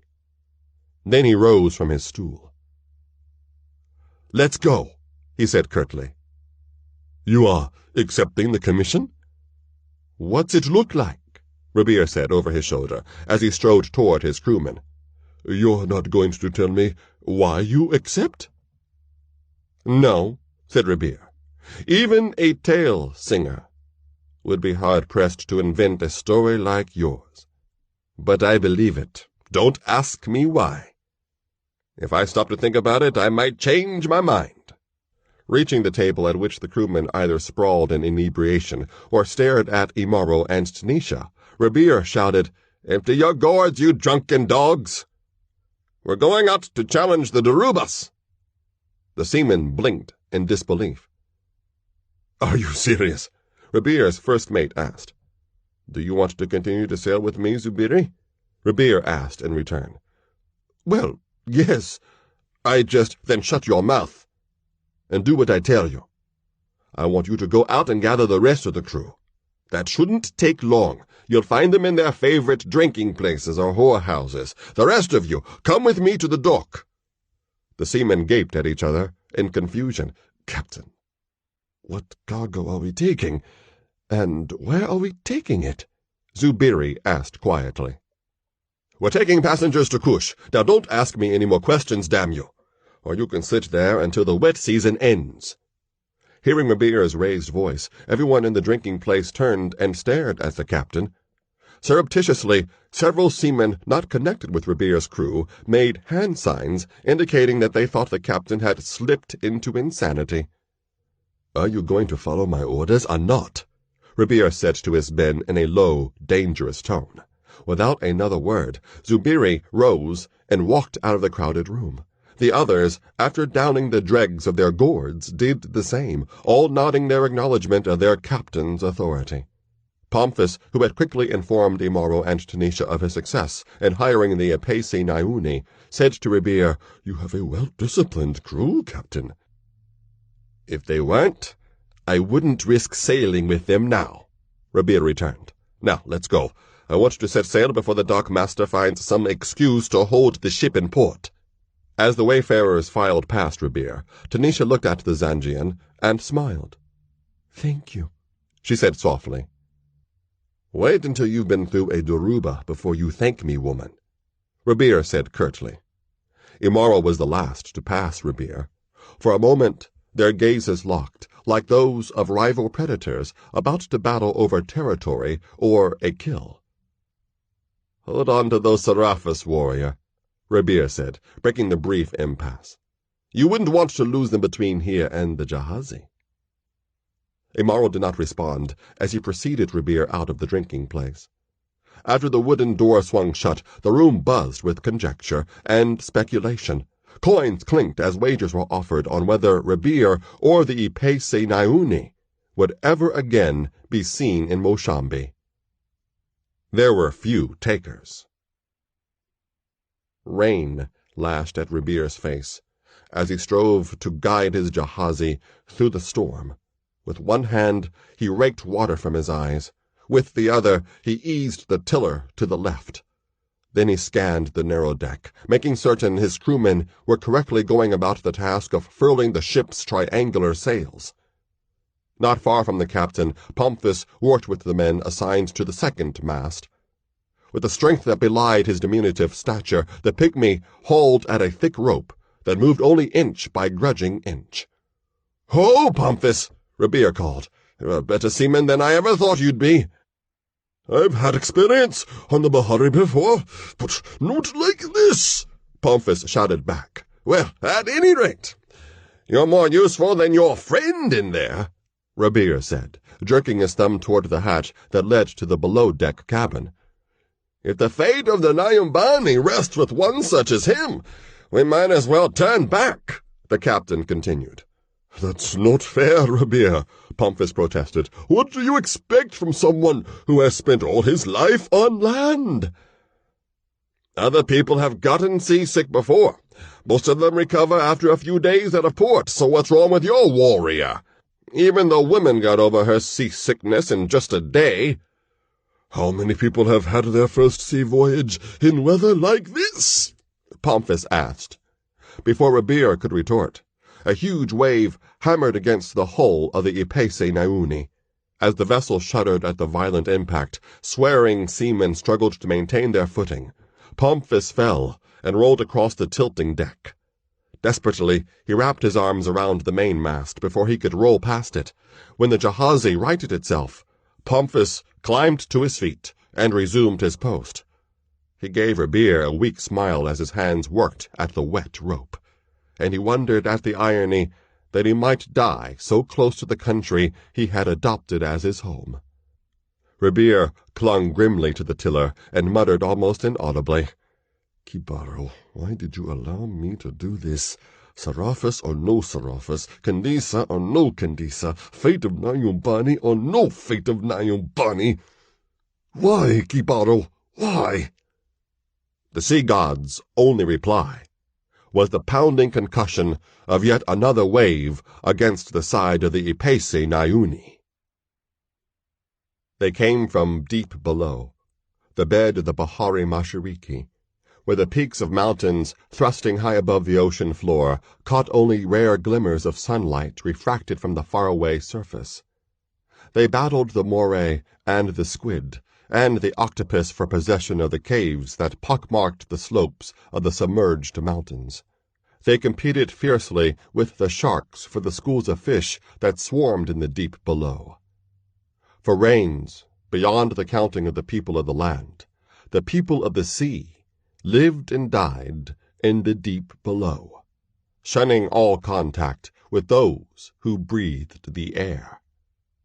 Yet there were those whose call penetrated even the darkness of the deep below, those whose call must be heeded.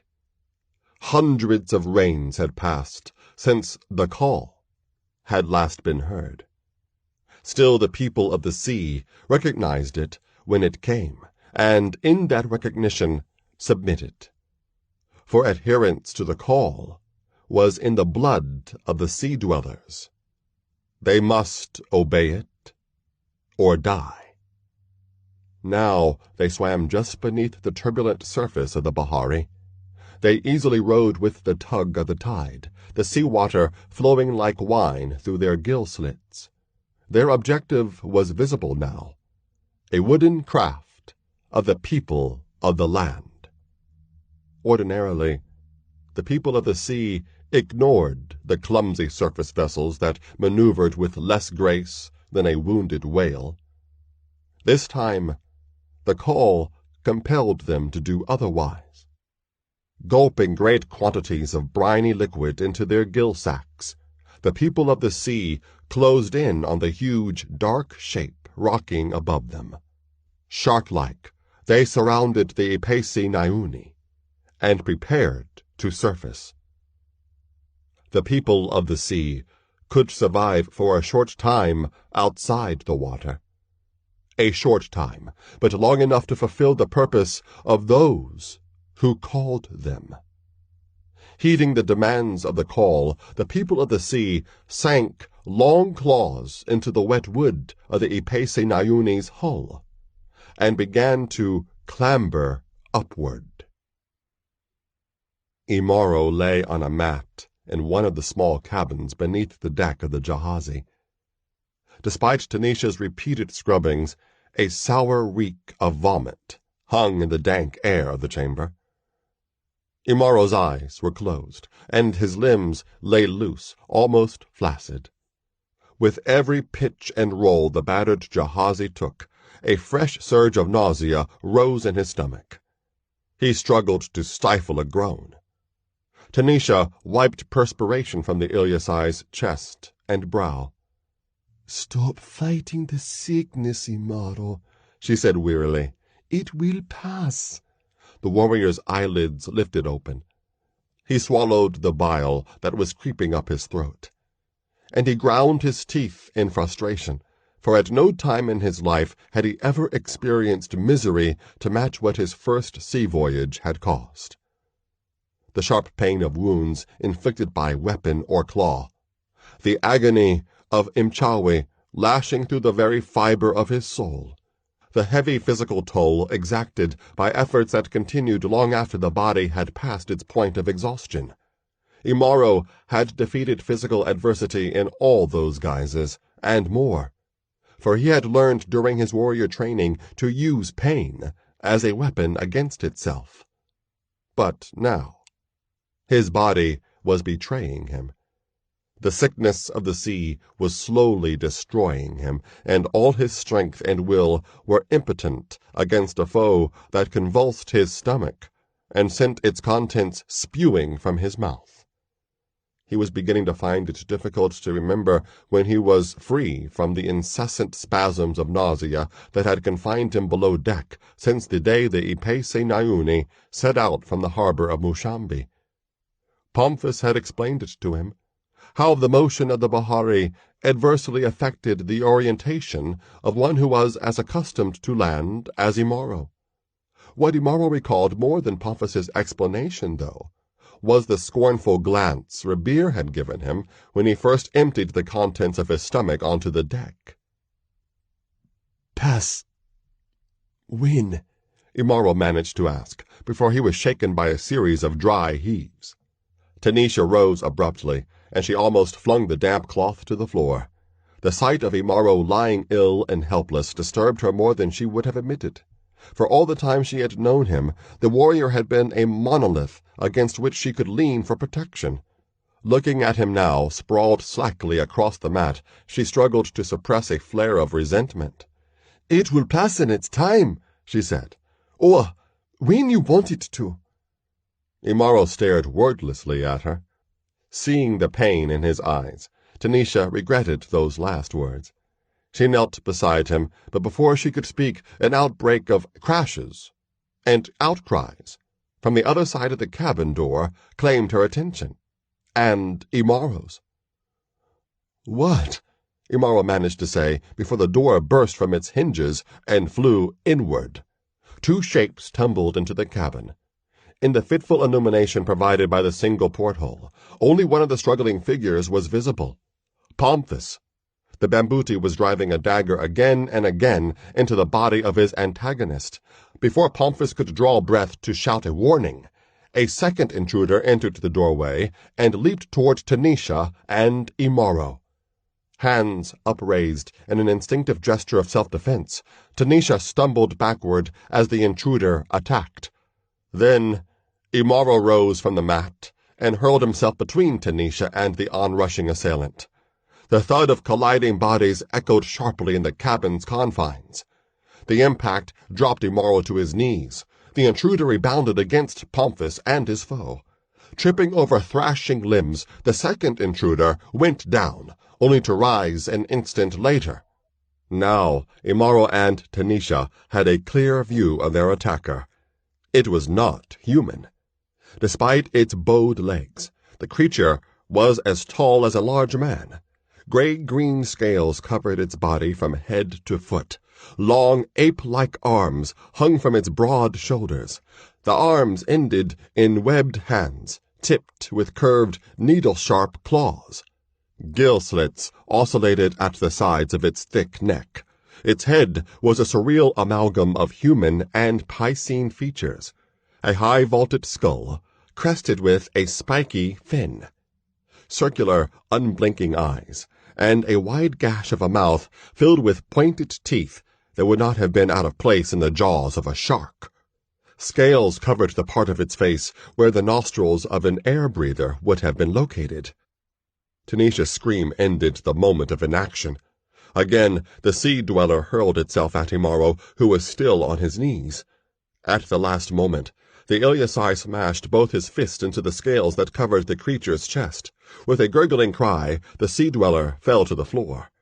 Imaro turned to retrieve his sword from its place beside the mat, but the sickness seized him again, and he doubled over in nausea just as the sea creature rose to its webbed feet. Eyes wide in terror, but with a look of determination on her face, Tanisha used both hands to grasp the hilt of Imaro's sword. Grunting with the effort, she thrust the weapon toward the sea-dweller as it attacked yet again.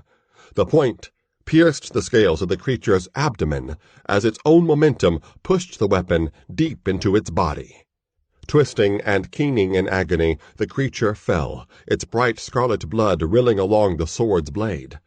Tanisha lost her grip on the weapon as the creature went down. With a final keening cry, the sea-dweller lay still in a spreading pool of crimson. In the meantime, Pomphis, who had finally dispatched his own adversary, rose to his feet. "Pomphis!" Tanisha cried. "What are these creatures? What is going on out there?" The sounds of combat on the deck above had become so loud that Pomphis had to shout his reply. "Hebe! People of the sea! More creatures of the Mashatan! Dozens of them, swarming all over the Jahazi! The Normans must have dispatched them, even at this distance, even in this storm. Espelta! The Eritan will stop at nothing to keep Imaro away from Cush." Tanisha uttered words she had never learned during her childhood among the Shikaza. As had Imaro and Pomphis, she thought she had seen the last of the workings of the Namans after they had departed from Nyumbani. The realization that the sorcerers of Nama could reach her and her companions, even in the middle of the Bahari, caused a tremor of fright to course through her limbs. "They have come for me again," said Imaro. Tanisha and Pomphis turned, and stared speechlessly at Imaro as he bent and pulled his sword from the carcass of the Hebe. He straightened, hilt firm in his hand. His legs shifted to adjust to the roll of the Jahazi. His face was set in the implacable mask his companions knew so well, and, at times, feared. It was the expression the Ilyasai wore when he was prepared to fight to the death. "The sickness," Tanisha whispered, "is still inside me. I am fighting it." Pomphis opened his mouth to speak, then shut it at the sound of footsteps slapping wetly down the stairs that led to the below deck. 2 more Hebe appeared in the doorway, arms raised high to deliver slashing swipes with their claws. Before they could come closer, Imaro's blade slashed through the gill slits of one of the sea-dwellers. Then he whirled to strike at the second Hebe before he could reach Tanisha or Pomphis. But the other Hebe was already slumping to the floor, the hilt of Pomphis's dagger protruding from one eye. Both sea-dwellers gurgled out the last of their lives in the alien element into which the call had directed them. "Good throw, Pomphis," Imaro said, his lips twitching in a slight grin. "Now, the 2 of you stay here while I go to the deck."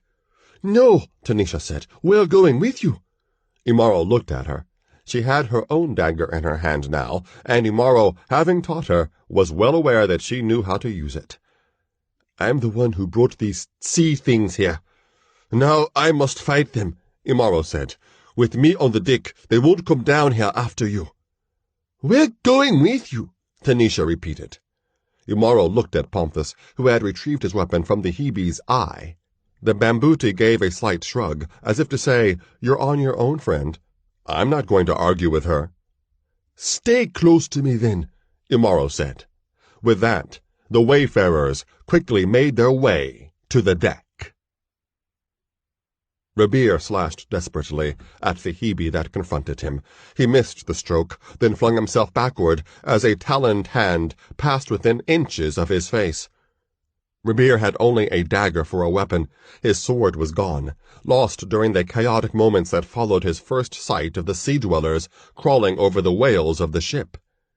Almost a quarter of his crew perished during that initial assault. Rabir could still hear the seamen's shrieks of terror and disbelief as shark-like teeth and needle-sharp talons tore out their throats, eyes, even a still-beating heart.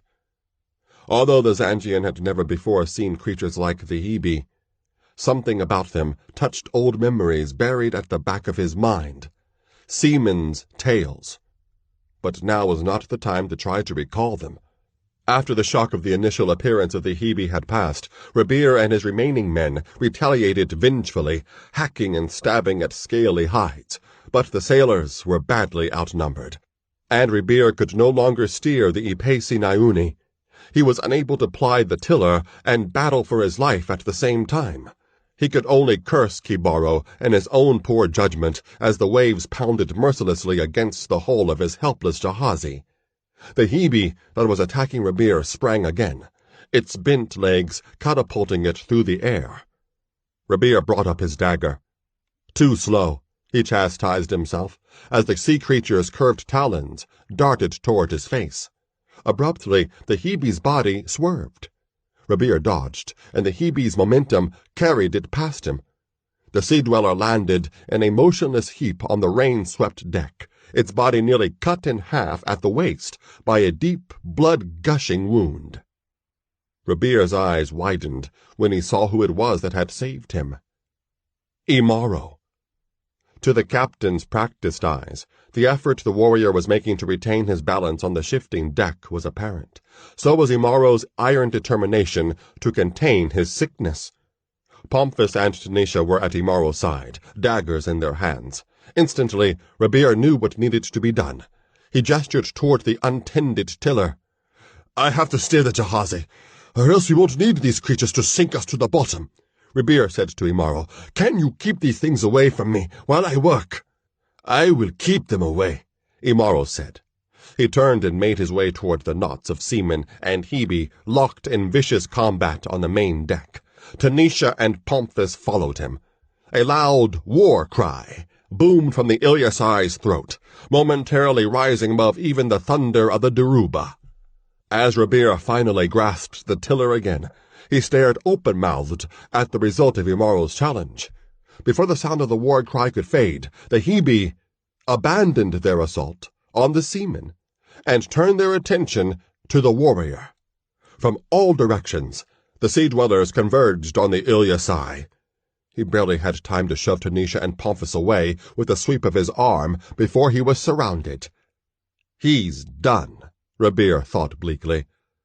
They'll cut him down in an eye blink, then come back for the rest of us. Yet for all their sea-spawned strength, ferocity, and swiftness, and their numbers, the Hebe did not overwhelm Imaro. Like a leopard ravening among a pack of dogs, the warrior carried the battle to the Hebe. His arm rose and fell in a dark blur, raining steel on the horde of the sea-dwellers. Showers of blood spurted, mingling with the Daruba's rain. Despite the tilt and roll of the deck, Imaro managed to evade the worst of the Hebe's lethal slashes. Teeth snapping wildly at the air, the sea-dwellers leaped and fell, their bodies piling in a grim harvest at Imaro's feet. On the periphery of the battle, Pomphis and Tanisha helped as best as they could, but they were spending more energy avoiding the Hebe's attacks than in mounting attacks of their own. The crewmen, gaping in awe at the unbelievable display of prowess they were witnessing from a man about whom they had only a short while ago exchanged crude jests, made no immediate move to aid Imaro. The attack of the Hebe and Imaro's unexpected intervention had stunned them into inaction. Rabir's voice shook them out of their stupor. "Why are you standing around like a pack of fools?" the captain bellowed. "Help the passengers! I want all these creatures off my jahazi!" With a collective cry that combined their anger, disgust, and shame, the crewmen charged into the remaining Hebe that encircled Imaro. Weapons bit into scale-covered flesh, and the outermost Hebe turned to meet the seamen's assault. Clawed arms swung like scythes, laying human flesh open to the bone. Though a large number of sea-dwellers continued to flock around Imaro, the warrior's blade never ceased to rise and fall and slay. Realizing that his crewmen would be more effective against the Hebe, Rabir called out to Tanisha and Pomphis, "Come back here with me. I need someone to guard my back while I steer. You'll only get in the way in the fight." The Mambuti and the Shikaza woman realized the truth of Rabir's words. Reluctantly, they turned away from the battle and made their way to the tiller. The Zanjian said nothing as they took their places behind him. He was focusing his attention on the familiar touch of the wooden bar resting under his hand, and the vast motion of the Bahari surging beneath his feet. He concentrated on accommodating to the Bahari's will, while his crewmen and Imaro battled against the sea's children. Their initial terror of the Hebe gone now, the seamen wreaked red vengeance among the ranks of the sea-dwellers.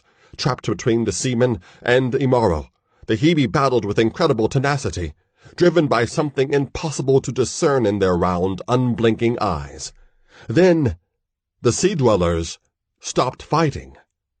Mouths opening and closing spasmodically, they clawed at the gill slits on their necks, and for them the battle was over, regardless of the demands of the call.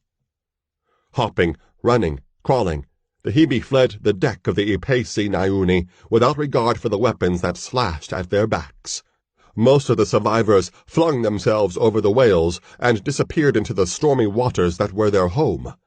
The laggards perished on the jahazi, dying of suffocation, while being cut to ribbons by the berserk crewmen. As he watched the end of the slaughter, Pomphis said, "I think we have passed beyond the range of whatever it was that guided those creatures in their attack. Still, it would be a good idea to post a guard, in case they come back." "Don't tell me how to run my jahazi," Rabir snapped. "We still have a Doruba to get through." "As you say, Captain," the Mambuti murmured deferentially. After a short silence, Rabir spoke again, his tone low and grim. "We have dead of our own to pass on to Kibaro," he said. His eyes were fixed on Imaro, who leaned wearily against one of the masts. The Ilyasai's arms hung loosely at his sides as he labored for breath in the rain-drenched air. Of the sickness that had nearly undone him, Imaro betrayed scant sign. His eyes met Rabir's across a litter of corpses, Hebe and human. The Bahari lay quiet beneath a pale gray sky. The wind that bellied the sails of the Ipesi Nyumbani was free of rain. For the jahazi's crew, it seemed that Kibaru was offering them a respite from the rigors of plying the Doruba. Like a lion resting between kills, the storm slept. And like the antelope that grazes and drinks while the lion sleeps, the seamen knew the Doruba would eventually awaken. Imaro stood at one of the whales, his hands grasping the rim of the planking that projected waist-high above the deck. He gazed at the Bahari. The vast rolling vista of water reminded him of the Tambarue. Yet, despite the passing of his sickness, Imaro continued to bear both dislike and distrust for the ocean. For all its hugeness and multitude of perils, the Tamburue had never threatened to swallow him without a trace. But the Bahari did. None of the ship's crew came near him. They hadn't since the attack of the Hebe. 3 days had passed since then, and the expressions graven on their faces when they had cleared the decks of the carcasses of the Hebe and consecrated the souls of their dead crewmates to Kibaro remained unaltered. When Imaro looked at them, they averted their eyes. As well, they muttered behind his back. Once the Ilyasai had heard one of them say very clearly, "Death follows him." Imaro did not respond to the man's words, because he knew the truth of them far better than the Zangian ever could.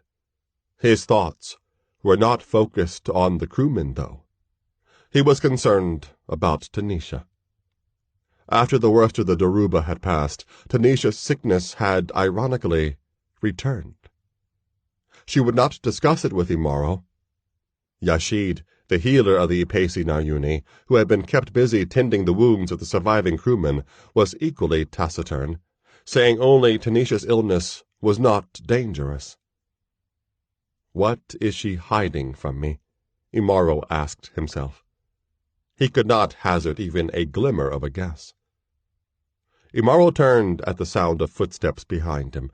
He expected to see Pomphis, or perhaps Yashid. Instead, it was Rebir who approached. Silently, the captain positioned himself at the whale. 2 strides' length of planking lay between him and Imaro. The warrior's gaze returned to the Bahari. Although the captain had not spoken to him since the attack of the Hebe, Imaro had not needed words to ascertain Rebir's bitterness and hostility. And he understood Rebir's feelings. Still, he would not allow himself to be the first to speak. "Almost a third of my men are dead," Rebir said at last. His tone was emotionless. He did not look at the Ilyasai. "They were good men," he continued. "And because of you, they're at the bottom of the Bahari." Imaro looked at him. "Do you think I wanted them to die?" he asked. "No," the Zangian replied, his eyes holding Imaro's. "I did not enter this venture blindly, warrior. I am well aware of the risks, and I know why the sea-dwellers attacked us. Pomphis did not know that the power of the Namans could extend this far northward." "I can accept that."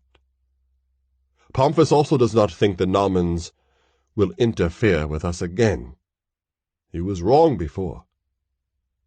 But I will still trust his judgment, for he knows more of such matters than I do." Rebir paused. Imaro sensed that the Zangian was not yet done. "Know this, though, warrior," he said, "and I speak as much for the crew as I do for myself. Had it not been for you, the sea-dwellers would not have attacked. But also, had it not been for you, the rest of us would have died at their hands. You saved more of our lives than the sea-dwellers took. You were the reason we were attacked, but you were not the one who sent the attackers. Still, in Cush, there will be an accounting for those dead men." "In Cush," Imaro repeated. His eyes were hard as chips of obsidian. Side by side, the warrior and the seaman watched the restless roll of the Bahari. Chapter 5. Cush. Komba Harbor was less than half occupied, but scores of ships still berthed beside quays of green-stained stone. During the dry season, Komba, principal port of Cush, served merchant vessels from all the kingdoms of the east coast of Nyumbani, as well as many of the lands beyond the Bahari Mashiriki. But when the Durbas stirred the sea into a writhing frenzy, only the nations neighboring Cush, Punt Aksum and Nuri, continued their commerce with the northern empire. The wet season was milder in the north. It was the violent storms of the southern latitudes that forestalled long-distance trade during the wet season. Thus the sight of a storm-battered jahazi limping into the southern access to the harbor caused ripples of speculation to spread through the scattering of men and women who frequented the quays. What ship is that? Look at the markings on its stern. Can you read them? Why, it's the Ipese Nyuni, Rabir's ship. Rabir of Zand. Everyone knows he's as bold as they come, but who would have thought he'd be mad enough to sail during the storm time? Rabir? Mad? Not likely. I'll lay you gold to seashells he's carrying something extremely valuable or important in that wreck. Something, or someone. Look, there go the harbor guards. They'll get us some answers by Espelta's mane. Will they? Like a wounded denizen of the deep, the Ipese Nyuni sat motionless in the harbor. Ripped sails and splintered planking attested to the buffeting the vessel had absorbed during the 3-week voyage from Mushambi. Still, Pomphis's prediction had proven correct. The Dorubas had been their only foe for the remainder of the journey. With the threat of the Hebe behind them, Rabir and the surviving crewmen had won their grim contest against the waves of the Bahiri. At a point beyond the coast of Aksum, the jahazi had breached the worst of the storms, and the last days of the voyage were relatively uneventful. Now, beneath a pale, washed-out sky, the Ipese Nyuni awaited the arrival of the harbor guard, who were even now moving toward the jahazi in an oared vessel that cut like a knife blade through the still water. At the bow of the jahazi, Rabir and his 3 passengers looked down at the approaching harbor craft.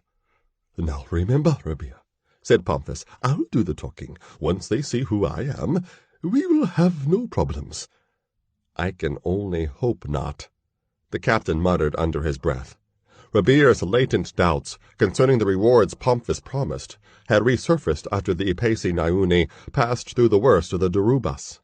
The captain was no stranger in Komba, but in this instance, involving matters with which he was unfamiliar, he was reluctantly willing to defer to the Bambuti. Imaro and Tanisha stood a short distance apart from Rabir and Pomphis. Their eyes had already scanned the harbor in wonder at the sizes and shapes of the vessels that shouldered the quays. The low, featureless dockside buildings failed to claim more than a moment of the newcomers' interest. It was the harbor craft that they both watched with attentive gazes. Imaro knew the approach of the harbor craft signaled the beginning of the end of his quest. Although his face remained impassive, his heart pounded like a war drum. He gripped the whale with one hand, while his other arm rested around the shoulders of Tanisha, who remained silent, lost in her own anticipations. The harbor craft swung parallel to the Ipese Nyuni, its oars close enough to nudge the hull of the jahazi. The rowers shipped their oars, and the harbor craft rested calmly, rocking slightly to the motion of gentle wavelets. As the rowers rested, 3 uniformed Cushites rose and stood at the whale that faced the Ipese Nyuni. Cupping his hands to the sides of his mouth, one of the Cushites shouted in perfect Kiswa, "Susano of Kumba requests permission to board the Ipese Nyuni." "Granted," Rabir replied. At a nod from Rabir, 2 crewmen lowered a rope ladder over the side of the jahazi. Then the captain stepped back, deferring to Pomphis. It was the Bambuti's game now. His would be the first face the Cushites would see when they set foot on the Ipese Nyuni's deck. The crewmen assisted the Cushites over the whale. Imaro and Tanisha peered closely at the 3 officials. for this was their first sight of the people of the Northern Empire. 2 of the Cushites were very dark-skinned, an obsidian hue that was a match for Tanisha's shade. The skin of the third was a deep mahogany, like the bark of a weathered tree. All 3 were of medium height and wiry build, although the oldest of them was showing the beginning of a paunch beneath the folds of his sea-blue garments. The most arresting feature of the Cushites was their eyes. The irises were the color of amber, contrasting strangely against the darkness of their skin. Steel caps on their heads and swords sheathed at their sides were the only martial accoutrements the Cushites bore. Their upper and lower garments were similar to the shati and suruali of the East Coast, though the Cushite version of the shati was looser and the suruali tighter. Beneath the steel helmets, blue headcloths fell to shoulder length. As they found their footing on the ship's deck, the Cushites looked for Rabir. In the process of seeking out the captain, they nearly missed seeing Pomphis. When Susanu, the oldest and darkest skinned of the 3, finally spotted the Pygmay, his eyes widened in astonishment and recognition. "Pomphis!" he cried. His companions echoed the greeting, and all 3 Cushites surrounded the bambooti. Words Imaro and Tanisha could not understand spilled from the lips of the Cushites. They were speaking their own language now, and the syllables seemed to dance from their tongues. The Zangians, who had only a seaman's smattering of Cushite, found the conversation too rapid to follow clearly. In the center of the storm of words, Pomphis remained serene. A smile of self-satisfaction wreathed his face as he responded to the Cushite's questions. Then the discussion ceased. Susanu approached Rabir. Meeting the Cushite's eyes, Rabir nodded a greeting. He knew Susanu by reputation, although this was the first time he had ever met him. "It was indeed a daring voyage you have made, Captain Rabir," Susanu said in Kiswa. "I can assure you that the Candisa will reward you well."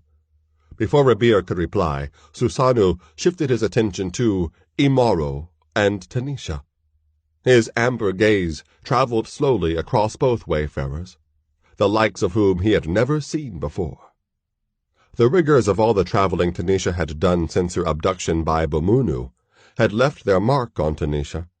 Her features appeared drawn and careworn. She leaned against Imaro's arm as though she needed his support to remain on her feet. Still, when he looked at Tanisha, Susanu felt a stir of desire, unlike any he had experienced since his first visit to the temple of Sinis, the Cushite goddess of love. He had never before seen a Shikaza woman, but the legend of their comeliness had spread throughout Nyumbani, and now he knew the legend did not do justice to the reality. Then he looked at Imaro. The warrior returned the official's gaze. Susanu was at once struck by the similarity between Imaro's half-naked physique and those of the wrestlers of Nubu, a mountainous land to the west of Cush. But the Nubu were athletes, not warriors, like this newcomer. The difference was plain to see in Imaro's eyes. Only once before had Susanu seen eyes of such sheer, smoldering intensity. Those eyes had belonged to a warrior of the Afar, a barbaric people who roamed the wastelands of Aksum, and the Afar had been prepared to kill or die. Susanu nodded his head, and sunlight sparkled on the strip of gold that rimmed his helmet. "The Candisa will want to see you," he murmured. "And I want to see the Candisa," said Imaro. Susanu blinked in confusion and even consternation at those words. Then he realized the warrior had not intended any impertinence or disrespect. A man who speaks his mind directly, he mused silently. The encounter between him and the Candisa will be interesting. "Of course," the official said aloud. Napata! The capital is 3 days' journey from here. We will begin at once. After we reach the docks, I will call for a chariot to take us there." "What is a chariot?" Imaro asked. "It is a wheeled cart, pulled by animals," Pomphis supplied. "Something like the one you overturned in Nyumbani." "I wonder if they beat their Ngombis here," Imaro said. Tanisha and Pomphis exchanged a glance. Then they each searched the warrior's eyes. They found a guarded look there, a look that betrayed an uneasiness in Imaro's soul. "What did he mean by that?" Susano asked Pomphis. "It can wait," the Bambuti replied. "For the Candisa." "Then we'll go now," said Susano. "It shouldn't take too long for my men to gather enough chariots to carry 3 guests to Napata." "4 guests," Rabir interrupted. The Zangian had listened unobtrusively, and with each word that passed between his erstwhile passengers and the Cushite, a resolve had hardened steadily in his mind. Now it was time to give voice to that determination. "I, too, will see the Candisa," he said. Susano locked eyes with the captain. "That, Rabir, will not be possible," he said. "This matter is Cushite business now. As I told you, the Candisa will reward you for what you have done." "Possible or not, I am going," Rabir said. "I lost almost half my men on this voyage. The rest could just as easily have died. You promise me the Candisa's gold. For having brought this warrior to you, for my men, that will be enough. For me, no. Gold is not enough." He cast a sidelong glance at Imaro. "I need to know why it is that this man's life is worth the risk of those of so many others. If the Candisa is the only one who can provide the answer, then I need to hear it directly from her." Susano considered Rabir's words, then shook his head. "I am sorry, Rabir. It's just not possible." "Let him come," said Imaro. Whirling sharply toward the Ilyasai, Susano opened his mouth to bark out a rebuke for the blatant breach of protocol. When he saw the expression on Imaro's face, he closed his mouth, leaving the words unspoken. "He has a right," Imaro said. "His question, you see, is the same as mine." For a long moment, Imaro was the object of several puzzled stares. Only Rabir's eyes reflected understanding of what Imaro had said.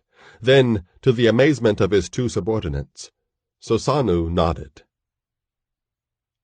"4, then," he said. With a muttered word of gratitude, Rabir turned from the Cushite and called to his crewmen. "I will be away for a while," he told them. "A week at least, maybe longer. Zuberi, you'll be in charge while I'm gone. Get the Ipesi Nyumbani into dry dock for repairs.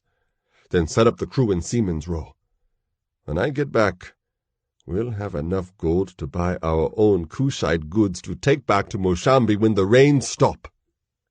At any other time, their captain's promise of sufficient wealth to buy their independence would have occasioned a wild, roaring celebration among the seamen. But the nightmare memory of the Durabus and the attack with the sea-dwellers remained vivid in their minds, and none of them so much as smiled. By the time Rabir returned to the prow of the Jahazi, the Cushites and the wayfarers had already descended the rope ladder and boarded the harbor craft.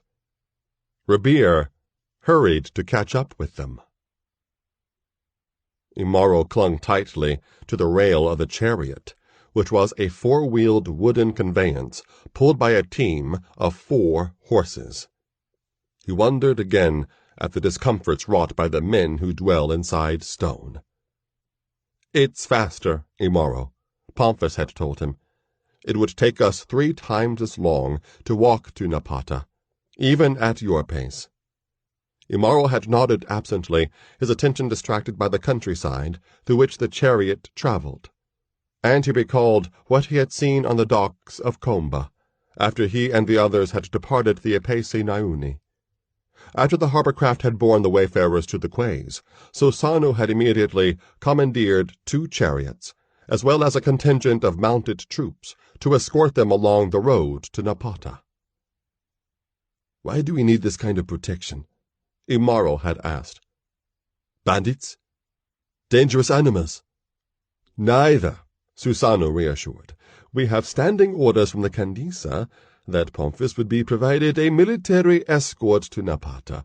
Pomphis and anyone who came with him." Imaro had stared hard at Pomphis then, but the Bambuti remained silent. Once the chariots and horsemen arrived, Susano was all ready to depart. For a moment, though, that leave-taking was delayed. Staring across the long vista of docks and warehouses, Imaro saw several elephants engaged in the hauling of gigantic loads of merchandise. The elephants were girded with thick leather yokes, fitted with long, heavy chains. Handlers stepped smartly among columnar legs and barked commands to the giant pachyderms. Commands that were obeyed swiftly and precisely. The spectacle of Timbo, the only creature of the forest and plain that had no need to fear any other, held captive and laboring for the men who dwell inside stone, struck a chord of sadness within Imaro. Then the warrior spotted a small group of uniformed men marching swiftly along the docks. 2 animals accompanied the men, and at the sight of them, Imaro tightened his hand reflexively on the hilt of his sword. For the animals with the men were huge, yellow-maned lions, padding docilely at the flanks of the group. Iron-studded harnesses encircled the bodies of the great cats. Their tawny fur was carefully brushed, and their manes were clipped close to their necks. Imaro realized then that the lions were tame, like the elephants that hauled loads that were beyond the capacity of the strongest team of horses or oxen. Misinterpreting the Ilyasai's reaction to the sight of the lions, Susano spoke in a reassuring tone. "There's nothing to fear, my friend," he said. "Those lions are part of the city guard. They will not attack unless their handlers tell them to." "The Cushites have a great gift for animal taming," Pomphis added. Imaro removed his hand from his sword hilt after the city guard passed. With a hint of impatience, Susano waited for Imaro to board the chariot. But Imaro kept his eyes on the harnessed lions as they continued to amble along the dock. Ngatun, he thought sadly. Timbo. Free beasts of the Tambarue, made docile as pets for the people who dwell inside stone. Then another thought pierced Imaro's mind, like an arrow of foreboding. Is this what the Cushites plan to do to me? To tame me? To put me in a harness? To use me as they do Timbo and Ngatun?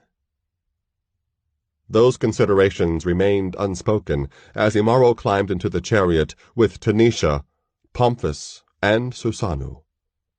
Rabir had already joined a group of soldiers in the second vehicle. The press of Tanisha's body against his brought Imaro back from his musings. Tanisha had not spoken much during the journey. Whenever the chariot jolted over rough stretches of the gravel roadway, she clung grimly to the handrail or to Imaro. During such times, a look of apprehension would cross her face, but she never gave voice to her anxiety, and Imaro did not pursue the matter. The warrior glanced toward Pomphis. The Bambuti, quiet for a change, gazed raptly at the mountainous terrain through which the chariots were ascending. In the flatlands that surrounded Komba, fields, pastures, and settlements were laid out with geometric regularity, and obelisks, graven with the symbols of the Kushite religion, rose at exact intervals beside the road. But the mountains of Kush did not countenance straight lines or regularity. Settlements were scattered. Vegetation grew unfettered, and votive monuments were carved randomly in weathered stone. Compared to the coastal flatlands, the high country of Cush was rugged, severe, uncompromising. Well did Pomphis appreciate the contrast between the high country and the low. For most of the journey, he had provided a continuous commentary on the landscape, architecture, and people of Cush for the benefit of Imaro and Tanisha. Even Susanu and the chariot driver, both native Cushites, were impressed by the depth of the Bambuti's erudition. In the other chariot, Rabir, who overheard snatches of Pomphis's monologue, stared stonily ahead. Now, though, Pomphis remained silent. The wistful expression on his face spoke far more eloquently than any words of the numerous languages the Pygmay had mastered. His was the face of a person who was nearing home for the first time in too many days. Imaro, who had never had a true home, knew little of such longings. As the end of his quest drew nearer, the warrior found his thoughts focused inexplicably upon a much earlier time. It was his Olmayo that occupied his mind now. Olmayo, the single-handed confrontation with Engatun, the lion, that marked the passage into full manhood for the warriors of the Ilyasai. Imaro had triumphed in his Olmayo, but his victory had curdled in the face of betrayal, and the emotions Imaro had experienced when he lifted his spear and shield to meet Engatun's charge were the same ones that boiled inside him now, as the chariots rumbled closer to their destination. Napata was a monolith of a city, blending perfectly with the jagged crags that surrounded it like ramparts raised by the gods. Napata was also a city of temples, vast pyramidal structures erected long ago to venerate the deeds of ancestors and deities. The temples also served as administrative centers, for in Cush, religion and government were as one. The largest of the temples belonged to Espelta, the lion-headed god by whom Pomphis continually swore. Likenesses of Espelta abounded in the city, incised on walls or sculpted from mammoth blocks of stone. Whatever the medium, the iconography was the same. Espelta, maned and stately, garbed in the robe of a scholar, with a shepherd's crook in one hand and a wheat farmer's flail in the other. The leonine image of Espelta was the essence of Cush. Ferocity in war, wisdom in peace.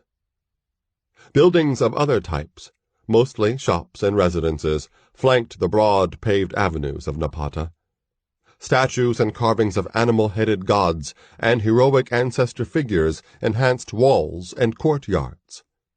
Nearly all the edifices and artworks of Napata were rendered on a scale colossal enough to suggest that it was the work of a race of giants. Perhaps influenced by their megalithic surroundings, the people of Napata went about their tasks quietly, without pretense or ostentation. Their garb was simple, yet elegant. The men of Napata wore kilts and mantles of plain white linen. Many also wore cloth head coverings that dangled below their shoulders. The women wore pleated ankle-length skirts and collared shawls that were knotted just beneath their breasts, leaving dark midriffs bare to the rays of the mountain sun. Their hair was worn in beaded braids. Children of both sexes ran about clad only in brief loin coverings. Like most Cushites, the Napatans were of medium height, wiry build, and very dark complexion, with a smattering of mahogany-hued people as well. Their amber gazes followed the detachment of chariots and soldiers that rattled toward the Kur, the palace of the Candisa. Many of the Napatans recognized the diminutive figure of Pomphis in one of the chariots. Others noted the outlanders who rode with the Bambuti scholar. Both observations stimulated a spate of rumor-mongering that was not characteristic of the usually imperturbable citizens of the royal city. Of all the great buildings of Napata, none was more imposing than the Kur. Its walls rose like twin cliffs of sandstone, cradling a portal that was itself 3 times the height of an elephant. But no natural cliff had ever risen with the meticulous precision of those walls. Moreover, every available inch of space on their vast surface was filled with low-relief carvings. Unlike the geometric designs that decorated the buildings of Imweni, the Kushites' carvings depicted scenes from the history and mythology of their kingdom. Small though each individual carving was, the walls of the Kur had long since run out of space to contain the immense expanse of the history of Cush. Dismounting from their chariots in the shadow of the palace, the wayfarers found that word of their arrival had preceded them. A full cadre of palace guards stood arrayed in precise formation along the steps that led to the portal. Pomphis and Susanoo noticed the frown that had formed on Imaro's face, and the anxious expression on Tanisha's. Rebir remained impassive. "Am I to be a prisoner?" Imaro asked quietly. "Of course not," Susanoo remonstrated. "What do you think we're—" "Let me, Susanoo," Pomphis interrupted. The port official deferred to the Bambuti. Laying his hand on Imaro's arm, Pomphis said, "Imaro, to the Kushites, the Candisa is the goddess Isisa incarnate. Few are the ordinary Kushites who ever see her during their lifetime, and fewer still are those who are invited to the Kur. The Candisa must be protected at all times. The guards would follow the same procedure, no matter who was to enter the Kur. You are not to be a prisoner, but an honored guest." Pomphis then looked earnestly at both his companions. "You have come this far because you have trusted me," he said. "Please, trust me just a few steps farther."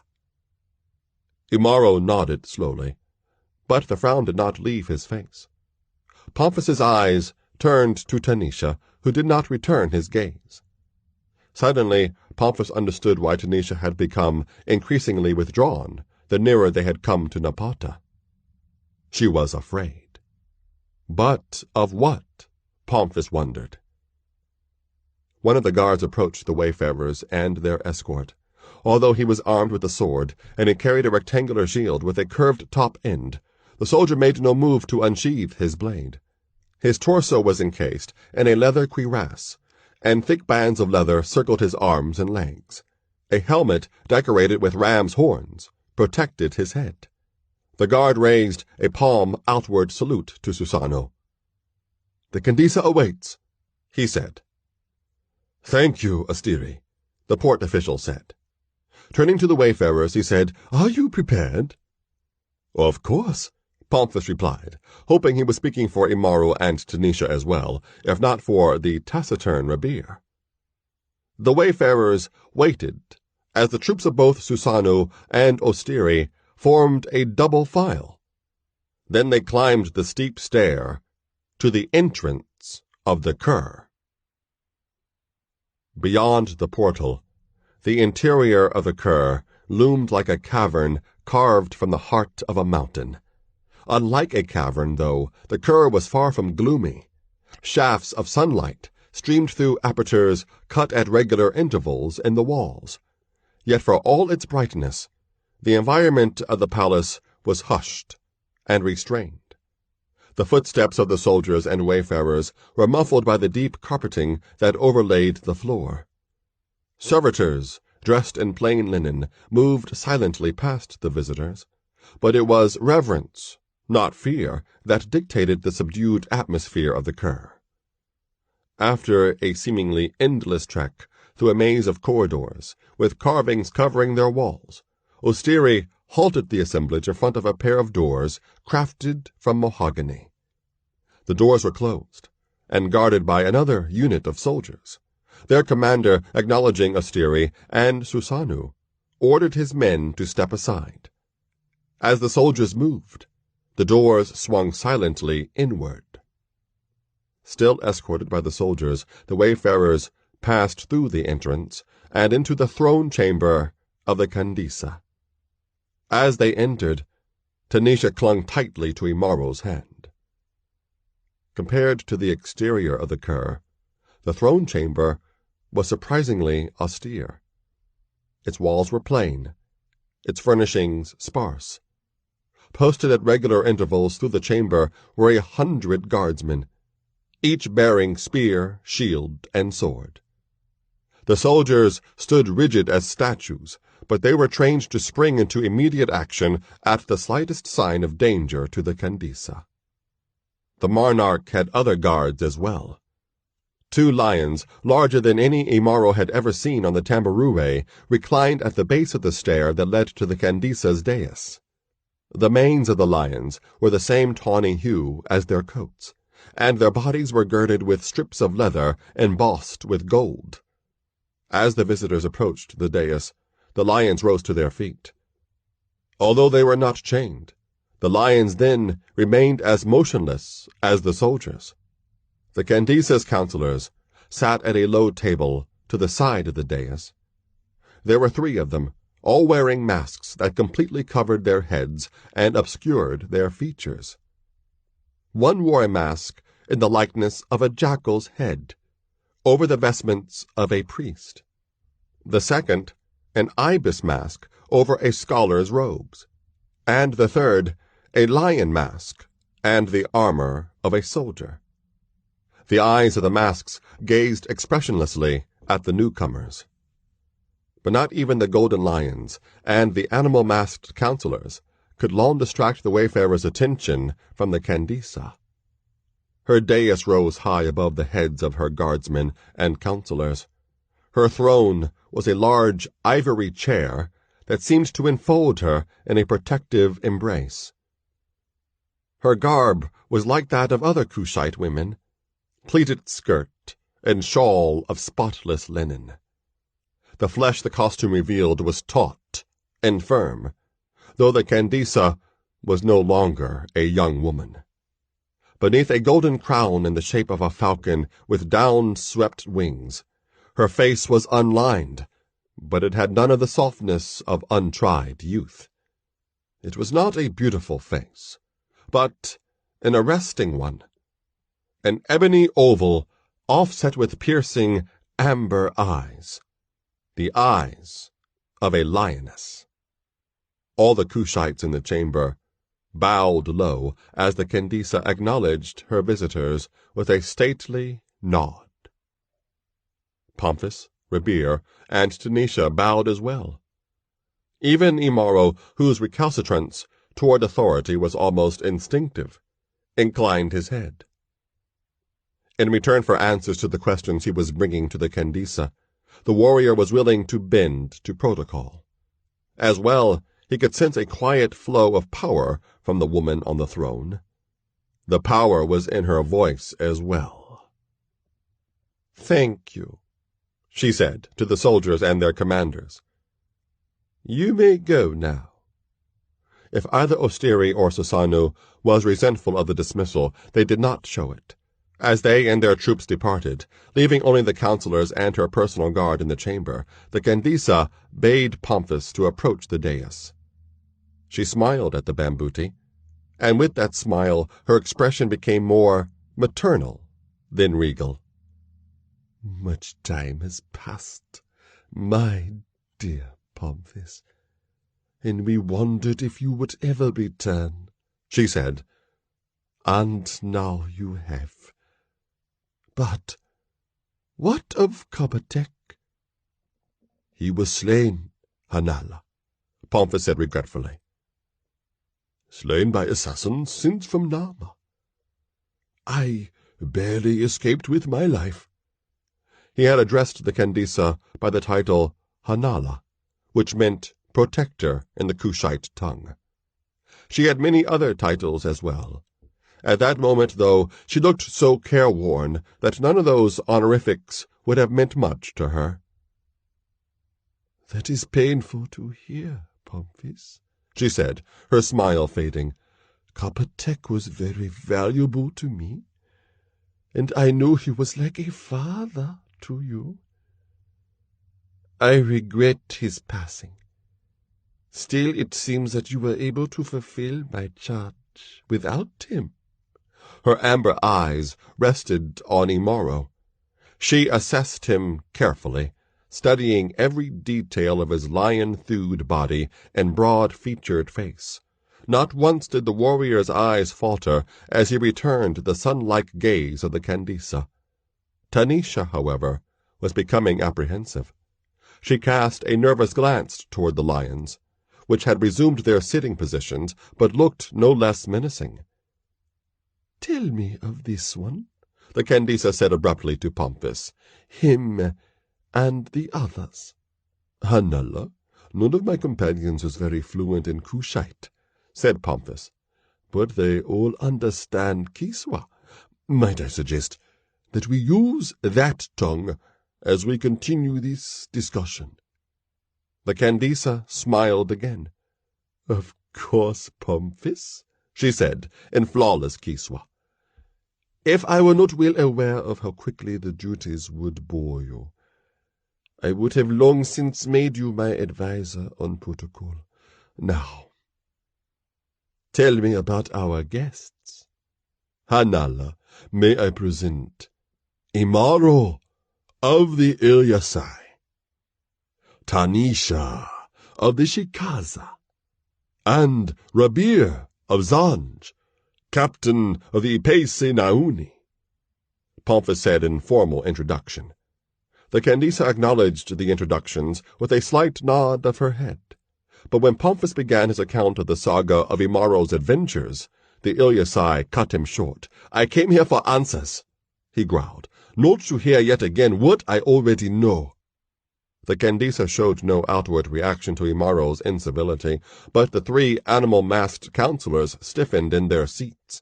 The eyes of the guards narrowed in anger, and the tufted tails of the guard lions lashed back and forth, while low warning growls issued from their throats. "Imaro, please remember that you are here as a guest of Hanala," Pomphis said in an urgent tone. "This is Hanala's dwelling. This is her land. She, too, has questions she wishes answered, and I must attend to them first. For my sake and yours, please be patient." After a brief, tense silence, the Ilyasai nodded his acquiescence. Inside, he was experiencing a growing sense of unease and apprehension. He was standing in a stony edifice that dwarfed even the cyclopean ruins of the Place of Stones and the City of Madness, and he was surrounded by armed men and warrior lions. His Kufa-Huma sense warned him of the possibility of entrapment. For the first time in his life, he chose not to heed his Kufa-Huma.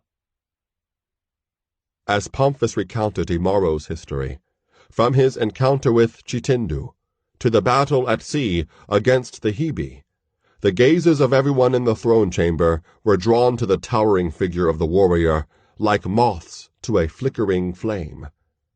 True to their training, the faces of the royal guards betrayed no emotion as they listened, but the Candisa made no attempt to conceal her admiration of Imaro's deeds, and for the deadly blows he had struck against the Namans and their minions. By the time Pomphis completed his narrative, even Rabir stood wide-eyed with wonder, although he had narrowed his eyes when Pomphis mentioned the name of Bamunu. And then the Candisa rose from her throne and descended the dais. The masked counselor stirred in surprise as she glided down the steep stair, her linen garments rustling with each step. The lion's growls grew louder, but they subsided after a single sharp word from the monarch. "This is a rare honor, Imaro," Pomphis whispered excitedly. "Hanala seldom leaves her throne during an audience." When the Candisa reached the bottom of the stair, she touched Imaro's hand. Though she was not as tall as Tanisha, the power in her bearing that the warrior had sensed earlier lent her an illusion of greater stature. I charged Pomphis and Kapatek to seek the one who was forsaken, she said, her tone no longer regal as she looked up at the warrior. I charged them to seek the one who is the greatest of all warriors. I am satisfied that you, Imaro of the Ilyasai, are that one. Now, ask of me what questions you will, and I shall answer them as best as I can. Unseemly, the jackal-masked counselor muttered, too low for the Candisa to hear. Not if he is truly the one she has been seeking, whispered the counselor who wore the lion mask. The ibis-masked counselor maintained his silence as Imaro spoke, his voice echoing in the chamber. Who am I? The warrior asked. Who is my father? Where is my mother? Why does death follow me wherever I go? The Candisa took Imaro's hand and motioned him to sit beside her at the foot of the dais, an act that drew audible gasps from the counselors. I cannot answer all your questions, Imaro, she said, but I will tell you what I can. You have been pursued by the Narmans, who are the minions of the Ma-Shatan, because you have an important role to play in the conflict that is coming. There is, you see, an uneasy balance between the power of the Cloud Striders, Tawa, and the power of the Ma-Shatan, Imchawi. We call this balance Chefet. Both the Cloud Striders and the Ma-Shatan are intruders. They are not of Nyumbani or the world we live in. The Ma-Shatan seek to corrupt and destroy. The Cloud Striders to uplift and enlighten. When those powers come into conflict in this world, the result is chaos and upheaval. For their own reasons, neither of the powers seeks the destruction of this world, which would occur if they confronted each other in this plane of existence. Instead, they vie for influence through the use of human intermediaries. In Nyumbani, we of Cush are the intermediaries for the Cloud Striders, and the Narmans play the same role for the Ma-Shatan. At most times, the balance between the powers holds true, and the people of Nyumbani are free to do as they will. At other times, the Chefet shifts, and one of the powers gains influence at the expense of the other. Then the other power seeks redress, and eventually Chefet is restored, at great cost to our world. The Mizungu War marked the last shift of Chefet. Now, the Narmans seek to alter the balance again, in favor of the Ma-Shatan. What has that to do with me? Imaro interrupted. If the Narmans are doing the will of the Ma-Shatan, why do you not send an army to destroy them? I would gladly be part of such an army. If you please, Ha-Nala. Allow me to speak to that, said the counselor who wore the lion mask. His Kiswa was less fluent than the Candisa's, but it was still comprehensible. Do so, Rachma, the Kandisa said. Know this, warrior, Rachma said, his voice sounding like the growl of the beast whose likeness he wore. Cush and its allies could assemble an army and fleet, the likes of which Nyumbani has not seen since the last battle of the Mizungu War. We could descend upon Nama like locusts on a feet, but if we mounted such an assault over so great a distance, we would then be vulnerable to attacks by some of our neighbors. Axum, Punt, Dufa, those kingdoms are at peace with us out of self-interest. Yet they envy the wealth and power of Cush, and they would attempt to wrest it from our grasp if we gave them the opportunity. Nyumbani is not the same as it was at the time of the Mizungu War, the Kandisa added. The Atlanteans were an adversary against whom all in Nyumbani could unite. The Narmans are far more subtle than the Mizungu. The discord they sow is difficult to trace directly to their hands. We cannot engage them until they openly initiate an attempt to alter Shefet. And they will only do that when they feel certain they can destroy us. Hanala, Imaro said. You have still not answered my questions. As I told you, Imaro, I will answer as I can, the Kandisa said. I do not know who your father is, nor do I know the whereabouts of your mother. As a warrior, you are without peer in all of Nyumbani, and it is as a warrior that you will play your role when the Narmans attempt to alter Shefet. For that reason I wanted you. That is, the one you have proved to be, brought to Cush. For your protection. Protection, Imaro repeated. Yes. Can you not see that the Narmans fear you? That is why the Hebe attacked your ship during your voyage here.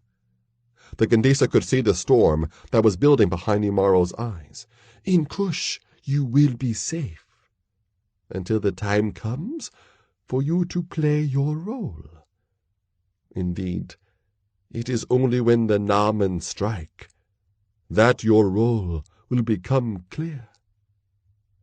Imaro rose then. So did the Kandisa. The warrior turned to Pomphis with a look of anger and disappointment on his face. These are the answers you told me I would find if I followed you here, he said, bitterness plain in his tone. Pomphis did not meet the warrior's gaze. I never told you that you would find your answers here, Imaro, the Bambuti said. I only said you may find them, and I still believe that. Imaro did not heed him. Why should I care who my father is? He murmured, speaking more to himself than anyone else in the throne chamber. Why should I care where my mother went after she left me in the manyatas of the Iliasai? I am the son of no father. That is who I will always be. His voice began to rise. And I will always be a warrior, he said, once again looking at the Kandisa. I do not need your protection. I will not hide behind stone walls while my enemies remain alive. You say the Narmans are your enemies as well as mine, yet you will sit and wait for them to strike you first, before you will act. That is not my way. I will go to Nama and destroy those who wish to destroy me and you. The Narmans will die, or I will.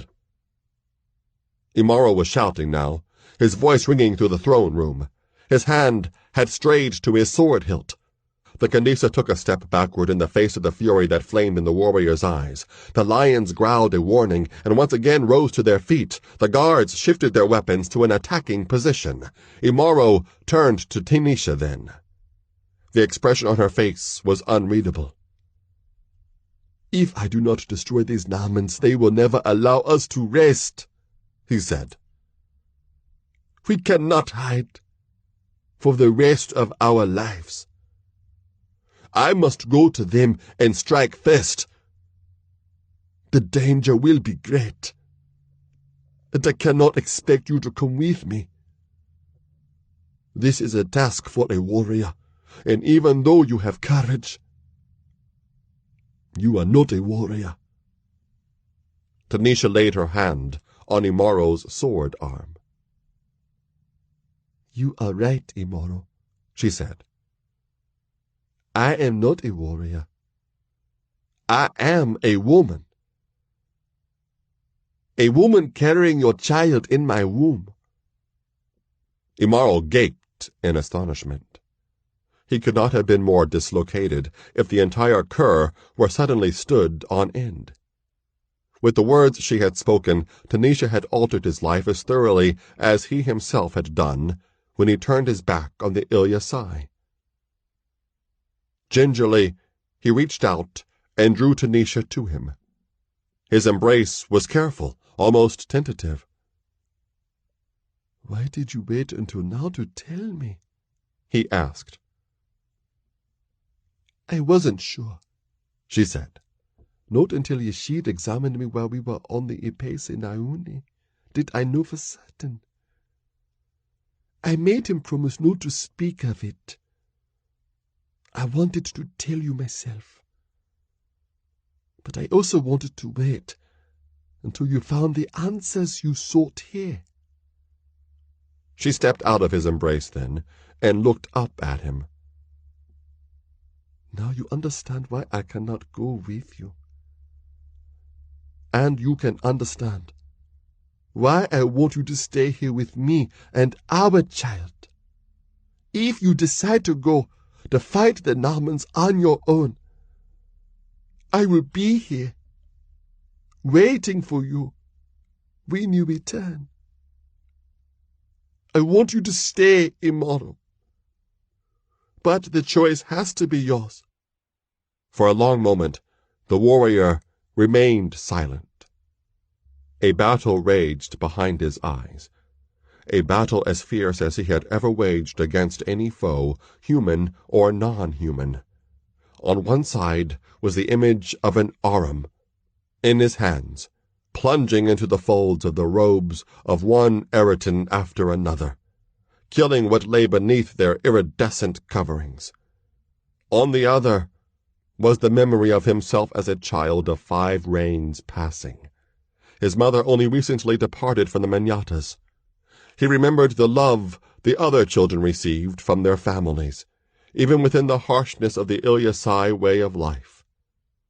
But there was never any love for him.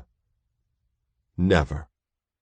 The image of the Arum faded. The image of the child remained. Imaro made his decision. "I will stay," he said. Tears tracing glistening paths down her cheeks, Tanisha allowed the warrior to press her tightly against him. Her thoughts remained unspoken. He is staying for the child. Would he have stayed for me? The Kandisa spoke then. "You have made a wise decision, Imaro. Tanisha and your child will be more secure here than they would anywhere else in Nyumbani. It will be good to have you here. There is much we can learn from you about how the Namans have spread their evil northward, and I think Rakma would agree to placing you high in the ranks of our army." "No," Tanisha said, looking directly at the Kandisa. The Kandisa blinked. Not since she was a child had that word been spoken to her so emphatically, and she did not know what to make of it now. She looked at Tanisha more closely. Although she had never before seen a woman of the Shikaza, their renown was widespread, even as far as Cush.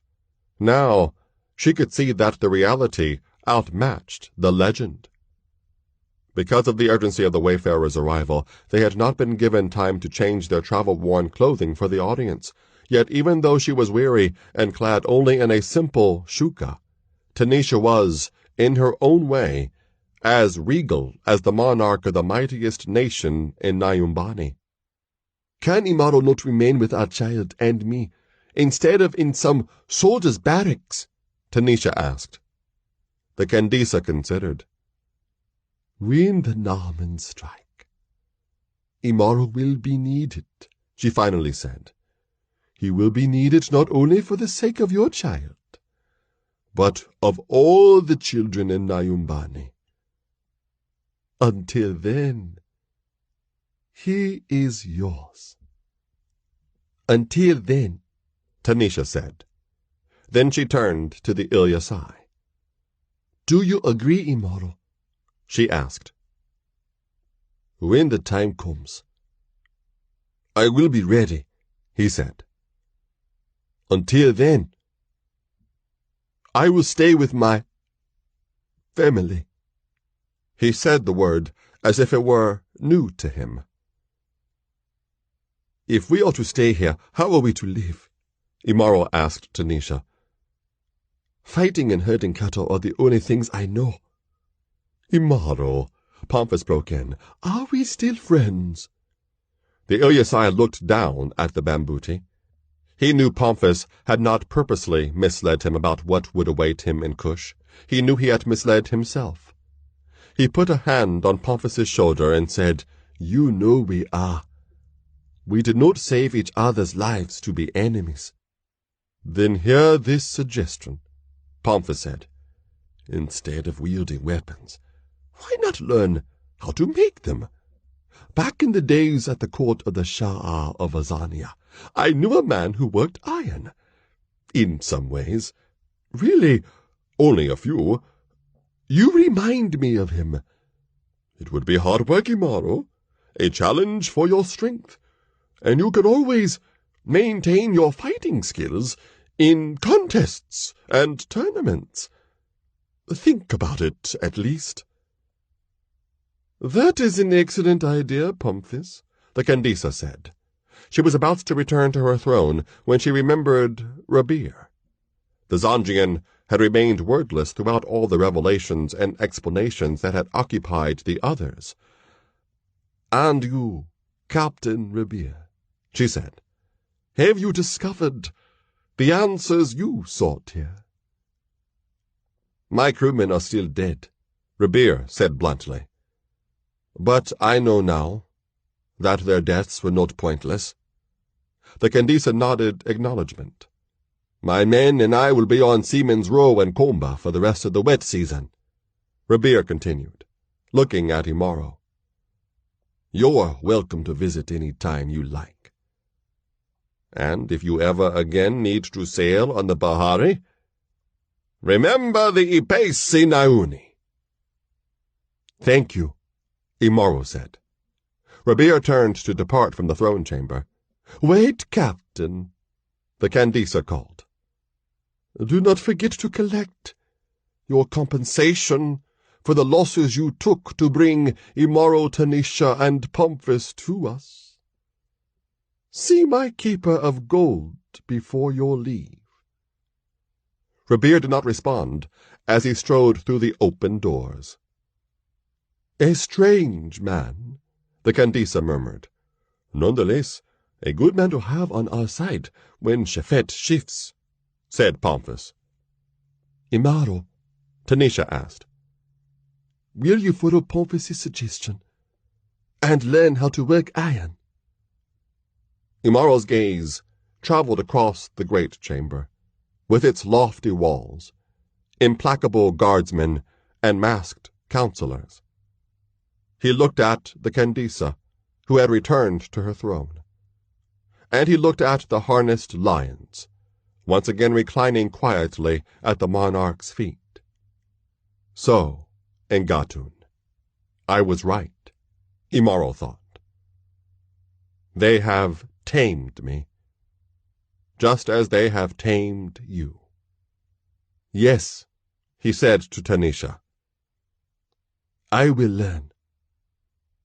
Tanisha embraced him then. The Candisa and Pomphis exchanged an unreadable look, and the counselors murmured quietly among themselves. The weapon was sheathed.